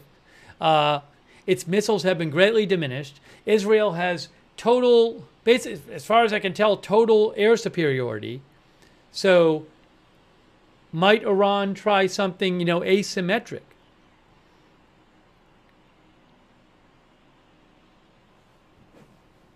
But you have to, with Iran, the leadership in Iran is going to want to do what's best for the regime. So, it doesn't make sense for them to just lash out and do something if it's just going to make it worse for the regime. So they have to think of, what do we do to benefit the regime? And I don't know what choice that is.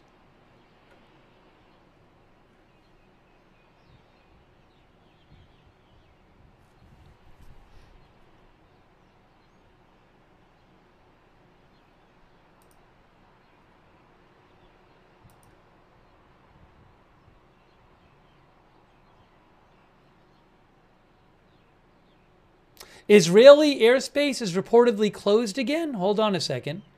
Faytux News had a report that Israeli airspace was closed again. Yes, I'm seeing this now multiple places. Israeli airspace closed again till further notice. I'm seeing that from multiple reports from Israel. An N12 reporter just posted it. And Faytux News had another report that he cited. Israel is certainly concerned that, there could be attacks on it. Yeah, Faytux quoted a Khan News reporter.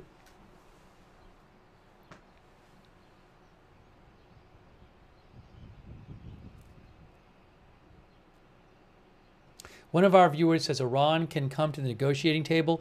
I don't know if, though, the Iranian leadership would feel like just going to the negotiating table and just giving everything to the U.S. and Israel that it demands. I don't know if they would think they still have support of the armed forces and the people in the country if they do that.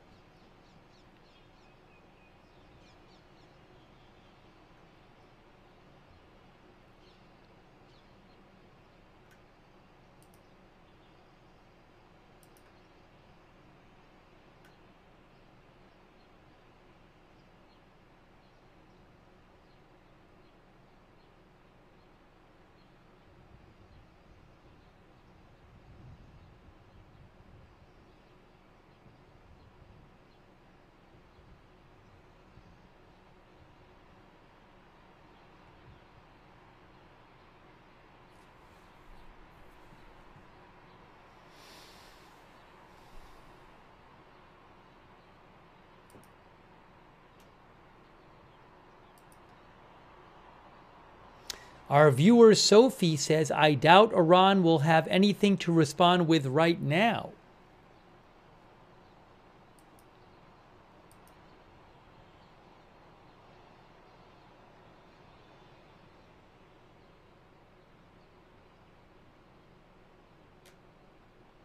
I mean, maybe for a couple days, there'll be no Iranian response and it won't be clear what's going on. What if Iran just does nothing for a couple days? No response, no negotiations. What happens then? So at some point, if Iran just sits there and does nothing, but they don't agree to stop enriching uranium, what happens then? Does Israel bomb them more? Does the U.S. bomb them more? I mean, Trump's threat seemed to be, if you attack us, if we don't get peace, then we're going to bomb you more. But what if they just do nothing for 3 days? Then what happens then?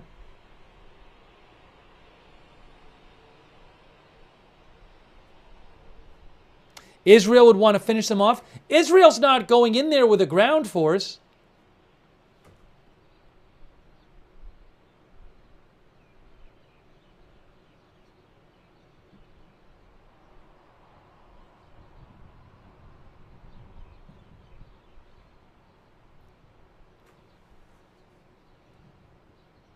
One of our viewers says China is going to get involved. Again, no word from China and Russia yet. Pam says Iran is definitely going to retaliate.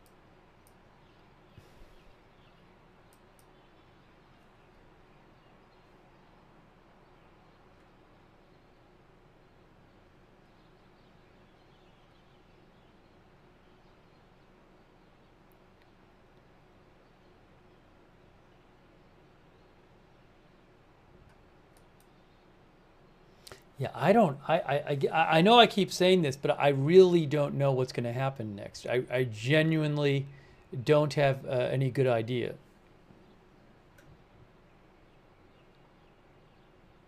But remember, I've said this before. Remember what happened with the war in Gaza against Hamas, right? So Israel was attacked in that horrible October 7th attack by Hamas. And what did Israel do? They launched this big military campaign against Hamas. But they said their goals were to, make it so that Hamas can never threaten us again. And basically to destroy Hamas. But it wasn't clear how they were going to do that. And now here we are 20 months later. Now, Hamas has certainly been severely weakened. Much of Gaza has been destroyed. Roughly 2 million people are living in this humanitarian catastrophe there. But Hamas is still around. And no one knows what's going to happen with Gaza. You tell me what's going to happen with Gaza. There's no sort of agreement at all for what happens there. That's 20 months ago. So I wouldn't be so sure that, in a week, Iran's going to be all figured out. Maybe a year from now, it'll be kind of unclear what's going on in Iran.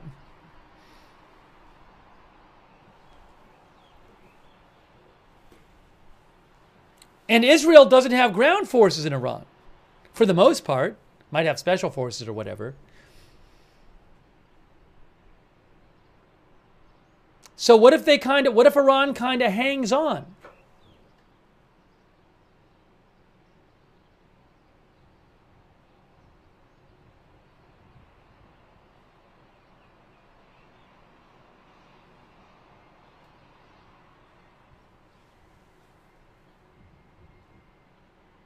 I guess my point is, I'm not clear. I don't know if there's a really clear view in all of this for what comes next. I mean, I guess the idea was destroy the nuclear sites, but All right, so there's destroy the nuclear sites, fine. But if you want more than that, I mean, it's not clear that Iran's going to agree to it. So it certainly seems like they want that Israel and the U.S. want more than just destroying the nuclear sites.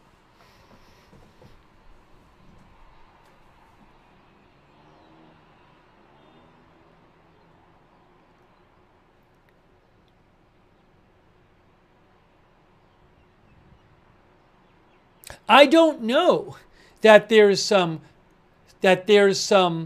uh, coherent plan, realistic plan for what happens after in Iran. I mean, you could say Iran has to agree that they're never going to enrich uranium again. Furthermore, the U.S. and Israel get to have permanent observers all around the country in Iran, constantly, 24 hours a day, throughout the country.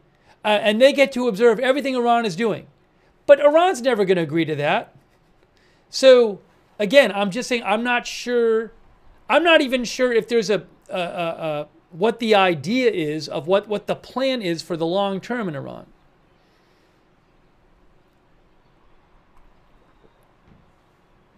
And I've said this before.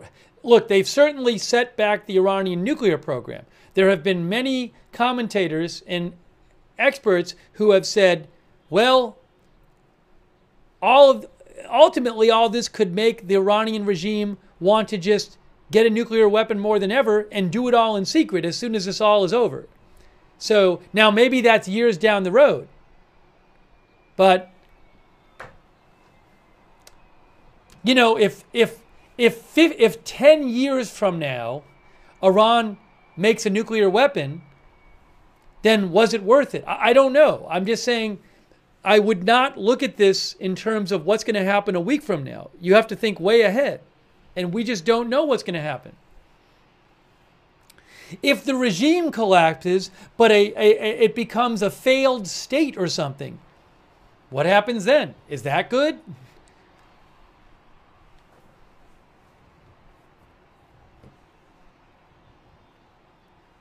We don't even know what Gaza is going to look like in a couple of years.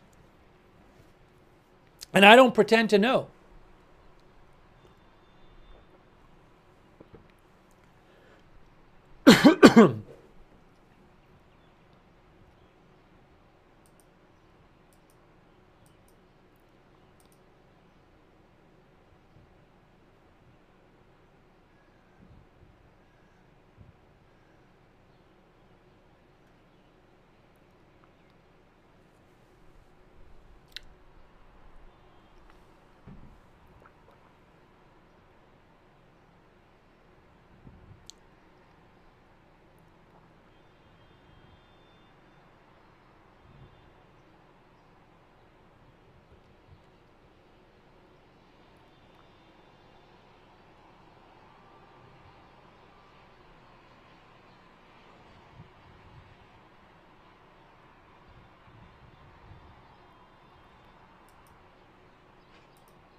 I think the only thing we do know is that this is going to have profound effects.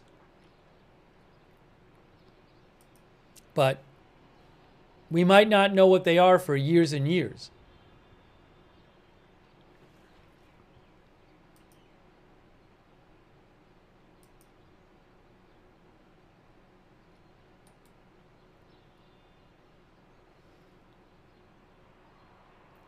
I'm sorry, I have to get a little more water. Give me 1 minute.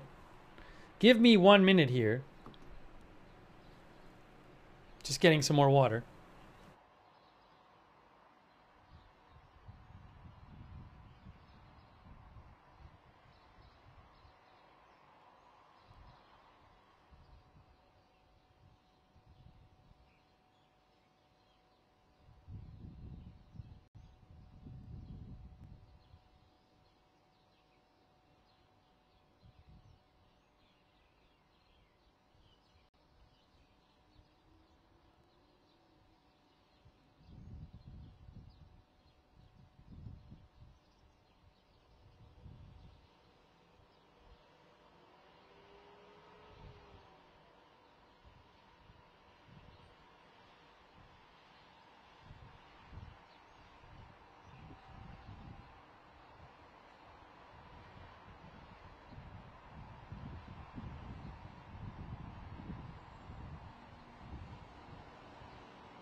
I'm sorry. I muted myself.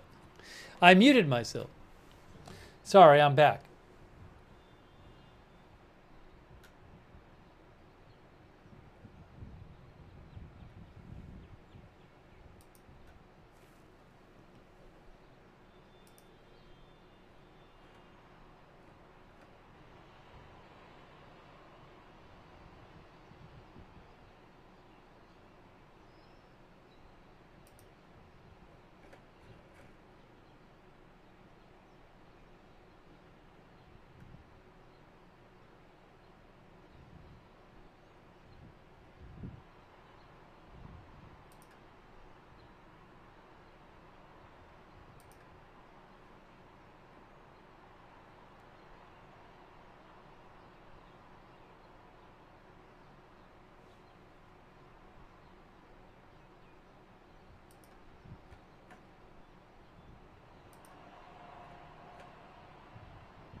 Iranian state media claims that the U.S. has evacuated its embassy in Baghdad. I don't know that that's true. I just saw that in Iranian state media.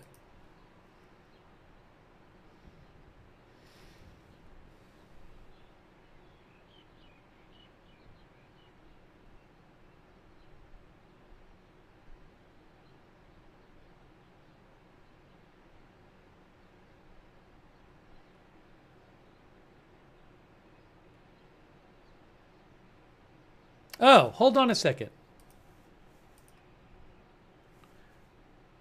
Breaking news. CNN reports that 12 bunker busters were dropped. CNN is now reporting that 12 bunker busters were dropped on Fordow. Not 6, 12. By six planes.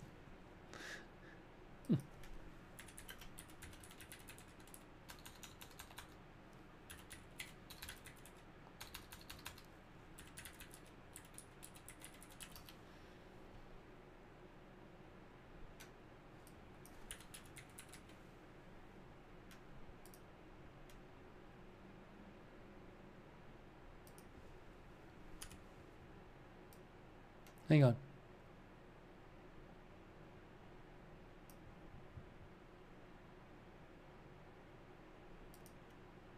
Again, CNN says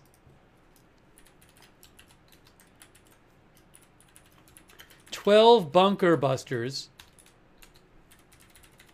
were dropped on Fordow."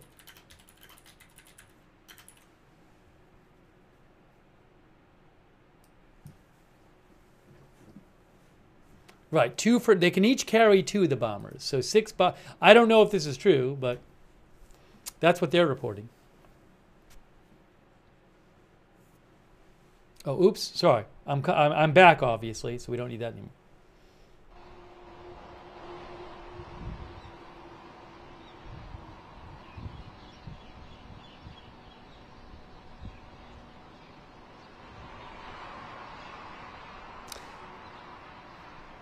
Fox had originally said 6 were dropped, but now CNN is saying a U.S. official says 6 B-2s dropped, 2 each, so 12.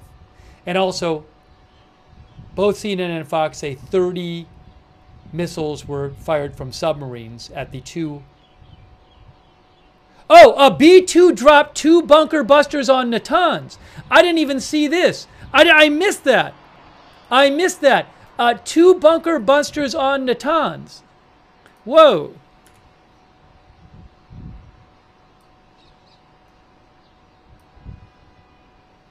Whoa. I missed that.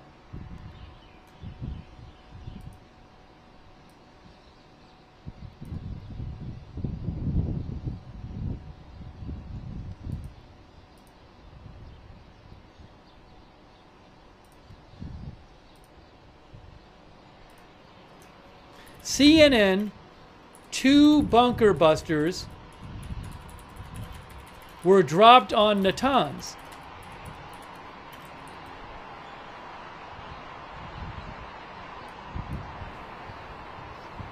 Breaking news. Oh yeah, I'll post it in the chat. I'll post. I posted it on my X account. I'm posting the link right now.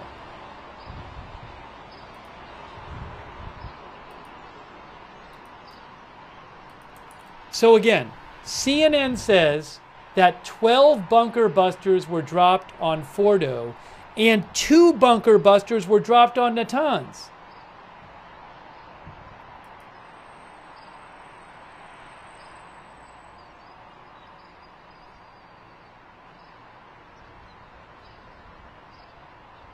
Yes, the New York Times also reported that. The New York Times also reported that there were. It's the same thing as the New York Times. New York Times also says 12. I had missed this before. 12 bunker busters on Fordow and 2 on Natanz, and 2 bunker busters were dropped on Natanz. Somebody else might have. I'm sure others reported this before. I just missed it. The New York Times posted it like an hour ago, but I just didn't see it until now. CNN just posted it. New York Times posted it an hour ago, so they both have it.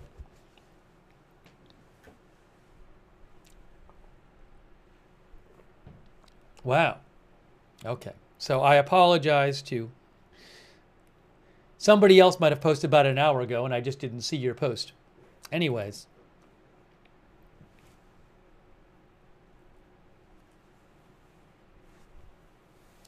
So again, CNN and the New York Times are both reporting that, and I'm sorry, some of you might have sent me this. I'm sorry if I didn't see it. 12 bunker busters on Fordow and 2 bunker busters on Natanz.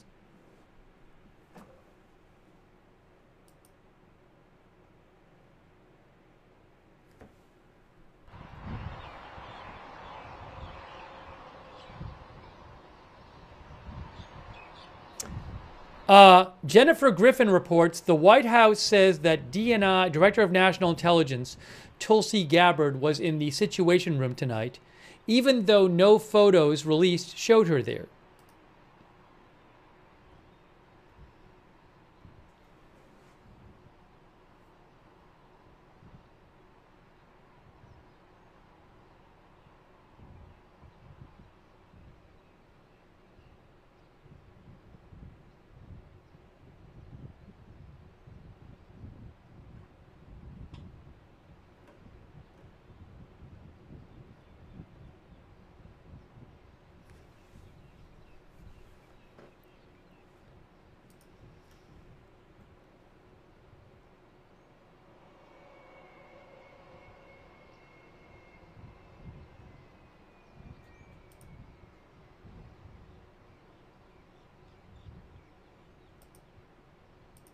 The camera is panning around.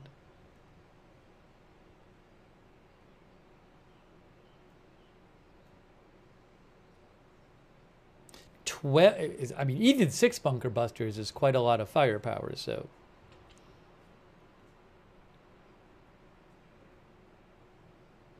By the way, there are 19 B2s total, I believe. So if there really were 12 on Natanz, 2 on Natanz and 6 on Fordow, that would be 7 of the 19 B2s.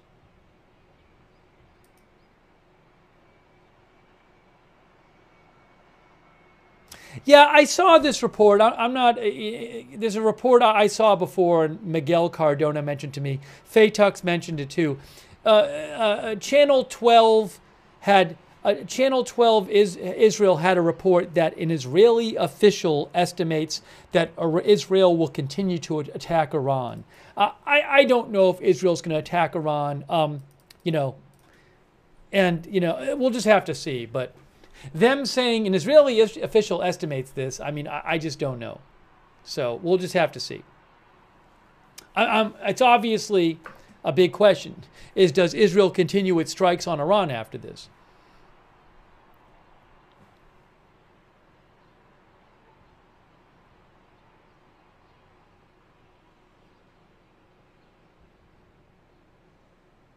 Faytux Network says that NBC News reports that Where is it here? Remember, I told you that Iranian state media was claiming that the U.S. had evacuated its Baghdad embassy, and I said I have no idea if they did.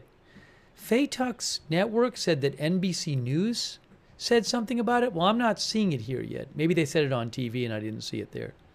I'm not seeing it in their reporting.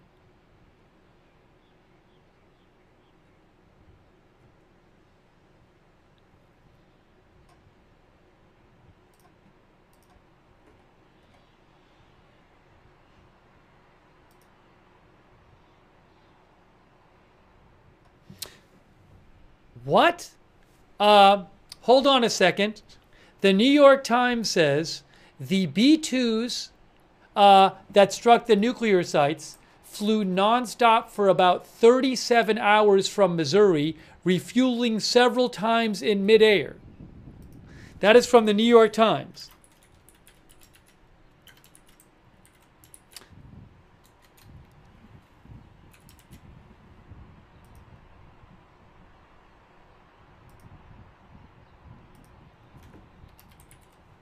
The B-2s that struck the Iranian nuclear sites early Sunday flew nonstop for about 37 hours from their base in Missouri, refueling several times midair.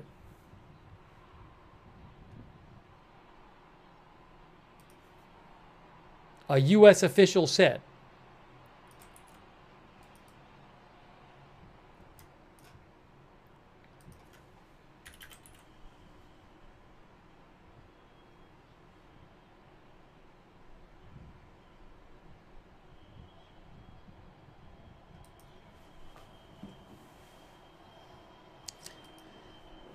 Now that's not, I mean, in the past, B-2s have, on occasion, done long missions like that. It's a very long mission, though. So if you do the math, well, if it's the same, roughly the same distance there and back, reportedly the strikes happened around 7 p.m. Eastern time.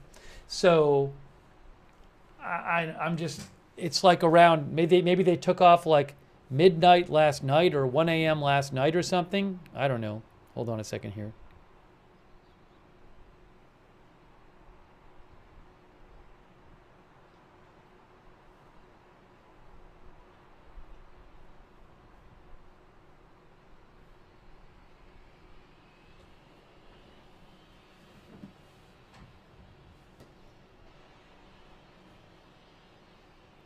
But again, the New York Times reporting that a U.S. official says the B-2s flew nonstop for about 37 hours, that's round trip, from their base in Missouri, refueling several times in midair.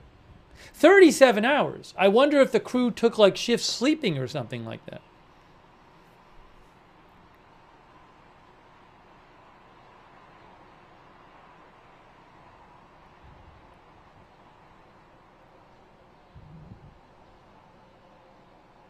Does the B-2 have a bathroom in it? I mean, I wouldn't be surprised, but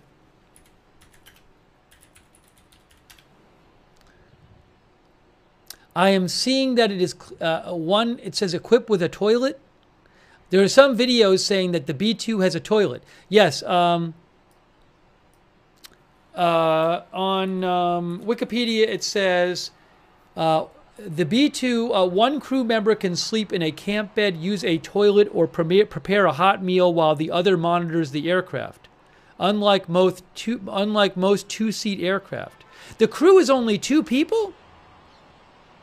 Is that true? I didn't know.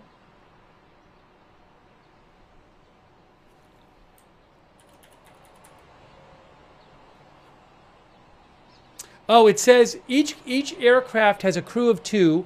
And provisions for a 3rd crew member if needed. Okay, so 2 or 3. The crew of 2 or 3. Whoa. Wow. Wow.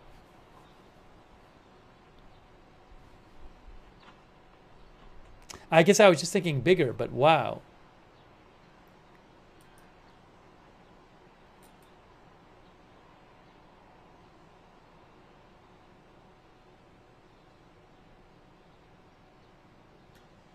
I haven't seen the toilet. Maybe it's a small toilet or whatever it is. You know what I'm saying?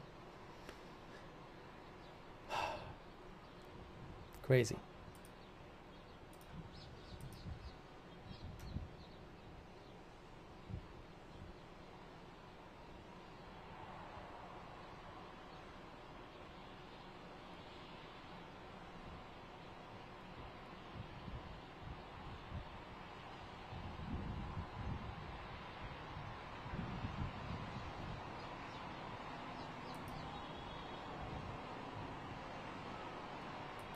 Let me say a couple thank yous, by the way. Thanks so much to Louis R. Hey, thanks for the memberships. Louis R. gave 50 people memberships. That's so generous of you. Thanks, Louis R. Make sure you thank Louis or somebody else if they give you a membership or a gift subscription.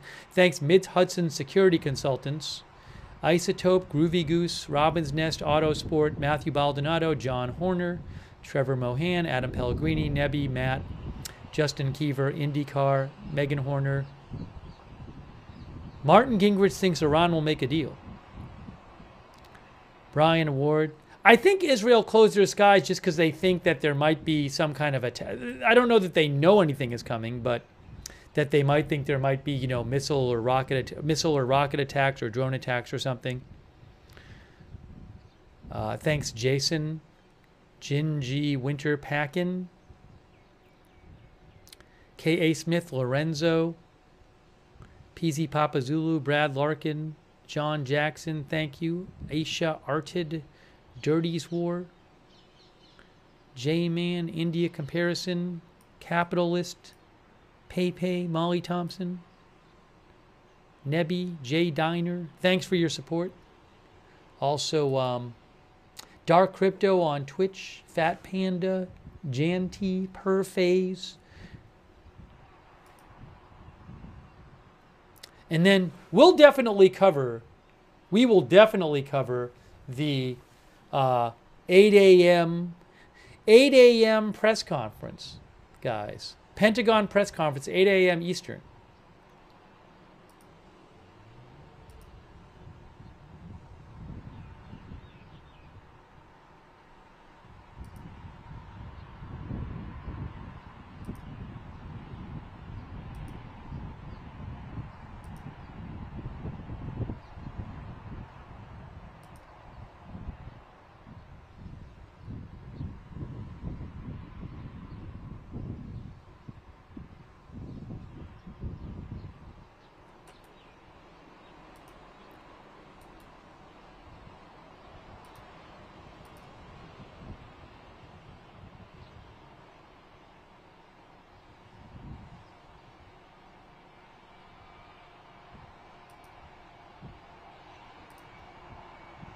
Just checking for updates here.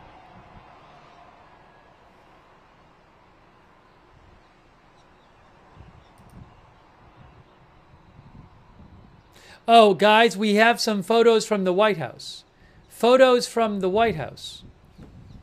Check it out. Situation room photos from the White House. How can I do this? Let's do it this way.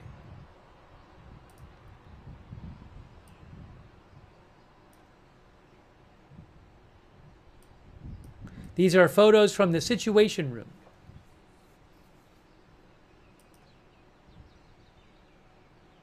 I guess when these strikes were being carried out.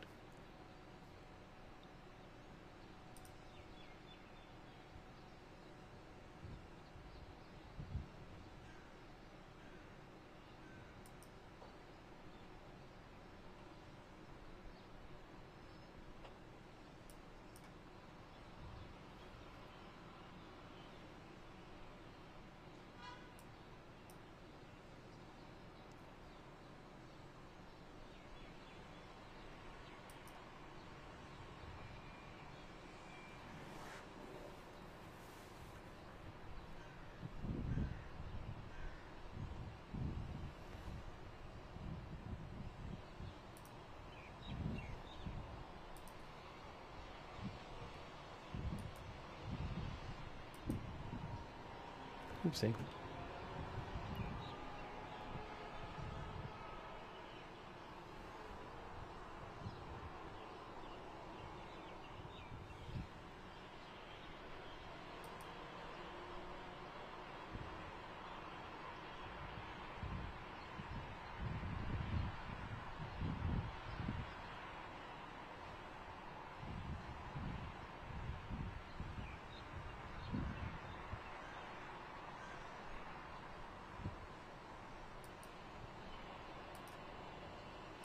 Man.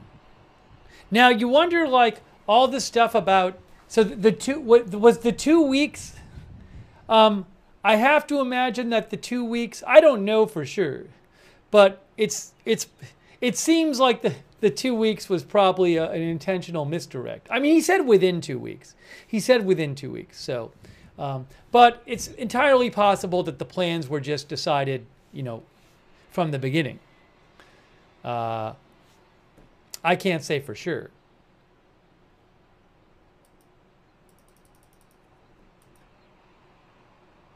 What about Yemen threats? Hey guys, I'm not going to spend much time reading you threats from the Houthis or threats from Iran because they're always threatening, all right? So I don't want to spend lots of time analyzing their threats. They'll either do stuff or they don't. But they threaten a lot. So I don't know what's going to happen, but I'm not on the edge of my seat waiting for the exact text of the threat from the Houthis or Iran.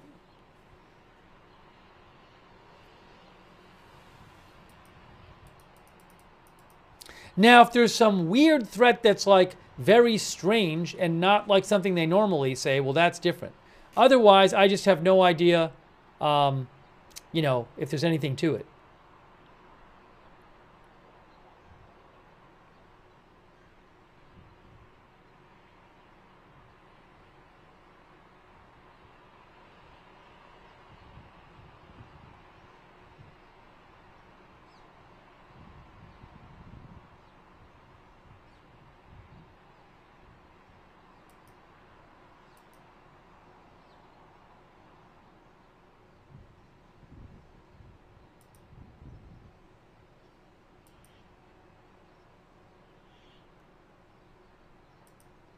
There was an interesting post by Richard Haas, who's a foreign policy expert that I saw before that I wanted to share. He is with former president of the Council of Foreign Relations. And he's no big Trump fan. He's not always defending Trump, Richard Haas, by any means. But what he said was, all those critical of the president for not getting congressional authorization before attacking Iran are overlooking the historical record that since World War II, 99% of the time, U.S. presidents have used military force. It was without explicit prior approval from Congress.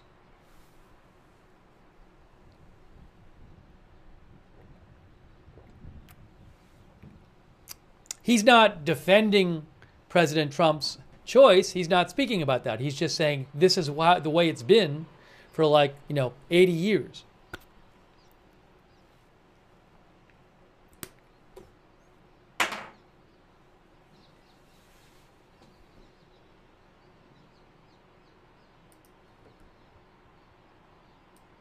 Yeah, nothing he said, he didn't say whether anything's right or wrong or you should support it or not. He's just pointing out the fact of the matter.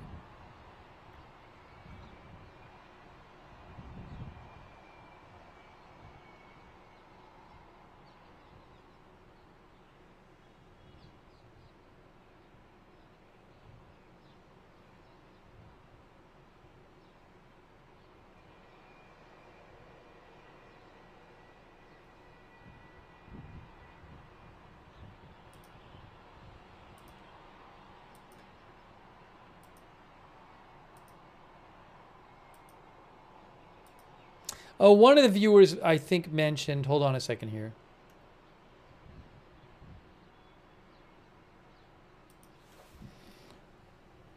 Hang on.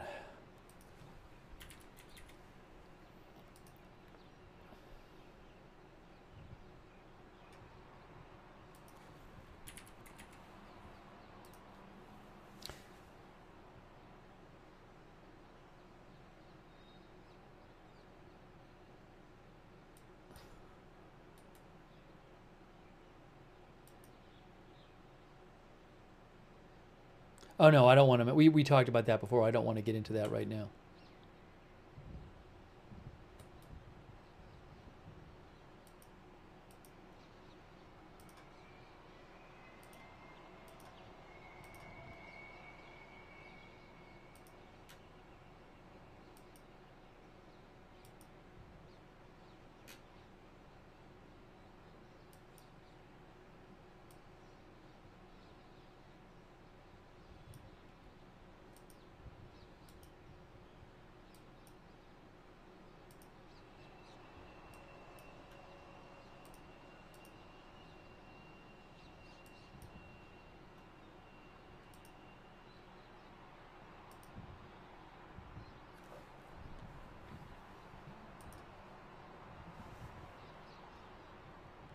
Oh, Marcella mentioned, Marcella mentioned that CNN reported that, where is it here? Was it a CNN report or was somebody else? Let's see.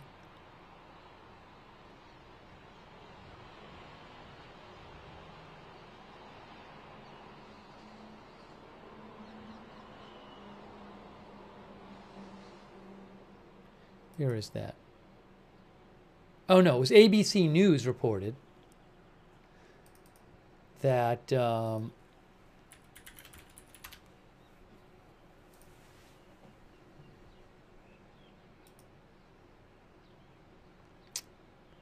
ABC News reported that the U.S. and Israel practiced during Biden administration.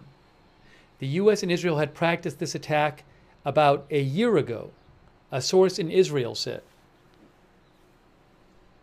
Now, to what degree it says that they did an exercise that war-gamed offensive actions against Iranian nuclear capabilities for the first time. So, look, I mean, for all I know, the U.S. and other countries practice various attack scenarios all the time. So I don't know that that doesn't mean that a year ago they knew this was going to happen. Again, I'm sure that all kinds of scenarios get practiced. Oh, hold on.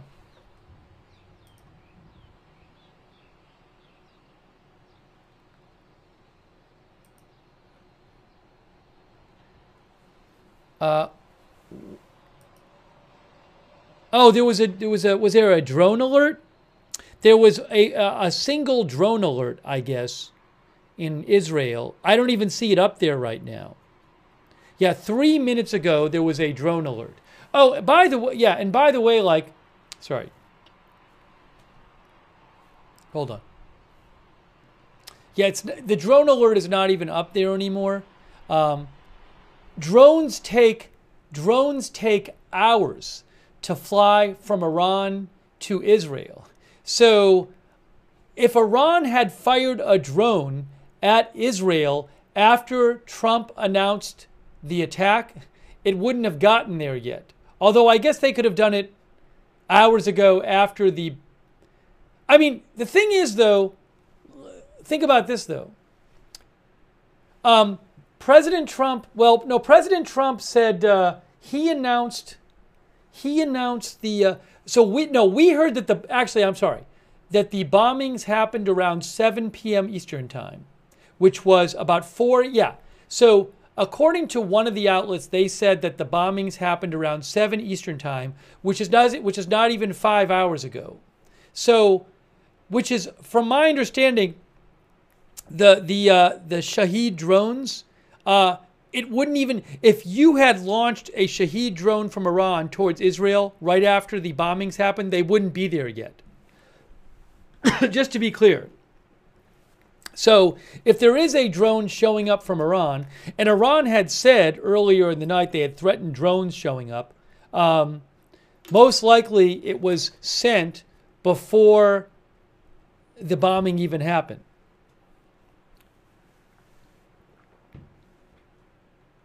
So I just want people to be careful with that. I would not be surprised if it turns out that Israel shot down a drone, but I wouldn't assume at all that this is some kind of response to the bombing.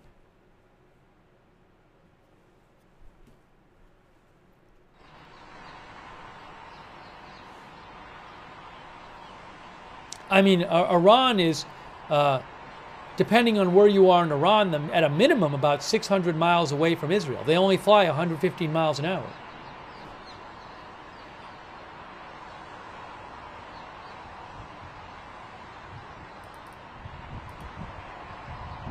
I wouldn't be surprised if Iran's going to do something in response. They would probably want to, they didn't know exactly what was going to happen, so they might want to, it's a big decision how to respond, and and they didn't know exactly what the response was going to be too, so it might take a while.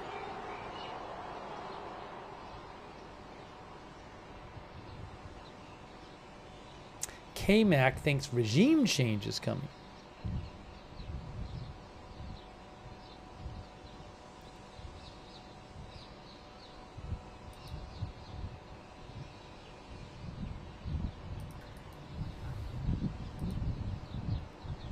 Carla Babb, who, I don't know what the status of VOA is now. That's all kind of crazy. But she has been the Pentagon reporter for VOA. She says that Iran does not have a lot of options.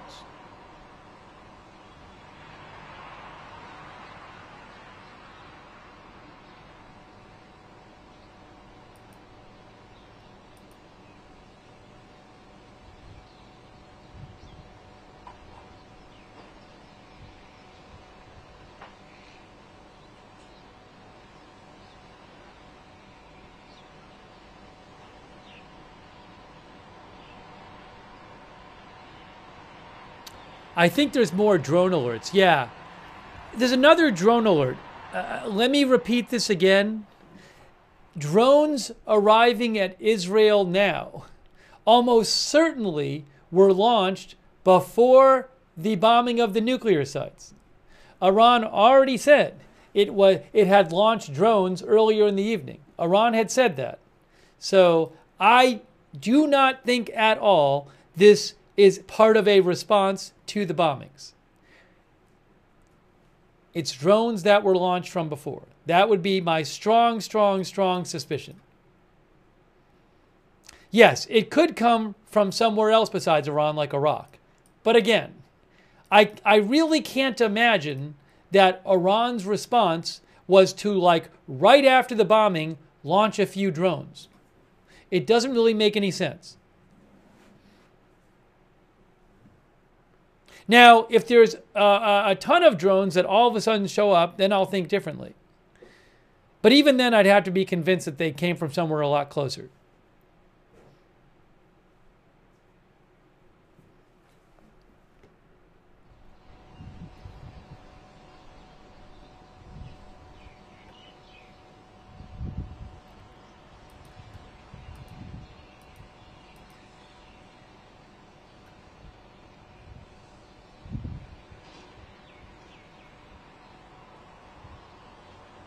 Keep Choppin thinks Iran is out of options. But again, what about the option of just do nothing? What if they don't respond militarily? Can they do that politically? I don't know. But if you don't respond militarily and just don't agree, and you don't agree to give up uranium enrichment, then what happens? What happens in that case? Are the U.S. and Israel just going to bomb them more?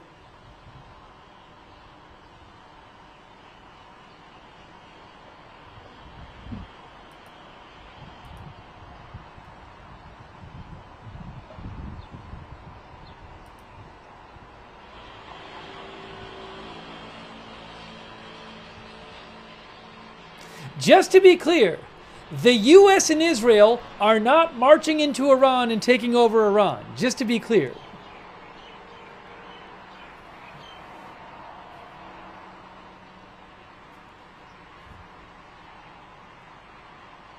And Israel is hundreds and hundreds of miles from Israel.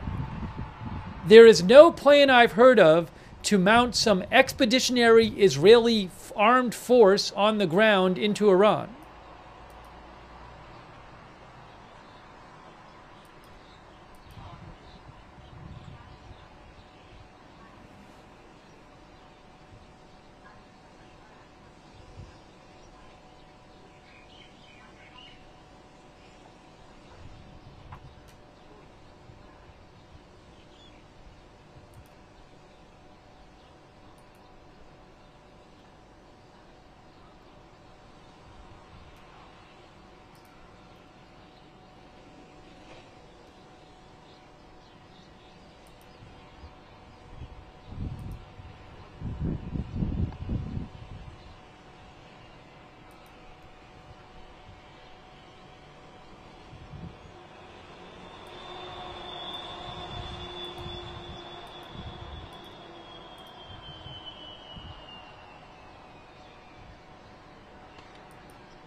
OSINT Technical said some tankers just popped up over the Mediterranean on flight radar, and OSINT Technical thinks that maybe they refueled the B-2 bombers. So I will show you that courtesy of, well, OSINT Technical spotted it. This is on Flight Radar 24. This is on Flight Radar 24.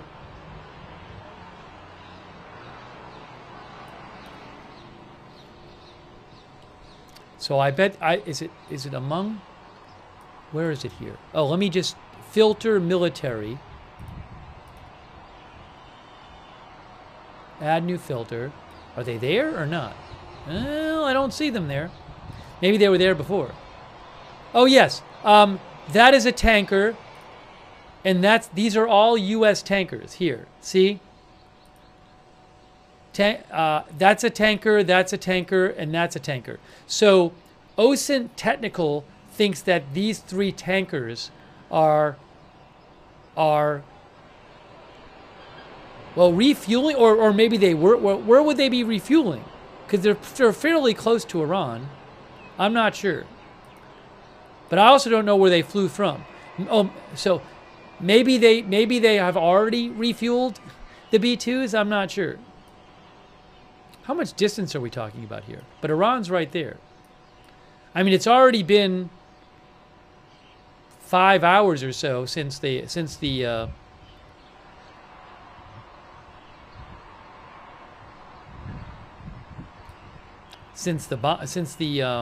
mission.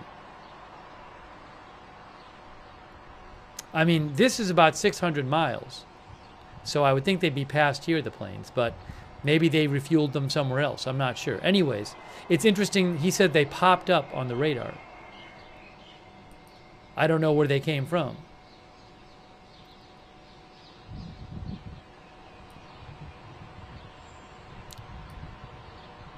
You can go look at these. If you go to Flight Radar 24, you can go check these planes out.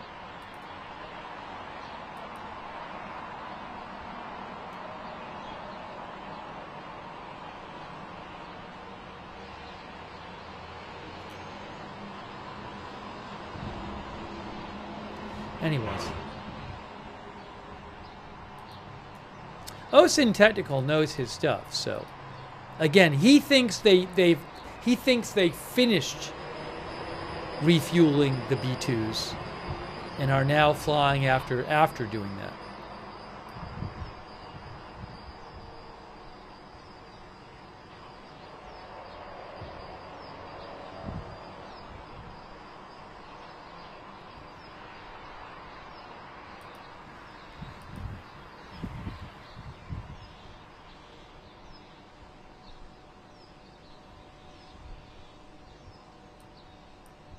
I wonder when we'll see, I mean, eventually we'll see satellite footage of these nuclear sites. I would not be at all surprised if we saw video released by the U.S. government of these bombings. It's specifically supposedly the 12 bunker busters on Fordow.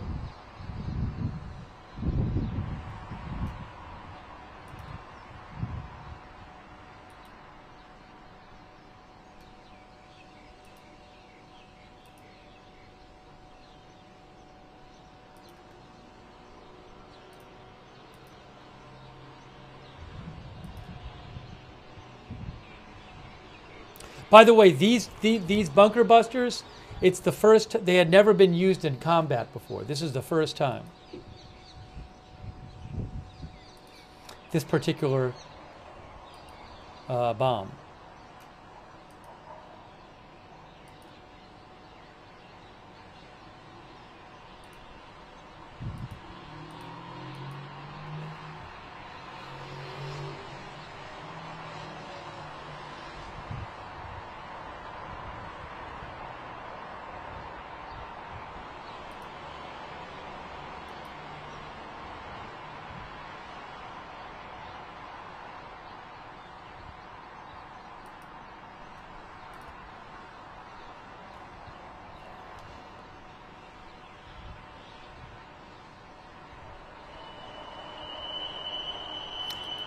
I have not seen any kind of statement from the supreme leader. At some point, there'll be a statement from the supreme leader of Iran.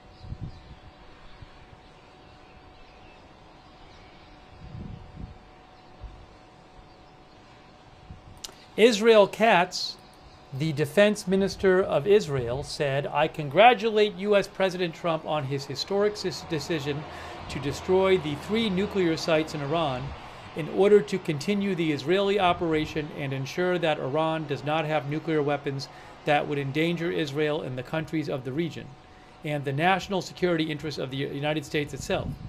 I congratulate Prime Minister Netanyahu, who led Operation Kalavi and the fight against the Iranian nuclear program and the close relationship with the U.S. on this great and historic achievement."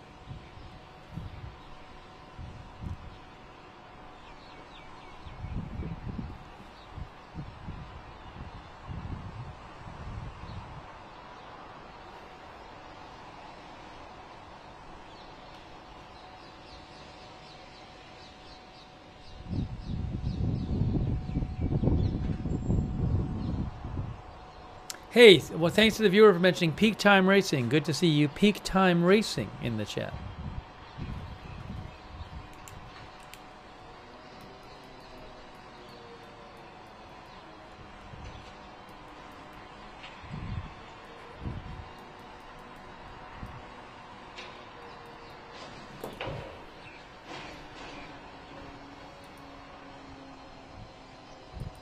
It is about midnight Eastern time.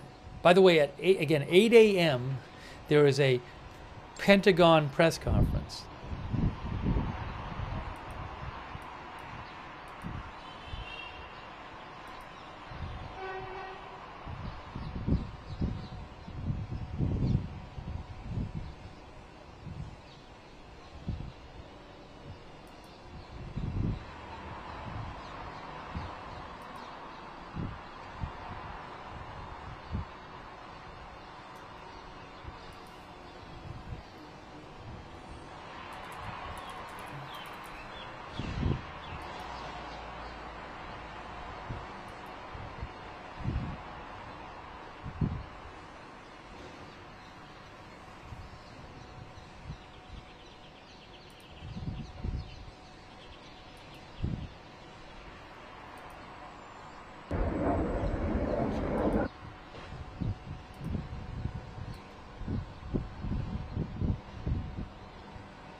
Real quick, also, if you didn't see it, I posted this earlier, but I have seen one video that I would consider verified of the U.S. strikes. This is on Isfahan, and I consider it verified because Shayan Sardizadeh from BBC, who basically, this is what he does, is looks around at stuff and sees whether it's verified or not. He posted this video from Mitchell Ulrich. So, again, this seems to be so far the only verified video of one of the attacks. And you don't see that much. You can see, I mean, when I watched it, I saw in the last few seconds, you see in the distance what looks like an explosion at the end of the video. But I post the link in the chat. Oh, Mitchell Ulrich, actually, thanks Mitchell for including me on it as well. Let me, Mitchell, I'll post Mitchell's original post too.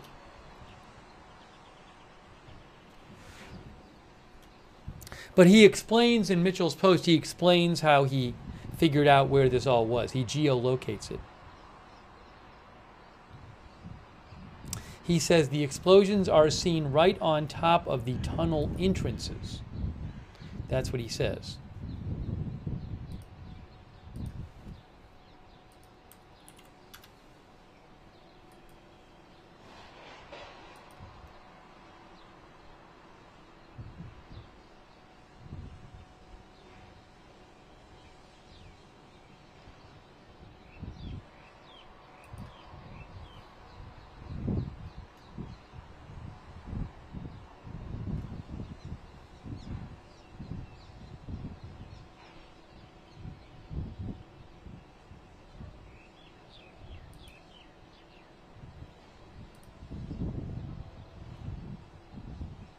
Farm Dog says, should we be expecting sleeper cells to be activated now? I don't know. I mean, it is one of these things, though. I don't know if there are any sleeper cells in the U.S., but, like, suppose there's a few sleeper cells in the U.S., and you're the Iranian regime. Is it really worth it for you to activate sleeper cells in the U.S.? Like, because I would assume that if you did, and there were a couple of terrorist acts that could be proven, that could be attributed to Iran in the U.S., there would be this enormous cost. So, you know, is it any of these things you think Iran might do in response? You have to think, well, what would they think the response will be to that? I don't think they're going to do things just to do them. They have to do, now maybe they'll think, well, we got to do something because the population will want us to do something, which I understand, but they're not going to just do something just to do it that ends up resulting in a much worse scenario for themselves.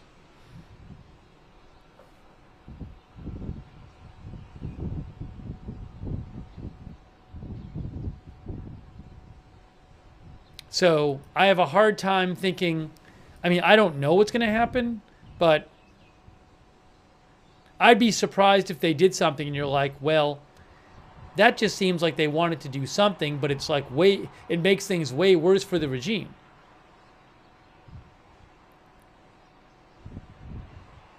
But, you know, they also might reason that we need to make some sort of statement. Somebody might say they need deterrence. So maybe they try something, but whatever they do, it seems to me it would need to make sense. There needs to be some way to make sense out of it.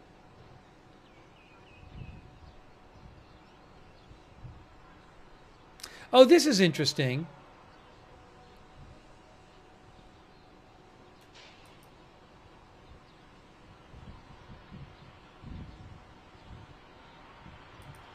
This is an interesting post. So Jennifer Griffin reported from Itay Blumenthal. Itay Blumenthal in Channel 11 News Israel is reporting that over the weekend, Israel had exhausted its targets in Iran against the nuclear sites. At that point, Itay Blumenthal says they thought they had to wait for the U.S. to do any more with the nuclear sites. And it says that the past 2 days, they were attacking things like surface-to-surface missiles and air defense systems. But, I mean, a couple of days ago, I think I mentioned this on the air, I heard a couple experts who said that they thought that the target list would be exhausted pretty soon. Anyways, I just reposted that. You can read that post. But there was not an infinite list of nuclear site targets there.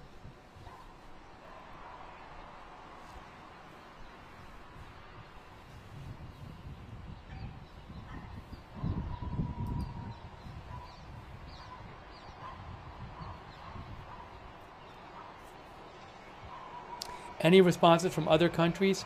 I thought I read something claiming I read something on Iranian state TV claiming, I believe, that Cuba disapproved, but I haven't seen the original statement. The IDF shot down 2 drones that were launched from the east, they said. There were a couple different drone alerts. There were 2 different drone alerts about 20 minutes ago. And as I mentioned, I can't imagine those were fired after the... If they came from Iran, they wouldn't have been fired until after the attack. I'm sorry, they wouldn't have been fired after the attack. They would have to have been fired before the attack. But Israel said, Israel Air Force said they shot down both the drones from the last 2 alerts.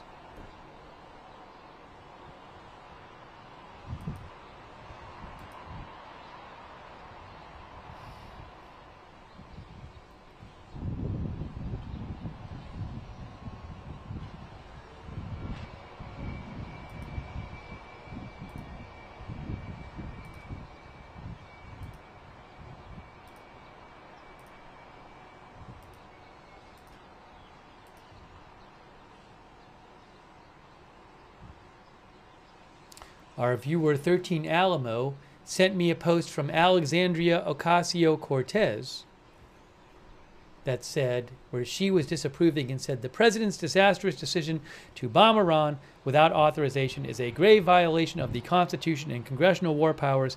He has impulsively risked launching a war that may ensnare us for generations. It is absolutely and clearly grounds for impeachment, she says. For the most part, we've seen Republicans come out in favor of this and Democrats against it. For the most part, not totally. At least what I've seen.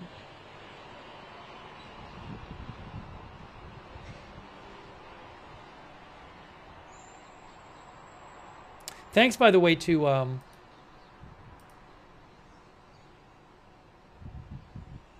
Brian Beelman. Thanks for the gift memberships, Brian. That's super kind of you. Thanks for all the gift memberships, Brian Beelman. Also, Nah.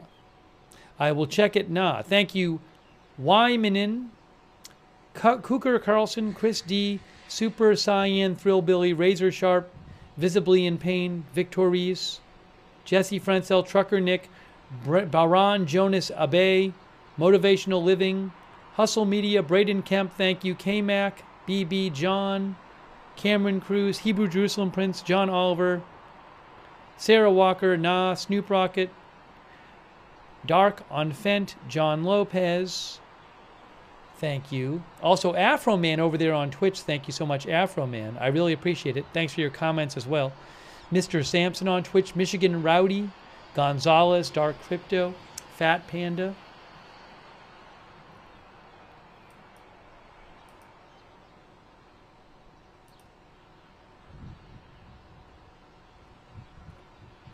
I'm going to have to eat soon.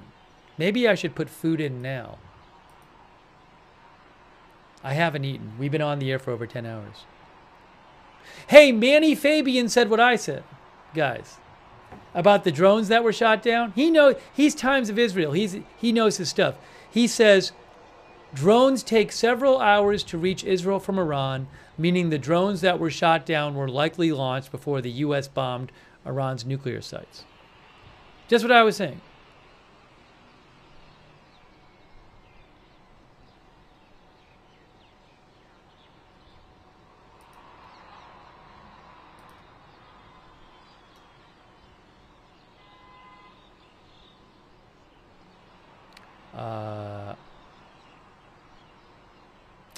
Kangol thinks the supreme leader is going to strike back hard. Let's see here. Let me shout out some of our moderators, too.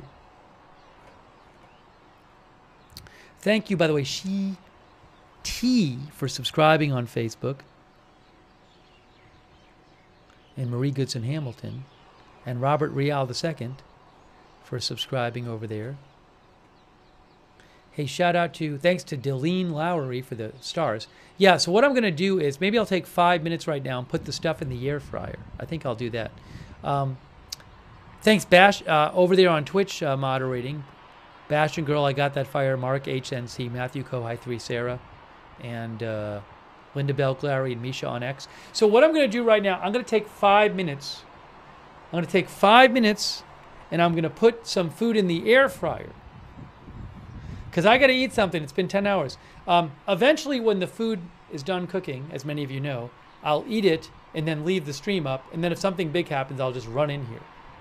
So I need about 5 minutes or so to go put the food in the air fryer. Then I'll come back and we'll continue our coverage while the food is cooking. By the way, in less than 8 hours is the Pentagon press conference. Oh my gosh. I don't know stuff could happen at any time now, so I just don't even know what to do. But we'll do the best we can here to bring you coverage. All right, I will be back in 5 minutes. Take my headphones off. 5 minutes.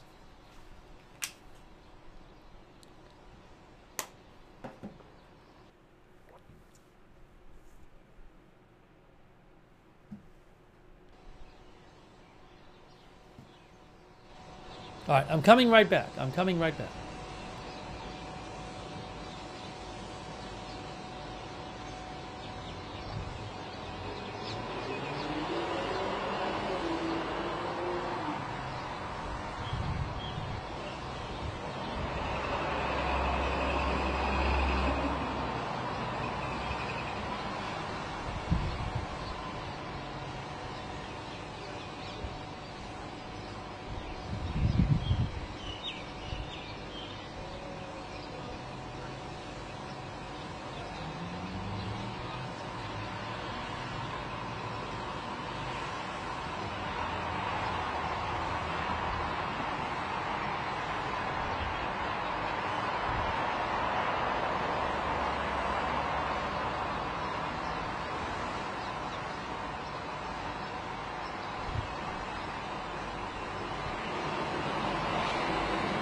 thanks for your patience.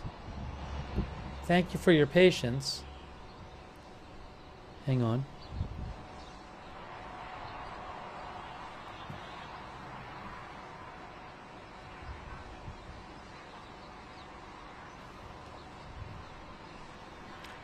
Thanks, Deshark. Deshark, I actually posted about that a couple of minutes ago on my X account. Yeah, there was a report that I posted on my X account that I thought I posted it on my X account. Oh, no, I didn't even. I'm sorry. I didn't post it. I thought I'd posted it. So thanks for mentioning it. There was a. Where is it here?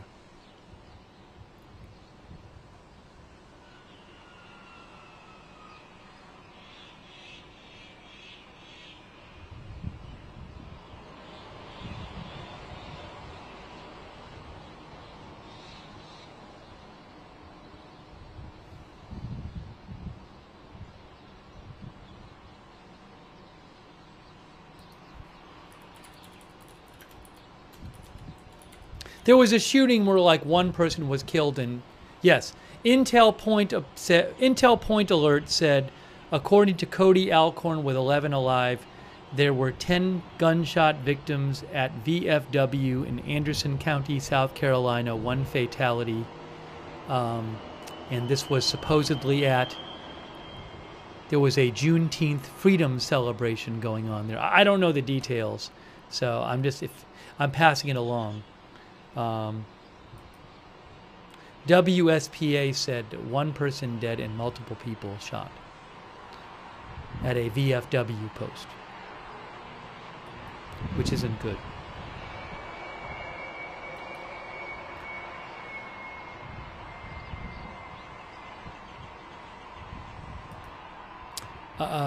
Let's see here.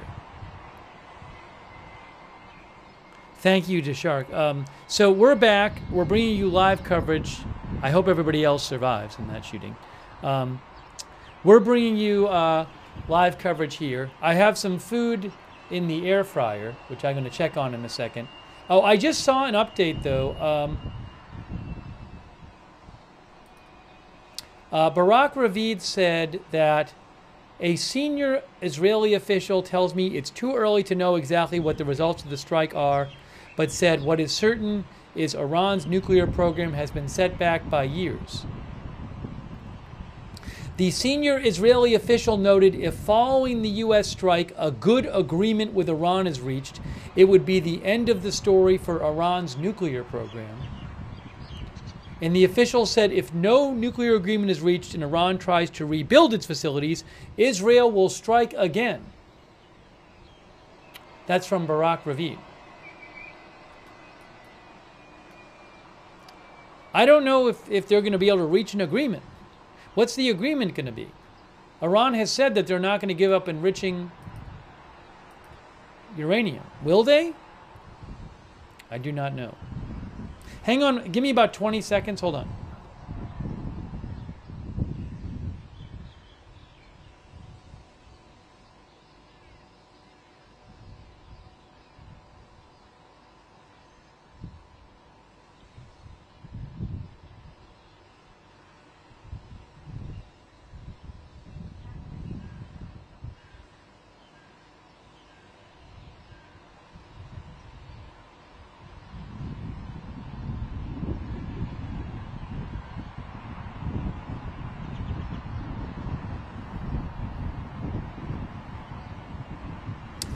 The Pirate and Patricia says, I'd be surprised if Iran just surrendered. And surrender would mean, like, agree to whatever agreement Israel and the U.S. wanted. I mean, there's lots of complicating factors here. I don't know what... A big factor here is what is to stay in power. What does the regime in Iran have to do? I assume if they don't respond and they just agree to whatever Trump and Netanyahu ask of them, then they might lose the confidence and the support of the population in Iran. So I am not an Iranian political expert, but I think to know what they're going to do, you would need to know what kind of domestic political pressures they are under.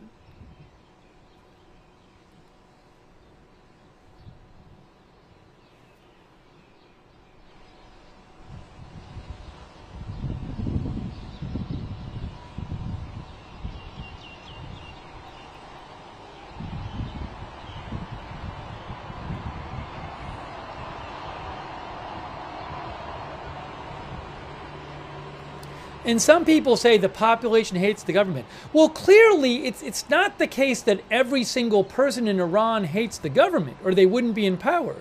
There's clearly a large group of people in Iran that supports the government and probably makes their livings. Their livelihood depends on the government.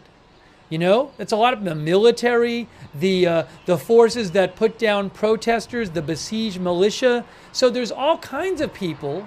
And maybe there's religious hardliners. There's all kinds of people who do support the government, or at least are tied in with it. And if the government wants to stay in power, which I'm sure it does, it needs to, whatever it does, it needs to ensure it maintains the support of those people.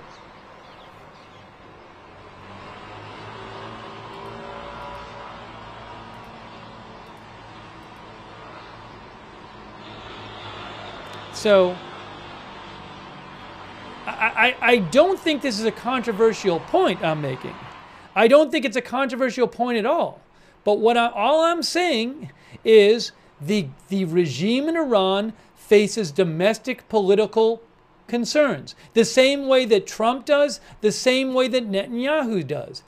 I don't know what those concerns are specifically because I am not an expert on Iranian domestic politics. I do think if you want to have a good idea of what they're going to do, that's something you would really need to know. It might even be the most important thing you would need to know.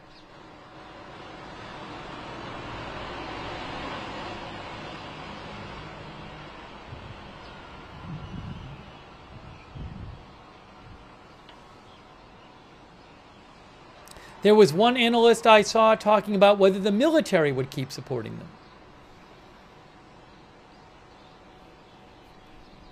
Hey, a couple quick thank yous. Katie Williams, that's really generous of you. Wow.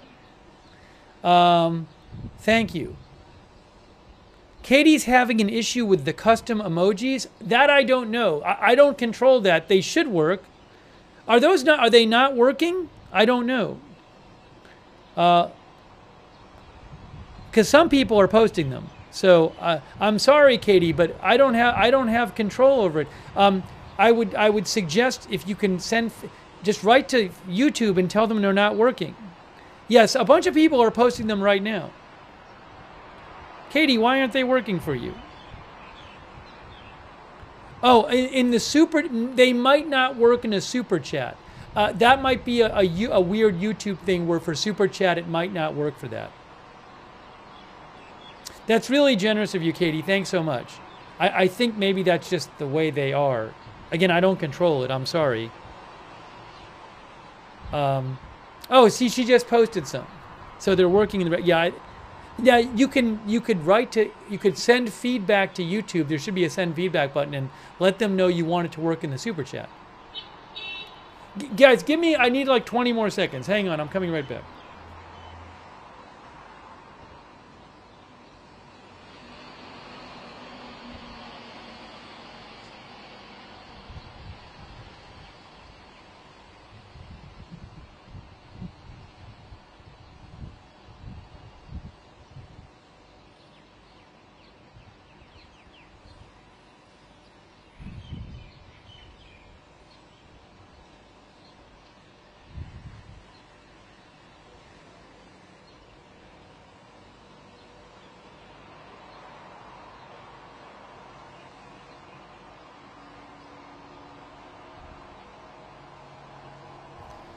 Let me just say a couple quick thanks here. I'm way behind on my thank yous. I'm sorry. Hey, thanks to sorry.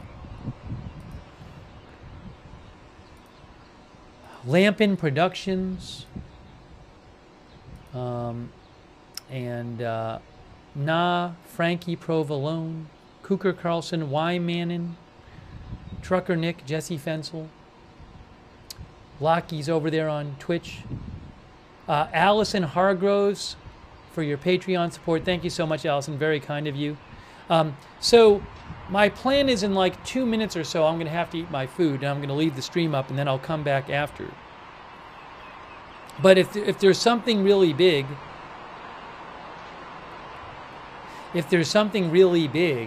I'll come back before I finish eating.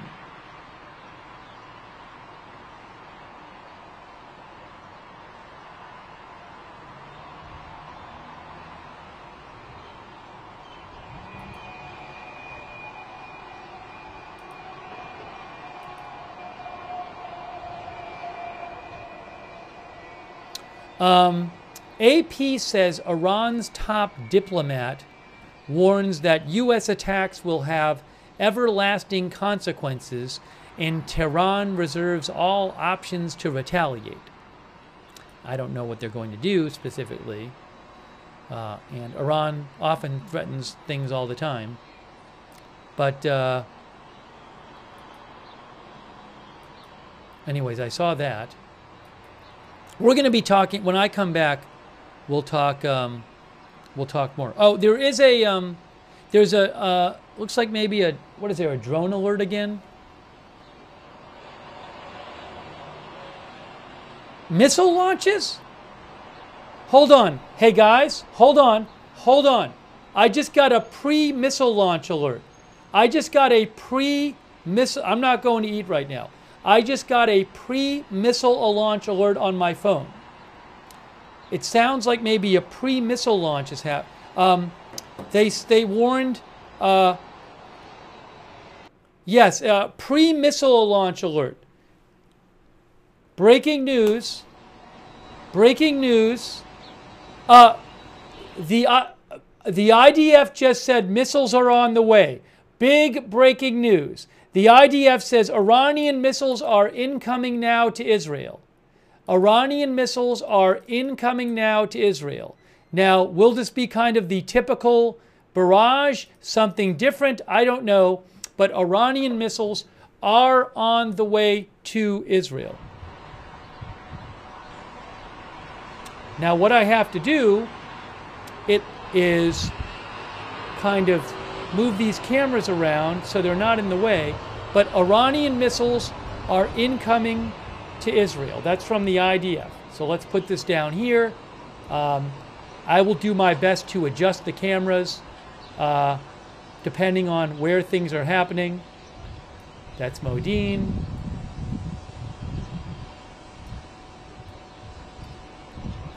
Wow, breaking news. Missiles are incoming.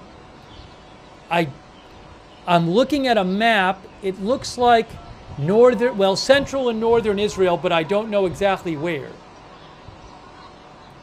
But again, missiles incoming from Iran.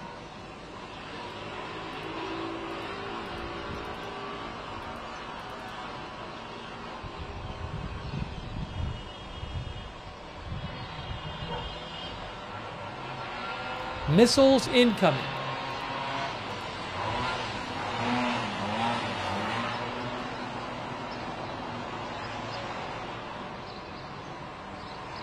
So we're just waiting to see what happens now. Missiles, I know I keep saying it, missiles incoming.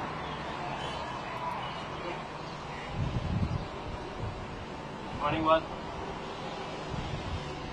Ready. Yeah.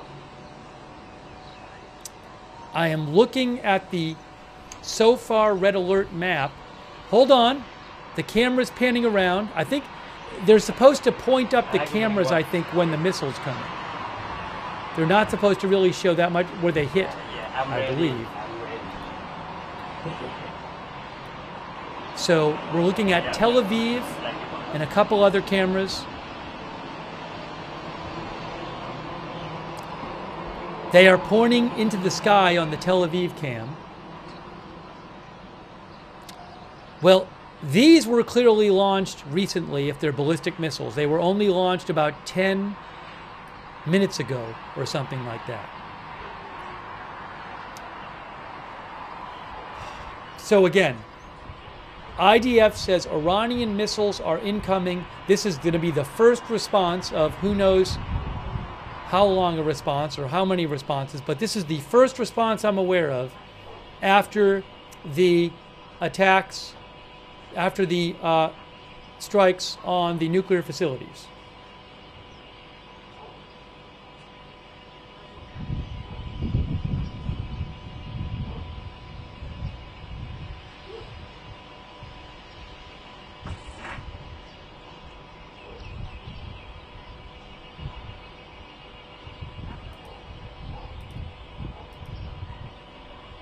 I am waiting to see where these are going to be located. Normally it comes up on the rocket alert.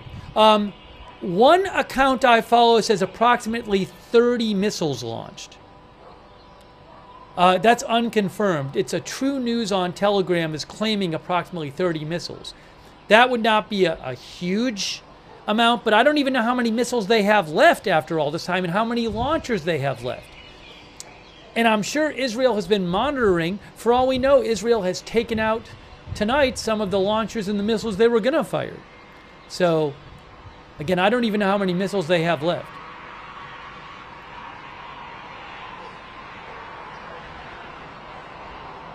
It's big for the last couple days, but, you know, last year they did a couple with 100 or more missiles. I don't know about that 30 number, but the account I follow that said that is usually pretty reliable. But who knows?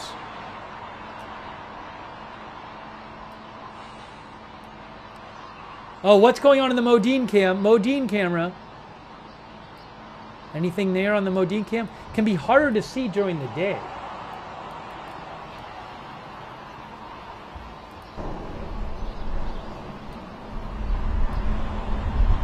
I have the audio on all the cameras. Anything going on here? Can't really see.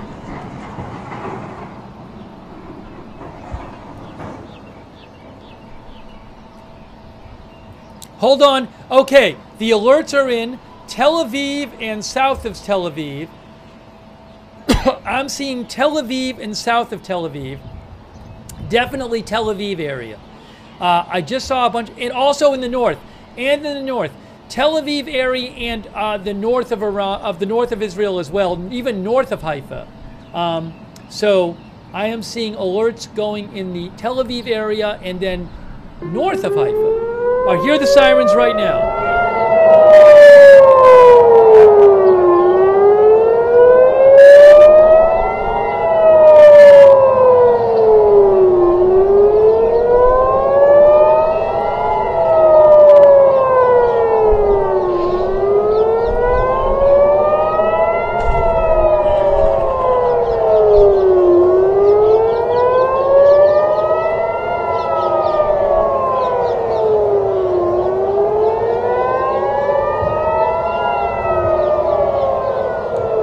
What we see. I don't know which camera things might be on. Oh, Modine camera. Modine camera, anything?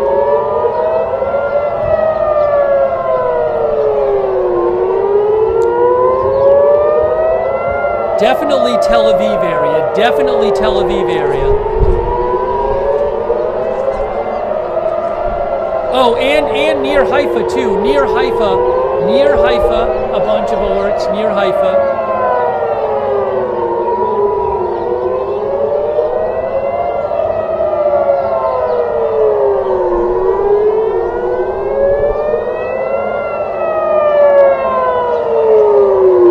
You'll see. Again, a lot. Tel Aviv, north of Tel Aviv, north of Haifa.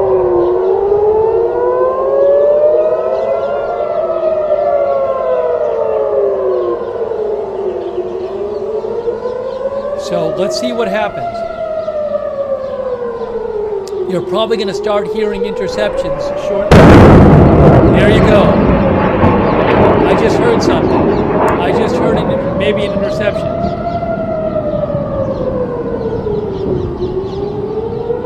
going to leave this like this for the moment.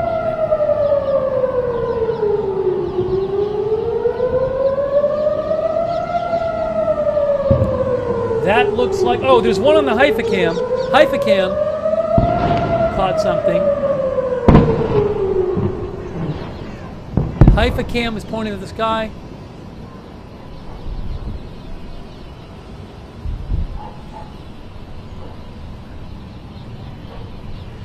Let's see. Now, there may be missiles in areas where our cameras didn't catch. We heard it sounded like a couple of interceptions, maybe. Didn't seem like a lot for what that's worth. I didn't see anything on the Modine cam. I'm looking at a Jerusalem cam. I don't see anything. That wasn't 30. That just looked like a small, unless there might be some we don't know about, but we'll see if there's more coming in. There's still a bunch of alerts on the map in south, between Haifa and Tel Aviv.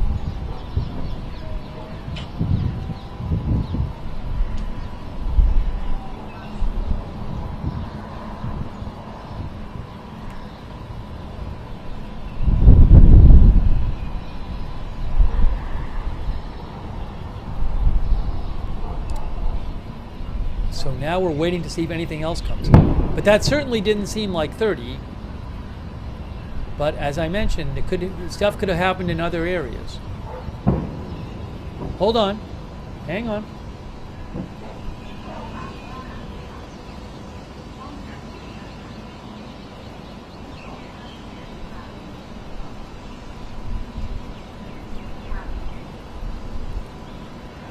I'm seeing some alerts, a few around Tel Aviv,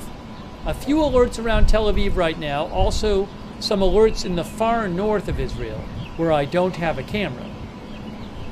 A bunch of alerts in the far north. And now some more around Tel Aviv. So we could definitely have some more coming in. We'll have to wait and see. But sometimes you get more alerts and then nothing happens. A bunch just to the south of Tel Aviv.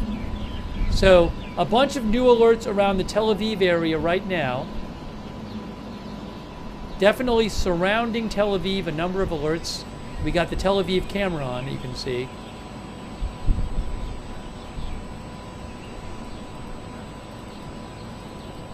So are we going to see more on the Tel Aviv camera or the surrounding area? I'm looking.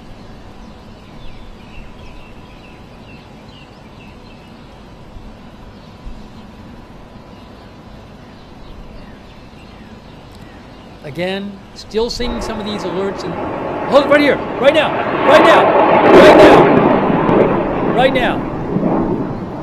Just heard something.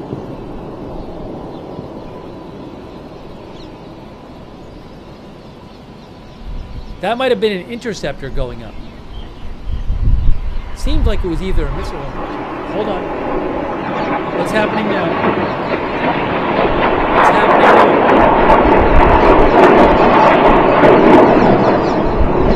I'm seeing things go through the middle, right there. I think we're seeing interceptors go up. I think we're seeing interceptors go up. Looks like the interceptors right now.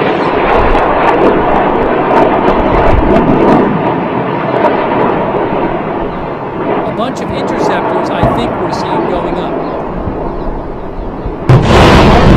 There you go.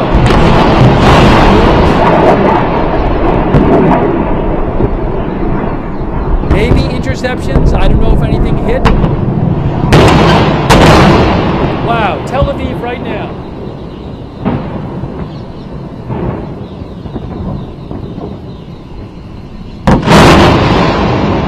We might be hearing interceptors right now on the Tel Aviv camera.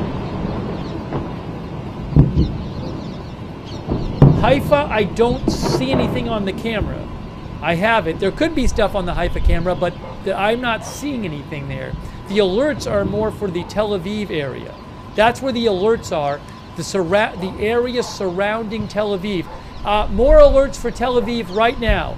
More alerts for Tel Aviv right now. Tel Aviv and surrounding area. That's where the rocket alerts are coming in. So I would expect to see stuff on the Tel Aviv camera. That's why I have that one. But just got some more alerts for the Tel Aviv area. there could have been impacts, we don't know. The government wants the camera there pointing in the sky. More sirens. More sirens. I think this is for Tel Aviv. I believe those are the Tel Aviv sirens. But I will keep my eye on the other things.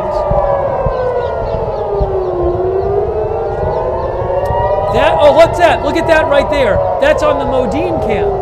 Modine cam is showing, I think, an interception. Maybe some interceptions on the Modine cam right there.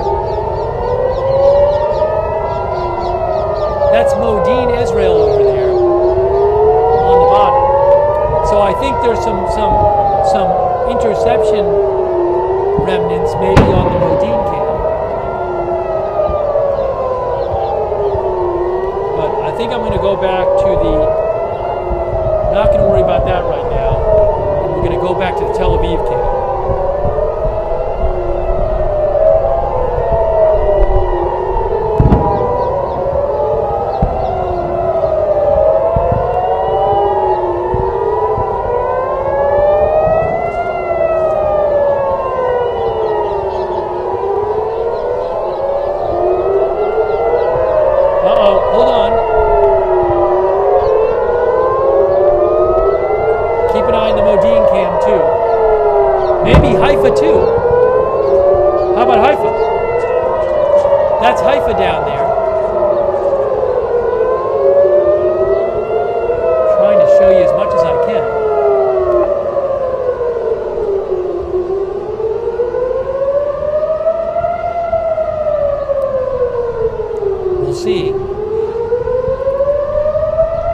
Jerusalem, I'm seeing some alerts around the Jerusalem area. I have a Jerusalem camera.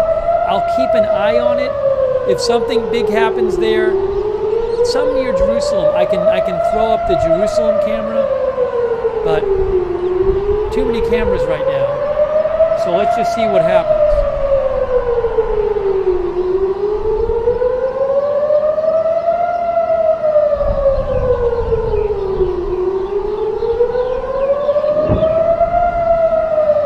Hearing some booms. Maybe there's some interceptions going on.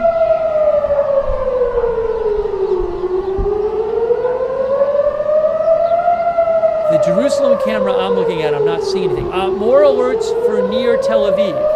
This has gone on for a while now. More alerts near Tel Aviv. The camera is not supposed to show the city. The government does not want to show where the where the missiles come down. So the cameras have been instructed to look in the sky.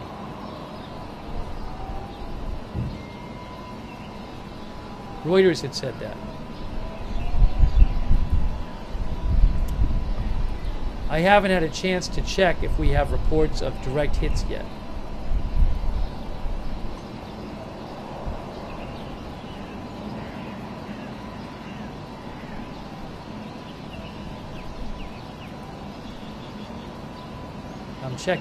I'm checking right now.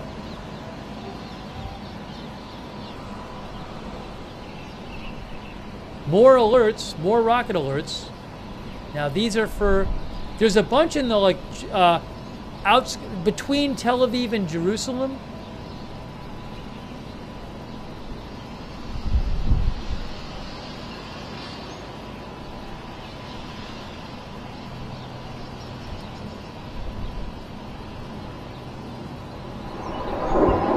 Oh, coming up right now, right now, right now, right now. That sounds like maybe right there. Maybe interceptors going up right there. Maybe interceptors on the camera, on the Tel Aviv cam.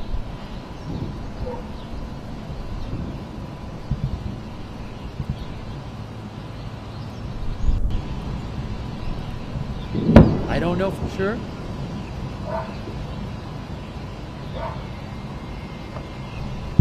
These are the cameras I have. If there's a camera I see with stuff on it, I'll show you, but I don't have cameras all over the country.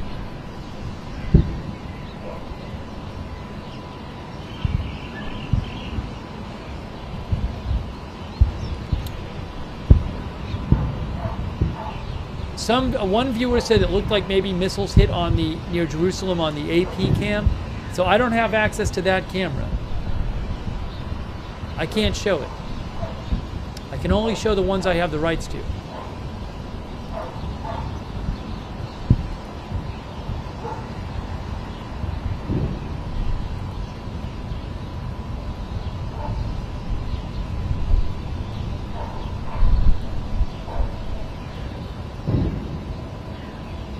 Sounds like maybe we're hearing some interceptions in the distance.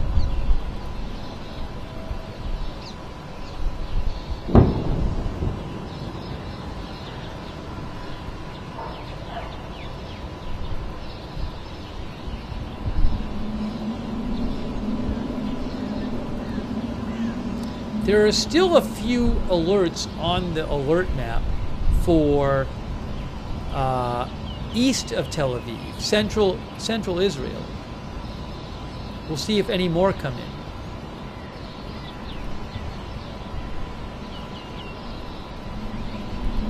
Okay, I have an update. Initial report of falls in several areas across the country.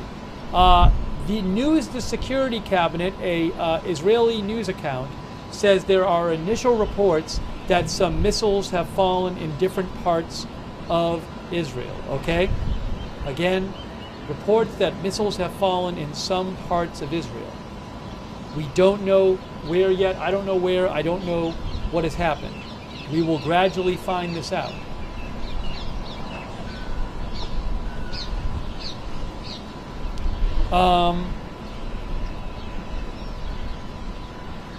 But I don't know at this point how many might have made, might have hit. The Security Cabinet, which I follow, says 20 to 30 launches and several direct hit sites. So I just heard that from one account I follow. 20 to 30 launches and several direct hit sites. I am seeing a video of smoke from Rishon LeZion. Maybe a fall there, I'm not sure. The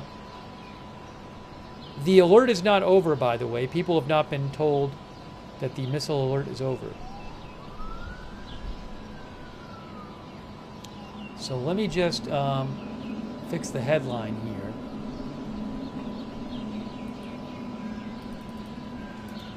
Reports of several Iranian missiles hitting Israel.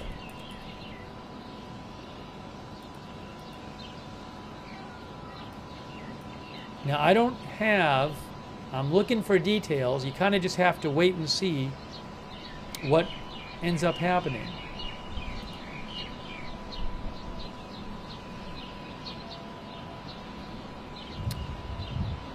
Sounds like there might have been a number of missiles that hit.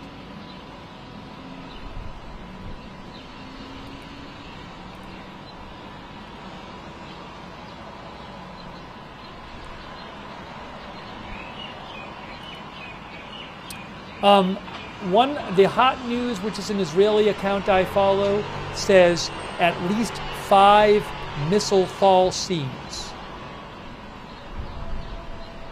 Oh, I'm seeing a report of a Haifa. Okay, so I am seeing a video. Well, it may be Haifa. I'm not sure. The thing is, the Haifa cam is not pointing at Haifa. Is not pointing at the city right now because, again, Reuters says that the government has told them they don't want it to be revealed where these missiles are landing.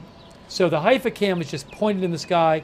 The Tel Aviv, all 3 of my cameras now are just pointed at the sky.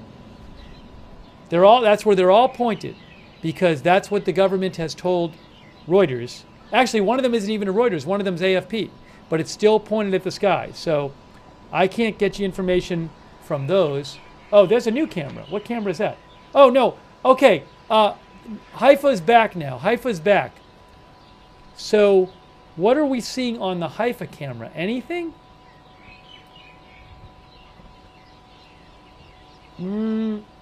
I don't really see anything on the Haifa camera at the moment.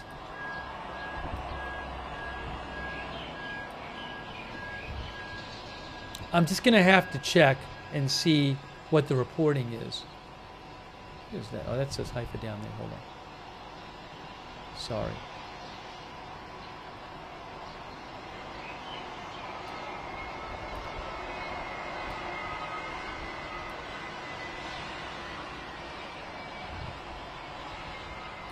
N12 News says 5 suspected landing sites, 3 in the Haifa area, 2 in the Shephelah area. That's from N12 News.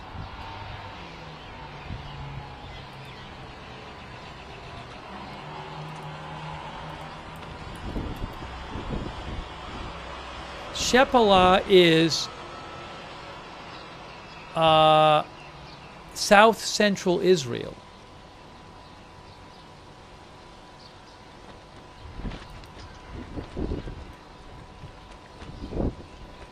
I don't see anything obvious on the Haifa. I mean, it is cloudy there on the Haifa cam, so, you know, we will, if there are fires or whatever, we'll see that eventually. Well, there will be reporting on it and stuff, and I'll post stuff in the chat. But just waiting to hear right now what happened.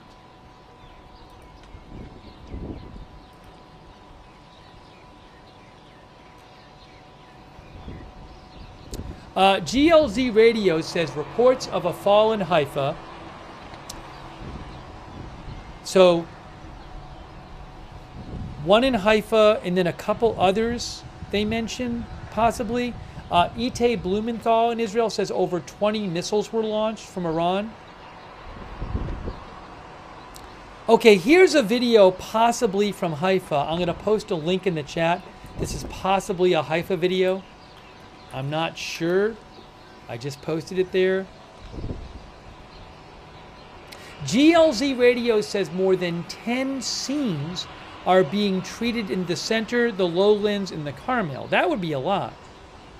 If there are 10 missiles that hit, I'm not sure that that happened. There could be scenes from debris as well.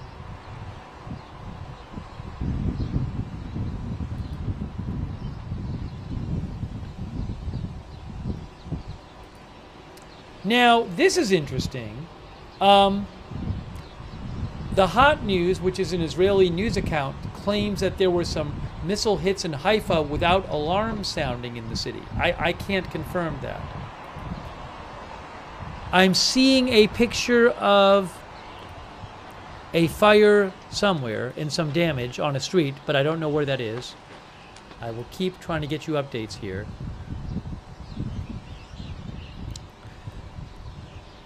And then there's a Telegram account I follow, Timely News, and they're saying they can't show certain things right now.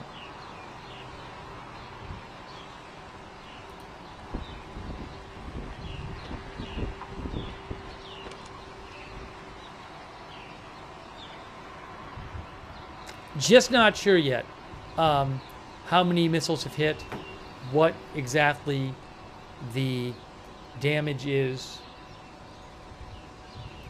Okay, N12 News posted a photo. I'm going to post it in the chat right now. I just posted N12 News' photo for you in the chat. They say that more than 10 crash sites. That's a huge number if there were really 10 missiles that hit, especially given that we're hearing maybe 20 to 30 missiles fired. So let's see if that actually ends up being the case. That would be a huge number.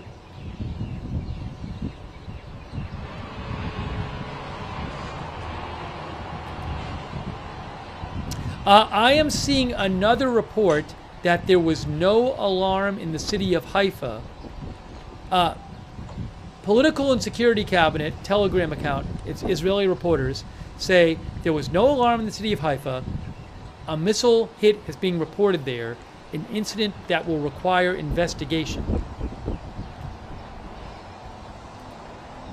Multiple accounts I follow saying there was no report in Haifa, no alarm, and a missile hit there.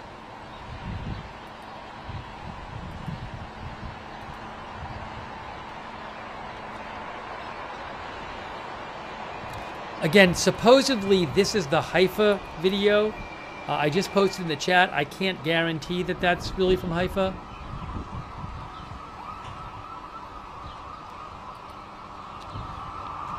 We could end up seeing some building. This is what happens when these missile attacks happen. You don't know for a while what has been hit. So we'll just have to wait and see. I'm not aware of some, you know, I haven't, we've only really seen one or maybe one or perhaps two videos suggesting what's been hit, but we just don't know right now.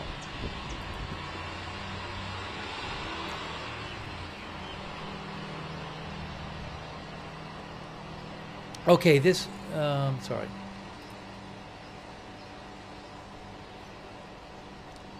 Okay. One account I follow says do not leave protected areas.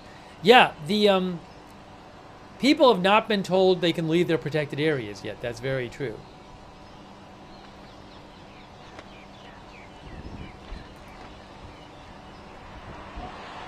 Okay, fire and rescue spokesperson, according to news from the Field and Telegram, fire and rescue spokesperson says they have received several reports of direct damage to residential buildings. Several reports of direct damage to residential buildings. Fire crews are going to the scenes. What is this? I'm seeing another video now of some damage. New alerts? Are there new? Hold on. Hold on. Hold on a moment. Hold on a moment. There are more rocket alerts right now. More missile alerts right now. More missile alerts right now. I am seeing them for Haifa area and north of Haifa. That's where I am seeing them. There are more alerts right now north of the country, Haifa area. I'm seeing it on so far right there. A bunch around Haifa. And that's where they are right now, centered around Haifa area. Now we have a Haifa camera. I assume we might lose the camera or it might get pointed up into the sky.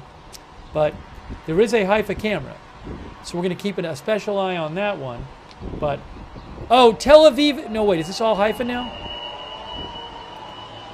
No, it looks like it's Haifa.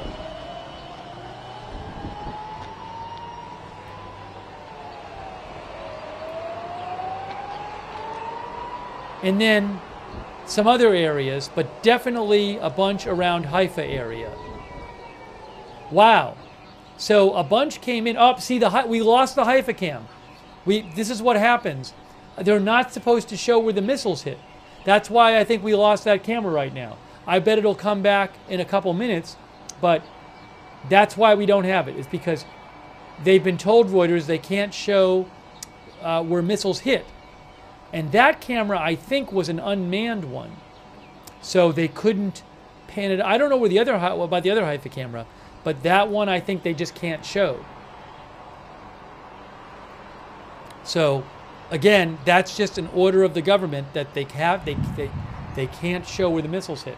But there are a bunch of alerts right now in the Haifa area. I can tell you that.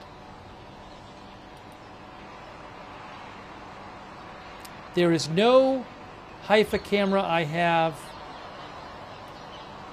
from AFP. So I do apologize, but that actually happened last night. Same thing.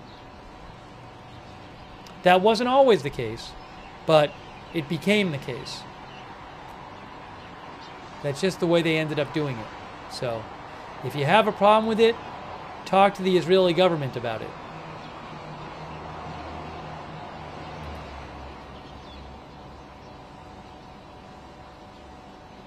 I also don't see a Haifa camera right now on, I don't have the rights to it, but I just checked out AP and they don't have a Haifa camera up either.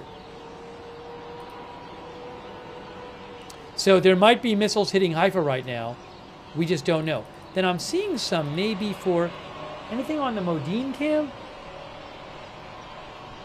That's Haifa. How about Modin? Oh, I see. There's Modin. Have two things in the same place. I'm not seeing anything there either.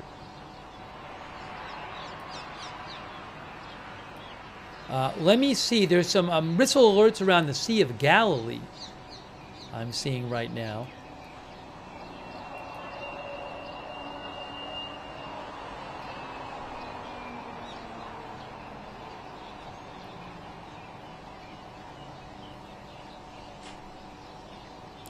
So I am seeing, okay, around 5 additional, according to News the Security Cabinet, around 5 additional missiles have been launched at northern Israel. Around 5, according to the Security Cabinet.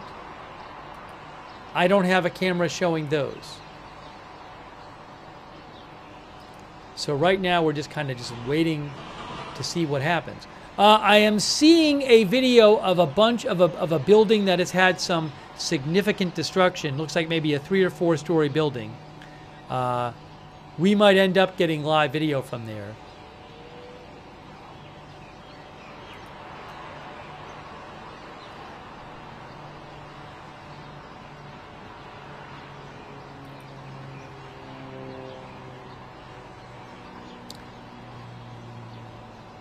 Okay, here's an update from the fire department in the Don district, which is, and this is via the security cabinet, in the Don district, which includes Tel Aviv, direct damage to a structure. In the central district, a vehicle was hit near a residential building, causing extensive damage. In the coastal district, several buildings were destroyed as a result of a direct hit. Firefighters are working on the scene to search, locate, and rescue trapped people. So we definitely could, it's possible that in the near future we'll get some live video from these scenes where the missiles have hit. I don't have reports of casualties. I can tell you, usually takes a little while to figure this stuff out. And again, the government does not want Iran to know where stuff hits, but usually if there's a couple major hits, you start seeing some live video.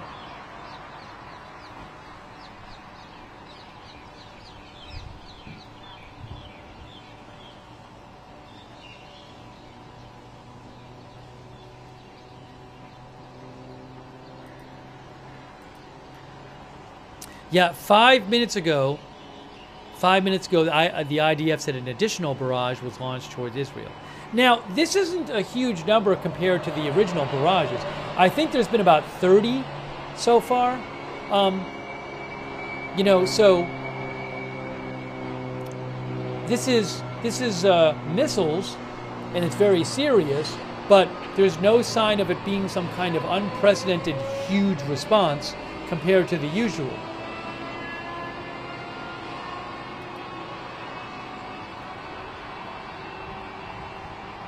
I am seeing a couple of pictures and videos. Hold on a second.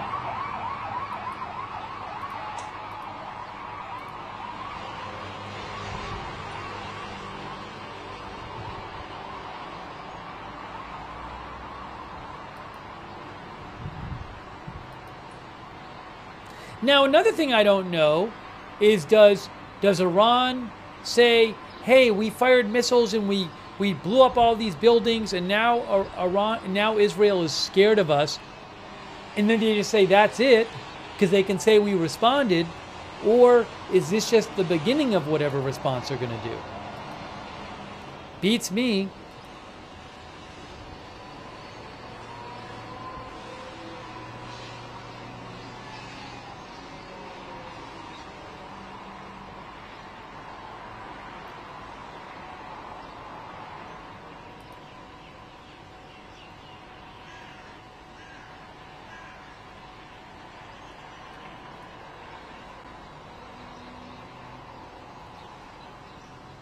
The alert is not over though.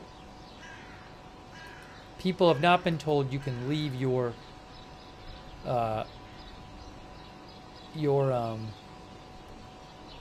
shelters.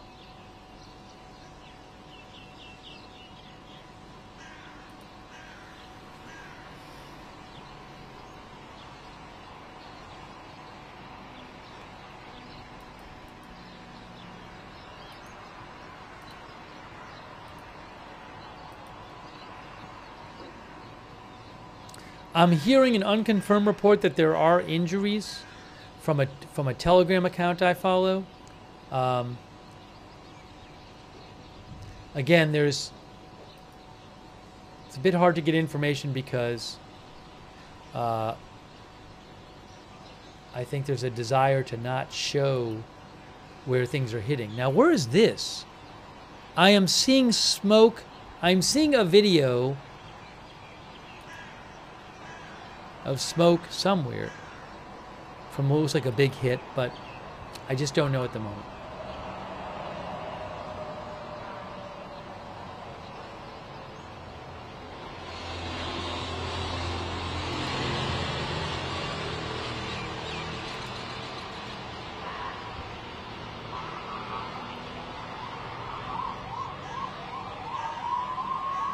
Hearing some sirens.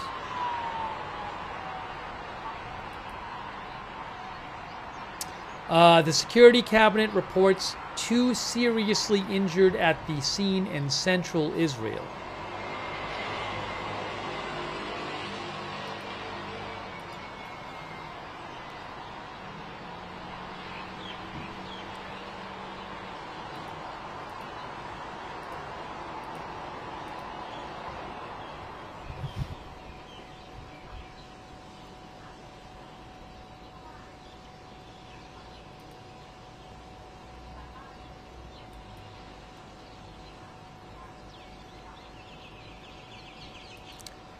I don't have video of all the scenes that I've been seeing. So just waiting to hear more. Ooh, that seems like I just saw a video which appears to be a building in Haifa that has been severely damaged, like a photo of like a 5-story building in Haifa. If that's legit, I don't know that it is.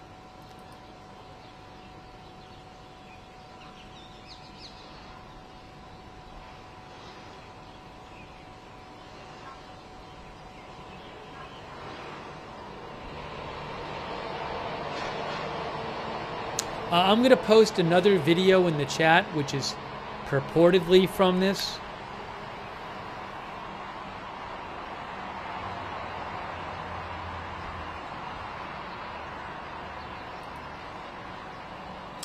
New alerts. I'm seeing new alerts. New alerts. Hang on. What are the new alerts? Oh, the incident has ended.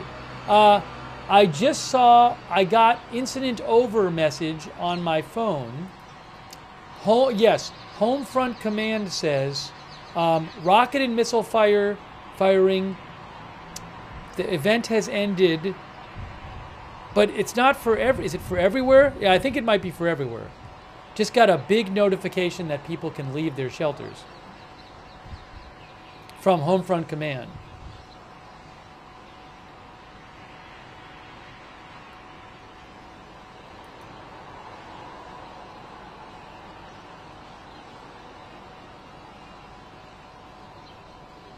Yeah, I'm aware of the time. When we hit 12 hours on YouTube, we have to restart. So I will make sure we don't go over. We end before 12 hours and restart the stream on YouTube. We're at about 11:15 right now. We're at 11:12 now on YouTube.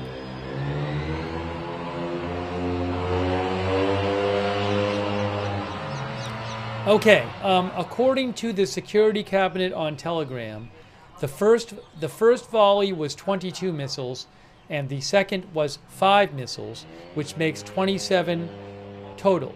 Also, the security cabinet says some of the sites with damage on the ground are from interceptor debris. So, not every site with damage on the ground is a direct hit.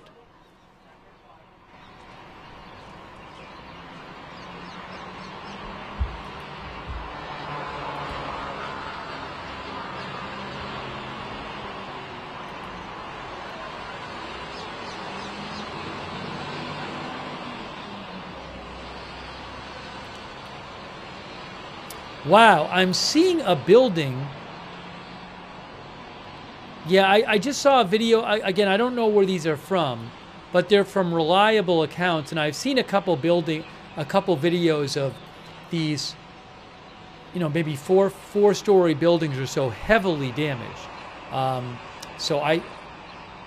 that was a pretty, just one that was quite a lot of damage. So if I get anything I can show you, I'll throw links to it in the chat.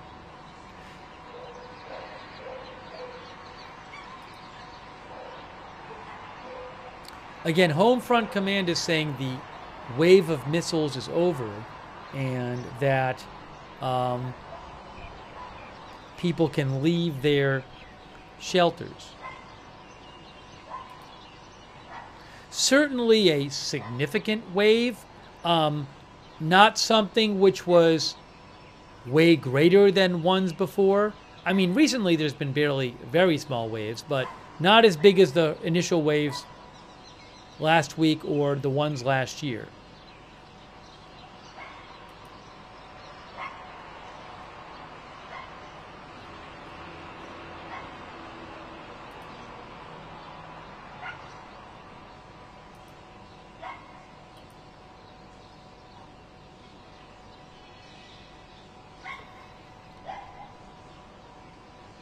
Yes, at least 27 missiles were launched, 22 and then 5.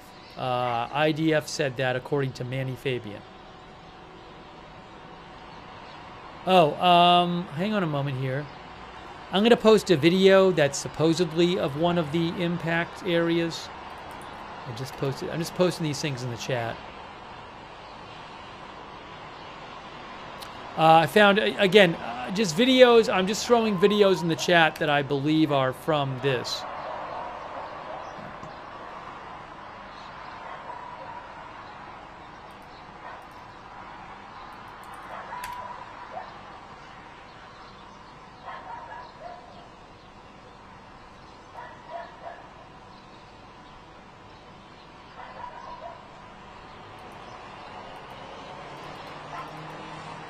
If the link is not working, it may be a country thing, possibly. I'm not sure. Yeah, I think it's possible that in certain countries you can't see them or something, because I'm taking them right from in front of me. Oh, here's another one that AZ Intel posted from. I think it's well. I know I saw that on Telegram somewhere. So I'm sorry if you can't. Can nobody see any of these videos? I mean, I'm literally just copying the links. I'm just copying the links of the videos that I'm seeing. I'm sorry if you can't, but that's really all I can do.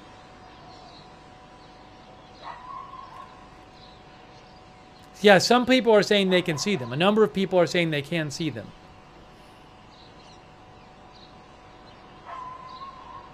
Yeah, so I'm sorry if it's not working for you personally, but a number of people they are working for. And generally, I'm posting videos that I've now seen multiple times. So some account posts it, but I've seen them on Telegram too. So I'm not just taking them from random accounts.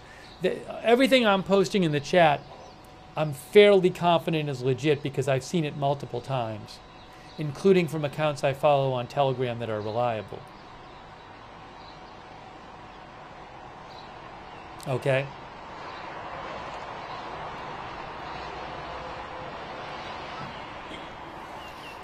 So again, 27 missiles, a number of places with some significant damage. You know, I saw one video that looked like a big apartment building, maybe with 4 stories, had been really damaged significantly. Were people in there? Had people, were people in the places that were damaged? I just don't know. Certainly, there's enough damage at some of these places that people could have been killed if they were right in that area. I just can't say at this point.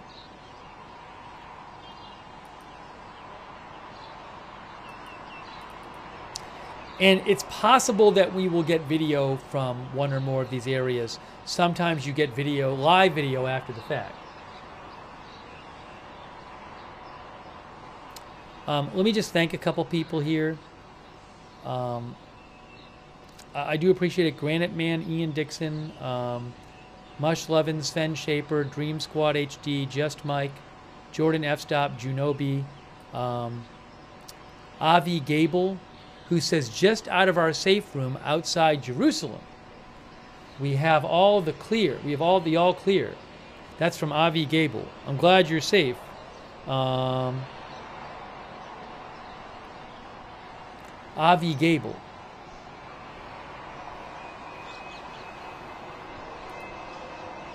Also, Baruch Grossman. Thank you. And Joe Seals. That's very kind of you, Joe. Thanks, Joe. A number of you know Joe from Right Side. Sorry, I just got behind. Phoebe, Razor Sharp, John Oliver, Tony S. Depp, Noah Teixeira 22, Brian Beelman, DeShark, Katie Williams. All right, let me see if I can find you any more information here. And again, it's possible we'll get a live video from one of these scenes. Oh, guys, I'm going to post right now in the chat. This is the one I saw. One of the missile impacts shows pretty heavy damage in a couple buildings. Manny Fabian posted it. I'm posting it right now in the chat. It's from Manny Fabian. It's footage from the civil defense, from emergency medical response. And again, there is a 3 or 4 story building, a long building that's been heavily damaged, and a couple buildings near it heavily damaged. The one I just posted.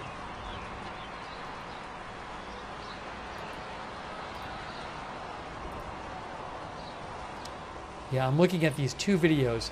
Yeah, so that's not good. About a 4-story building, maybe, 5 or 6 apartments wide, if not more, and then one whole side of the building has been taken off. I'll post this video again. I don't know where it is. It has not been said where it is, but I just posted it again in the chat. I also posted it on my X account. It's from Manny Fabian. That was the most, of all the videos I've seen, that's been the worst one.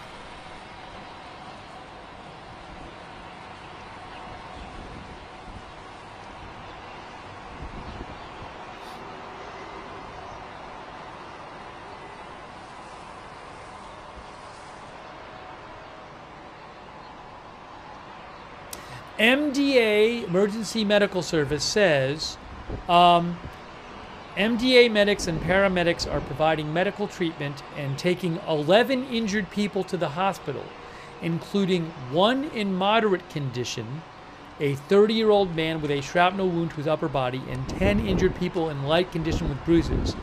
MDA teams are scanning additional scenes. Update to follow. Those injury numbers can go up as they go to additional scenes.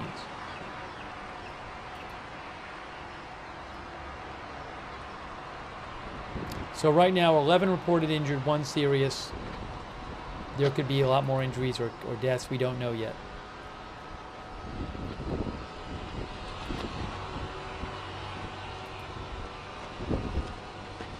Now I have the Haifa cam back.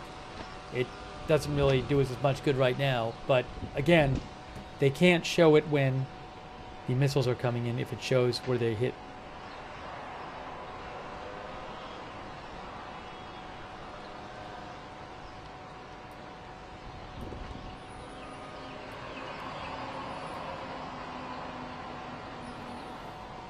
I might ask. Hold on a second.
What is this? I just saw a different video, I think.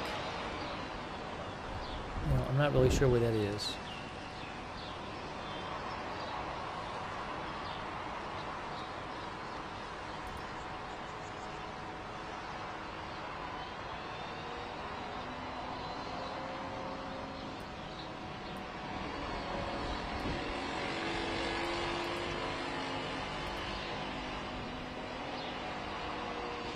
I'm going to post again in the chat that one video which is of the worst damage I've seen. I'll post it again right now in case you didn't see it. This is the worst one I've seen. I just threw it in there.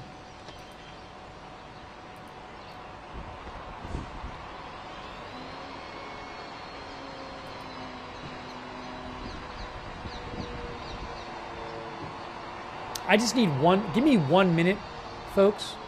I'm going to take 1 minute and come right back.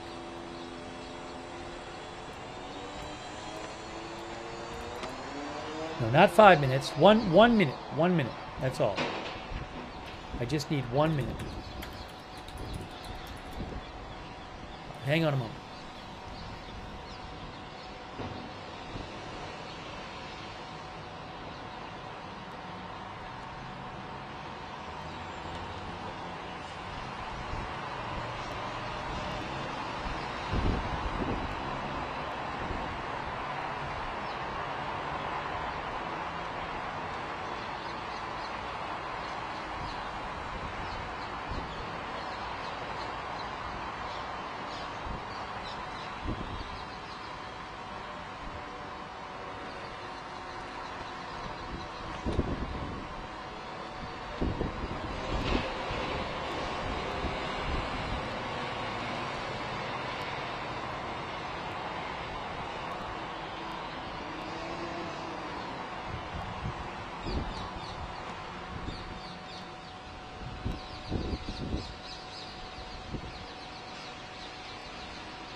We are trying to get more details on the aftermath of several missiles hitting Israel after Iran fired missiles.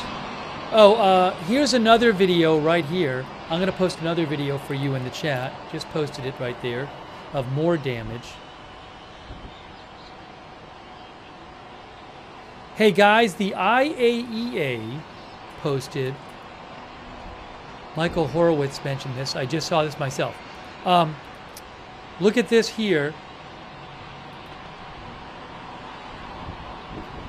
Following attacks on 3 nuclear sites in Iran, including Fordow, the IAEA can confirm that no increase in off-site radiation levels has been reported as of this time.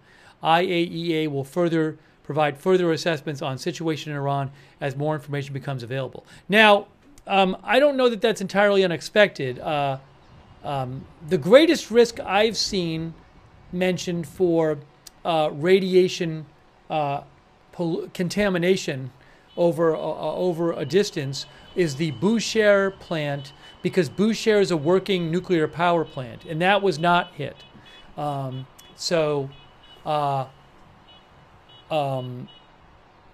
hadn't seen, unless there was some kind of material kept there, like enriched uranium, unless it was kept at one of these places, I hadn't seen an expectation floating around that hitting these sites would cause, some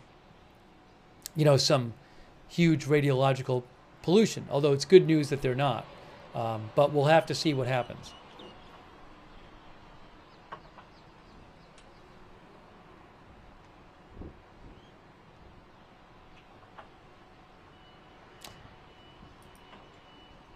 By the way, thank you, Daniel Ward.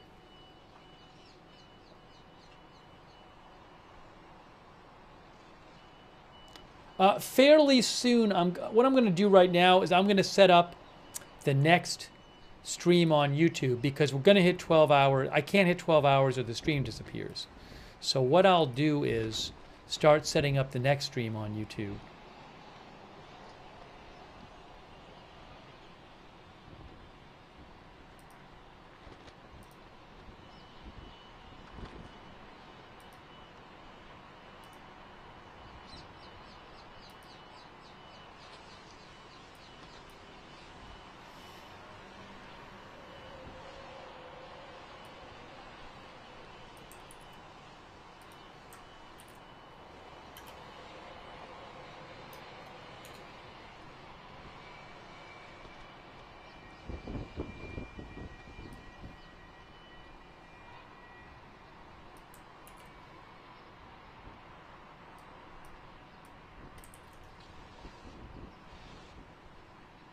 I just need to take a second to do this.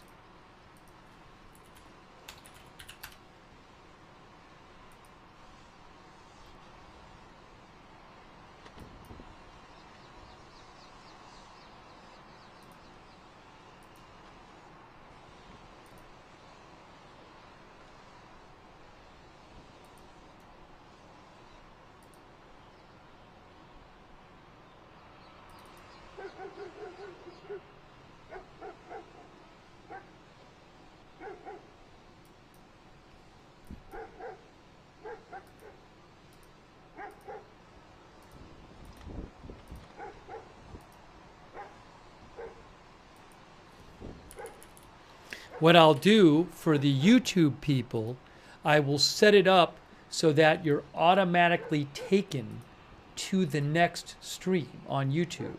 So you can just sit there. That's how I'm going to set it up, is that you're taken to the next stream. I just need to set that up right now.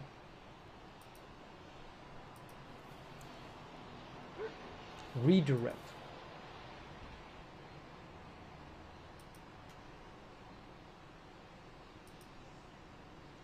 All right, I've now saved that. So if you're watching on YouTube, in a few minutes I'm going to have to end the stream on YouTube, but you will be redirected to the next stream. I've already posted the stream.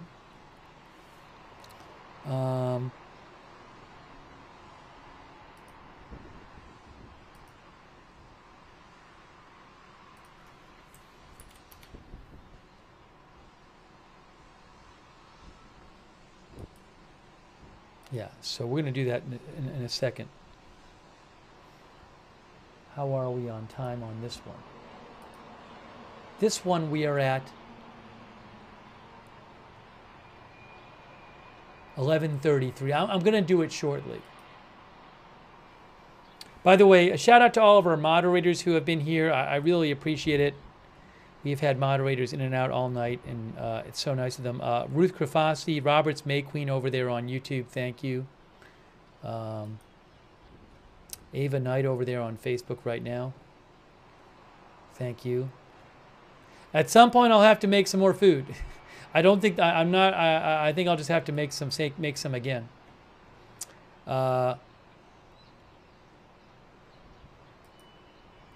Bastion Girl, I got that fire. Mark HNC, Matthew Co, High 3, McBridges, and Sarah on Twitch. Thank you. And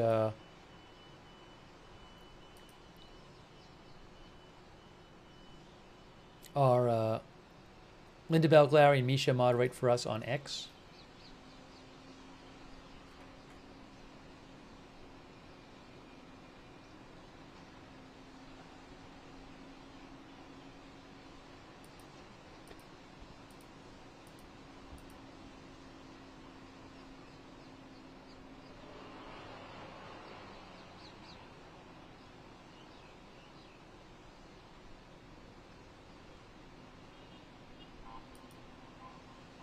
Oh, Joe Trusman points out that there was an announcement from the Revolutionary Guard in Iran about this new response. Now, as I've mentioned, Iran likes to make all kinds of claims. But they said, if I can find it here. Oh, I have a statement from the Iranian Ministry of Foreign Affairs, too. The Iranian Ministry of Foreign Affairs says they strongly condemn today's U.S. aggression against Iran's peaceful nuclear facilities and announced Iran recognizes its right to resist with all its might against U.S. military aggression and the crimes committed by this rogue regime and to defend Iran's security and national interests. It says the Islamic Republic of Iran recalls the responsibility of the UN, the Security Council, the Secretary General of the organization, the International Atomic Energy Agency, and other competent international authorities to take urgent action against this criminal violation of the law, and emphasizes that silence in the face of this blatant aggression exposes the world to an unprecedented and pervasive danger.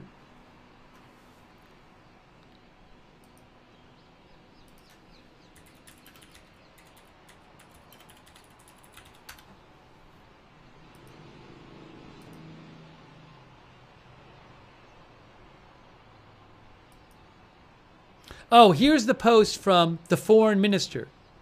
The foreign minister of Iran. He I missed this before, but he posted about it.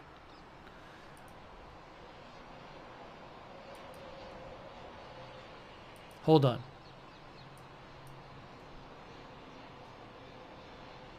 I'll show it to you. The foreign minister Aragchi,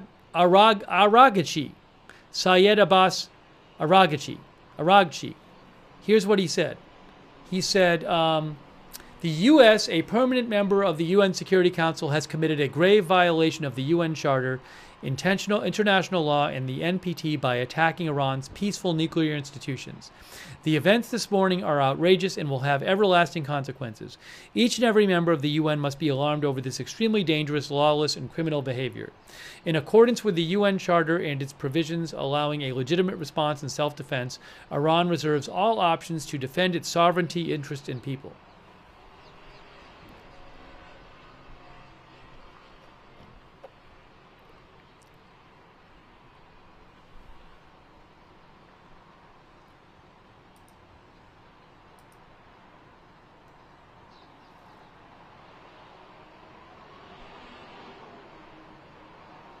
All right, guys, I think for YouTube viewers, I'm going to have to restart the stream now. So here's what we're going to do.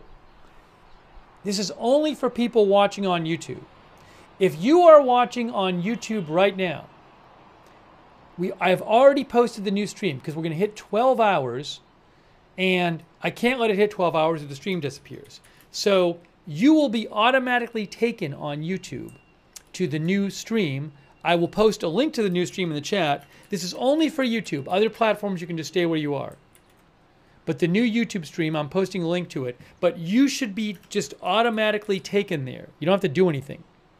Okay? So I'm going to end the stream on YouTube only, and it'll take me like a minute to start the new stream on YouTube. All right? So that's what I got to do it because we're getting really close here.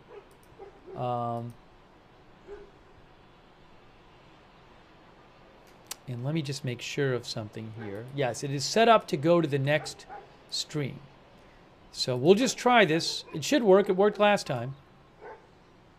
Okay, so what I'm going to do...